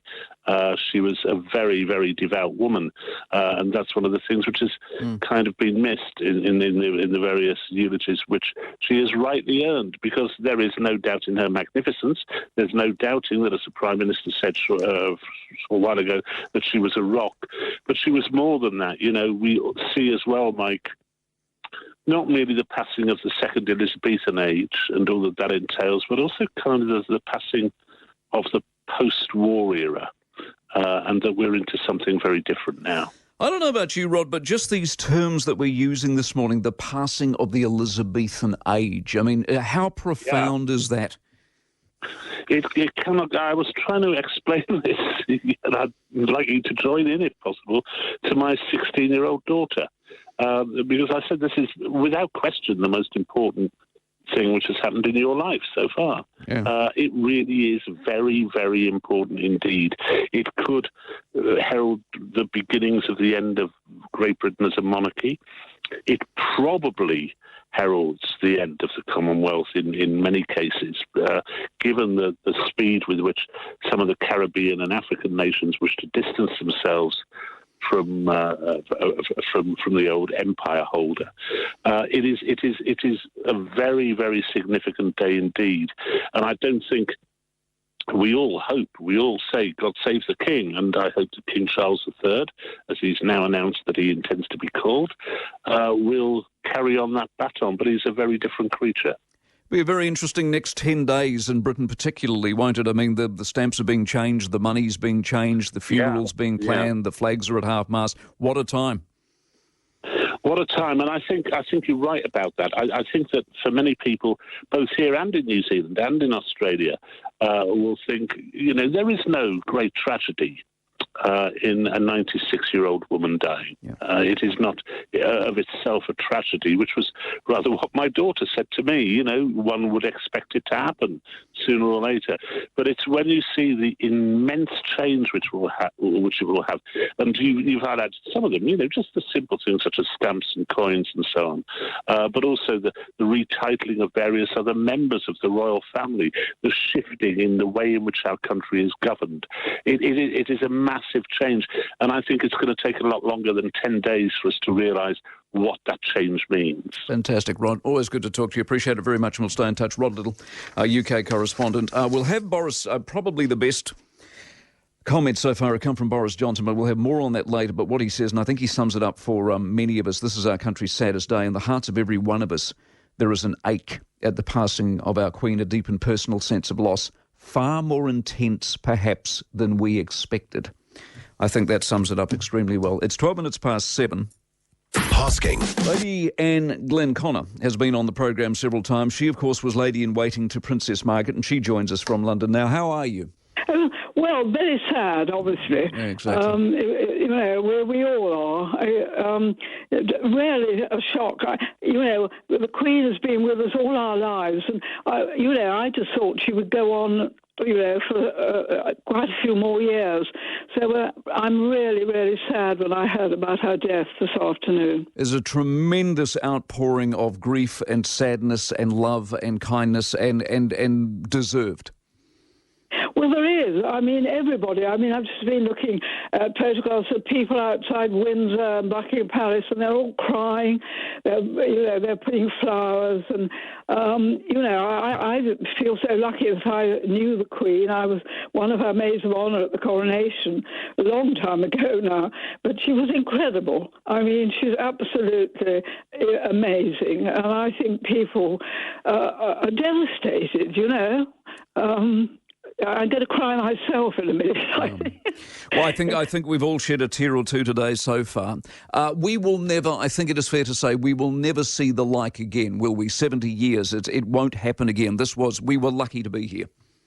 I think we were. I mean, she was dedicated. She gave her whole life. As she said, I remember standing, I'm so amazingly fortunate to have been one of her train bearers, one of her maids of honour, and I heard her give her life, to Great Britain and the Commonwealth, and that's what she did all her life. I mean, she never put a foot wrong, in my opinion, and she dedicated her life to everybody. I mean, extraordinary. I mean, 2 days ago, she was receiving our new Prime Minister. I'm saying goodbye to Boris. I mean, she worked right up to the moment really she died. I mean, she's still, working away and putting everybody else before herself. It's one of the sadnesses that you saw that meeting with Liz Truss, and I looked, as I'm sure you did, she looked, for her age, obviously, well. Well, she did. I mean, a wonderful smile. I mean, the Queen, when she smiled, her face lit up. And there she was. I mean, she did look frail, but shaking hands, smiling at Liz Truss, amazing. And I think it's come as a terrible shock to us, because having seen her like that, of course we had no idea. She was going to die so soon. And it was soon. That was it's a different hour, and we came to work in the early hours of this morning, and the message had been sent out, and the family had gone to Balmoral. It seemed to happen so quickly. It did. It did. They all rushed. We've been told that, she was resting, but that's all that we were told. And then quite suddenly the news came, that she was, obviously her health was failing, and that all the members of the royal family were going up there to be with her. I think it was a terrible shock to everybody. In summation, Lady Anne, how do you remember her? Well, I remember her. I've known her all my life, because my father was an equerry to her father, and so we used to play together. I remember her when she was 8 years old, and she's just always been part of my life. She's always been amazingly, dedicated all her life to other people. I think she will be known as one of the great monarchs of the world, really. Absolutely fantastic. She has, devoted her entire life to being a wonderful queen. I agree. Lady Anne, appreciate your time very much. Lady Anne Glenconner, Lady in Waiting to Princess Margaret. From the President of the United States, Her Majesty Queen Elizabeth II was more than a monarch. She defined an era. In a world of constant change, she was a steadying presence and a source of comfort and pride for generations of Britons, including many who had never known their country without her. She was the first British monarch to whom people all around the world could feel a personal and immediate connection. She endured the dangers and deprivations of a world war alongside the British people and rallied them during the devastation of a global pandemic to look for better days ahead through her dedication to her patronages and charities. Queen Elizabeth was a stateswoman of unmatched dignity and constancy who deepened the bedrock alliance between the United Kingdom and the United States. She helped make our relationship special. We first met the Queen in 1982, travelled to the UK as part of a Senate delegation, and we were honoured that she extended her hospitality to us in June of 21 during the first overseas trip as President and First Lady, where she charmed us with her wit, moved us with her kindness, and generously shared with us her wisdom. All told, she met 14 American presidents. Joe Biden, 7:18. Need great staff for short-term projects? The team at Tribe Recruitment will help. Check out what our clients say at tribegroup.com. Life is short. You must enjoy beautiful food. Eating beautiful food. Not spending half your life in the kitchen preparing it. Whoop is the easy way to enjoy beautiful food. Everything's pre-prepared. The peeling, the chopping, the sensational handmade sauces. So you can create beautiful meals in under half an hour. Order your first Whoop food box and your second box is on us. Just use code EXTRA. T's and C's apply. Search Whoop now. Just say like this. Whoop. Discover the difference at the Grove Orewa Open Day this Saturday. Your boutique retirement community on Orewa Beach. When you visit us, you'll experience the carefree vibe that makes this place so unique. It's simply the best in coastal retirement living. We're open for personal tours now, and our open day is this Saturday. Come and see for yourself. It could be your next move. thegroveorewa.co.nz. Update or upgrade your kitchen with Harvey Norman. Right now, get bonus Harvey Norman gift cards on selected big brand ovens, cooktops, range hoods, refrigeration and dishwashers. Gift card terms and conditions apply. See in-store for details. Bonus gift cards on selected kitchen appliances at Harvey Norman now. Insurance. It's a love-hate relationship. Wondering why we need it? Counting our lucky stars we have it at claim time. For your car, home or business, get covered at amp.co.nz. Underwritten by Vero Insurance New Zealand Limited. Underwriting criteria, terms, conditions and exclusions apply.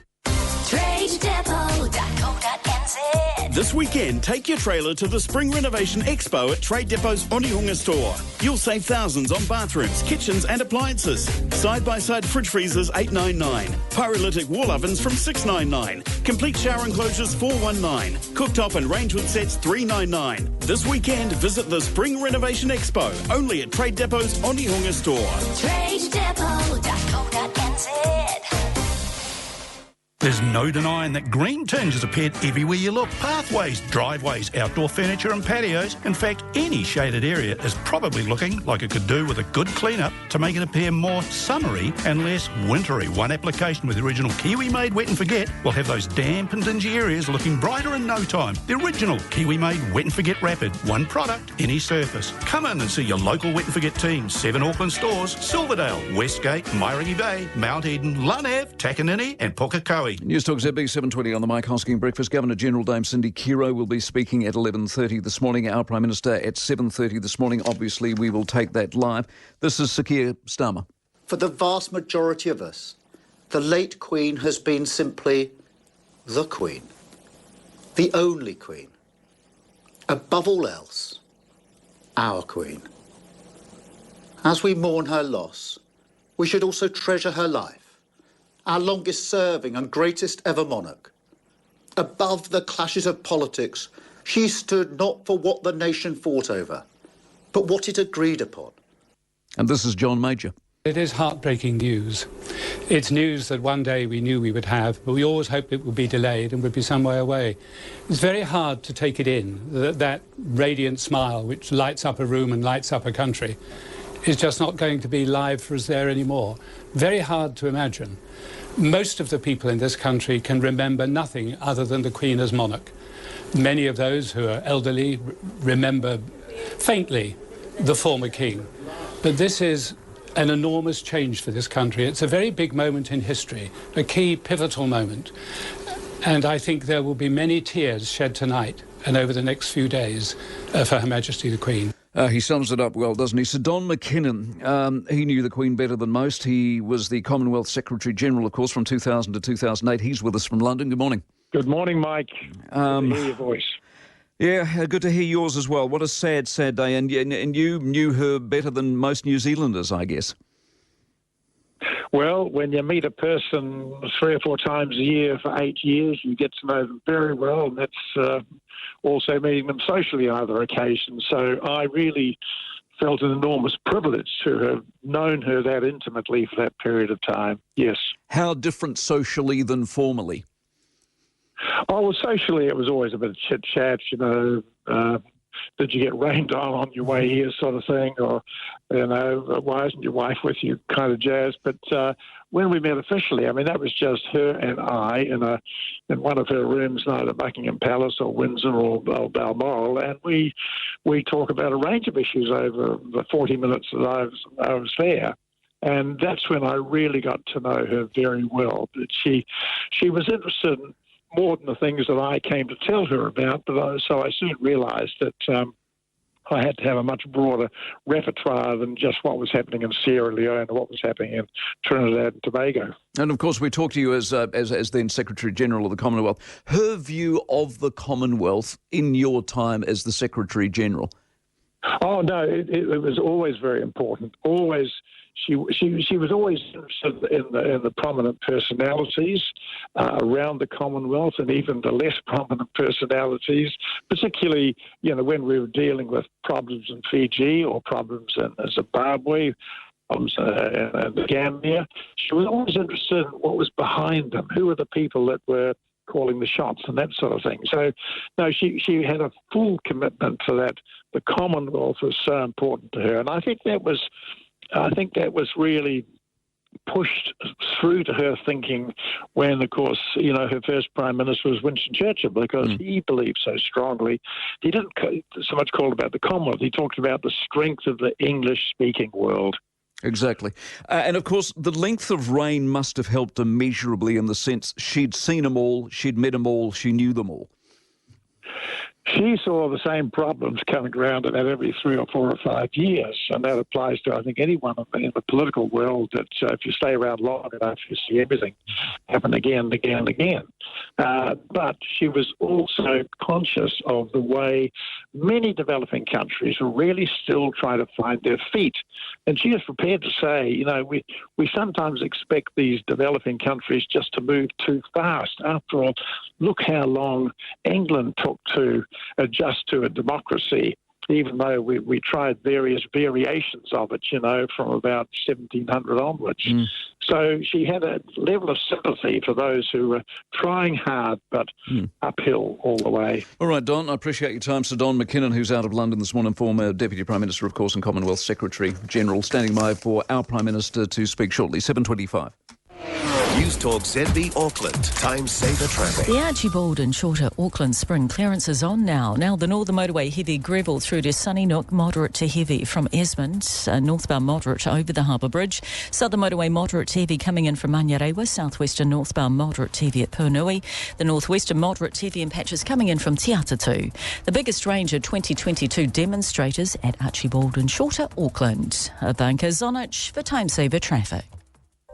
There's driving and there's driving excellence. Continental Cars has been driving excellence in new and used car sales, finance, service, parts and accessories for over 50 years. To experience the difference between driving and driving excellence for yourself, visit Continental Cars BMW on Waido Road. Or in Newmarket, visit Continental Cars Audi, Porsche, Volkswagen, Ferrari, Performance Centre and Tyre Centre. Experience the difference between driving and driving excellence. Continental Cars.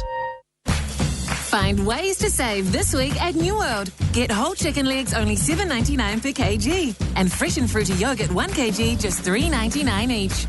Now that's New World value. Sizes, limits, exclusions apply.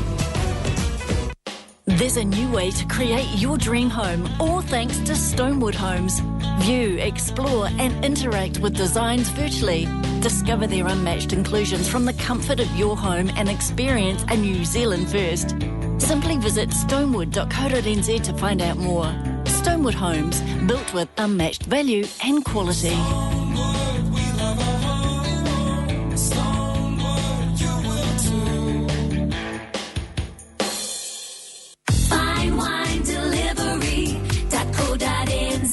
Hi, it's Jeff. Huge global demand has increased Marlborough Sauvignon prices. Finding quality Sauvignon under $15 is tough. Block 88 by Arnsfield is a rare gem.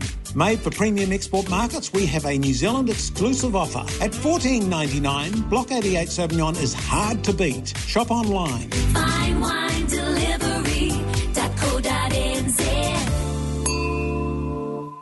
Update or upgrade your kitchen with Harvey Norman. Right now, get bonus Harvey Norman gift cards on selected big brand ovens, cooktops, range hoods, refrigeration and dishwashers. Gift card terms and conditions apply. See in-store for details. Bonus gift cards on selected kitchen appliances at Harvey Norman now. Now, finally into spring, record rainfall, of course, in parts of the country, not short of that green algae, as well as the moss and the mould and the general gunge on the outside surfaces around the house. Now, you probably stood in front of the shelf, the hardware store, wondering what to buy to clean all those different surfaces. So this is where the team at Wet and Forget have made it super simple. Thank goodness. Wet and Forget Rapid is what it is. One product, any surface you're in. Pink stuff, plug it into the hose and fire. Non-toxic. It'll keep your place looking like new right through winter. Now, here's the trick.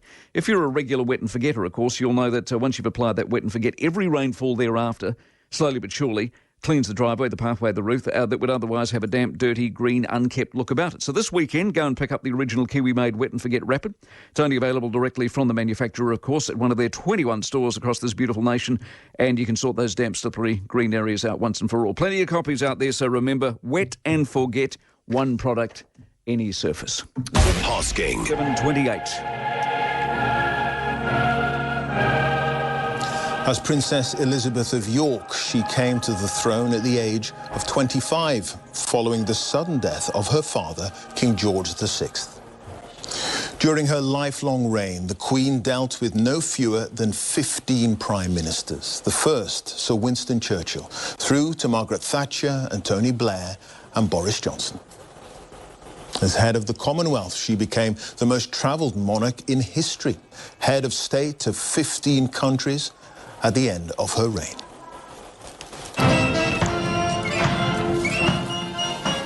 The Queen's death comes just over a year after the passing of her husband, the Duke of Edinburgh, her consort for more than 70 years. Over the decades, the Queen was greeted by millions of people worldwide and met her subjects on thousands of engagements in the UK and well beyond. She was last pictured at Balmoral on Tuesday, asking Liz Truss to become Prime Minister. Now, as the crown passes to a new king, Charles III, the Queen's death will be deeply felt by her family, by people across the United Kingdom and millions around the world. This is the truth. A brief break and we stand by for our Prime Minister Jacinda Ardern shortly, 7:30. Make your move with the awesome range of pre-owned BMWs right now at Continental Cars.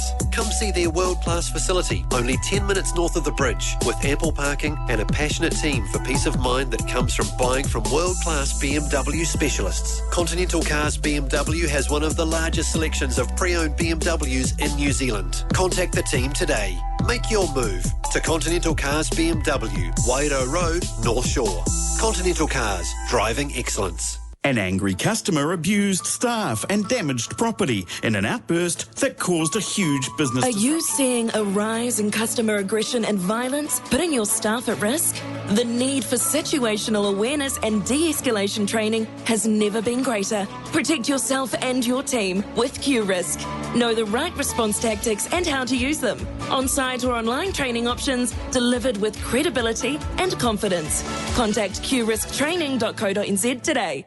The King Art of Living sale ends Sunday. Save on selected Australian-designed, award-winning furniture. So why buy ordinary furniture when you can come home to King? Sale ends Sunday. Visit the King Parnell showroom today. Shower cleaning can be a horrible job, so if you're completely over it, join the growing list of Kiwis making the switch to Shower Witch. No nasty chemicals, a pleasant vanilla fragrance and no need to scrub. Another great product, exclusively available at Wet and Forget. Max was upset when his neighbour ignored him that morning. Hi, Todd. Nothing. Not a word. But then Max had been talking to a cactus. He should have saved at Specsavers and got any 2 single vision pairs store-wide for $2.99. Conditions apply. Should have gone to Specsavers. Taking a drive, Hyperdrive. Tires online, 100,000 tires to buy. Hit the Hyperdrive. Save on tyres this month with Hyperdrive's Spring Clean sale, with up to 40% off selected tyre brands. Have them fitted at over 250 fitting locations nationwide, or Hyperdrive can come to you with one of their mobile fitting vans. Hyperdrive, just the best deal on tyres. Spring Clean sale on now. Hyperdrive, the largest range of tires online. Do you feel as tired as your bedroom furniture looks? Then now's the time to seal a deal at Danske Möbler Furniture on a top quality Sealy bed and a stunning new bedroom suite. Hurry, end Sunday at Danske Möbler, furniture for living. Newstalk ZB 7:32. Here's our Prime Minister Jacinda Ardern.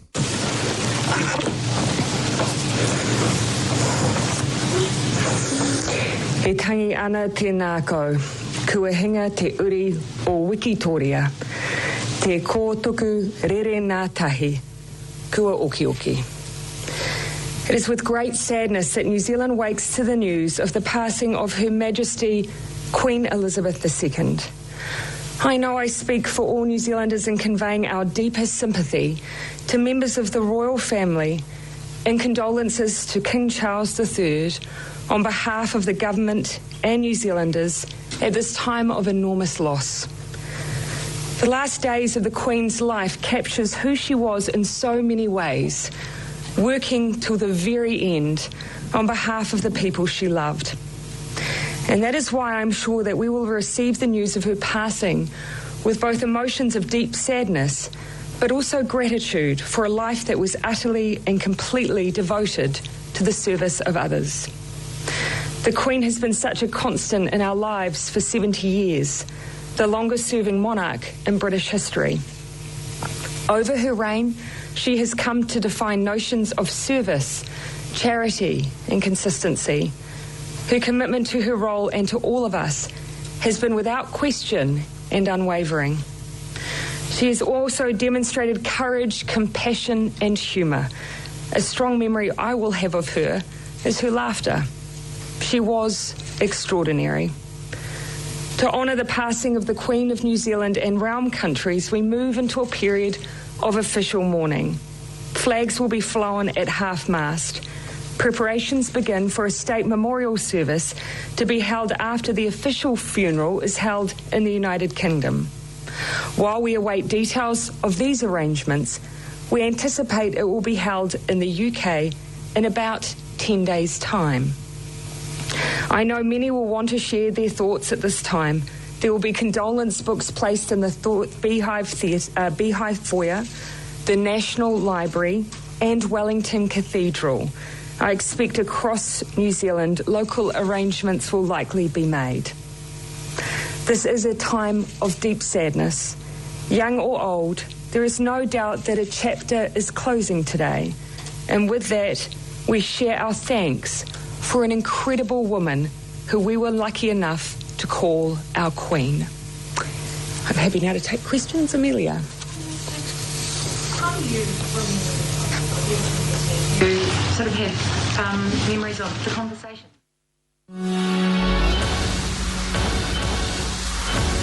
Reflecting on the life of the Queen with the latest from the Newstalk ZB News Centre. This is Newstalk ZB News. Good morning, I'm Neva Reddy Manu. Our longest reigning monarch has died. Queen Elizabeth II has died at the age of 96. She died peacefully at Balmoral Castle in Scotland. The crown passes immediately to her son and heir Charles, who will officially be known as King Charles III. The new king says his mother's death is a moment of the greatest sadness for me and all members of my family. All her children were with the Queen when she died. Charles, Anne, Andrew and Edward had been summoned to Balmoral Castle in recent days with added urgency in the past 24 hours. Her Majesty's former Scottish Press Secretary, Louise Tate, says Balmoral is a castle, but it's also very much a home. She says the Queen was always very happy there. So that I think that they will feel that they are around her in one of her favourite places at this time. BBC's Scotland editor James Cook is outside Balmoral Castle and says a motorcade arrived as the sun went down. It did so. A car swept through the gate, several cars in fact, one of them we believe containing Prince Harry to join his brother Prince William and his father the King in mourning. One of the Queen's closest friends says Elizabeth never put a foot wrong. Lady-in-waiting to Princess Margaret, Lady Anne Glenconner told Mike Hosking, even though she had lived a long life, the Queen's death is still a shock to her. Well, the Queen has been with us all our lives, and I just thought she would go on, for quite a few more years. Former New Zealand High Commissioner to the UK, Sir Lockwood Smith, told Mike Hosking the news has shocked him. The Queen knighted me personally. I know her personally, and a remarkable person, someone probably the most revered around the world of any person I can think of. US President Joe Biden says Queen Elizabeth defined an era. He says in a world of constant change, she was a steadying presence and a source of comfort and pride for generations. Biden says the Queen deepened US and UK relations and met 14 US presidents. He says during 9/11, she stood in solidarity with America during its darkest day. Joanna Lumley says she was a great fan of the Queen. The British actress and travel show host wrote a book to celebrate the Queen's Platinum Jubilee and spoke to Mike Hosking about it last year. Lumley couldn't believe it was 70 years since Her Majesty became Queen and says she's the only monarch most of us have ever known. She says the Queen never gave an interview, so Lumley created a jigsaw of what she was like through diaries, letters and recordings. But she seems like a kind of mothership, I think, to most of us. And we all look to the Queen, and when she's in a photograph, we look at her and think, gosh, she's so tiny and she's so brilliant and she's so wonderful. Corgis and horses were Her Majesty's favourite, but Larry, the Downing Street cat, has acknowledged her. His minders have simply tweeted, "Thank you, ma'am." That's Newstalk ZB News with the Touchy Heat Pumps, your affordable premium heat pumps. Newstalk ZB Auckland. Time saver traffic. Naturally Organic Albany, your organic food and health store. Now the Southern Motorway city-bound moderate to heavy Manurewa through to Green Lane, southbound moderate to heavy through Mount Wellington, northwestern moderate to heavy coming in from Te Atatu, the northern heavy Gribble through to Sunnysnook, again at Esmond. Naturally Organic Albany, the best organic food experience, naturallyorganic.co.nz. Banka Zonich for time saver traffic. Newstalk ZB Weather Watch 24/7 with 0800 Roof Care, concrete tile restoration and painting specialists. Manukau, the Hauraki Gulf, variable 5 knots, southwest 10 this afternoon. Waitemata, variable 5, and Bream Head to Cape Colville, variable 5 knots, southeast 10 late morning, turning easterly 10 by the afternoon. The high tide at Auckland 25 past 6 this evening, Onehunga 20 to 10 this morning. Today a fine morning, then cloud increasing with isolated showers. We've got light winds as well. Tomorrow mostly cloudy with occasional rain. Ahead to Sunday, expect partly cloudy conditions with northeasterlies developing. Today's high 17, tonight's low 8. Currently we're sitting on 7 degrees. Here at Newstalk ZB. Hearing from the newsmakers and the people they impact. The Mike Hosking Breakfast with Radius Care. Caring is our calling. Newstalk ZB. Morning, Mike. God bless the Queen. My daughter just said that this will be the last Queen we will see in our lifetimes. It will be kings for decades, Charles, William and George, which is an interesting thought. A number of people text. It's interesting what people are texting. The main ones seem to be, God save the King. Yes. Flags at half-masks. QCs will now become KCs. Obviously, the people who've got QCs will keep their QCs, but people who will be appointed will now be known as KCs. Those are the little things, but it gives you an indication of just how historic today is. Today, Michelle and I join so many others who are celebrating her life and mourning her passing. Michelle and I were lucky enough to come to know Her Majesty, and she meant a great deal to us. Back when we were just beginning to navigate life as President and First Lady, she welcomed us to the world stage with open arms and extraordinary generosity. Time and again, we were struck by her warmth, the way she cut people or put people at ease, and how she brought her considerable, humble humour and charm. It's not a very good copy, that's all. Considerable humour and charm to moments of great pomp and circumstance. Like so many, Michelle and I are grateful to have witnessed Her Majesty's dedicated leadership, and we are awed by her legacy of tireless, dignified public service. Our thoughts are with her family and the people of the United Kingdom at this difficult time. That is, of course, Barack and Michelle Obama. Let's get you back outside the gates of Buckingham Palace in London in just a couple of moments, and then to Brady, 19 to 8. Our big spring sale is on today. We've got our eco-friendly Atlantic bed covered in sequel fabric. Get it in Super King for under $2,000. We have stock you can take home today, only at Big Save. The Godfrey Hirst and Feltex nationwide flooring sale is now on. So head to the Godfrey Hirst or Feltex websites to order your free carpet and hard flooring samples. Only in New Zealand and only once a year. There's no denying that green tinges appear everywhere you look. Pathways, driveways, outdoor furniture and patios. In fact, any shaded area is probably looking like it could do with a good clean-up to make it appear more summery and less wintry. One application with the original Kiwi-made Wet and Forget will have those damp and dingy areas looking brighter in no time. The original Kiwi-made Wet and Forget Rapid. One product, any surface. Come in and see your local Wet and Forget team. 7 Auckland stores, Silverdale, Westgate, Mairangi Bay, Mount Eden, Lunev, Takanini and Pukekohe. It's time to play. Are you smarter than a washing machine? John of Green Lane. Hello. How much detergent should you put in this front-load washing machine? Oh, I reckon about... Incorrect. The Fisher & Paykel 10 kg front-load washing machine has auto-dose, so it always knows better. Do I win anything then? Yes, the Fisher & Paykel 10 kg front-load washing machine. Wow. Just for $2,099. Well, that's pretty good. Magnus Benroe, 100% Auckland. Looking for a cost-effective option as short or long-term accommodation? Get a caravan. Motorhub has the largest range of new and used caravans, slide-on campers and mini houses in New Zealand, with finance options available. Go to motorhub.co.nz. Tiny homes, cabins, sleepouts or transportables, call them what you want. But one thing's for sure, HouseMe is New Zealand's most affordable tiny home solution. They're built to order and hand-delivered to your site within 12 to 14 weeks. Too easy. See what all the fuss is about and head to one of HouseMe's show homes in Auckland, Tauranga or Taupo. For floor plans and pricing, head to houseme.co.nz or call 0800 HouseMe today. 170 objects, 2,000 years in the making. One chance to see it. Ancient Greeks, athletes, warriors and heroes. The unmissable international exhibition at Auckland Museum. Book now at aucklandmuseum.com. Simon Barnett and James Daniels. A lot of us pay our bills late. It does affect, as they say, the cash flow for the business, and also they might have some money out, from the bank. They're paying interest on it. That's what makes up that almost $500 million loss or effect on small and medium-sized enterprises. If it's a bill, it's something I have to do. I got bills. I gotta pay. Yeah. Just get it done. Back today, 12 till 4 p.m. Simon Barnett and James Daniels afternoons. Only on Newstalk ZB. We're at a 16 away from 8. The scene's now outside Buckingham Palace. So sad because she was a wonderful lady. She dedicated her whole life to the nation, and we could just thank her for it. And we feel for her family today. It's a very sad day.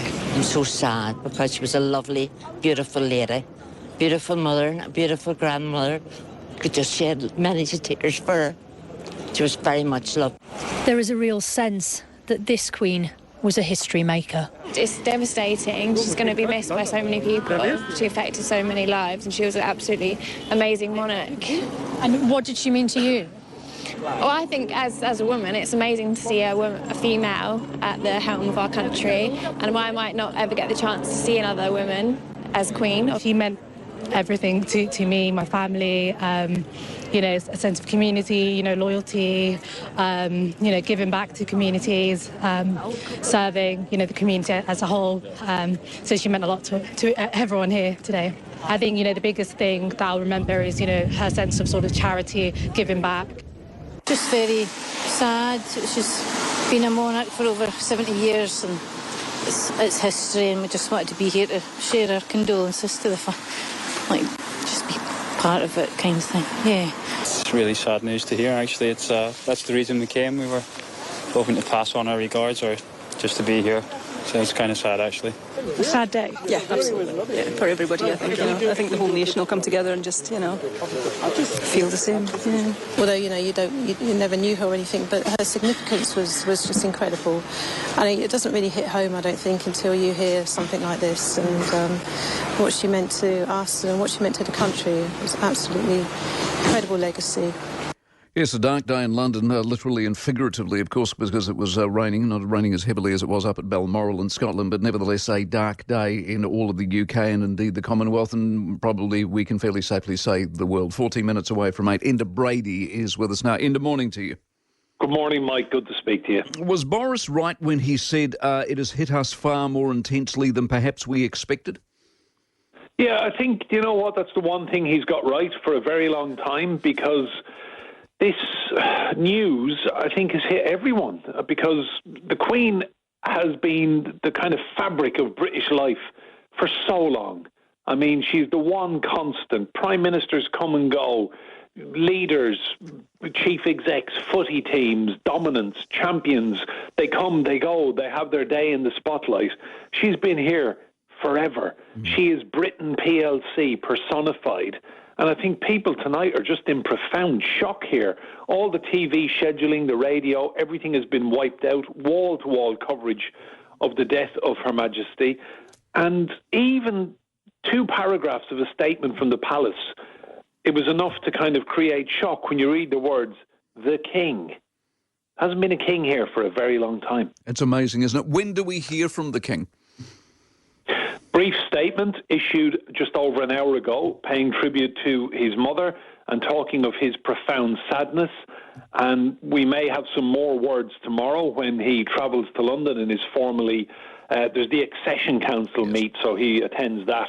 But the Queen is dead. Long live the King. And I mean, everything will change now. The national anthem, the currency, the Queen's face is on our notes, on our coins here, stamps, absolutely everything, post boxes. I mean, Queen Elizabeth II, she will be remembered as Queen Elizabeth the Great, I believe, and everything now just changes.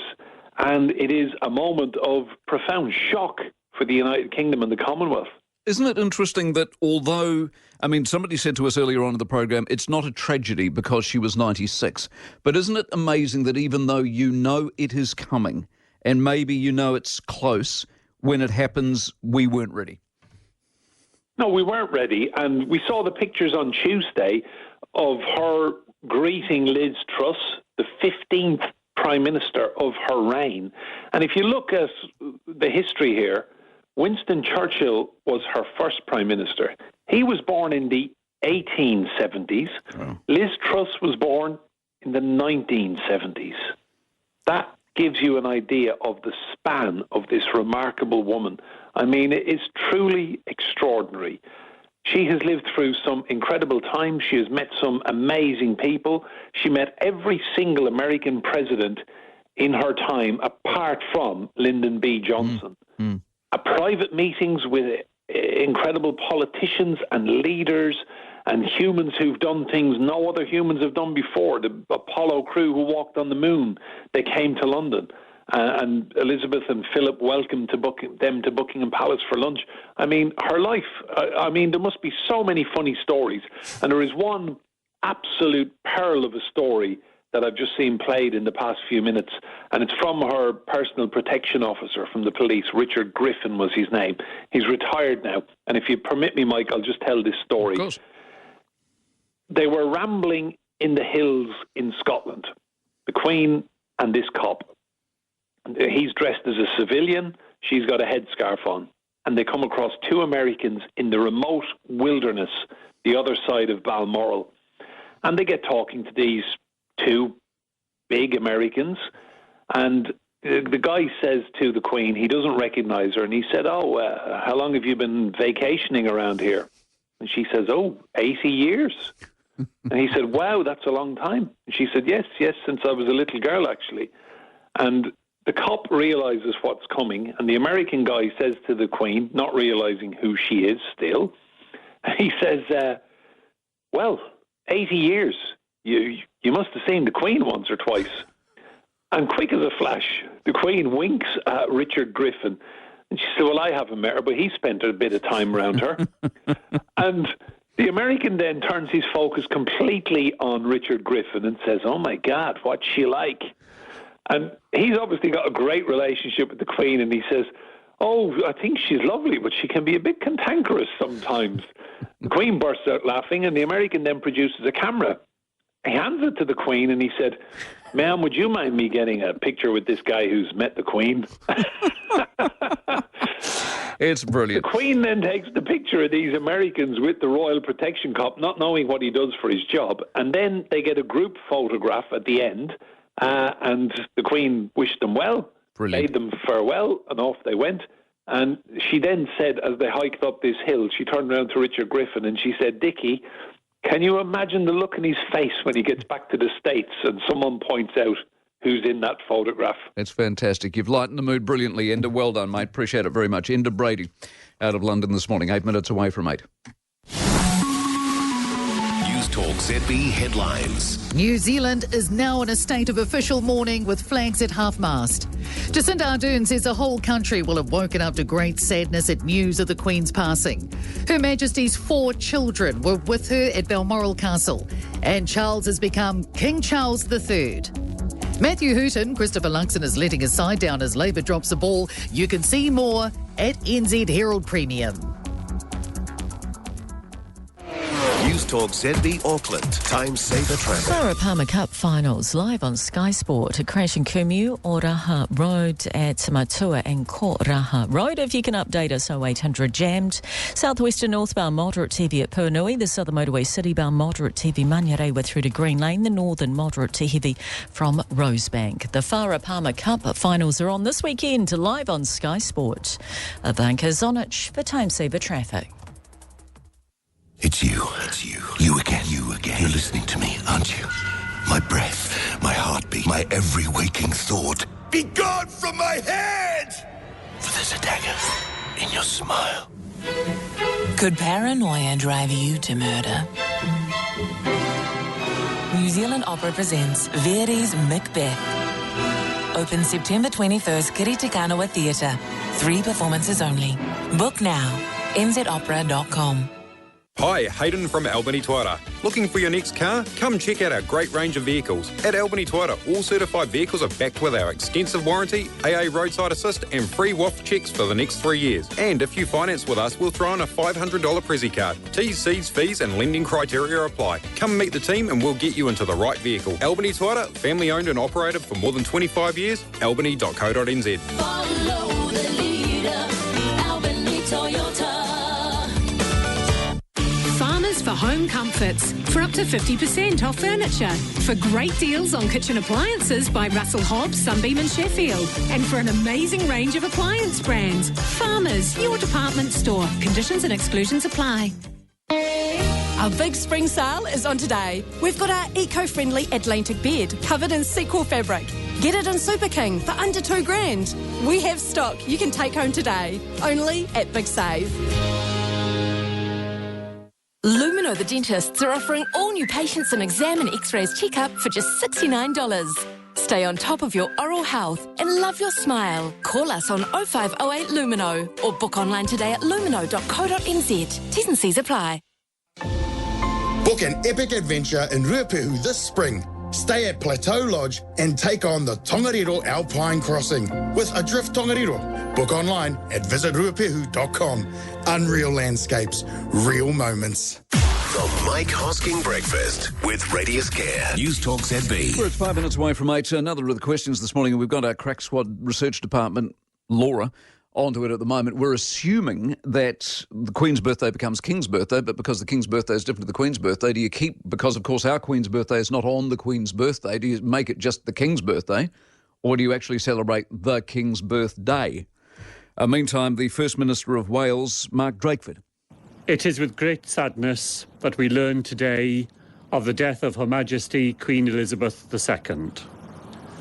She has been the only monarch that most of us will remember, and today the country feels an immense loss.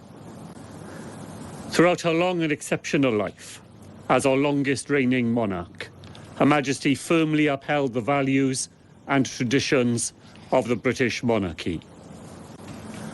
On behalf of the Welsh Government and people in all parts of Wales, I offer our deepest condolences to all Her Majesty's children and their families on this sad occasion. Mark Drakeford, moments ago, the First Minister of Wales.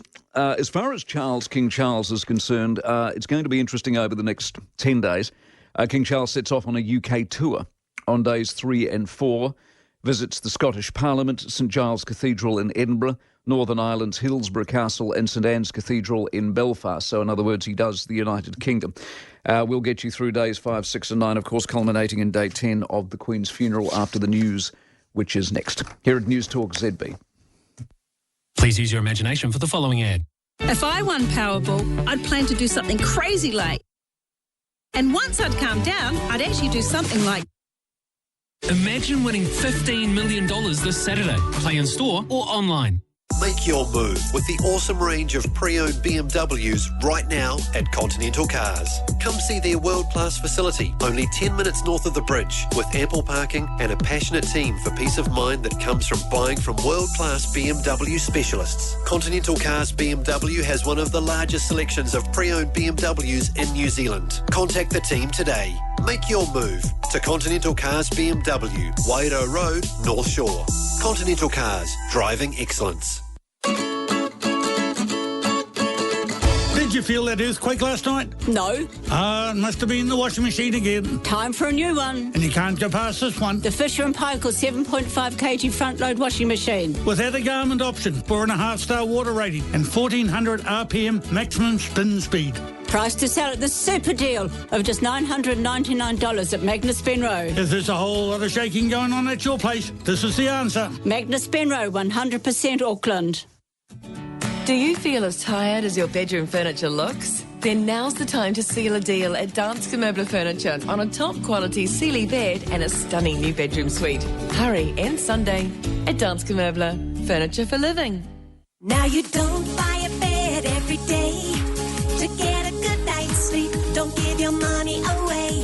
Visit Visit Bedpost today and buy any new Tempur adjustable bed and you'll receive free Tempur Symphony pillows.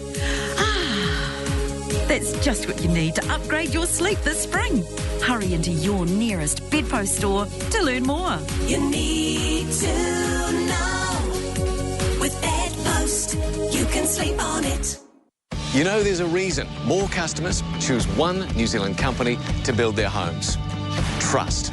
GJ Gardner have worked up and down the country for over 20 years now, and they've earned a solid reputation with Kiwis. And you've just voted them Reader's Digest Most Trusted Home Builder again. So, if you're thinking about creating the home you've always wanted, talk to the team at GJ Gardner Homes, New Zealand's most trusted home builder, officially. In Auckland on 89.4, this is Newstalk ZB.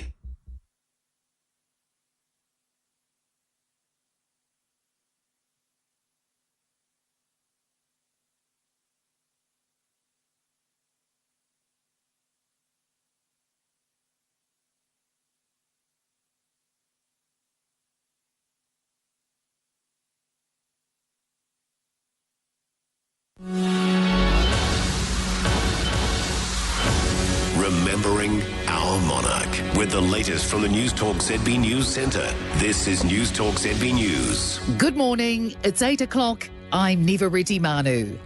Prime Minister Jacinda Ardern has paid tribute to Queen Elizabeth. New Zealand is now in a state of official mourning and flags will fly at half-mast. She says the whole country would have woken up with great sadness to the news of her passing. Ardern says she served dutifully. The last days of the Queen's life captures who she was in so many ways, working till the very end on behalf of the people she loved. The Prime Minister went on. And that is why I'm sure that we will receive the news of her passing with both emotions of deep sadness, but also gratitude for a life that was utterly and completely devoted to the service of others. And the Governor-General has written to the new King on behalf of all New Zealanders, expressing the condolences of the nation. Dame Cindy Kiddo wrote that New Zealand shares with the people of Her Majesty's realms profound grief at the loss of a cherished monarch and honoured leader.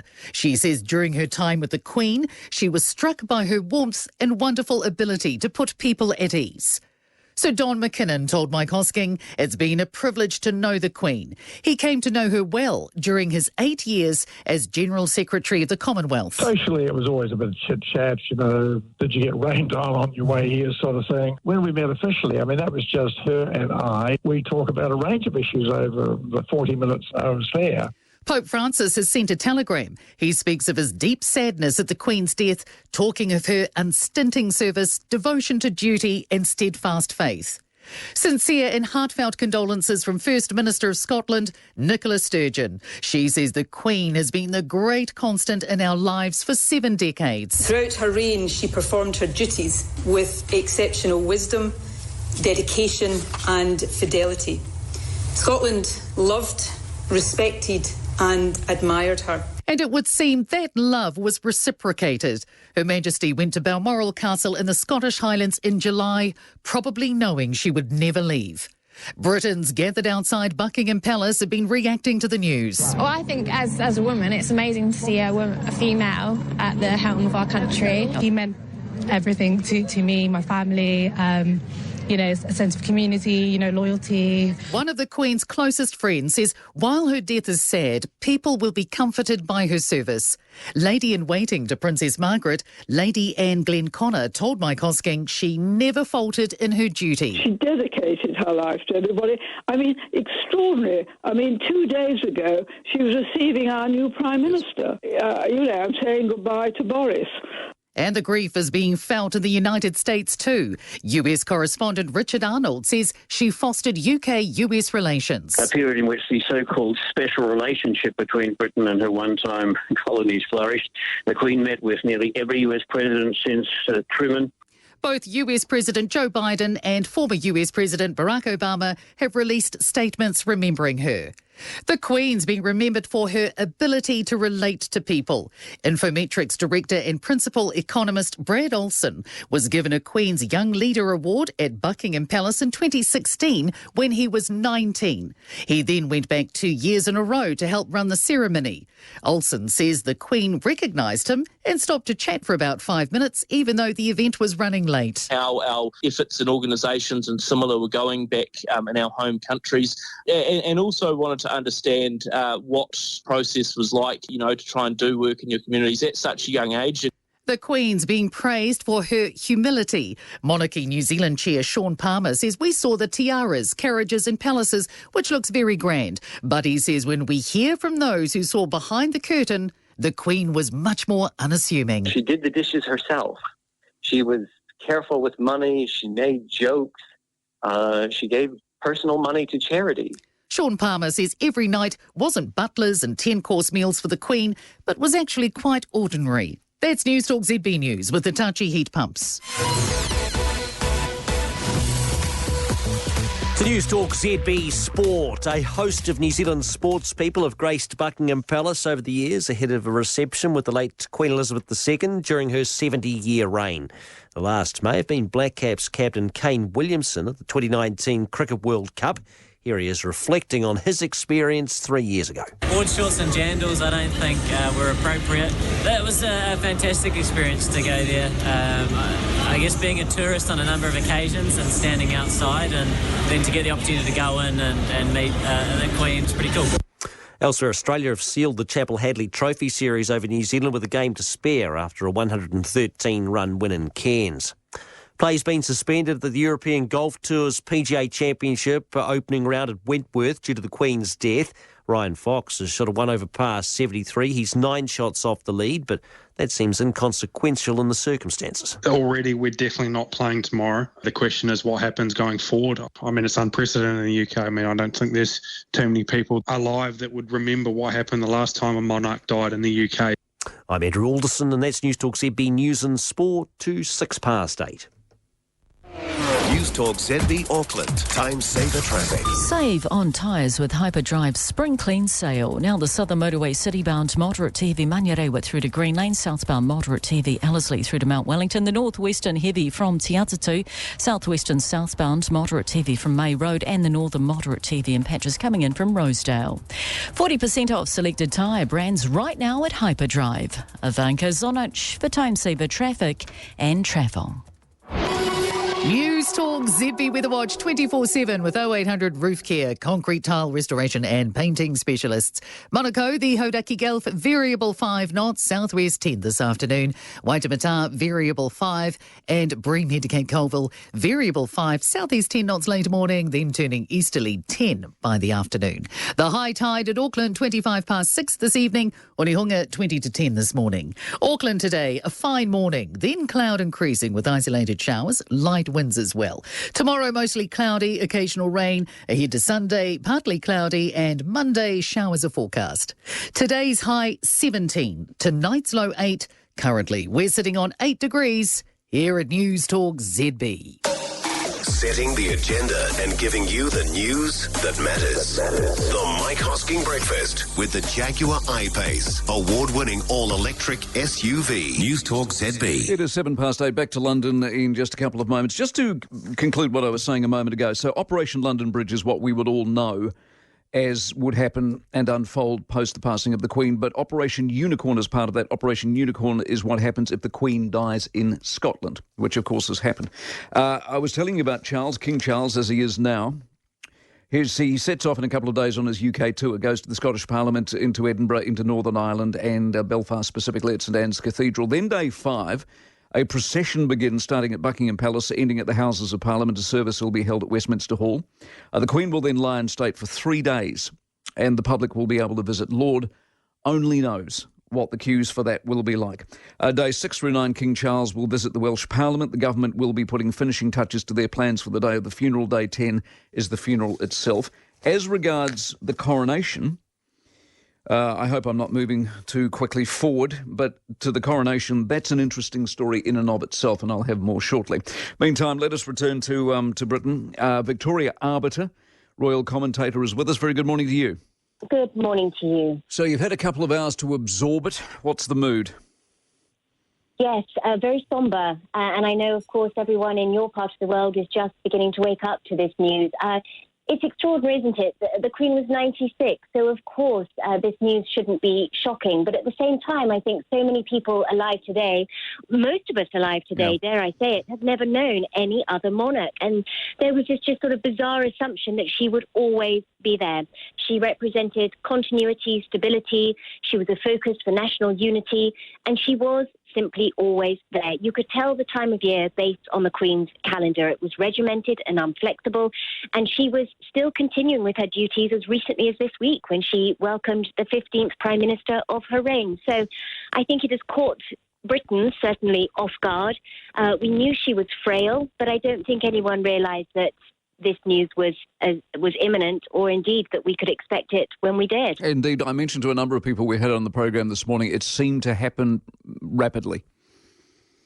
Yes, I think so too. Certainly those photographs that we saw, beautiful photographs from Balmoral when she greeted the Prime Minister earlier this week, she looks like she had lost a little weight and she seemed a little frailer, a little more stooped, but there was colour in her cheeks. Her beautiful smile always sort of lit up her face. And so I think we had kind of become used to this monarch who conducted her constitutional role from behind palace walls. We're all still working from home to some degree in the wake of the pandemic, and so we had become accustomed to this new normal. But suddenly then waking up New York time to the news that doctors, and this was a change in language, that doctors had recommended that she rest, and that Buckingham Palace were issuing a statement unrelated to an engagement. It was a statement seemingly that just came out of the blue. We knew this was different. And then when members of the royal family were racing up to Scotland to be with her, that indicated just how grave the situation really was. And it does feel like it happened awfully quickly. So I'm sure as the weeks and months unfold, we'll learn a few more details related to her passing, but I think that's why as well it has caught people off guard. I think the interesting thing, Victoria, correct me if I'm wrong, she wasn't just the Queen. The reason we loved her so much is it wasn't just the role. It was she was spectacular at it. Yes, she was, and I don't think anyone will ever be able to match her in any regard. She was a queen of many firsts. She was the longest reigning monarch in British history, the oldest lived British monarch. At the time of her passing, she was the oldest serving sovereign in the world. But really what speaks to me in terms of her longevity and her remarkable devotion to duty is the fact that she was the last remaining head of state to have served in uniform during World War II.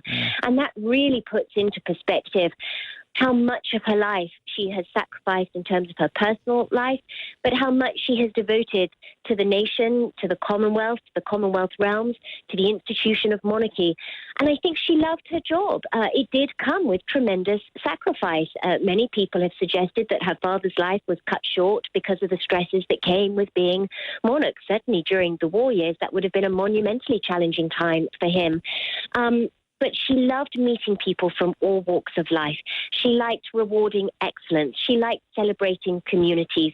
She liked being there for people at times of national sorrow and national tragedy. And she really was that focus for unity. We would turn to her in good times and in bad. And I think that's why people felt they were able to relate to her in so many ways. Lots of people have been reflecting today, and I found it really lovely, the Platinum Jubilee, and there was that wonderful skit with Paddington Bear where she was tapping the edge of her teacup. And in that moment, you realise that she was able to appeal to people of all ages. There were children watching that going, that's the Queen with Paddington Bear. There were elderly people that had grown up reading the Paddington Bear stories that were watching it and chuckling. And I think her broad appeal was unmatched. There is no other person on the planet, I think, that was able to weather every storm and come out on top, that could be an anti-monarchist but call themselves the Queenist, that would have Republican tendencies but say, I still think we should keep the Queen as head of state. It was an incredible innate ability she had to appeal to people of all ages. Isn't that the truth? Victoria, appreciate your time very much. Victoria Arbiter, daughter, of course, of Dickie, who I would imagine will be very, very sad today. Very good text, Mike. Like you, I've already shed some tears. I was a Republican in my early life. Elizabeth dragged me willingly to becoming a lover of the constitutional monarchy. For me, the two greatest monarchs in English and United Kingdom history are Elizabeth I and Elizabeth II. They share both a name and an age. It's not bad, is it? Two Elizabethan ages. Neither had any expectation of sitting on their respective thrones. Both were married to their country. Both have left their kingdoms better by far than they found them. And finally, both taught us the absolute importance of continuity. It's very well put. Thank you for that. 13 past. Tribe Recruitment. Solving your hiring problems throughout New Zealand. Talk with one of our 8 specialist teams. Visit tribegroup.com. The Sanctuary Dream and Escape 60% off run-out sale is on now at Beds R Us. Your last chance to sleep on the iconic Dream and Escape. Don't dream on it. 60% off Sanctuary run-out at Beds R Us and only while stocks last. Feel right at home with Green Homes. When you build with Green Homes, it just feels right. It feels right to be warmer. It feels right to be drier. It feels right for your family and your pocket. Thinking of building a new home? Make the right choice and build a sustainable home with Green Homes. Visit a show home today. Feel right at home with Green Homes. See more at greenhomesnz.co.nz. Do you feel as tired as your bedroom furniture looks? Then now's the time to seal a deal at Danske Möbler Furniture on a top quality Sealy bed and a stunning new bedroom suite. Hurry and Sunday at Danske Möbler. Furniture for living. Woken up feeling a little sick this morning? Even if it feels mild, take sickness seriously. If you have cold or flu symptoms like a fever, runny nose or sore throat, play it safe and protect your colleagues, whānau and friends by staying home. Take a rat test in case you have COVID-19. For advice on how to get a rat test or what to do if you test positive, go to covid19.govt.nz. Still Shop spring deals are on right now and it really is price trimmer season. Massive savings on Still lawnmowers, line trimmers, water blasters and hedge trimmers. We've selected models right through the catalogue and made the pricing irresistible. For the most trusted garden tools on the market, sold and serviced by New Zealand's favourite garden equipment retailers, Still Shop is your smart choice. Deal with the experts. We're serious about helping you select exactly the right tools for your place. Still Shop. Love your land. Taking a drive, Hyperdrive. Tires online, 100,000 tires to buy. Hit the Hyperdrive. Save on tyres this month with Hyperdrive's Spring Clean sale, with up to 40% off selected tyre brands. Have them fitted at over 250 fitting locations nationwide, or Hyperdrive can come to you with one of their mobile fitting vans. Hyperdrive, just the best deal on tyres. Spring Clean sale on now. Hyperdrive, the largest range of tires online. Newstalk ZB, 16 minutes past 8. Historian Jock Phillips with us from London in just a couple of moments. This from the Australian Governor-General, though. I pass on our condolences to the members of the royal family. I join all Australians in mourning and reflecting on Her Majesty's tireless service. She was truly a remarkable person. As our Queen, she served our nation with distinction for more than 70 years. When I reflect on my own memories, and she was my Queen for my entire life, I think of Her Majesty's dignity and her compassion, her dedication and her work ethic, and her selfless and unwavering commitment to those to whom she served, to us. Her death will sadden all Australians and be felt around the world. As we mourn, we should also take inspiration and give thanks to the remarkable contribution Her Majesty has made. May she rest in peace. God save the King. That's the Australian Governor-General David Hurley. Our Governor-General Cindy Kiro, Dame Cindy Kiro, speaks at 11:30 this morning. It is, 17 minutes past 8. Kiwi historian Jock Phillips has studied the Royals, of course, for years and is with us from London. Jock, morning to you. Nice to be there here, Mike. Is it a sad, damp, sombre London? It is a very sombre London. I'm amazed, actually, at the extent of the sense of outpouring that's present not only among the people but in the media. It's interesting. Everybody on BBC television is wearing black, and very surprisingly sombre moment. What's been fascinating this morning, apart from anything, is the questions people have been asking. Do the coins change? The stamps change? King's birthday, not Queen's birthday. You're a KC, not a QC. I don't think most of us, it'll be written down somewhere, obviously, but I don't think most of us have ever even contemplated this.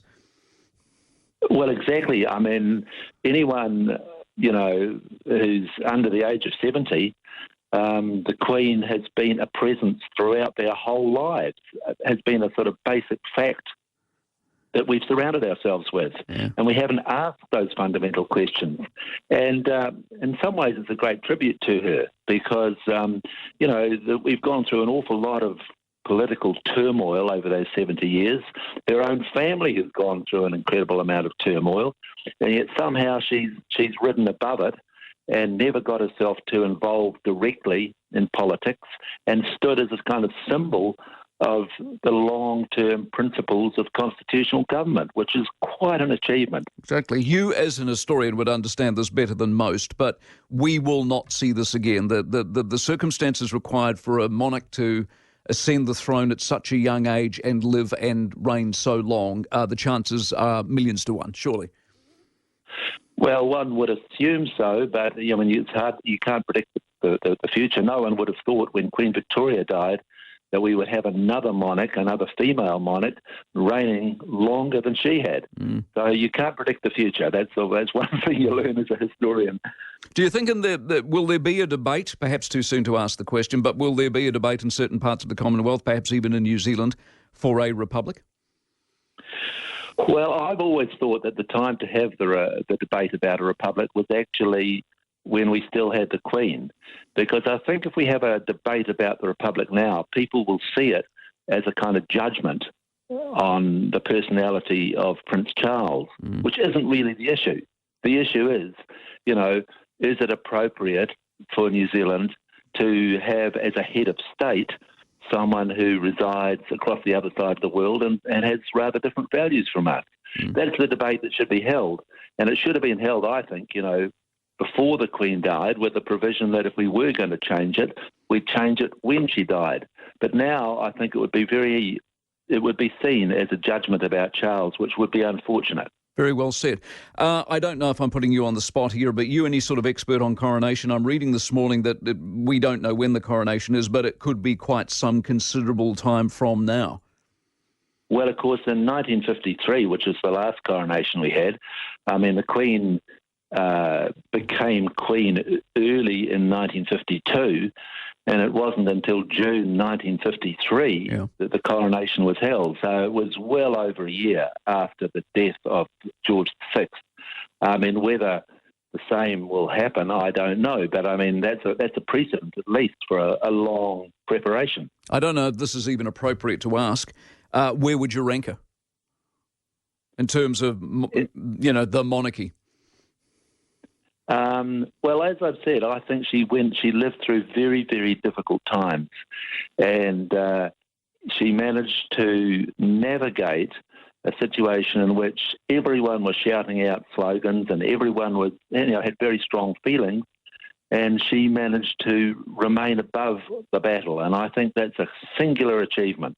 Well done, Jock. Appreciate your time very much. Jock Phillips, New Zealand historian out of London this morning. 8:22. The Mike Hosking Breakfast with the all-electric Jaguar I-Pace. Newstalk ZB. Newstalk ZB headlines. The Governor-General remembers the Queen's ability to put people at ease. Police had to shine a torch in Jacinda Ardern's window to wake her up. The New Zealand flag will be flown at half-mast on all government and public buildings today. Fads and fashions have come and gone, but the Queen was constant. And a touching tribute from Paddington Bear. We have full coverage here on Newstalk ZB. Newstalk ZB Auckland. Time saver traffic. We're here for the Clever Cats. Download the Tiger Trade app. A crash in Kumeu on Oraha Road near Matua Road. How's that looking? Give us a call. 0800 jammed. The Northern Motorway moderate heavy coming in from Constellation. The Southern Motorway city-bound moderate heavy Manurewa through to Green Lane. Northwestern heavy from Lincoln. Tiger Trade for investors like you, buying and selling stocks any time of the day. Ivanka Zonic for time saver traffic.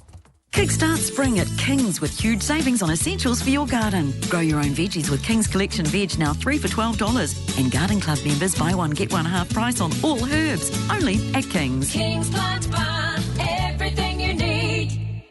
Home shows cancelled, but don't panic. Get into Elite Bathroom Wear's spring clearance sale next Thursday till Sunday. This store-wide sale has a warehouse clearance section, loads of end-of-line tapware, X-display vanities, seconds freestanding baths, 25% off tiles, and hundreds of bathroom products going under cost. There's also free coffee, snacks, and smiles, plus loads of giveaways. Get into the spring bathroom clearance sale, 4 days only at Elite Bathroom Wear. Allens Road, East Tamaki, and online, elitebathroomwear.co.nz. Ever since man discovered fire, there haven't been too many breakthroughs. Until Naked Flame, of course. Naked Flame are your fireplace specialists, and they've lit up a new form of cosy just in time for winter. Whether it's indoors or outdoors, bioethanol, gas or electric, Naked Flame is sure to have a fireplace solution for you. Stay warm this winter with real fire, real heat, real simple. Naked Flame. Barry's Point Road, Takapuna, or visit nakedflame.nz. Remember how home used to feel? Your own space, but with a sense of community, where neighbours knew your name and life felt safe. That's Fairview Lifestyle Village. Quite simply, a return to better days. From its independent homes to assisted living, serviced apartments, or hospital care if you need it, Fairview is where people still look out for each other. Visit fairviewvillage.co.nz or call in. Fairview.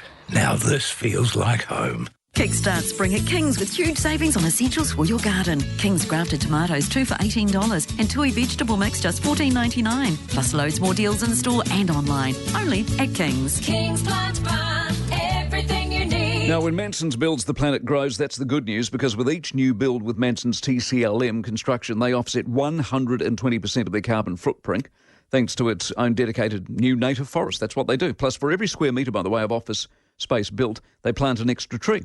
So their next development's going to see them planting 30,000 trees. So building green may be a new idea to some, but Manson's have been doing this, creating positive workplace environments for people and the planet for over 4 decades now, 40 years. Now, Manson's are committed to the 6-star energy efficiency certification, platinum wellness certification, complete carbon offset for the lifetime of their budgets, not just the construction. Build with people and the planet in mind and create a positive workplace environment that positively impacts our environment. This is Manson's TCLM construction. People positive, planet positive as well. Learn more about it. Learn all about it. mansons.co.nz. Hosking. This is the statement that Boris Johnson supplied.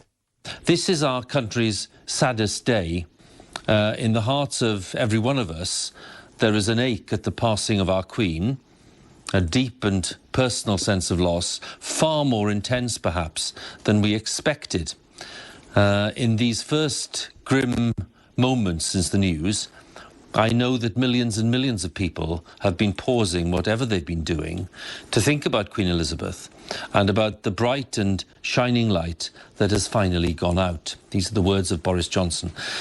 She seemed so timeless, he says, and so wonderful that I'm afraid we've come to believe, like children, that she would just go on and on. And Mr. Johnson says, wave after wave of grief is rolling across the world, from Balmoral, where our thoughts are with all the royal family, and breaking far beyond this country and throughout the great Commonwealth of Nations that she so cherished, and which cherished her in return. As we think of the void that she leaves, we understand the vital role that she played, selflessly and calmly embodying the continuity and unity of our country. We think of her deep vision, her wisdom, her historic understanding, her seemingly inexhaustible but understated sense of duty. Relentless though her diary must have felt, she never once let it show. She brought her smile and her warmth and her gentle humour. For an unrivalled 70 years, she spread that magic throughout her kingdom.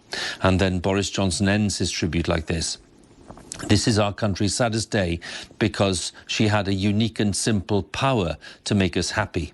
And that is why we loved her. That is why we grieve for Elizabeth the Great, the longest serving and in many ways the finest monarch in our history.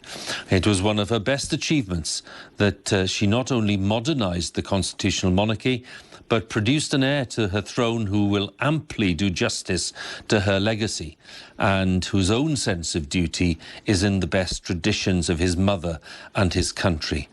Though our voices may still be choked with sadness, we can say with confidence the words not heard in this country for more than 7 decades. God save the King. I think he gets, perhaps not surprisingly, the prize for the most eloquent of tributes this morning, Boris Johnson. And just surely the irony is not lost on anybody that it was just really a handful of days ago he left. Liz Truss arrives. Liz Truss was the final meeting with the Queen. It's extraordinary. Little did we know. 8:29. Hey, it's Greg Murphy here with some great news from Merlin. You can now drive your gate opening and closing wherever you are, just like your garage door. Same safety and security and the same easy remote operation from your smartphone using Merlin's MyQ technology. Merlin, trusted by Kiwis for over 35 years. Just jump online to see the new gate opener range for swing and sliding gates at gomerlin.co.nz. That's gomerlin.co.nz or call 0800 Merlin. Hi, it's Shane Van Gisbergen from the Red Bull Ampol Racing Team. If you love your Holden as much as I do, book your pride and joy into a Holden certified service outlet. For a limited time, service your Holden and you could be in the running to win an all-new C8 Corvette. So call or book online at your local participating Holden certified service outlet today.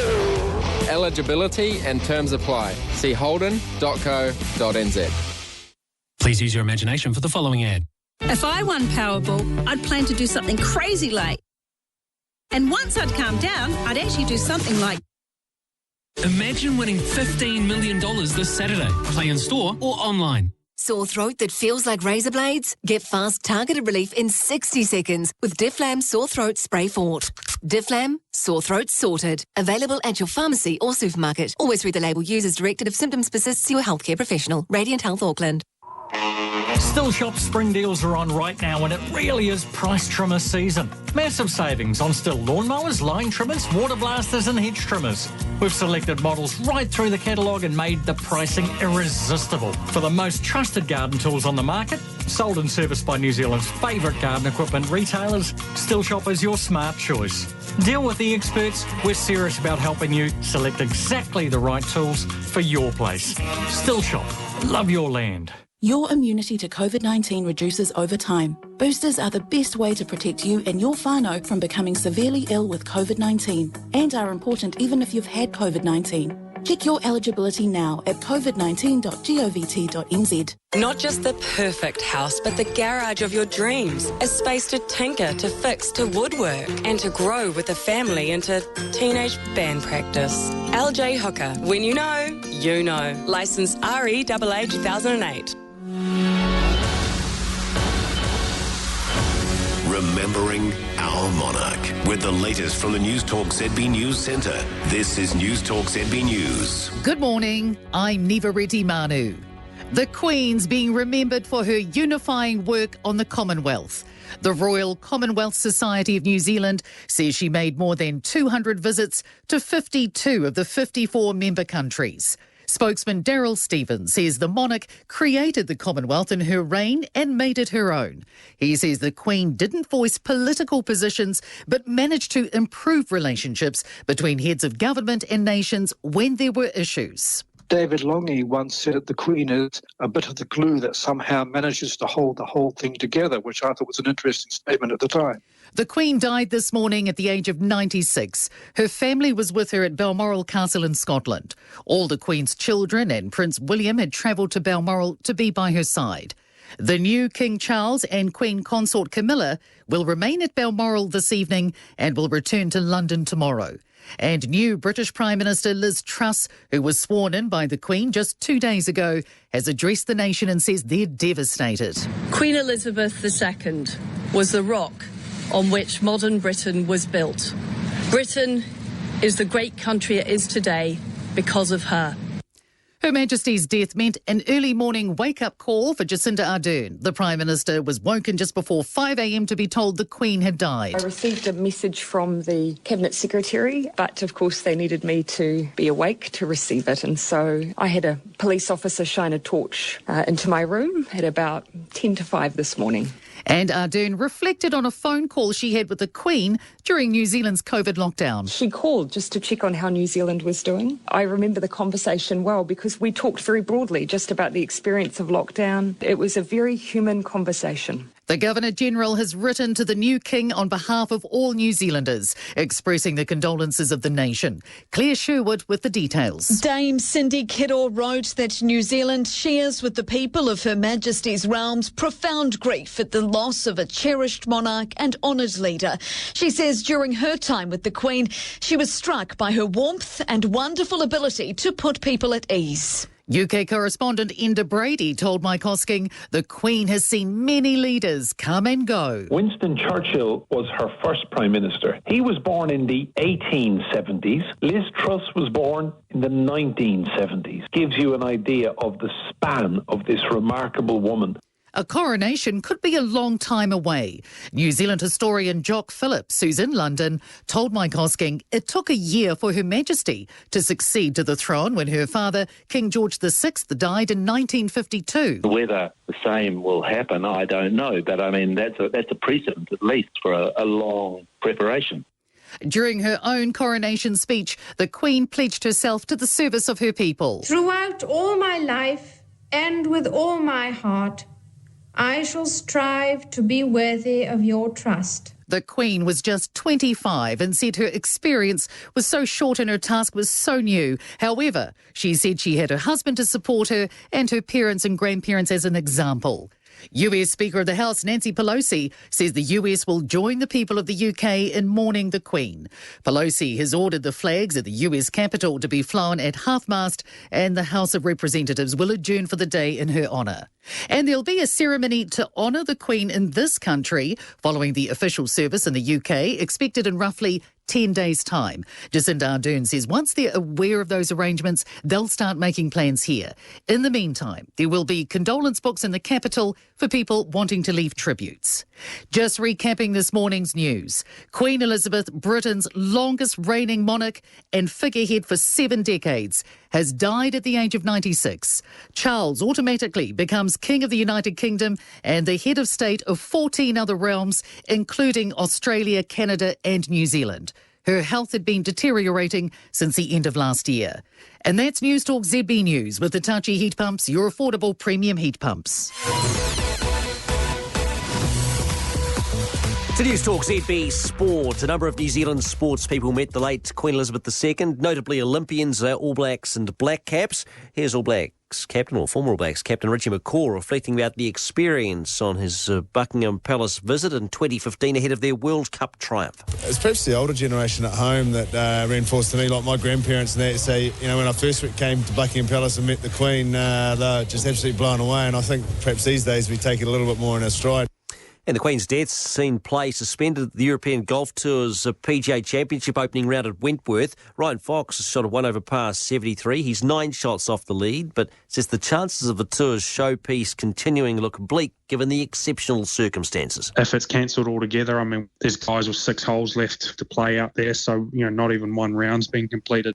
The England-South Africa cricket test at London's Oval's been suspended for now. The first day was washed out by rain, with the Proteas due to bat. And Australia have sealed the Chapel Hadley Trophy Series over New Zealand with a game to spare after a 113-run win in Cairns. The Black Caps are bowled out for 82, their 6th lowest total in the format. I'm Andrew Alderson, and that's Newstalk ZB News and Sport to 23 minutes to 9. Newstalk ZB Auckland. Time saver traffic. Inglefield is turning 40 and the gifts are on them. Now, the Northern Motorway northbound, heavy from Fanshawe through to the Harbour Bridge. We've got a breakdown near Curran Street, if you can update us. 0800 jammed. Citybound moderate TV coming in from Constellation. South western northbound nicely easing at Puanui. The Southern Motorway moderate TV from Manurewa, heavy on the northwestern from Te Atatu. Buy any Enfield bathroom product before November and you could win one of 40 prizes. Newstalk ZB Weather Watch 24/7 with 0800 Roof Care, concrete tile restoration and painting specialists. Monaco, the Hauraki Gale for variable 5 knots, southwest 10 this afternoon. Waitemata, variable 5. And Bream head to Cape Colville, variable 5 knots, southeast 10 knots late morning, then turning easterly 10 by the afternoon. The high tide at Auckland, 25 past 6 this evening, and at Onehunga about now, then 10 o'clock tonight. In Auckland today, a fine morning, then cloud increasing with isolated showers. We've got light winds as well. Tomorrow, mostly cloudy with occasional rain, and ahead to Sunday, partly cloudy with northeasterlies developing. A high today, 17. Currently, it's 10 here at Newstalk ZB.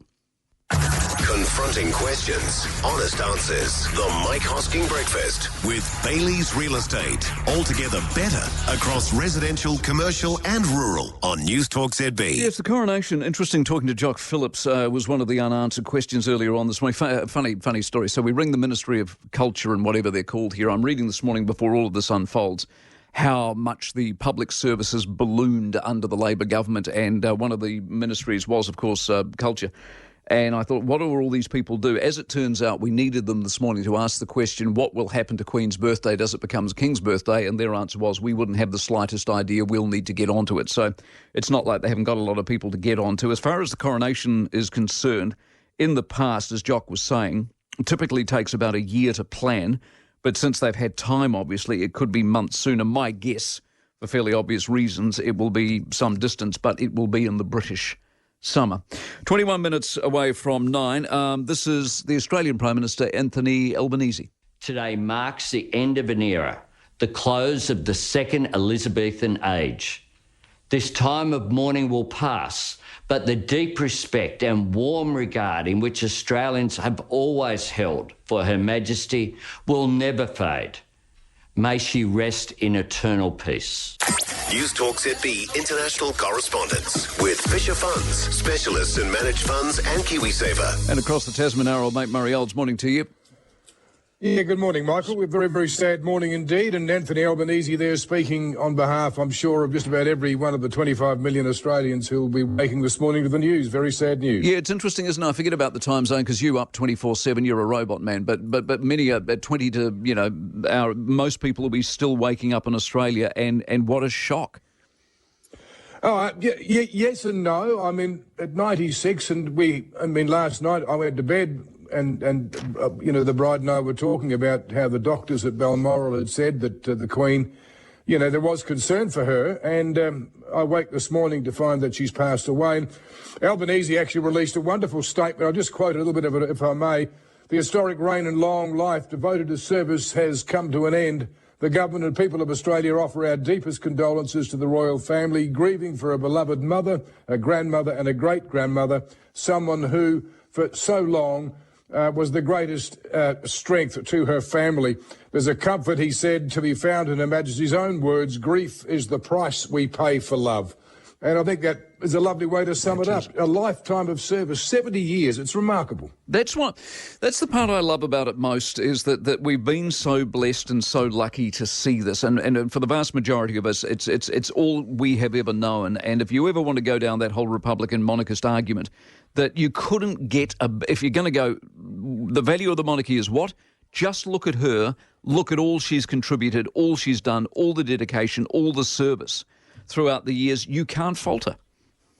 It's astonishing. It really, really is astonishing. And I think, again, Albanese made reference to the fact that she'd been there from, the black and white cine reels that we remember, and her service and, her mother's service in the Blitz World War II. She didn't leave London, sent the little girls away, but, and then she's a young woman in Kenya when news comes of the passing of her dad, and so her life of service then begins, and she committed herself, didn't she, to her people. And as you say, over here, there's been the murmurings for decades, time to become a republic. Well, I think those words won't be around too often today as we honour the Queen and celebrate her life and mourn her passing, Michael. Yeah, exactly. And the little things, I don't know how many of you thought about it, given it's still early in the morning at your place, but flags obviously will be at half-mast. Your coins are going to get changed. The holidays will get changed. We've been talking about, you don't have QCs, you'll be appointed a KC, and all those little things that just come, gives you a sense of just how momentous this is. Oh, indeed, that's right. And in fact, the Governor-General, David Hurley's just put out a short statement. He speaks about Her Majesty's passing and remembering her lifetime of tireless service, a truly remarkable person. The dignity and compassion, her dedication and tireless work ethic. That was the Governor-General. Here in Australia, this to be a national day of commemoration, maybe a public holiday. There will be 4 official Australian mourners going to the funeral, maybe up to a dozen others, notable Australians, it says. I imagine past Prime Ministers and the like will be invited. And the Governor-General will then read a special proclamation declaring King Charles III to be the reigning monarch and the King of Australia. And that'll happen after a special meeting of Australia's Executive Council. All right, mate. You go well this weekend. We appreciate your time very much, as always, on a Friday. Murray Olds out of Australia this morning. Barry Soper, our political editor, one of a number of people we've talked to this morning who was lucky enough to meet the Queen. He is next, 8:43. Looking for better returns? Senior Trust is a specialist lender to the booming retirement village sector with a strong record in delivering consistent, attractive returns. Senior Trust are now offering a 7% targeted pre-tax distribution rate, backed by solid retirement village assets. Find out more at seniortrust.co.nz. Senior Trust Retirement Village Income Generator Limited is the issuer of the products. The product disclosure statement for the offer is available and can be obtained at seniortrust.co.nz. Are you a property developer, investor or homeowner keen to subdivide? Talk to BCG Construction. With a dedicated, experienced and dependable team, you'll receive the best design and construction solution to suit your budget. Like you, they know that time is money. So you can count on your next project to be completed in a fixed time frame, guaranteed. With BCG Construction, minimise risk and maximise returns. Start building your vision today at bcgnz.co.nz. Shower cleaning can be a horrible job, so if you're completely over it, join the growing list of Kiwis making the switch to Shower Witch. No nasty chemicals, a pleasant vanilla fragrance and no need to scrub. Another great product, exclusively available at Wet and Forget. Eat.co.nz. Take a break from cooking because now you can jump online and order delicious Heat and Eat meals. The team at Eat create new menus every week. You just order the number of Heat and Eat meals you want by 11 a.m. and they're delivered to your door the next day. With no contracts or subscriptions, everyone's switching to delicious Heat and Eat meals delivered by Eat. See this week's new menu at eat.co.nz. Eat.co.nz. For MG in Auckland, visit Tristram MG. Check out the 7-year unlimited kilometre warranty and 7 years roadside assist. Standard with all their cars. Tristram MG, Green Lane, North Shore, and at tristrammg.co.nz. FineWineDelivery.co.nz. Hi, it's Jeff. Huge global demand has increased Marlborough Sauvignon prices. Finding quality Sauvignon under $15 is tough. Block 88 by Arnsfield is a rare gem. Made for premium export markets, we have a New Zealand exclusive offer. At $14.99, Block 88 Sauvignon is hard to beat. Shop online. FineWineDelivery.co.nz. Number 1 for news and views. What is the truth of New Zealand's school lunches? One of the primary poverty measures has risen, the proportion of children living in households with less than 50% of the median disposable household income. So to say it's one of the measures fixing child poverty, well, it's undoubtedly feeding hungry tummies. But if they don't want it and don't eat it, then what is the point? Go back to the principal reason they designed this scheme, which I heartily endorse. Children should not go to school hungry. Every view from every angle. Newstalk ZB. Well, it's 14 away from 9. Very good point, Mike. Spare a thought for Willie Losay, who died 55. Willie will be sadly missed as a sports voice like no other. He will leave a very big gap. Keith, we have not forgotten. Believe me, we have not forgotten. It was a very sad day yesterday afternoon at 55, for God's sake. Very, very nice man, Willie Losay. Spent some time with him. Big, big smile, and all the nice things that were said about Willie yesterday are so true. Big, big smile, very friendly, very kind, and a great broadcaster too, apart from anything else. And our thoughts and prayers are with his families and family and very close friends. 13 away from 9. Barry Soper, one of many who are very lucky to be able to meet the Queen. He's with us. Barry, morning to you. Good morning, Mike. And I mean this is no insult, but you'd be one of the closest to remembering her being tossed on the throne originally. Ascending the throne, for God's sake. I mean, Yeah, I hate to say it, Mike. It was I was 3 months old when she in June 1952 ascended the throne, absolutely. But no, I was fortunate enough to be invited to Government House almost 20 years ago to meet with the Queen. And I've got to say, this lasting impression I have of the woman is her steely blue eyes and the way she engaged with you. And my opening sort of gamut to her was that it must be very hard. We had to call her Ma'am. It must be very hard, Ma'am, to have to climb on a plane, come to the other side of the world, and to make small talk. And she said to me, well, it's part of the job, you know. And she said, these days you can lie flat on the plane and get a good night's sleep. And she said, and I've got to say, those little white pills help. So I thought if I was a tabloid journalist, I would have run a story about a pill-popping grandmother coming to New Zealand. But look, she knew that I'd covered the Fiji coups, and I found it incredible that this little old lady from London asked about George Speight. What sort of a bloke was he? And so I told her, regaled her with a few stories about George Speight, and then I said to her, well, tell me, what sort of a man is Robert Mugabe? And she was a bit more diplomatic than I was about George Speight, mate. Exactly. She seems, we talked to Don McKinnon earlier, Lockwood Smith, and they all say the same thing. She seems extremely intelligent, well-briefed and on message and interested in what's going on. Yeah, I found it extraordinary. You know, I'm a bit of a Republican, and I found it extraordinary how she... even knew the name George Speight for a start, but being totally engaged. And certainly that's what she was. She was, I came away fizzing, thinking, what a wonderful old lady. Well, what a nice thing to say. All that service. Yeah. Is there, and I haven't asked anyone else this morning, and Mandela's a classic, and you, obviously, your connection with him. Some people have an X factor. Does she have an X factor? Oh, she most certainly did. Because of, I guess, who she was, Mike, but the fact that she was willing to engage in the way she did. And I'm sure many people that are listening to this morning would have very similar experiences of having talked to her and her engaging the way she did. And look, it's an abiding memory of mine. What a wonderful woman she was. Exactly. Nice to talk to you, Barry. Appreciate it very much. It's a funny thing, and I go back to the time, the only royal I've ever met, Charles, I didn't even meet him. He was on the plane I was in. But there is something about that. There's no question there's something about it. As removed as you might want to be and as cool as you might want to play it, when the future king steps on board a plane, and you get the flurry of security, and a few of his bagmen literally came on with his bags and hung his suits in the front of the plane and stuff.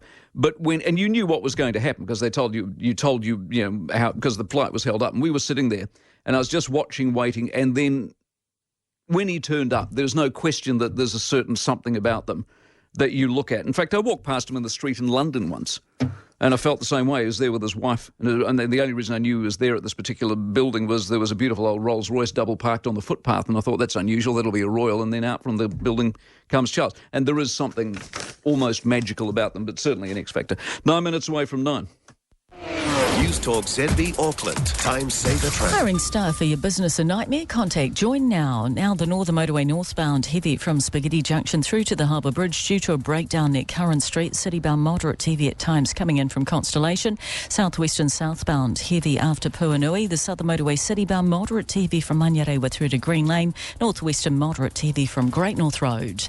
Better hires at half the cost at joyn.co.nz. Spring's greatest lawnmower deal is landed at Trade Tested.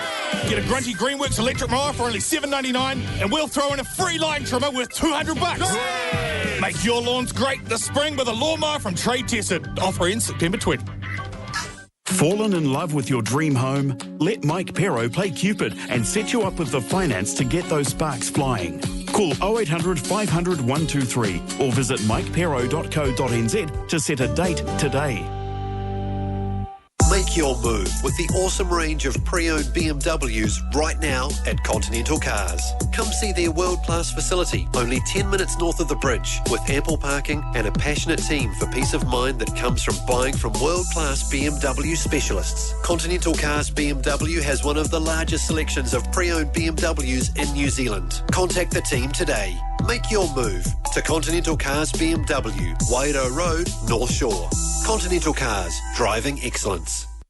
Trade TradeDepot.co.nz. This weekend, take your trailer to the Spring Renovation Expo at Trade Depot's Onehunga store. You'll save thousands on bathrooms, kitchens and appliances. Side-by-side fridge freezers $899. Pyrolytic wall ovens from $699. Complete shower enclosures $419. Cooktop and range hood sets $399. This weekend, visit the Spring Renovation Expo, only at Trade Depot's Onehunga store. TradeDepot.co.nz.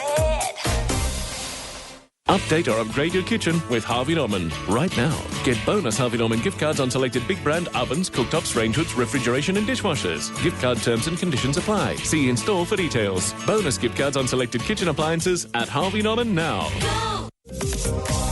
When you build with Green Homes, it just feels right. Visit a Green Home show home today. Feel right at home with Green Homes. Go to greenhomesnz.co.nz. The Mike Hosking Breakfast with Bailey's Real Estate on Newstalk ZB. It is 7 away from 9, so just to conclude, a couple of things we don't know yet. From Operation Unicorn, Operation London Bridge, on the day of the Queen's death, the soon-to-be crowned King Charles will address the nation in a televised broadcast. That hasn't happened, and one assumes it won't, given the time in Britain. So that presumably will happen tomorrow. The Prime Minister will hold an audience with Charles. Ministry of Defence will organise gun salutes, and a minute of silence will be held across the country. So that is to unfold in the next 24 hours. We still don't have an answer to the question how the body goes from Balmoral down to London. I know for a fact that if it was at Windsor, it would have been by train because of the short distance between Windsor and London, obviously. Train is still an option, I assume, from Scotland, but one wonders whether they won't be using aircraft. But that question is yet to be answered as well. We do have an answer to the King's/Queen's birthday. The observance of Queen's birthday in New Zealand has been set by the Sovereign's Birthday Observance Act of 1952. We anticipate that in due course this legislation will be reviewed and updated, and the Parliamentary Council Office will lead this process. This is for this country. So I think it's been quite the morning, obviously, but I think Boris Johnson summed it up best, as I said earlier on in the program. This is our country's saddest day, and he refers not just to his country, but I think the whole world, really, in the hearts of every one of us. There is an ache at the passing of our Queen, a deep and personal sense of loss. Far more intense, perhaps, than we expected. We're back Monday. We mourn profoundly the passing of a cherished sovereign and a much-loved mother. I know her loss will be deeply felt throughout the country, the realms and the Commonwealth, and by countless people around the world. The last days of the Queen's life captures who she was in so many ways, working till the very end on behalf of the people she loved. And that is why I'm sure that we will receive the news of her passing with both emotions of deep sadness, but also gratitude for a life that was utterly and completely devoted to the service of others.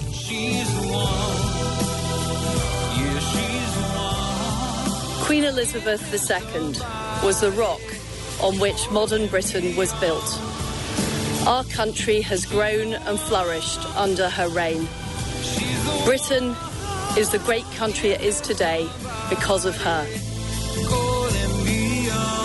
She was dedicated. She gave her whole life, as she said. I remember standing, I'm so amazingly fortunate to have been one of her train bearers, one of her maids of honour, and I heard her give her life, to Great Britain and the Commonwealth. She's the one. She's the one.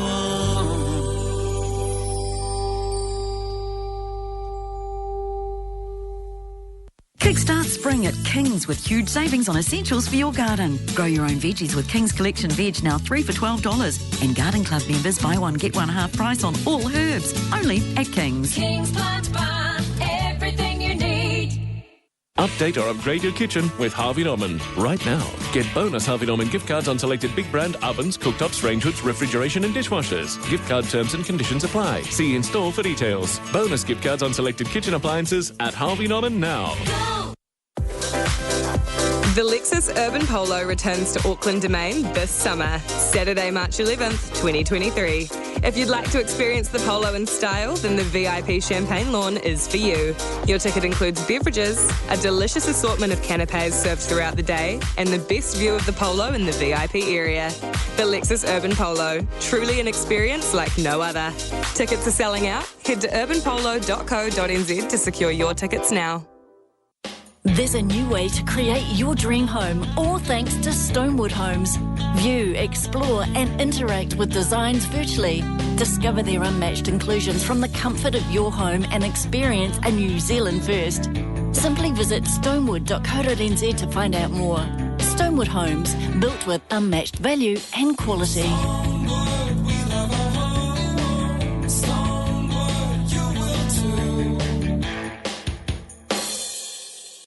Has North Shore Toyota got something for you? Well, yes, but actually they're much more interested in what you might have for them. North Shore Toyota is on the hunt for used vehicles. And that means if you're thinking of trading in, there's never been a better time than right now. So visit North Shore Toyota's showroom and get your car appraised today. You might be in for a very pleasant surprise. Experience the difference at North Shore Toyota on Link Drive, Wairau Valley. Get set for spring for less at Maida 10. Save $70 on a Bosch 18-volt cordless leaf blower, now $169. And Life and Colour lavenders are only $18 for 3 plants. T's and C's apply. Big range, low price, local advice. Only at Maida 10. Kickstart spring at King's with huge savings on essentials for your garden. King's grafted tomatoes, 2 for $18, and Tui vegetable mix just $14.99. Plus loads more deals in store and online. Only at King's. King's Plant Barn, everything you need. In Auckland on 89.4, this is Newstalk ZB. Reflecting on the life of the Queen with the latest from the Newstalk ZB News Centre. This is Newstalk ZB News. Good morning. It's 9 o'clock. I'm Nivareti Manu. It's barely 4 hours since news broke of the death of Queen Elizabeth. She was 96. Her Majesty, our longest reigning monarch at 70 years, died surrounded by family at her beloved Balmoral Castle. The crown is already passed to her eldest son, who becomes King Charles III. The Prime Minister says she's had many interactions with our new king and is confident he'll continue his mother's affinity for Aotearoa. Jacinda Ardern says King Charles has a deep love for New Zealand. He also has a passion for the environment. He also has a deep commitment to the well-being of young people and has a number of programs that have been in New Zealand as a result of that. And Jacinda Ardern says plans are underway to mark the Queen's passing in New Zealand. We also expect the NZDF at some point will be issuing details of a likely gun salute. We will be scheduling a moment of silence as well, just working through the most appropriate time for New Zealanders to join in. The man himself is expected to meet with the British Prime Minister on Friday UK time. King Charles III will also meet with the Earl Marshal, the Duke of Norfolk, who is in charge of the accession and the Queen's funeral, to approve the carefully choreographed schedule. He'll decide on the length of royal mourning, which is expected to last a month.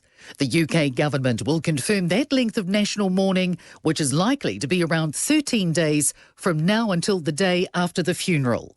Crowds are continuing to grow outside Buckingham Palace as Britons come to terms with the loss of their Queen.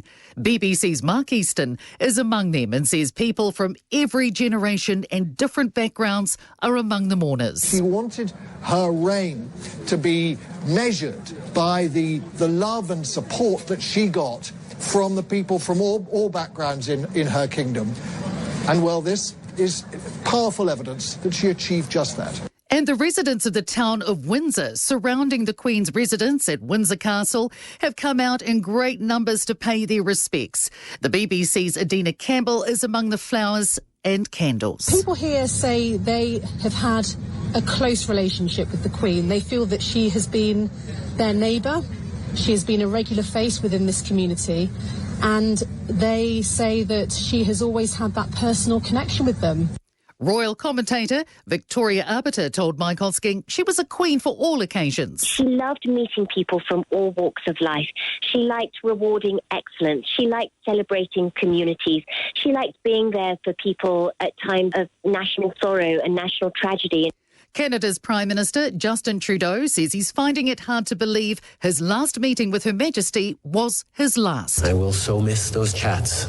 She was thoughtful, wise, curious, helpful, funny, and so much more. Australian Prime Minister Anthony Albanese has echoed other world leaders in describing Her Majesty as a rare and reassuring constant amidst rapid change. Albanese says there's comfort to be found in Her Majesty's own words. Grief is the price we pay for love. From the moment the young princess became queen, Her Majesty's dedication to duty and service over self were the hallmarks of her reign. Albanese says Her Majesty visited Australia on 16 occasions, travelling to every state and territory. Boris Johnson says this is Britain's saddest day. The Queen has died just 2 days after accepting his resignation as British Prime Minister and appointing Liz Truss in his place. She is Her Majesty's 15th Prime Minister. Johnson says the Queen spread magic around her kingdom for an unrivalled 70 years. He says in the hearts of everyone, this is an ache at her passing, a deep and personal sense of loss, far more intense perhaps than expected. Corgis and horses were Her Majesty's favourite, but Larry, the Downing Street cat, has acknowledged her. His minders have simply tweeted, "Thank you, ma'am." And the final word, Paddington Bear has tweeted, "Thank you, ma'am, for everything." To Newstalk ZB Sport, a number of New Zealand sports people met the late Queen Elizabeth II throughout her 70-year reign. The last may have been Black Caps captain Kane Williamson at the 2019 World Cup. Here he is describing his Buckingham Palace visit 3 years ago. It was very formal. We sort of got put in our positions in alphabetical order, and we got told that she would take the lead. So if she shook your hand, then that was a bonus. So very fortunate that she shook our hands and had a little chat, spoke a little bit about the weather. Fat Jumps have brought a fat wallet for Snow Sports New Zealand leading to the 2026 Winter Olympics and Paralympics in Italy. The government's investing more than $20 million over the next 4 years to prepare athletes. That means an average annual increase of $1.6 million per year. Chief Executive and High Performance Director Nick Kavanagh reflects on the move. It really does give us confidence to build through, like I say, both our Olympic and Paralympic programs into Milan and beyond. Repeat medals and repeat games is the target from now on in. I'm Andrew Alderson, and that's Newstalk ZB News and Sport with Wet and Forget, the official outdoor cleaner for Eden Park. It's 9:05. Newstalk ZB Auckland. Time saver traffic. Free prescriptions for under 13s at Life Pharmacy Eastridge. Good morning. Now the northwestern moderate to heavy on the causeway. We've got a truck broken down blocking the middle lane just before Great North Road. The northern motorway northbound heavy from Fanshawe Street due to a breakdown near Curran Street. The southern motorway city bound moderate to heavy from Ellerslie. Free prescriptions for under 13s and free delivery. Life Pharmacy Eastridge open 7 days. Time saver traffic. Newstalk ZB Weather Watch 24/7 with 0800 Roof Care, concrete tile restoration and painting specialists. Monaco, the Hodaki Gulf, variable 5 knots, southwest 10 this afternoon.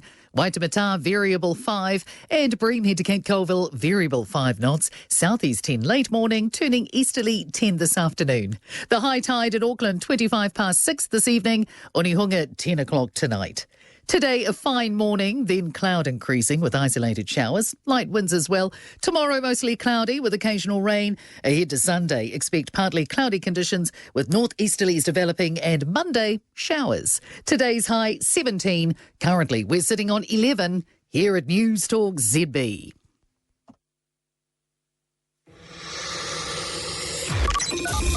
Fierce debate, fair opinion. It's Kerry Woodham Mornings on Newstalk ZB. Newstalk ZB.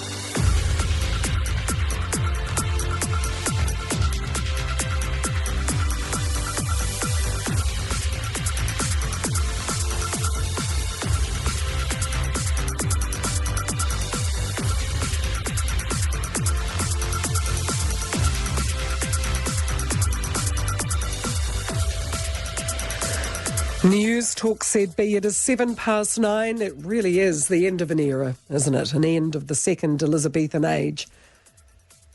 The end of a woman who said when she ascended to the throne that she would devote her life, however short or long it might be, to the service of her people. And the end of a woman who lived up to her word right up until the day before she died. She saw so many changes. She experienced great personal joy and suffered huge personal grief. Her faith sustained her, and she endured. Despite her age, despite the fact that turns out she was only mortal after all, it's hard to believe that she has gone. This is Newstalk ZB's tribute to Queen Elizabeth II, who died today at the age of 96. Elizabeth Alexandra Mary was born April 21, 1926. She was third in line to the throne, but that all changed when her uncle, King Edward VIII, abdicated to marry Wallis Simpson, making her father King George VI. She was now next in line. In 1947, she married Philip Mountbatten at Westminster Abbey, and they had their first child, Prince Charles, the next year, and Princess Anne in 1950. The following year, while her father's health was in decline, then Princess Elizabeth was on her way to Australia and New Zealand, when in Kenya she had the news of her father's death. It was announced from Sandringham at 10:45 today, February the 6th, 1952, that the King, who retired to rest last night in his usual health, passed peacefully away in his sleep earlier this morning. She returned to London immediately to take up her now record-breaking reign as Queen. Her coronation was held at Westminster Abbey on June 2, 1953.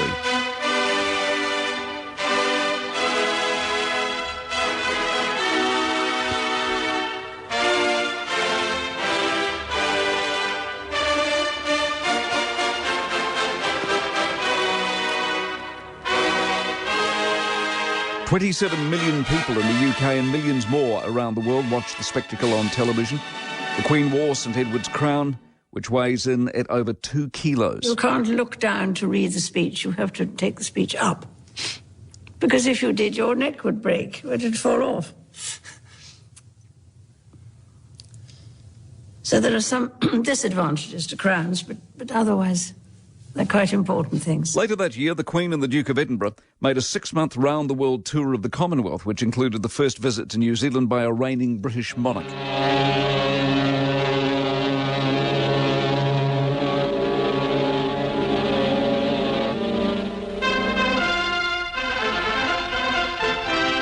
So the Queen comes to New Zealand. 12,000 miles from the motherland, she is not among strangers. She has come to her New Zealand home. Presented by the Governor-General, the Prime Minister and his wife, Mrs. Sydney Holland, pay their respects. It's the first time in history that a reigning monarch has visited these shores. The visit was hugely popular and drew enormous crowds everywhere she went. About 3 out of every 4 New Zealanders saw the Queen, as she visited 46 centres and attended 110 functions. Out across the Manawatu Plain and into the square Palmerston North. In Wellington, she made a special trip to Parliament. Members of the House of Representatives, it is with a feeling of real satisfaction that I speak to you, the elected representatives of the people of New Zealand, as your Queen. And her second ever Christmas message was broadcast from Government House in Auckland. This is New Zealand calling the Commonwealth. Her Majesty, Queen Elizabeth II. She finished with mention of the previous night's Tangiwai disaster. I know that there is no one in New Zealand, and indeed throughout the Commonwealth, who will not join with my husband and me in sending to those who mourn a message of sympathy in their loss. I pray that they and all who have been injured may be comforted and strengthened. In the 60s, Elizabeth had 2 more children, Andrew and Edward, and in 1969 she officially made Prince Charles her successor by granting him the title of Prince of Wales. I, Charles, Prince of Wales, do become your liege man of life and limb, and of earthly worship, and faith and truth I will bear unto thee, to live and die against all manner of folks. 81 was a big year. Prince Charles married Lady Diana Spencer. I, Charles Philip Arthur George. I, Charles Philip Arthur George. take thee, Diana Francis. Take thee, Diana Francis. To my wedded wife. To my wedded wife. The Queen survived 2 assassination attempts that year too. Field Marshal His Royal Highness Prince Philip, Duke of Edinburgh, Colonel of the Grenadier Guards. Hello, some little disturbance in the approach road. Shots were fired during the trooping of the colour ceremony. They later turned out to be blanks. And while the Queen was visiting Dunedin, 17-year-old Christopher Lewis fired a shot as the Queen exited her motorcade at the Otago Museum. He missed and was never charged. Intelligence reports later revealed police covered up the incident out of fear the country would lose future royal tours. Well, there were 3 of us in this marriage, so it was a bit crowded. The Queen referred to 1992 as the royal family's annus horribilis. Prince Charles and Diana separated, as did Prince Andrew and his wife Sarah, Duchess of York, and divorced, and a fire gutted the royal residence of Windsor Castle. In 1997, she came under criticism for her reaction to Princess Diana's death by not acknowledging what had happened until the day before the funeral. So what I say to you now, as your queen and as a grandmother, I say from my heart. First, I want to pay tribute to Diana myself. She was an exceptional and gifted human being.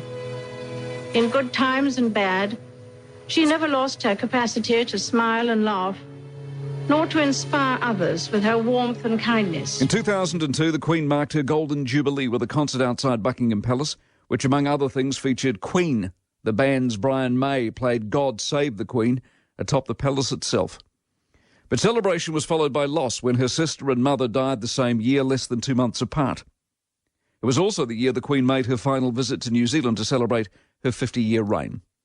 There have been public upsets in recent years. The Queen's son, Prince Andrew, was suspended from public duties in 2019 because of his links to Jeffrey Epstein and a disastrous television interview. There's a slight problem with the sweating because I have a peculiar medical condition, which is that I don't sweat. And the following year, things blew up when the Queen's grandson, Prince Harry, and his wife Meghan quit the royal jobs and made sweeping allegations on the way out. There's a conversation with you, with Harry, about how dark your baby is going to be? potentially, and what that would mean or look like. Ooh. Meantime, the world was in the midst of the COVID pandemic, and the Queen and Prince Philip went into isolation at Windsor Castle. It was from there she sent a message of hope around the world. We should take comfort that while we may have more still to endure, better days will return. We will be with our friends again. We will be with our families again. We will meet again. But for now, I send my thanks and warmest good wishes to you all. In April 2021, the Queen suffered a heavy loss when her beloved husband, Prince Philip, passed away at the age of 99. We have been inspired by his unwavering loyalty to our Queen, by his service to the nation and the Commonwealth, by his courage, fortitude and faith. O Sacred Spirit,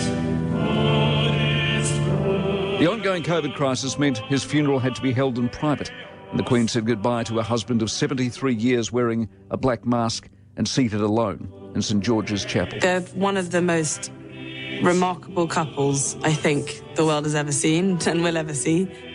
And Granny has been able to be the person she is with the support and love from Grandpa. In February 2022, the Queen celebrated 70 years on the throne with her Platinum Jubilee.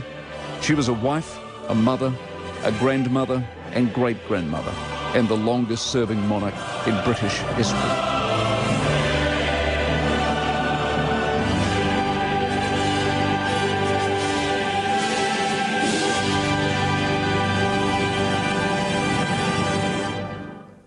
Newstalk ZB's tribute to Her Majesty Queen Elizabeth II. We will have reminiscences, recollections from people who knew Queen Elizabeth the woman, Queen Elizabeth the tireless worker, Queen Elizabeth the monarch throughout the morning. But we'd also love to hear from you. She was your queen too. 0800 80 10 80 is the number to call. Newstalk ZB 917.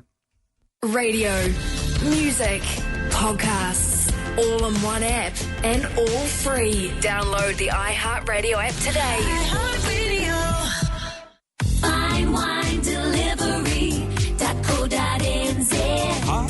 just yet.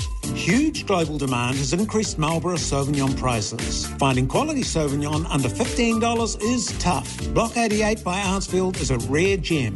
Made for premium export markets, we have a New Zealand exclusive offer. At $14.99, Block 88 Sauvignon is hard to beat. Shop online. Fine wine delivery.co.nz.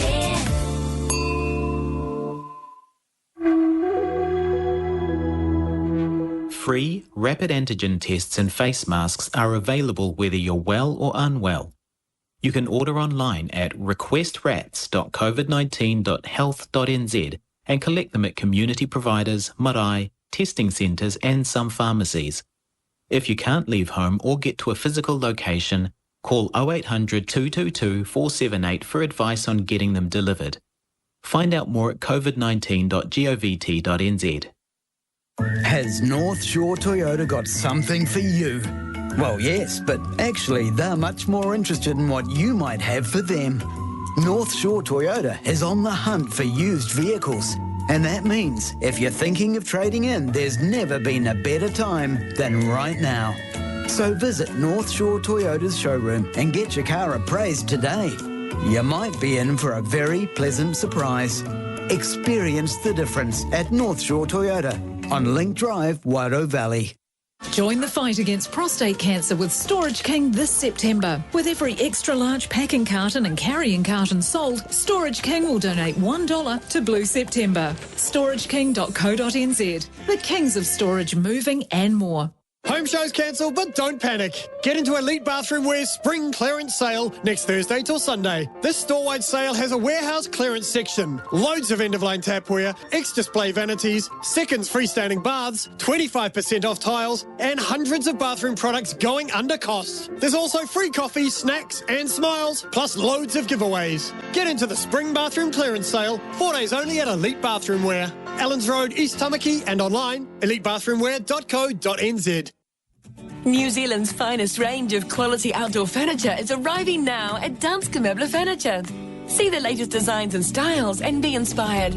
Outdoor living has never looked so good. At Danske Møbler, furniture for living. All the opinion you need from the voices you trust. On this lockdown thing, look, the Prime Minister and Chris Hipkins should just apologise to the people of Northland. Of course they owe them an apology. They gave them permission, and those women took COVID with them, and COVID back then equalled a government lockdown. The Northland lockdown debacle with the government's usual form of refusing to apologise is yet another example of the more we know, the more worrying it all becomes. We're still paying the price economically, apart from anything else, and that's before you get to mental health and the education, all that sort of thing. The stories that matter to you. Newstalk ZB. Newstalk ZB. It's incredible that she made 10 visits here during her reign as monarch. I suppose such a long time on the throne, but 10 visits, which show the schedule that she maintained as she went around the Commonwealth. She was one of the hardest working sovereigns, I think, that Britain certainly has ever seen. Thank you for that lovely tribute to our Queen. I'm astounded at the grief I feel personally, unexpected but profound. Rest in peace, dear lady. And David Smith says, the Queen, what an amazing lady and what an enduring legacy. God bless her. I mean, she was a woman in her 90s. You know, she seemed indefatigable, but she was only mortal. And, you know, the reason that many tributes had been prepared by television stations and radio stations and news publications was because everybody knew that at some stage she would die. But it's just the incredible legacy she has left behind that needs to be honoured and respected. The fact that she did give of herself. She did see it as a duty and a service. Not, I suppose she saw it as a privilege, but she didn't take great privileges. She gave more than she took. And it must have been hard, especially during the 90s, which was a particularly turbulent time. When you know, for her personally, as a mother, as a grandmother, and the changes she saw, the people she had to work with that she may not necessarily have felt were her type or could have been her friends, she still had to maintain a working relationship with them, and she did. So for those who may have had the opportunity to meet the Queen when she made one of her numerous visits here, for those who perhaps are expats living here now, it must feel a long way from home when something like this happens. When something historic happens, it must feel a long way from home. 0800 80 10 80 is the number to call. Newstalk ZB, it's 9:23. Remember how home used to feel? Your own space, but with a sense of community, where neighbours knew your name and life felt safe. That's Fairview Lifestyle Village. Quite simply, a return to better days. From its independent homes to assisted living, serviced apartments, or hospital care if you need it, Fairview is where people still look out for each other. Visit fairviewvillage.co.nz or call in. Fairview. Now this feels like home. Update or upgrade your kitchen with Harvey Norman. Right now, get bonus Harvey Norman gift cards on selected big brand ovens, cooktops, range hoods, refrigeration and dishwashers. Gift card terms and conditions apply. See in-store for details. Bonus gift cards on selected kitchen appliances at Harvey Norman now. Disney Plus Day is here. Get your popcorn now. With exclusive premieres and more. Like Marvel Studios' Thor Love and Thunder. Time for another classic Thor adventure. Be part of our celebration with Disney Plus for $1.99 for the first month. Terms and conditions apply. Your pressure is gone and your cylinder's cold. Well, you just might find that it's getting old. See the cylinderguide.co.nz. You want to move a new one from here to there, but you need someone who really cares. See the cylinderguide.co.nz. For all hot water cylinders supplied and installed, see the Cylinder Guy, cylinderguide.co.nz. You see the cylinderguide.co.nz. The best in the carpet country bring you the very best deal for a limited time. $79 per metre square for a top-end 60-ounce 100% Feltex New Zealand wool carpet, including a luxurious 11mm high-density underlay and quality installation. Hurry, there's a looming manufacturer's price increase that offers only while stocks last and only at Carpet Country. Where beauty meets budget, the best in the carpet country. The best in the carpet country. Sunday morning, the resident builder Pete Wolfcamp talks everything DIY thanks to Mitsubishi Heavy Industries. As consumers' top brand of heat pump, Mitsubishi Heavy Industries has been built on history and experience with technology that outlasts and outperforms. Whether it's landscaping or outdoor entertaining, furnishing or building, Pete Wolfcamp's got it covered thanks to Mitsubishi Heavy Industries, leaders in low temperature performance. Sunday morning with the resident builder, 6 till 9, only on Newstalk ZB. Your home of morning talk. It's Kerry Woodham Mornings with Southpack Trucks. Daft Trucks. Superior efficiency, proven reliability and durability. Newstalk ZB. Linda, a very good morning to you. Morning, Kerry. I just think I woke up this morning and it was gone, and it was just like, oh my goodness, after all those years. And, I've probably grown up with her. I'm in my 50s now, so she's been, the monarch all my life. And, I just find it incredibly sad. I think that she, weathered quite a few moments in her lifetime with her family and things like that. And I truly believe that once Philip was probably their major confidant and the love of her life had gone, and I feel that, that she really went downhill after that. So, but, I never met her. I saved things from magazines for my own children over the years. But, I just thought it was incredibly sad. Someone I don't even know, but someone who's been in my life for 57 years. Yeah, I agree. I mean, I didn't know her either, but I've had enormous respect for her body of work, basically, and the fact that she took her vows so seriously. Oh, yeah. And just, all these things that have gone on over the years with Diana and Harry and stuff and that, and she took everything in her stride. I mean, she realised that life changed and that things and stuff like that. But she never sort of, went off the rails over it. She just handled it in her most, respectful woman way. And, I just think it's incredibly sad. And, so... I know, it is. You knew that she was getting older and that she was frail, but the fact that she was able to see off Boris Johnson and welcome in Liz Truss, I know. And then 36 hours later, she deserved to die peacefully with her family around her. Yeah, well, I didn't actually. Normally I would go on my phone in the morning to have a look at the news, and I didn't this morning, and I turned on the radio, mic was on, and I was like, oh, she's gone. Oh, no, she's gone. Yeah. And it's just like, and I said to my husband, oh, the Queen's died. And he said to me, oh, okay, thanks for that. And I'm like, I felt a personal sort of connection, even though I'd never met her, Yeah. And I think that that's what she was like to many people. And, I'm really incredibly sad today. Oh, nice to hear from you, Linda. Thank you very much for your call.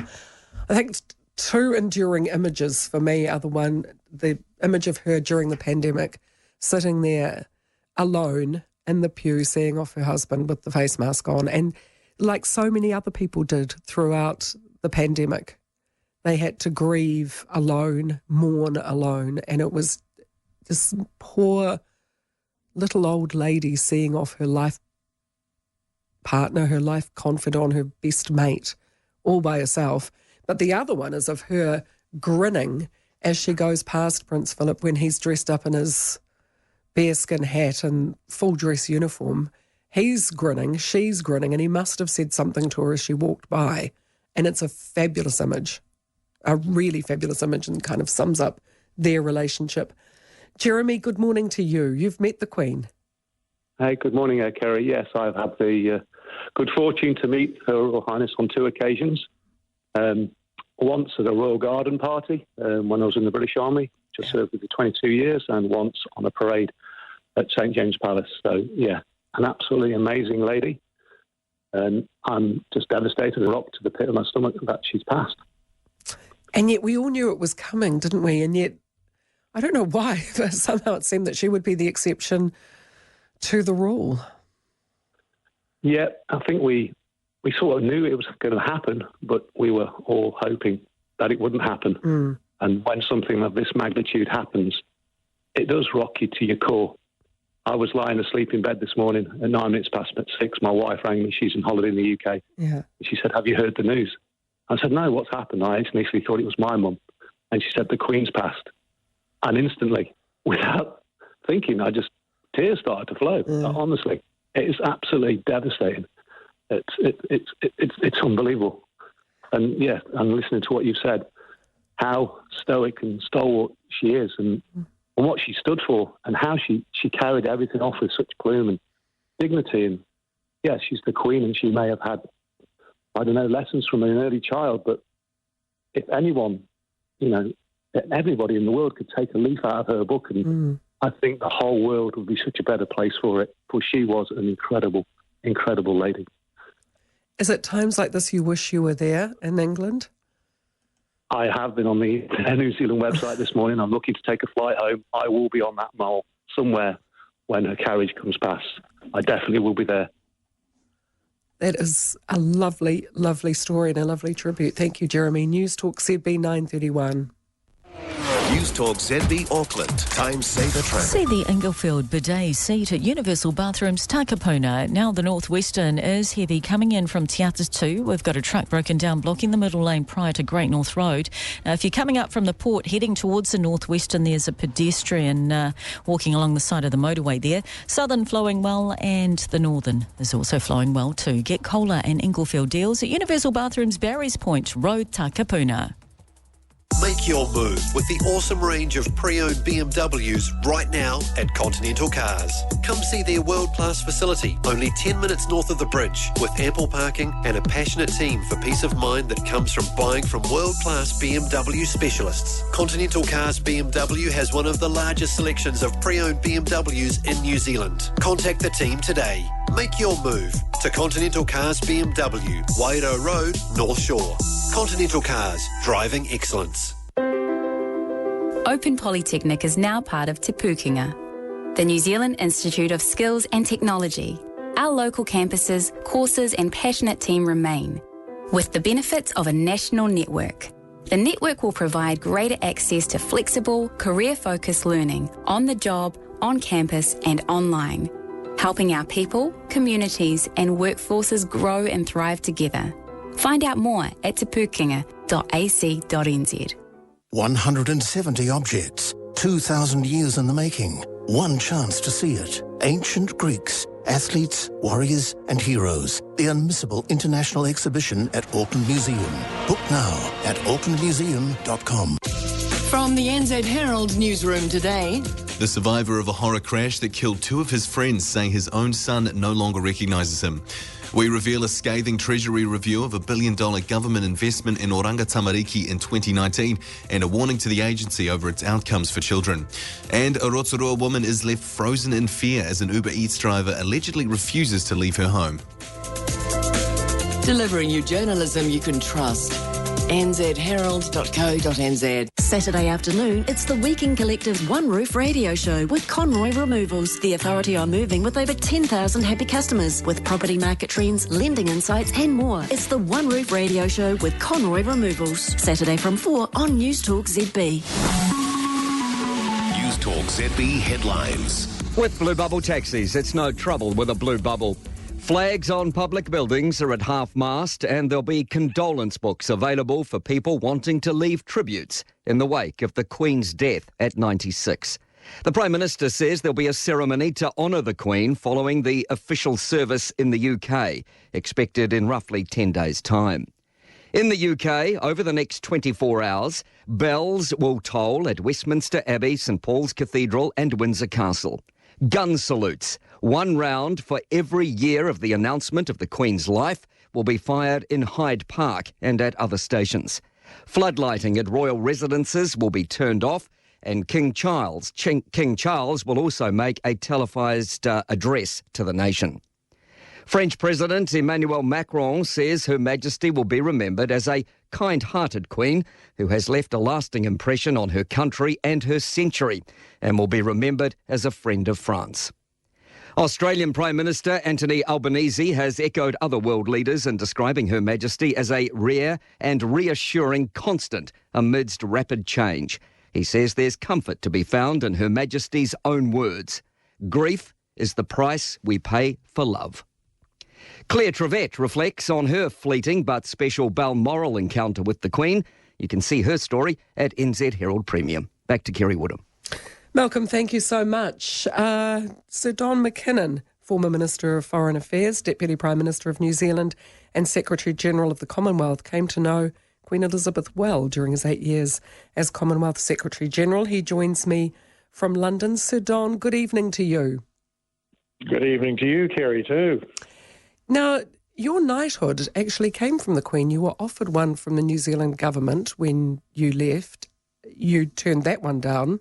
But the Queen, your actual sirdom comes from the Queen, doesn't it? Yes, that's right, Kerry, and congratulations on your homework. You can't really turn down the Queen, can you? Well, that's right. I guess I was one of those that felt at the end of, my time as minister, I was of the opinion, actually with a number of my colleagues, that we should have dispensed with knighthoods in New Zealand. The Canadians dispensed with knighthoods in the late 1940s. The Australians dispensed with them in the 1970s. And I really thought that they were part of another age and that we should move on. And therefore, yes, I did decline what was offered.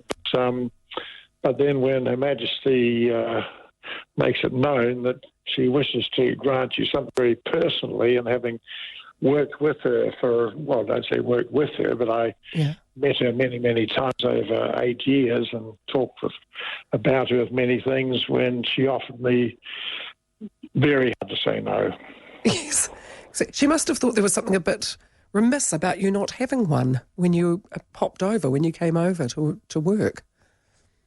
Well, I don't know whether she thought too much about that, really. I think she had many others to think about. But she, from the first time I had the first long meeting with her, these were, half an hour and 45-minute meetings I used to have. We could talk about many things after a while once you got past the normal preliminaries, and that knighthoods and peerages certainly wasn't one of them. No. What is it? Because I've often wondered, you did have a real connection with the Queen, and both of you met many people, both of you knew how to get on with many people, but a real connection is quite rare. What was it, do you think, that you had in common?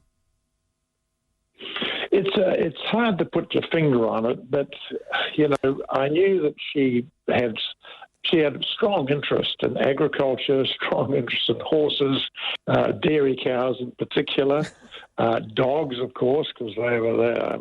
Often used to see dogs in Windsor Castle. But I suppose that being a New Zealander, you're not easily slotted into a sort of a class in your society. When in England, as soon as a person opens their mouth, you can almost tell which class they come from or where they come from, and that stratifies people often from birth.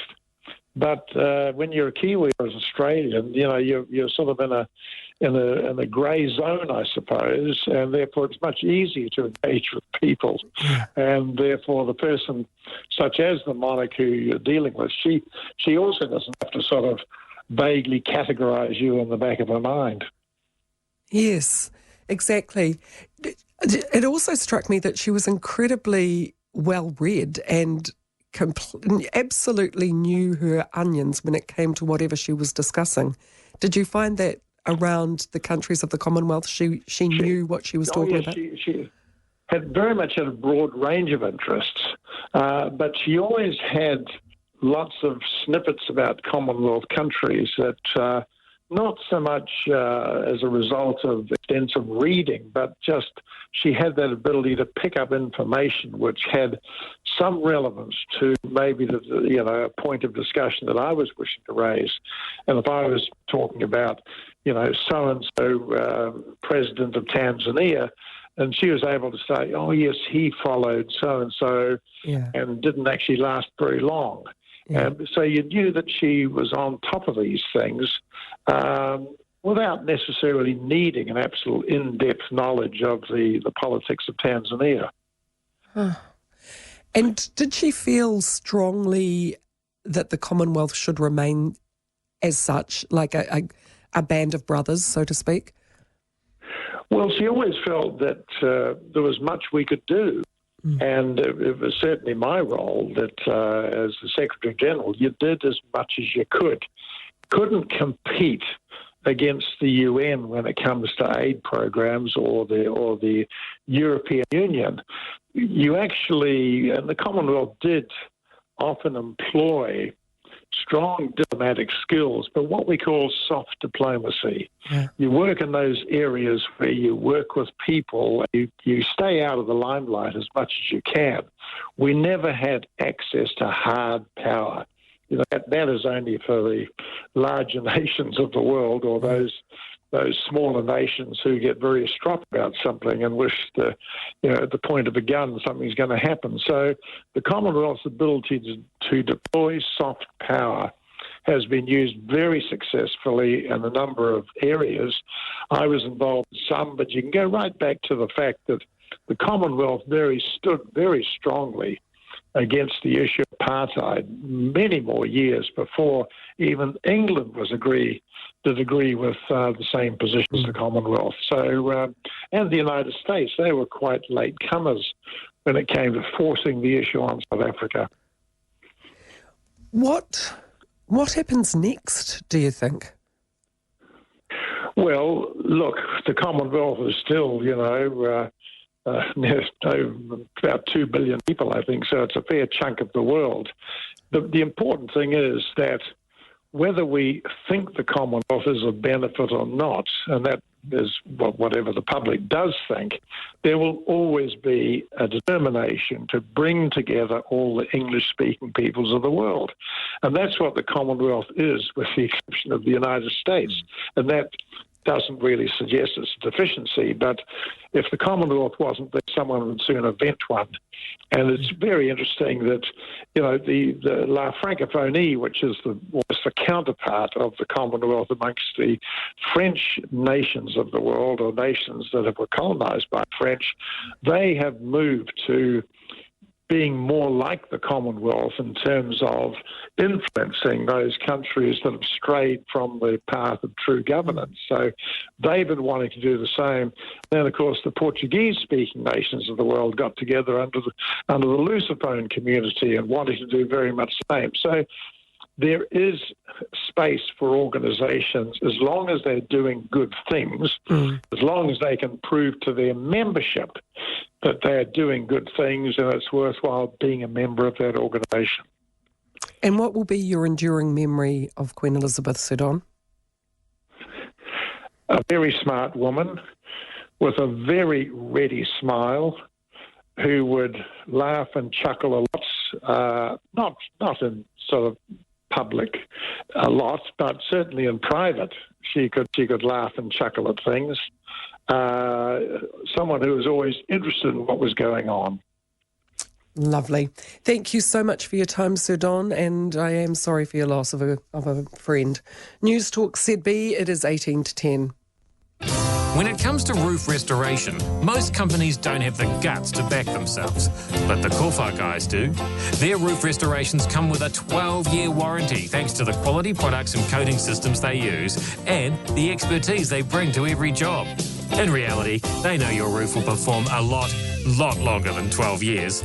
Find out more. Visit kowhairoofs.co.nz. Call the Kowhai guys. Call the Kowhai guys. Discover the difference at the Grove Orewa Open Day this Saturday. Your boutique retirement community on Orewa Beach. When you visit us, you'll experience the carefree vibe that makes this place so unique. It's simply the best in coastal retirement living. We're open for personal tours now, and our open day is this Saturday. Come and see for yourself. It could be your next move. thegroveorewa.co.nz. When shopping around for hearing aids, the main sound you'll hear is... But not at Specsavers, where you don't have to pay top dollar for top-of-the-range hearing aids. Just book a free 15-minute hearing check at specsavers.co.nz/hearing. Then maybe you could use those savings to hear something more pleasant like... Should have gone to Specsavers. Conditions apply. The great job boom is here. With more jobs and less competition, you can land your next job sooner. Oh, sorry about that. Job recommendations from Seek. Sweet. So if you're ready to make your next move or start something completely new, the power is yours. Take advantage of the great job boom. Download the Seek app today.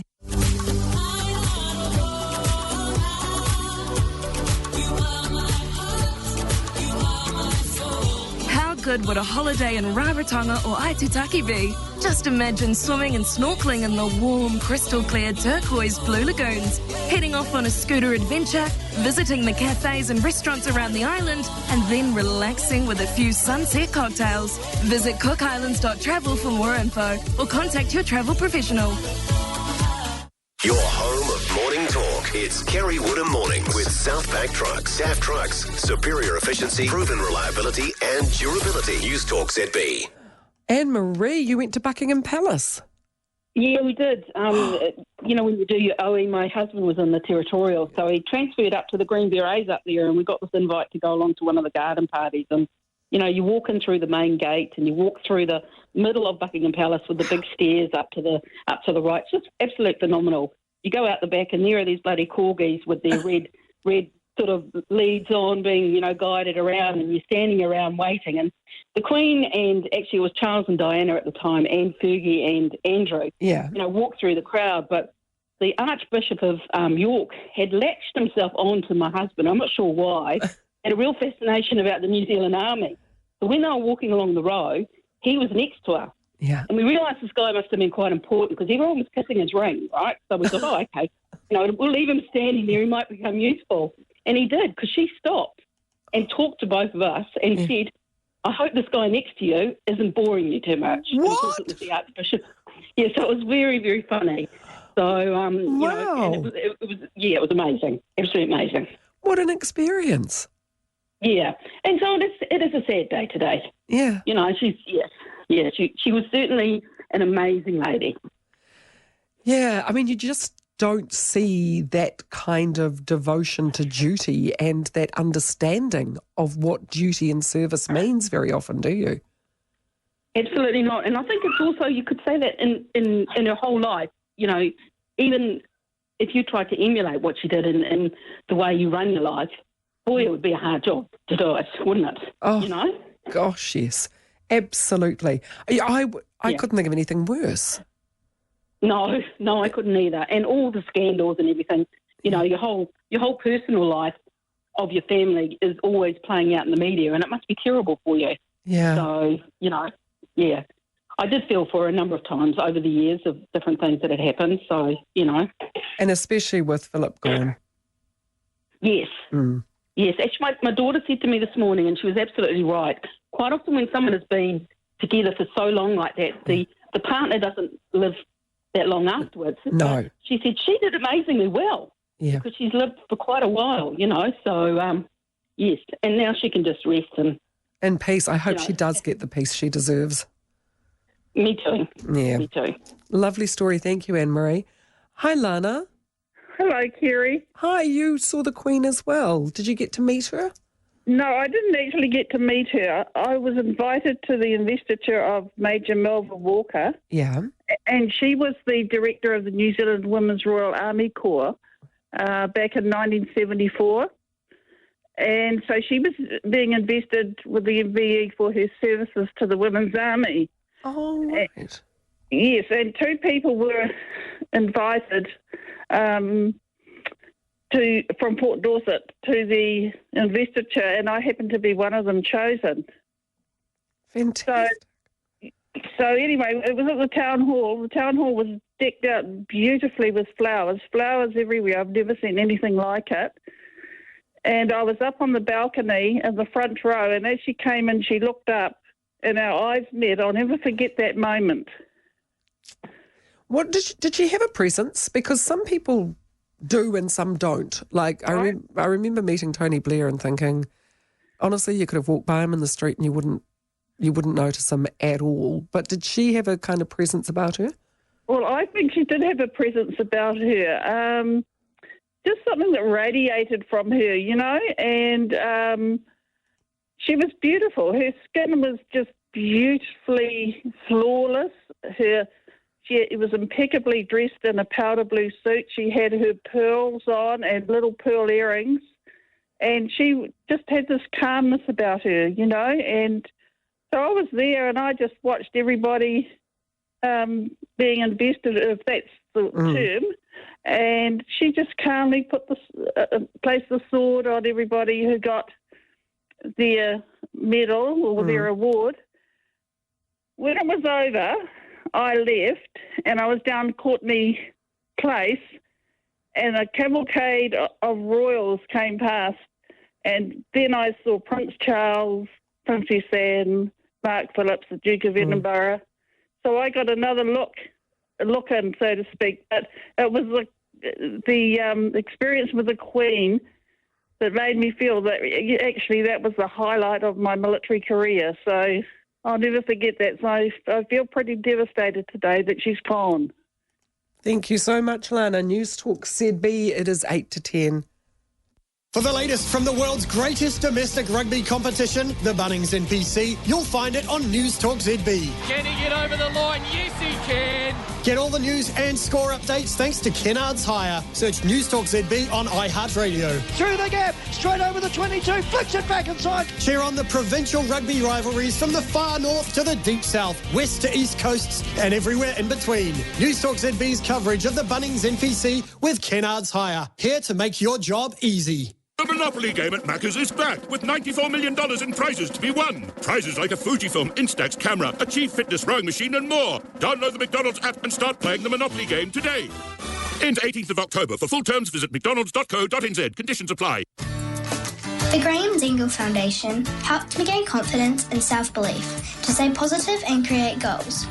Your donation will give a return to our economy and help kids like me overcome life's obstacles. Please text DINGLE to 2454 to make a $3 donation today and invest in a child's future. Ask the bill payer or account holder before making the $3 donation. Text not included in any text bundle agreement. Journey to Middle-earth. Evil does not sleep. It waits. The moment we feared is here. The Lord of the Rings of Power. Watch now on Prime Video. Hi, this is George Bellani from Dream Beds Botany, where September makes us all aglow with the joys of spring. Now, one thing we often hear from our older customers is that they have pain when they go to bed, and they think it's just what happens when you get older. Well, that may not be true. If your bed's too firm or just not right for you, that could be the problem, and that's why I always say, do not buy a new bed without seeing us first. Let Nikki, Kelly or myself work through it with you. Dream Beds, 500 Te Rakau Drive, Botany Downs, next to Harvey Norman, dreambeds.co.nz. Are you building, renovating, or have existing showers that need some love? Give Diamond Fusion Glass Defender a call on 0800 66 72 78 for genuine Diamond Fusion Easy Clean, the world's only true lifetime glass protection, so you can keep your glass clean, easily, permanently. If they say it's like Diamond Fusion, it's not Diamond Fusion. Don't spend an hour cleaning your shower. Do it in a minute with Diamond Fusion. Newstalk ZB, we're coming up to the news at 10. Sir Elton John has paid tribute to the Queen, saying, along with the rest of the nation, I'm deeply saddened to hear the news of Her Majesty Queen Elizabeth's passing. She was an inspiring presence to be around and led the country through some of our greatest and darkest moments with grace, decency and a genuine caring warmth. Queen Elizabeth has been a huge part of my life from childhood to this day, and I will miss her dearly. Taking us to the news is Your Song, which Elton performed at the Queen's Platinum Party at the Palace.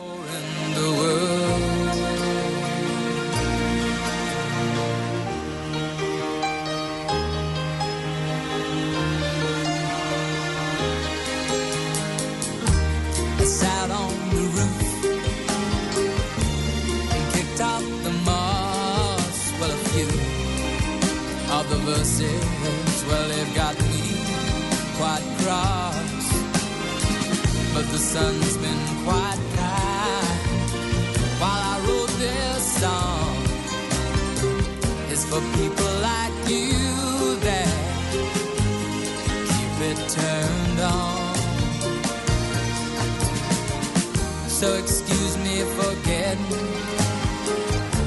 but these things I do, you see I've forgotten if they're green or they're blue. Anyway, the thing is, what I really need, those are the sweetest guys I've ever seen. And you can tell everybody this is the song. It may be quite simple, but now that it's done, I hope you don't mind, I hope you don't mind what I put down in the words. How wonderful life is while you're in the world. I hope you don't mind. Put down in the words how while you're in the world.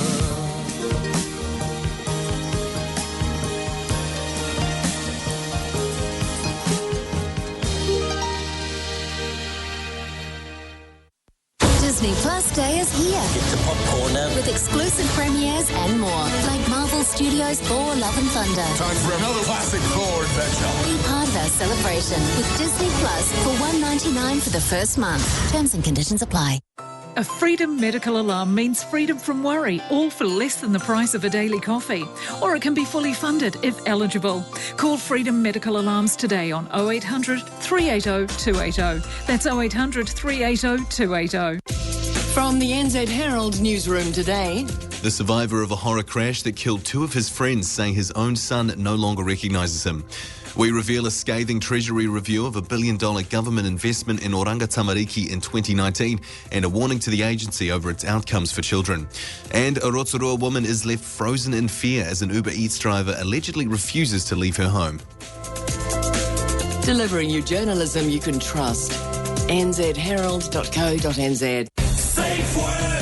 You already know that you can get the best work safety gear at your nearest SafeWorks store in East Tamaki, Papakura or Airport Oaks. SafeWorks! And now SafeWorks is as close as your mobile phone because SafeWorks has launched a new website. Go online now and you'll see better safety gear and better deals. Now it's easier to get SafeWorks safety gear delivered faster and cheaper to your work site. SafeWorks.co.nz. Is an NZ bus driver. He's in his happy place today at work. Hey Carl, you look pretty warm and snuggly there today, mate. Yep, rolling in my fully air-conditioned bus. Oh yeah, plus I get supplied a scarf, beanie and jacket to wear too. Woohoo, look at me. Stay warm, dry and smiling at work. Become an NZ bus driver. Rain or shine, they keep it rolling. Thanks, driver. Check out careers at nzbus.co.nz. Sunday morning, the resident builder Pete Wolfcamp talks everything DIY thanks to Mitsubishi Heavy Industries. As consumers' top brand of heat pump, Mitsubishi Heavy Industries products are shown to deliver exceptional performance in the Kiwi climate.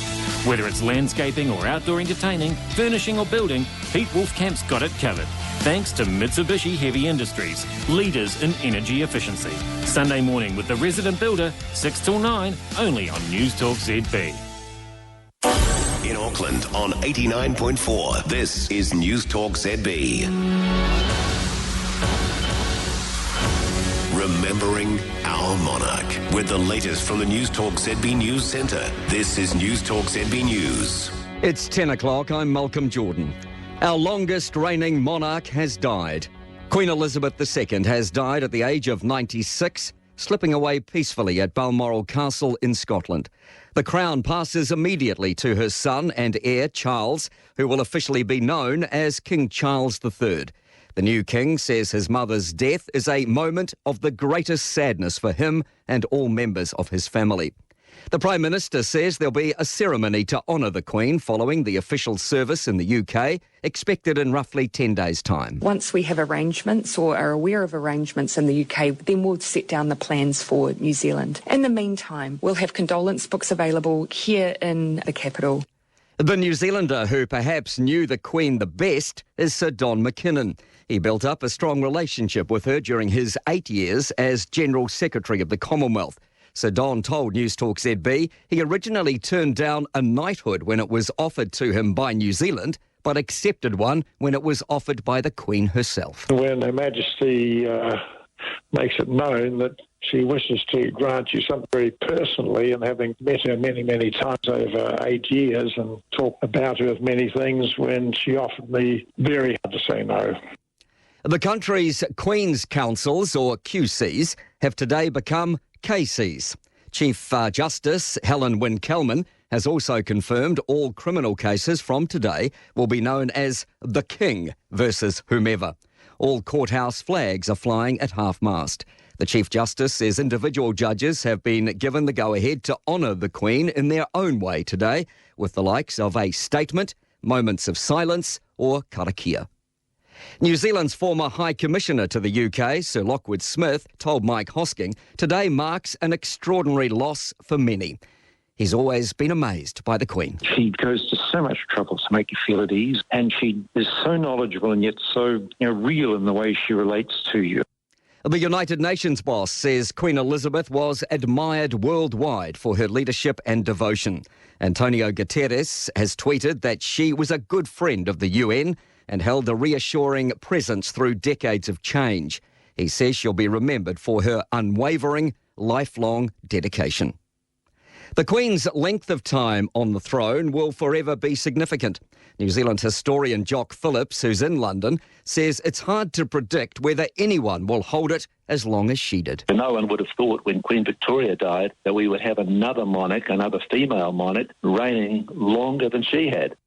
The Queen has stood alongside New Zealanders in our darkest moments. She and her husband, Prince Philip, visited a couple who survived the Tangiwai disaster during their first tour of the country in 1953, and the Duke attended the memorial service. Her Majesty gave a message of sympathy in her first Christmas address, which was broadcast from New Zealand. I pray that they and all who have been injured may be comforted and strengthened. This archival audio was supplied by Ngā Tonga Sound and Vision, New Zealand's moving image and sound archive. The Queen also sent her condolences to the victims and survivors of the Christchurch earthquakes and the 2019 terror attacks. Joanna Lumley says the Queen was a fantastic role model who you couldn't fault. The British actress and travel show host has written a book to celebrate the Queen's Platinum Jubilee called Queen for All Seasons. She spoke to Mike Hosking about the book last year. Lumley says the Queen made a solemn vow at 21 to dedicate her life to her people and the Commonwealth, when most young people are partying. Which is quite something to take on and to say when you're 21, and then never, ever, ever to default on it. It's a person of steel. She's made herself into something quite extraordinary. To Newstalk ZB Sport, the Queen's death has presented the chance for a number of New Zealand sports people to reflect on meeting her. Most interactions came at Buckingham Palace. However, former Coast to Coast organiser Robin Judkins sampled an alternative venue as he kayaked down the Dee River near Balmoral Castle many years ago and checked out a local hut. And as I do so, there's an enormous barking of dogs inside the bothy, and a face appears at the window, and it's the Queen looking at me 10 feet away in my kayak going, holy shit. And the door opens and two kayaks come running out. Two kayaks, two corgis come running out. And I go, my God. And we're out of there.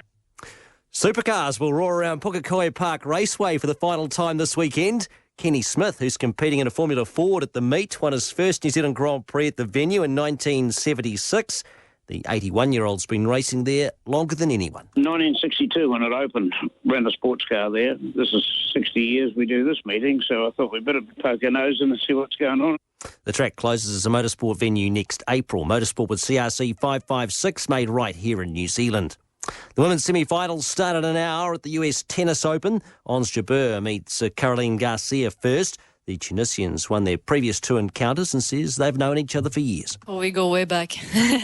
From juniors. Honestly, I'm happy for her that she's back where she belongs. Also, she's working with Bertrand, that he was my coach before. The second match features top seed Iga Swiatek against Serena Sabalenka. I'm Andrew Alderson, and that's Newstalk ZB News and Sport with Wet and Forget, the official outdoor cleaner for Eden Park. It's 10:05. Newstalk ZB Auckland. Time saver traffic. Good morning now to Castor Bay, East Coast Road between Kenmure Avenue and Aberdeen Road. We've got reports of a crash. If you can update us further, 0800 jam to the northwestern slow from Rosebank. We had an earlier truck broken down, blocking the middle lane just before Great North Road. That has been pushed clear. The northern city-bound slow getting on at Greville. The southern is flowing well. Ivanka Zonich for time saver traffic and travel.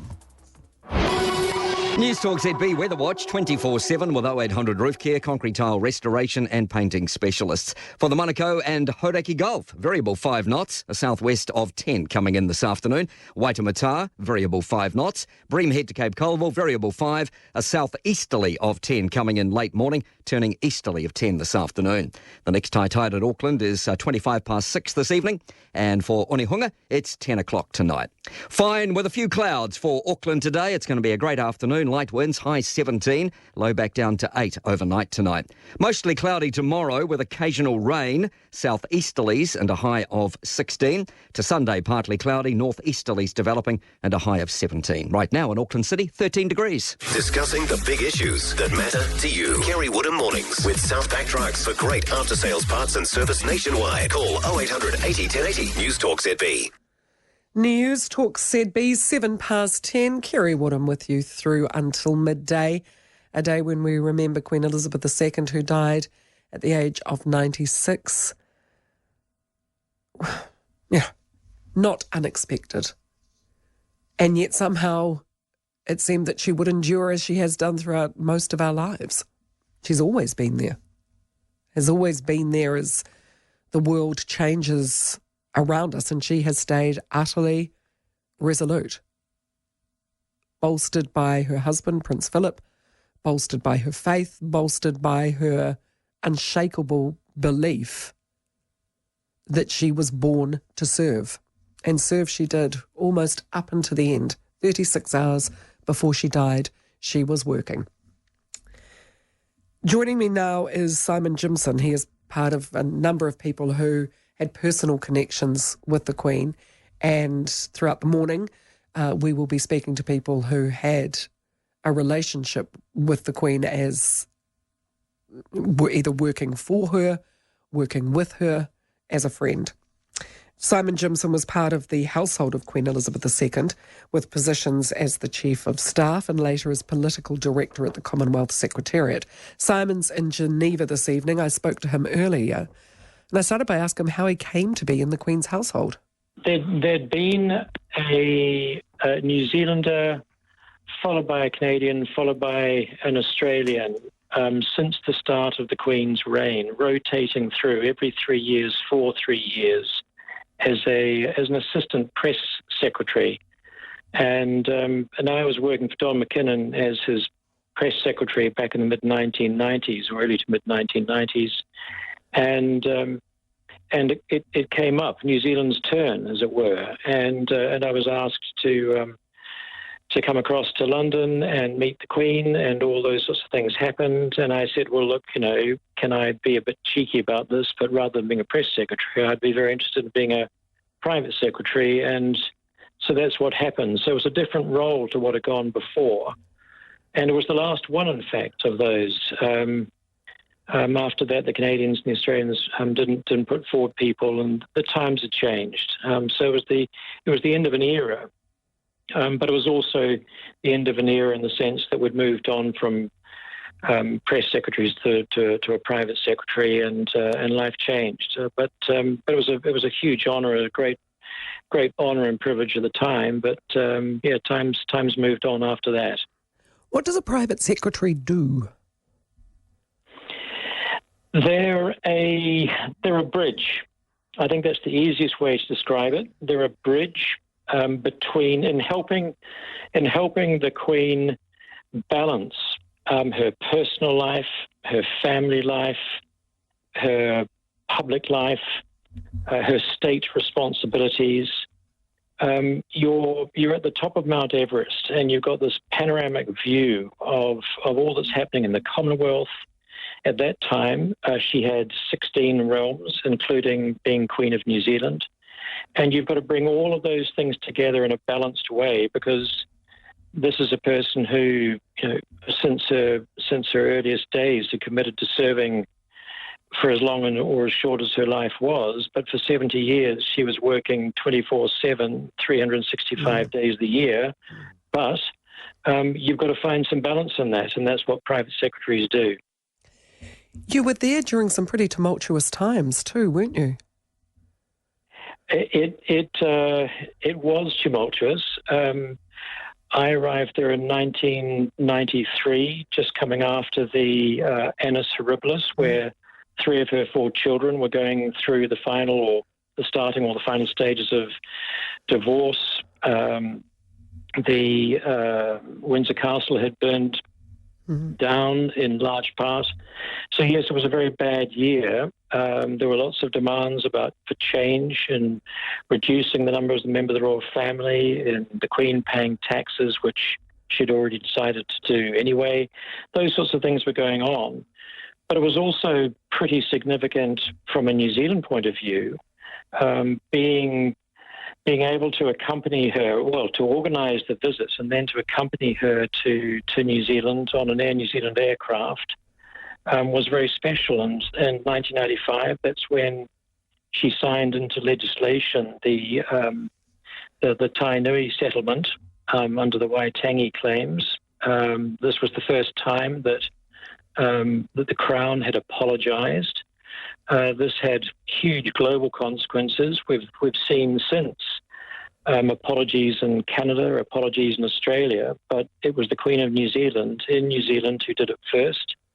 It was the first time that we saw the head of state signing legislation in the public eye. There were various things that were very much significant from a New Zealand perspective, and whether you go all the way back to when she was there in New Zealand in 1953, when she was just being crowned, with Tangiwai disaster. Yes. I mean, she's been part of New Zealand's tapestry for 70 years in a very profound way. What do you believe is her most extraordinary trait? Her capacity for hard work, her ability to adapt with so many changes that she saw over her lifetime? I would. I've always summed it up in one word: selflessness. This extraordinary person always put everyone else before herself. It's an irony when you think about what you visualize as a king or a queen might be in terms of it all being focused on that one person. But actually for her, it was always about, if you like, hey tangata, hey tangata, hey tangata. It was always about the people. It was always about other people. So selflessness for me was what amazed me, impressed me, inspired me in working for her. And then I think, the other thing that always I found impressive was she always brought light into a room. Her laughter. She always found the funny side. You can imagine that you spend your life with people saying, gosh, this person seems a bit grim. They never smile in front of the cameras. Well, you can't smile every day all the time. But in fact, when you met her, when you spent time with her personally, you were always struck by how much laughter and good humour there was. And that was very uplifting too. So many people have remarked on that what a great sense of humour she had, how much enjoyment she got out of a good laugh. And that's exactly it. And I think that, I can imagine that for any of us who have a job like that, who are working selflessly every single minute and every day of your working life and then some, that you've got to find ways to cope with that, to deal with that, and you do that by trusting those around you, by relying on those around you, and through your own ability to see the warmth and goodness and humanity, and to be able to smile and laugh with it. I think any of us would find that's the best way to cope and to do one's job best. Is that what her husband gave her too, the ability to relax, turn off and laugh? Absolutely. I mean, I think that's why we often heard her describing him, or him being described as her rock. And I think a lot of Prince Philip and a lot of what she lost when he sadly died was the humour that he brought and the ability for them to be able to laugh together. I mean, I was very, very privileged to have those moments where I saw them together, and to see them on holiday when they have these moments to be together and to share that humour and to share those moments that are outside the gaze of the public glare, and to see how important humour and friendship and love and affection were. And where to now, do you think? Is it too soon to say? Is it too soon to know what sort of qualities King Charles will bring to the monarchy? I think we've already seen in the former Prince of Wales and now King Charles III, we've seen a man who's got extraordinary talents and reservoirs of intellect and goodwill. And I think that, like his mother, he'll be inspired to serve. Now, then you look at it, the other side of the coin is, well, what will the realms, the 15 realms, including New Zealand, want from their king? And that's something which is going to take some time. And the way in which this all pans out now is that there will be a period between what's called the demise of the crown, the death of the Queen, and the coronation of the king. And this is a time where there'll be a lot of consideration of those sorts of things by governments, by peoples worldwide, in terms of, where do we want our future constitutional relationships to be. But that's for the future. Today, and in the weeks and months ahead, it's a moment of celebration of an extraordinary woman and an extraordinary life and the service she's given us. And those are the sorts of things that we can come to. There is no rush. Simon, what a beautiful, thoughtful, generous, lovely, insightful recollection. Thank you so much. Well, you're most welcome. I'm very privileged as a New Zealander to have served the Queen of New Zealand, and it's a profoundly emotional day for all of us. We all feel in one way or another that we've lost a member of the family, and for some of us who are closer to this particular family member, it's a more emotional moment than for many others. But yes, it is. It's a difficult time for us, those of us who are close to her. But we all take from it, I think, the sense of celebration and appreciation of a remarkable person. And that was Simon Jimson. He was part of the household of Queen Elizabeth II with positions as the Chief of Staff, later as Political Director of the Commonwealth Secretariat. It's a morning of recollections and remembrances. Queen Elizabeth II, who died at the age of 96. Newstalk ZB, it is 10:19. Lipospheric vitamin C, the #1 selling in pharmacies by far. Read the label, take as directed. John Appleton, Auckland. Live on Lipospheric. Take advantage of outstanding offers on a range of new and demonstrator Mercedes-Benz models during Mercedes. Enjoy greater value than ever with all applicable on-road costs included in the price and the peace of mind of our 5-year unlimited kilometre warranty. It's your perfect opportunity to own the Mercedes-Benz you've always wanted. But don't delay, the days are ticking away. Visit your authorised Mercedes-Benz retailer today. Terms and conditions apply. Offer ends 31st of October 2022. Disney Plus Day is here. Get the popcorn now. With exclusive premieres and more, like Marvel Studios' Thor: Love and Thunder. Time for another classic Thor adventure. Be part of our celebration with Disney Plus for $1.99 for the first month. Terms and conditions apply. Enjoy delicious Indian food and amazing dance and music performances. Don't miss Auckland Diwali Festival, Alatea Square, October 8th and 9th. Brought to you by Tataki Auckland Unlimited with founding partner Asia New Zealand Foundation at aucklandnz.com/Diwali.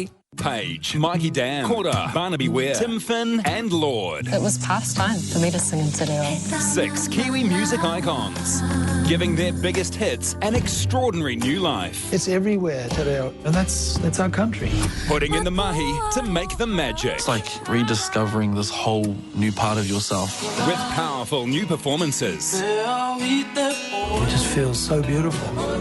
Waiata Anthems, streaming now on TVNZ+. For the best in bathroom wear, you'll find your inspiration at Living Bathrooms in Takapuna. All the biggest brands and the latest products on display, like the beautifully New Zealand-made Clearlight and Athena ranges, for all your vanity and shower needs, with an extensive range, sizes and colours. Call in and see for yourself at Living Bathrooms, 77 Barry's Point Road, Takapuna. Find your inspiration with the best in bathroom wear at Living Bathroom. If you're in business, then you'll know employing people is not always easy. Pete just called me a snowflake. Hey, can I go on holiday tomorrow? I've already got tickets. You missed payroll, Jason. Sylvie, you're late again. Ashley's watching Shortland Street in the broom cupboard. Tristan just sent me a nude selfie. My HR members stay supported, compliant and in control of their employee relationships with on-call HR advice and smart HR software. So start making your HR easy. Go to myhr.works for more. Where the newsmakers meet their match, it's Heather Duplessis-Allen Drive. Now, the Police Association is just outright rejecting the findings of the IPCA and Privacy Commission reports into photographing members of the public. Police Association President is Chris Cahill. Why do you reject the report? It lacks common sense. If we were to apply what this report suggests, criminals would go free, victims of crime would not get the service they want from police. Heather Duplessis-Allen Drive with Vodafone Business. Back today at 4, only on Newstalk ZB. Newstalk ZB. Lloyd asks, will there be a National Day of Mourning and National Statutory Observance Day? I don't believe so. And what is happening is about establishing condolence books throughout Auckland City and indeed the rest of the country. I don't know. The Prime Minister only made mention of a condolence book in Wellington, but I imagine there will be condolence books set up around the country. But as soon as I have information on that, I will let you know. It's just interesting what's going to happen next. You know, you heard in the news that Queen's Council will become King's Council. The Queen's, the currency is going to have to change. Not overnight, of course, but it will have to change. Postage stamps will change as well. Prince Charles has been confirmed as Prince Charles. He could have taken any one of his many names. He could have chosen Philip, Arthur or George, but he has gone with Charles. The national anthem will change. And Charles has passed Edward VII's record as the longest-serving heir apparent in British history. When he inherits the throne, he will be the oldest person to do so. Newstalk ZB, it is 10:24.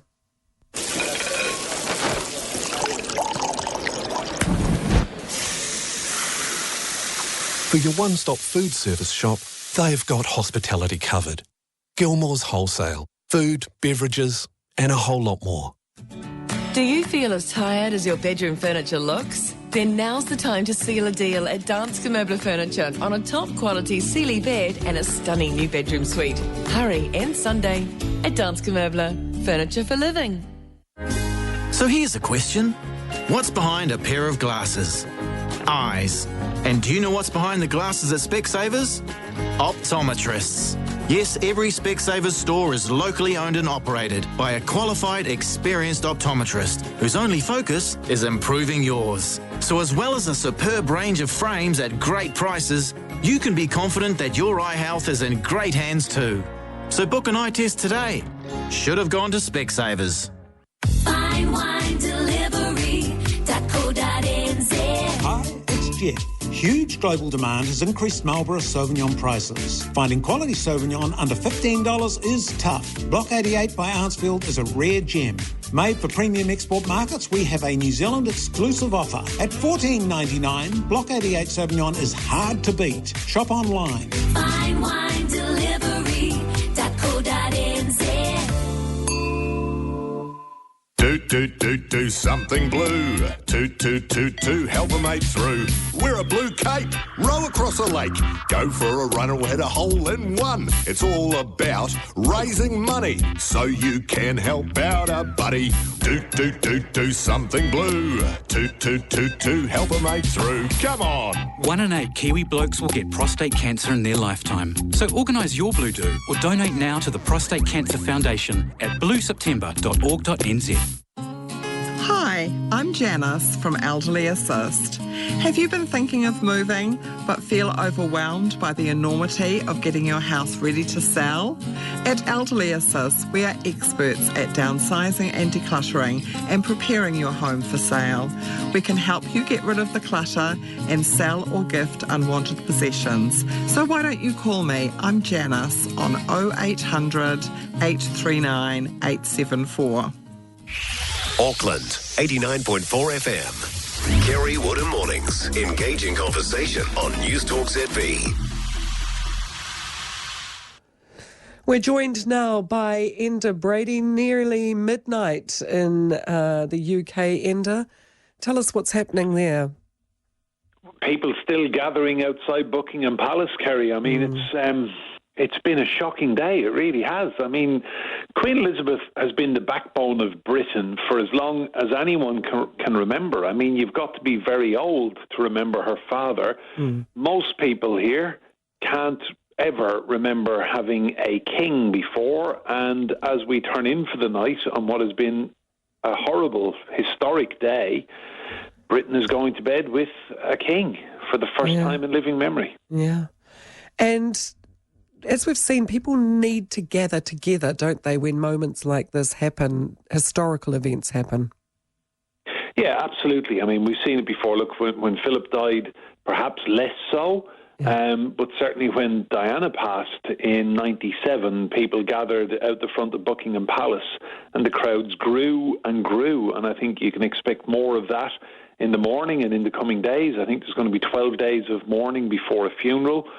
Charles will fly from Scotland to London tomorrow, where the Accession Council will formally make him king and monarch, King Charles III. I mean, it's been an incredible week, really, when you think about it. Boris Johnson began the day on Tuesday as Prime Minister. By close of play Tuesday night, we had Liz Truss having met the Queen and formally accepted her invitation to form a government. Liz Truss becoming the 15th Prime Minister of Queen Elizabeth II's reign. And if you think back, Winston Churchill was the first Prime Minister for Elizabeth. He was born in the 1870s, and Liz Truss was born in the 1970s. And Elizabeth II spanned all that time. I think that's it, because, really there should be no surprise that a woman of 96 who's, husband has passed recently has died, but somehow she seemed as though she would endure. Yeah, and I think for a lot of people, I think the shock tonight, you're just looking at British life now. We're on the cusp of huge change in this country. Yes. We've got a new Prime Minister. We've got a new king. We're heading into our winter. Energy bills. There's war in Europe. I mean, it's just been so much to get your head around. We've been so used to stability and prior to 2016, and then we've had, if you think back, 2015 we had the Scottish independence referendum, 2016 we had the Brexit referendum, we've had changes of leader, changes of government, elections, Philip dying, now the Queen. I mean, what next? It has been just such a shocking few years here for so many people. That's what a young friend of mine said when I was coming into work early this morning to, begin the tributes. And he said, God, those poor British people, they've got so much going on right now, and now this. And that's exactly what he said. Yeah, and for so long, Elizabeth was the backbone of Britain. I mean, she was the DNA of this country. You could stop people in the street, as we do when we're out reporting or talking to the public, doing vox pops. Everyone's got an opinion on leaders. You can have the best Prime Minister ever, and people may or may not like him or her. But when you stop people, nobody ever had a bad word to say about the Queen. The general feeling was she smashed it day in, day out in this country, the Commonwealth, in your country, wherever she travelled. The feeling was she was brilliant. She was the best ambassador possible for this country. She had a great sense of humour around her. She had wit, she had charm, she had intelligence, beauty, you name it. She just could go anywhere and represent this country so well. And as Charles is turning in for the night, I'm sure the royals have got together in Balmoral. There will have been a drink. There may have been some speeches, some memories. They've known this woman all their lives. She is all they've ever known. I'm sure as he goes to bed tonight, he must be thinking, these are big, big shoes to fill. Enda, lovely to talk as always. Enda Brady, our UK correspondent, Newstalk ZB 1031. Newstalk ZB Auckland. Time saver traffic. In Broadmead, East Tamaki is turning 15 this month. Now we've got a crash in Manyarewa Browns Road near Fallowbrook Street and a couple of breakdowns, one in Epsom Gillies Avenue heading towards the Southern Motorway and one in East Tamaki Chapel Road near Town Centre Drive. The Northern Motorway moderate getting on at Upper Harbour. 15 things for 15 years. Follow in Broadmead, East Tamaki on Facebook for more. Time saver traffic. Have you ever heard the music of Mozart live? This September, see the Auckland Philharmonia Orchestra playing Mozart's Piano Concerto No. 22 with international keyboard sensation Christian Bezuidenhout. Hear the genius, the elegance, the beauty that makes Mozart so memorable. Don't miss the New Zealand Herald Premiere Series, Bezuidenhout's Mozart. Thursday, September 29th at the Auckland Town Hall. Book now at apo.co.nz. Disney Plus Day is here. Get the popcorn out. With exclusive premieres and more, like Marvel Studios' Thor: Love and Thunder. Time for another classic Thor adventure. Be part of our celebration with Disney Plus for $1.99 for the first month. Terms and conditions apply. Hi, Paul from AV World. We stock the full range of Bowers & Wilkins products. B&W is one of the world's best and longest established hi-fi brands. We have headphones, speakers, soundbars and subwoofers, all from B&W. We have the new Dolby Atmos Panorama soundbar in store and on demo now. And the new Zeppelin Wireless is also in store now, the newest version of this great product. For all your Bowers & Wilkins needs, AV World. 237 Dominion Road, Mount Eden or avworld.co.nz. Max was upset when his neighbour ignored him that morning. Hi, Todd. Nothing. Not a word. But then Max had been talking to a cactus. He should have saved at Specsavers and got any two single vision pairs store-wide for $2.99. Conditions apply. Should have gone to Specsavers. Good day, Shivani here. I'm not from Monaco Toyota Group, but I am one of their customers. Let's talk about why. I bought my CHR from them and they were amazing. They looked after me and my mum so well. I had a wonderful experience and P.S. they aren't paying me to say this. Thanks, Giovanni. Monaco Toyota Group, New Zealand's largest Toyota dealer and 100% New Zealand owned in Botany, Monaco, Papakura and Pukekohe. Come on in. Newstalk ZB headlines. With Blue Bubble taxis, it's no trouble with a blue bubble. Our longest reigning monarch has died. Queen Elizabeth II has died at the age of 96, slipping away peacefully at Balmoral Castle in Scotland. The crown passes immediately to her son and heir, Charles, who will officially be known as King Charles III. The new king says his mother's death is a moment of greatest sadness for him and all members of his family. The Prime Minister says there'll be a ceremony to honour the Queen following the official service in the UK, expected in roughly 10 days' time. Once we have arrangements or are aware of arrangements in the UK, then we'll set down the plans for New Zealand. In the meantime, we'll have condolence books available here in the capital. The country's Queen's Counsels, or QCs, have today become KCs. Chief Justice Helen Wynne-Kelman has also confirmed all criminal cases from today will be known as the King versus whomever. All courthouse flags are flying at half-mast. $1.1 billion Oranga Tamariki spend-up, labelled a desperate collection of ideas with no strategy. Read more on that story at NZ Herald Premium. Back to Kerry Woodham. Malcolm, thank you so much. 0800 80 10 80 is the number to call.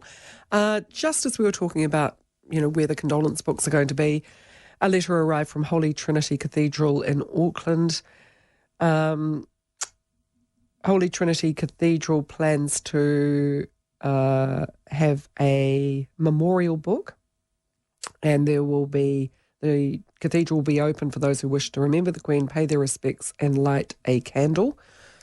So that will be available as of now, I believe. Have a look. This was the cover letter that arrived. Cathedral opening, here we go. Friday, today, 10 till 5. Saturday, 10 till 5. Sunday, all day between regular services. And next week, Monday through Thursday, 10 till 3. There will be a service at noon and 5 p.m. today, as well with, and 5 p.m. on Sunday, choral evensong of reflection for the life of the Queen. So there will be services dedicated to Her Majesty over the weekend, and that's where you can sign the condolence book in Auckland. Kerry, I think the government can try a bit harder than a condolence book for our beloved Queen Elizabeth. She's been a significant part of our history for generations. I think a state memorial service would be the absolute minimum that most Kiwis would expect for the death of their head of state. Yeah, I'm sure that will happen, as we heard. The Prime Minister said once they know what's happening in the UK, they'll be able to make decisions around what happens here. Pamela, a very good morning to you. Oh, good morning to you, and thank you for allowing me to talk, Kerry. I just wanted to say something briefly. Yes. Back in 1953, Uncle Thomas Choir, there was 200 of us sang to the Queen and the Duke, and when they arrived, we sang the first Noel, Star of Bethlehem, and other, because it was on Christmas Day, and we gave her gifts. And I remember Prince Charles sitting down with his first Buzzy Bee. Oh, really? Yes. How amazing. So it was quite just to be there. We all had to be on our course, best behaviour, and the Queen just thought it was all wonderful, and Uncle Tom was in his prime. So was that the choir that used to sing on 1YA? Yes. Or yeah? No, 1ZB. 1ZB. I was on the Merrymakers. I've got a twin sister Kay and an older sister Valerie. So we sang on Friday evening, the Merrymakers. Then he had Sunday morning choir and the Sankey Singer choirs on Sunday. Ah. So we were all chosen to sing, and that was her first visit to Auckland, and then she did that government announcement of the Queen's message. Yeah. So it was quite an honour back then. Oh. And, of course, we got our pearls, of course. Did you all get pearls? No, but we certainly learnt to wear them later on. Taught by the very best. How wonderful. Yes, that was wonderful. So I thought I'd just share that, what we did back in 1953, her first visit here. Gosh, that's incredible. Thank you, Pamela. Lovely to hear from you. 0800 80 10 80, Newstalk ZB. It's just coming up to 20 to 11. Newstalk ZB is your home for international rugby with live commentary of every New Zealand match. We're bringing you all the action on and off the field with Access Solutions. Listen to live commentary on Newstalk ZB and streaming everywhere on iHeartRadio. Keeping the ball alive. Oh, that's a brilliant try. International Rugby Live with Access Solutions, elevating you and your business to a higher level. Only on Newstalk ZB. If you're looking for better returns backed by real-world assets, look to Senior Trust. They're a specialist lender to the booming retirement village sector. They're now offering a 7% targeted pre-tax distribution rate. Find out more at seniortrust.co.nz. Senior Trust Retirement Village Income Generator Limited is the issuer of the products. The product disclosure statement for the offer is available and can be obtained at seniortrust.co.nz. Looking for a cost-effective option as short or long-term accommodation? Get a caravan. Motorhub has the largest range of new and used caravans, slide-on campers and mini houses in New Zealand, with finance options available. Go to motorhub.co.nz. The King Art of Living sale ends Sunday. Save on selected Australian-designed, award-winning furniture. So why buy ordinary furniture when you can come home to King? Sale ends Sunday. Visit the King Parnell showroom today. Page, Mikey Dam, Quarter, Barnaby Ware, Tim Finn and Lord. It was past time for me to sing in Te Reo. 6 Kiwi music icons, giving their biggest hits an extraordinary new life. It's everywhere, Te Reo, and that's our country. Putting in the mahi to make the magic. It's like rediscovering this whole new part of yourself. With powerful new performances. It just feels so beautiful. Waiata Anthems, streaming now on TVNZ+. For the best in bathroom wear, You'll find your inspiration at Living Bathrooms in Takapuna. All the biggest brands and the latest products on display, like the beautifully New Zealand-made Clearlight and Athena ranges, for all your vanity and shower needs, with an extensive range, sizes and colours.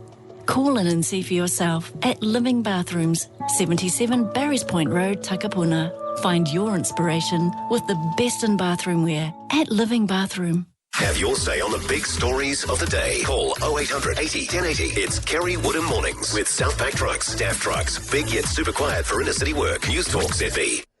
Newstalk ZB. Just a few texts here from the text machine. Jennifer writes, we all thought she was invincible. She was steadfast despite everything thrown at her. The world feels a little less safe now she's no longer with us. R.I.P. Your Majesty. And another writes, it's hit us unexpectedly hard. We're in our 40s. Even my hubby welled up. My 14-year-old son is very upset and didn't think he'd be remotely affected. She was stalwart. Another says, my sisters and I all admitted to crying at the news this morning. It's like we've lost a grandmother. And my mum and dad got married on the day the Queen came to Auckland in 1953. The streets were cordoned off and they had to be ushered from the registry office. Everyone cheered when they crossed the road. Mum was so beautiful the crowd probably thought she was the Queen. Wish someone had photographs, says Deborah from Nelson. Thank you very much for that. Karen says, I'm British living here, and I can say I'm just so upset, more than I knew I could be, to be truthful. I loved my Queen, met her once, and yes, this is an historic moment in time, says Karen. And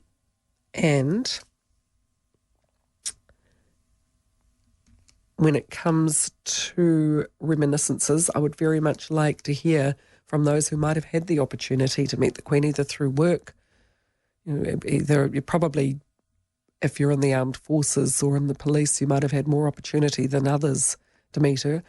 Certainly met a lot of sports teams in her time, there would have been an awful lot of handshaking. And interesting too to read how, her father never wanted to be king, ever. She did not want to be Queen.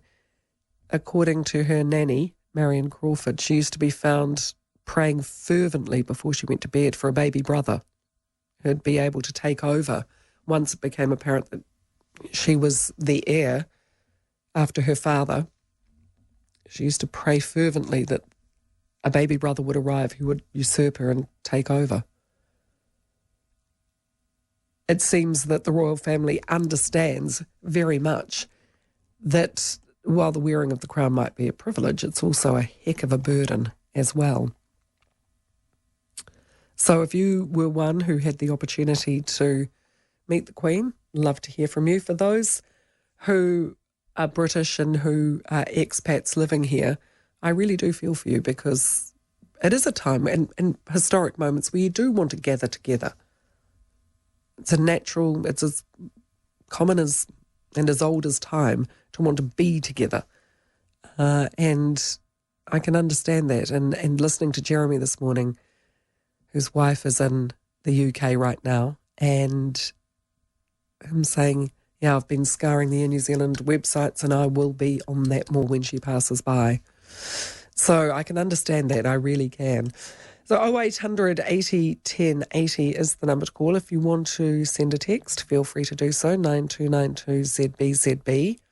And if you want to send an email, it's kerry@newstalkzb.co.nz. Milldale, Auckland's most popular residential development, offers a wide range of existing and new amenities. Everything's right here. From the beaches, parks and sports grounds to bars, restaurants, cafes and shops, residents are spoiled for choice. And there's more on the way within Milldale, including local shops, parks and brand new schools. To become part of our thriving community, enjoy the coastal lifestyle and modern amenities, visit milldale.co.nz, because everything's right here. Webbs is touring selected pieces from the renowned Bank of New Zealand art collection before they're up for auction in September, featuring major works from some of New Zealand's most celebrated artists, Colin McCann, Robin White, Gordon Walters and Tony Formerson, among many others. See the remarkable and highly sought-after works before they're up for auction. 8th to the 17th of September at Webb's Gallery, 33A Normanby Road, Mount Eden. Find viewing times at webbs.co.nz. If I get hurt, who's gonna feed the fish? Who's gonna score the winning try next weekend? Who's gonna coach Millie's netball team? Who's gonna play drums at our gig on Saturday? Who's gonna take me to the toilet? Have a and ask yourself, if you get hurt, who gets harmed? Find out more at acc.co.nz. For MG in Auckland, visit Tristram MG. Check out the 7-year unlimited kilometre warranty and 7 years roadside assist. Standard with all their cars. Tristram MG, Green Lane, North Shore, and at tristrammg.co.nz. Our big spring sale is on today. We've got our eco-friendly Atlantic bed covered in sequel fabric. Get it in Super King for under $2,000.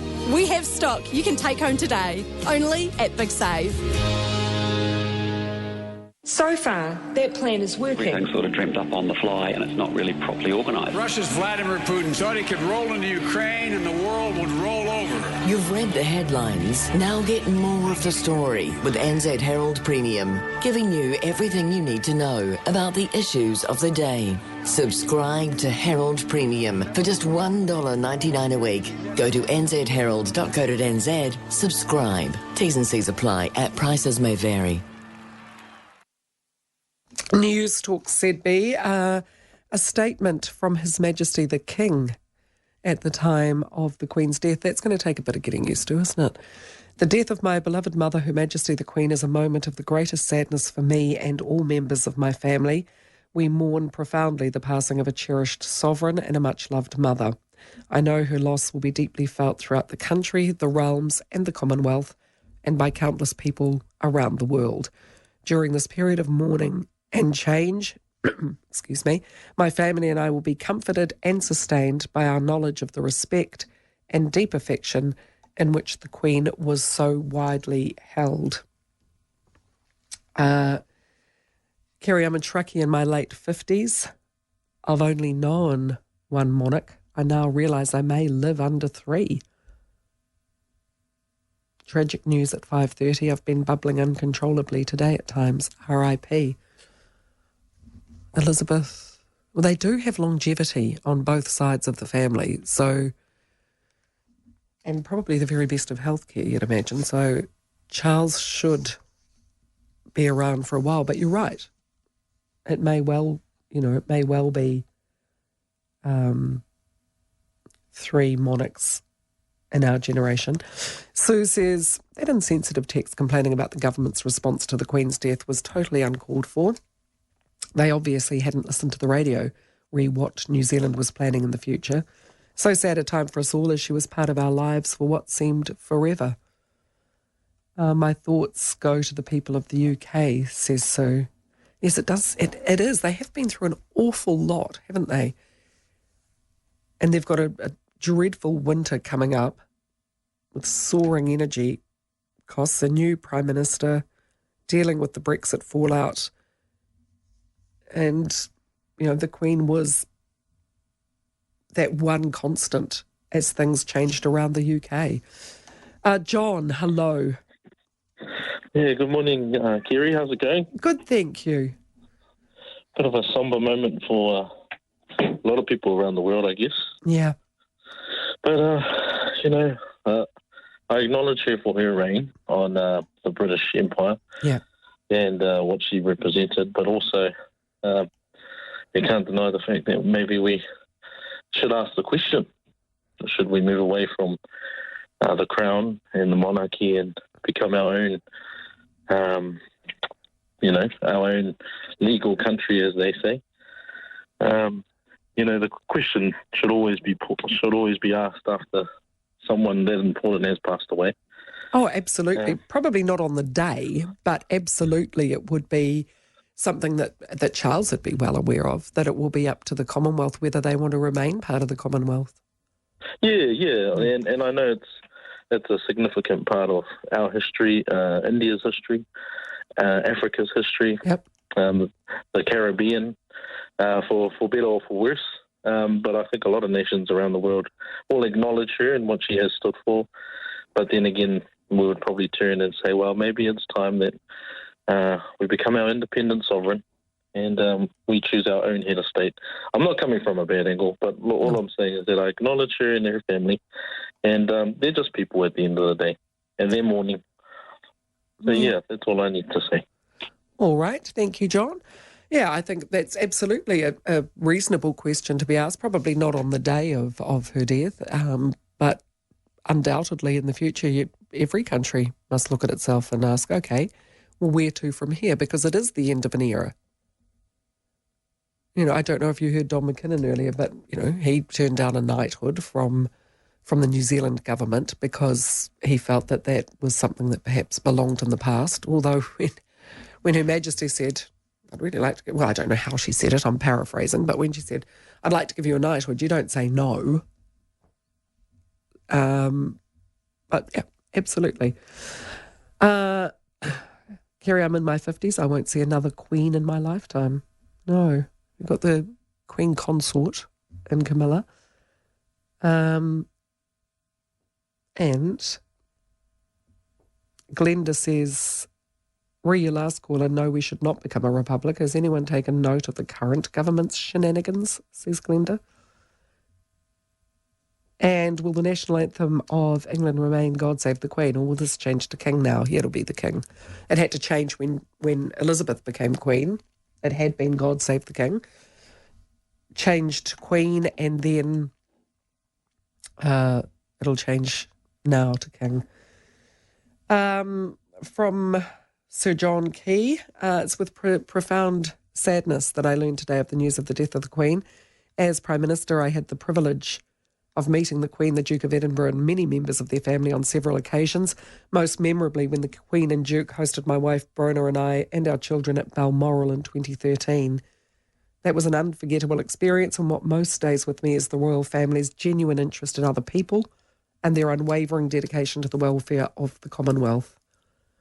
Over 70 years, the Queen has been a steady and supportive presence in the lives of New Zealanders, from thousands of living room coffee tables where her face has graced the cover of millions of magazines, to her televised state openings of Parliament and big ceremonial occasions including royal weddings and funerals in Britain.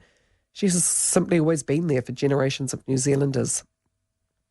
Her dedication to public service was a lifelong and heartfelt commitment from which she never wavered. We all acknowledge that service, but also remember her as a mother, grandmother and great-grandmother to a family whose life events have in some way touched our own families. I'm grateful for the Queen's counsel to me when I was Prime Minister and for her service to New Zealand and to the Commonwealth. King Charles' loss is enormous, but he has throughout his life the benefit of the example and guidance of a monarch who was without equal. Taking us through to the news at 11, from the Queen's Platinum Party at the Palace, this is Andrea Bocelli with Nessun Dorma.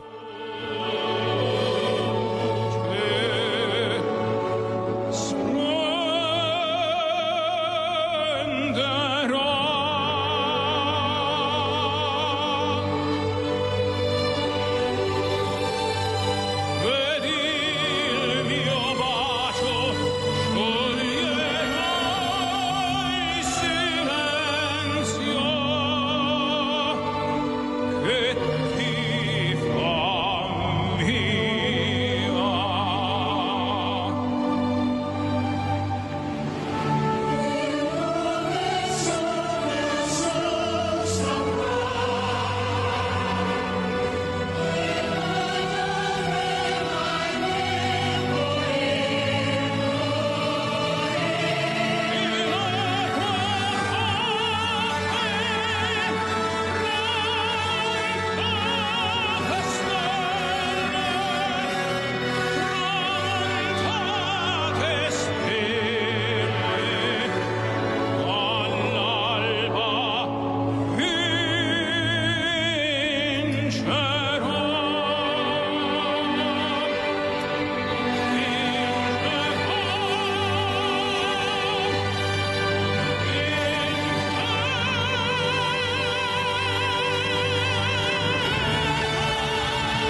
Newstalk ZB is your home for international rugby with live commentary of every New Zealand match. We're bringing you all the action on and off the field with Access Solutions. Listen to live commentary on Newstalk ZB and streaming everywhere on iHeartRadio. Keeping the ball alive. Oh, that's a brilliant try. International Rugby Live with Access Solutions, elevating you and your business to a higher level. Only on Newstalk ZB. If you're an active senior, don't waste a minute more stuck in traffic jams and doing maintenance on your property. Get living. The Lock and Leave apartments at Kirikiri Retirement Village are the perfect retirement for life livers like you. 2-bedroom apartments are selling now for just $615,000. Secure yours with a $3,000 deposit before the 31st of October and you'll be given a $1,000 New World voucher on settlement day. Details are at kirikirivillage.co.nz. Only in Auckland can it be cold and hot at the same time. It's not just heat, John, it's the humidity. I wish we could control it. You can if you get the Mitsubishi Connoisseur 2-drawer refrigerator.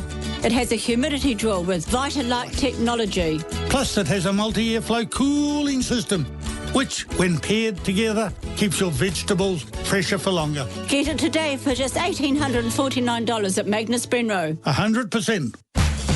Little Garden has returned to New World. Get Dole Tropical Gold Pineapples just $3.99 each. And Pam Silverbeet only $3.99 each.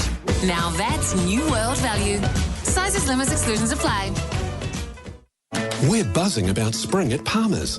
Bring in the bees with flowering beauties like Lavender Ruffles range now 2 for $36. Plus, plant your pots now with Palmer's Garden X potting mix, only $10.99. Palmer's. Let's grow together.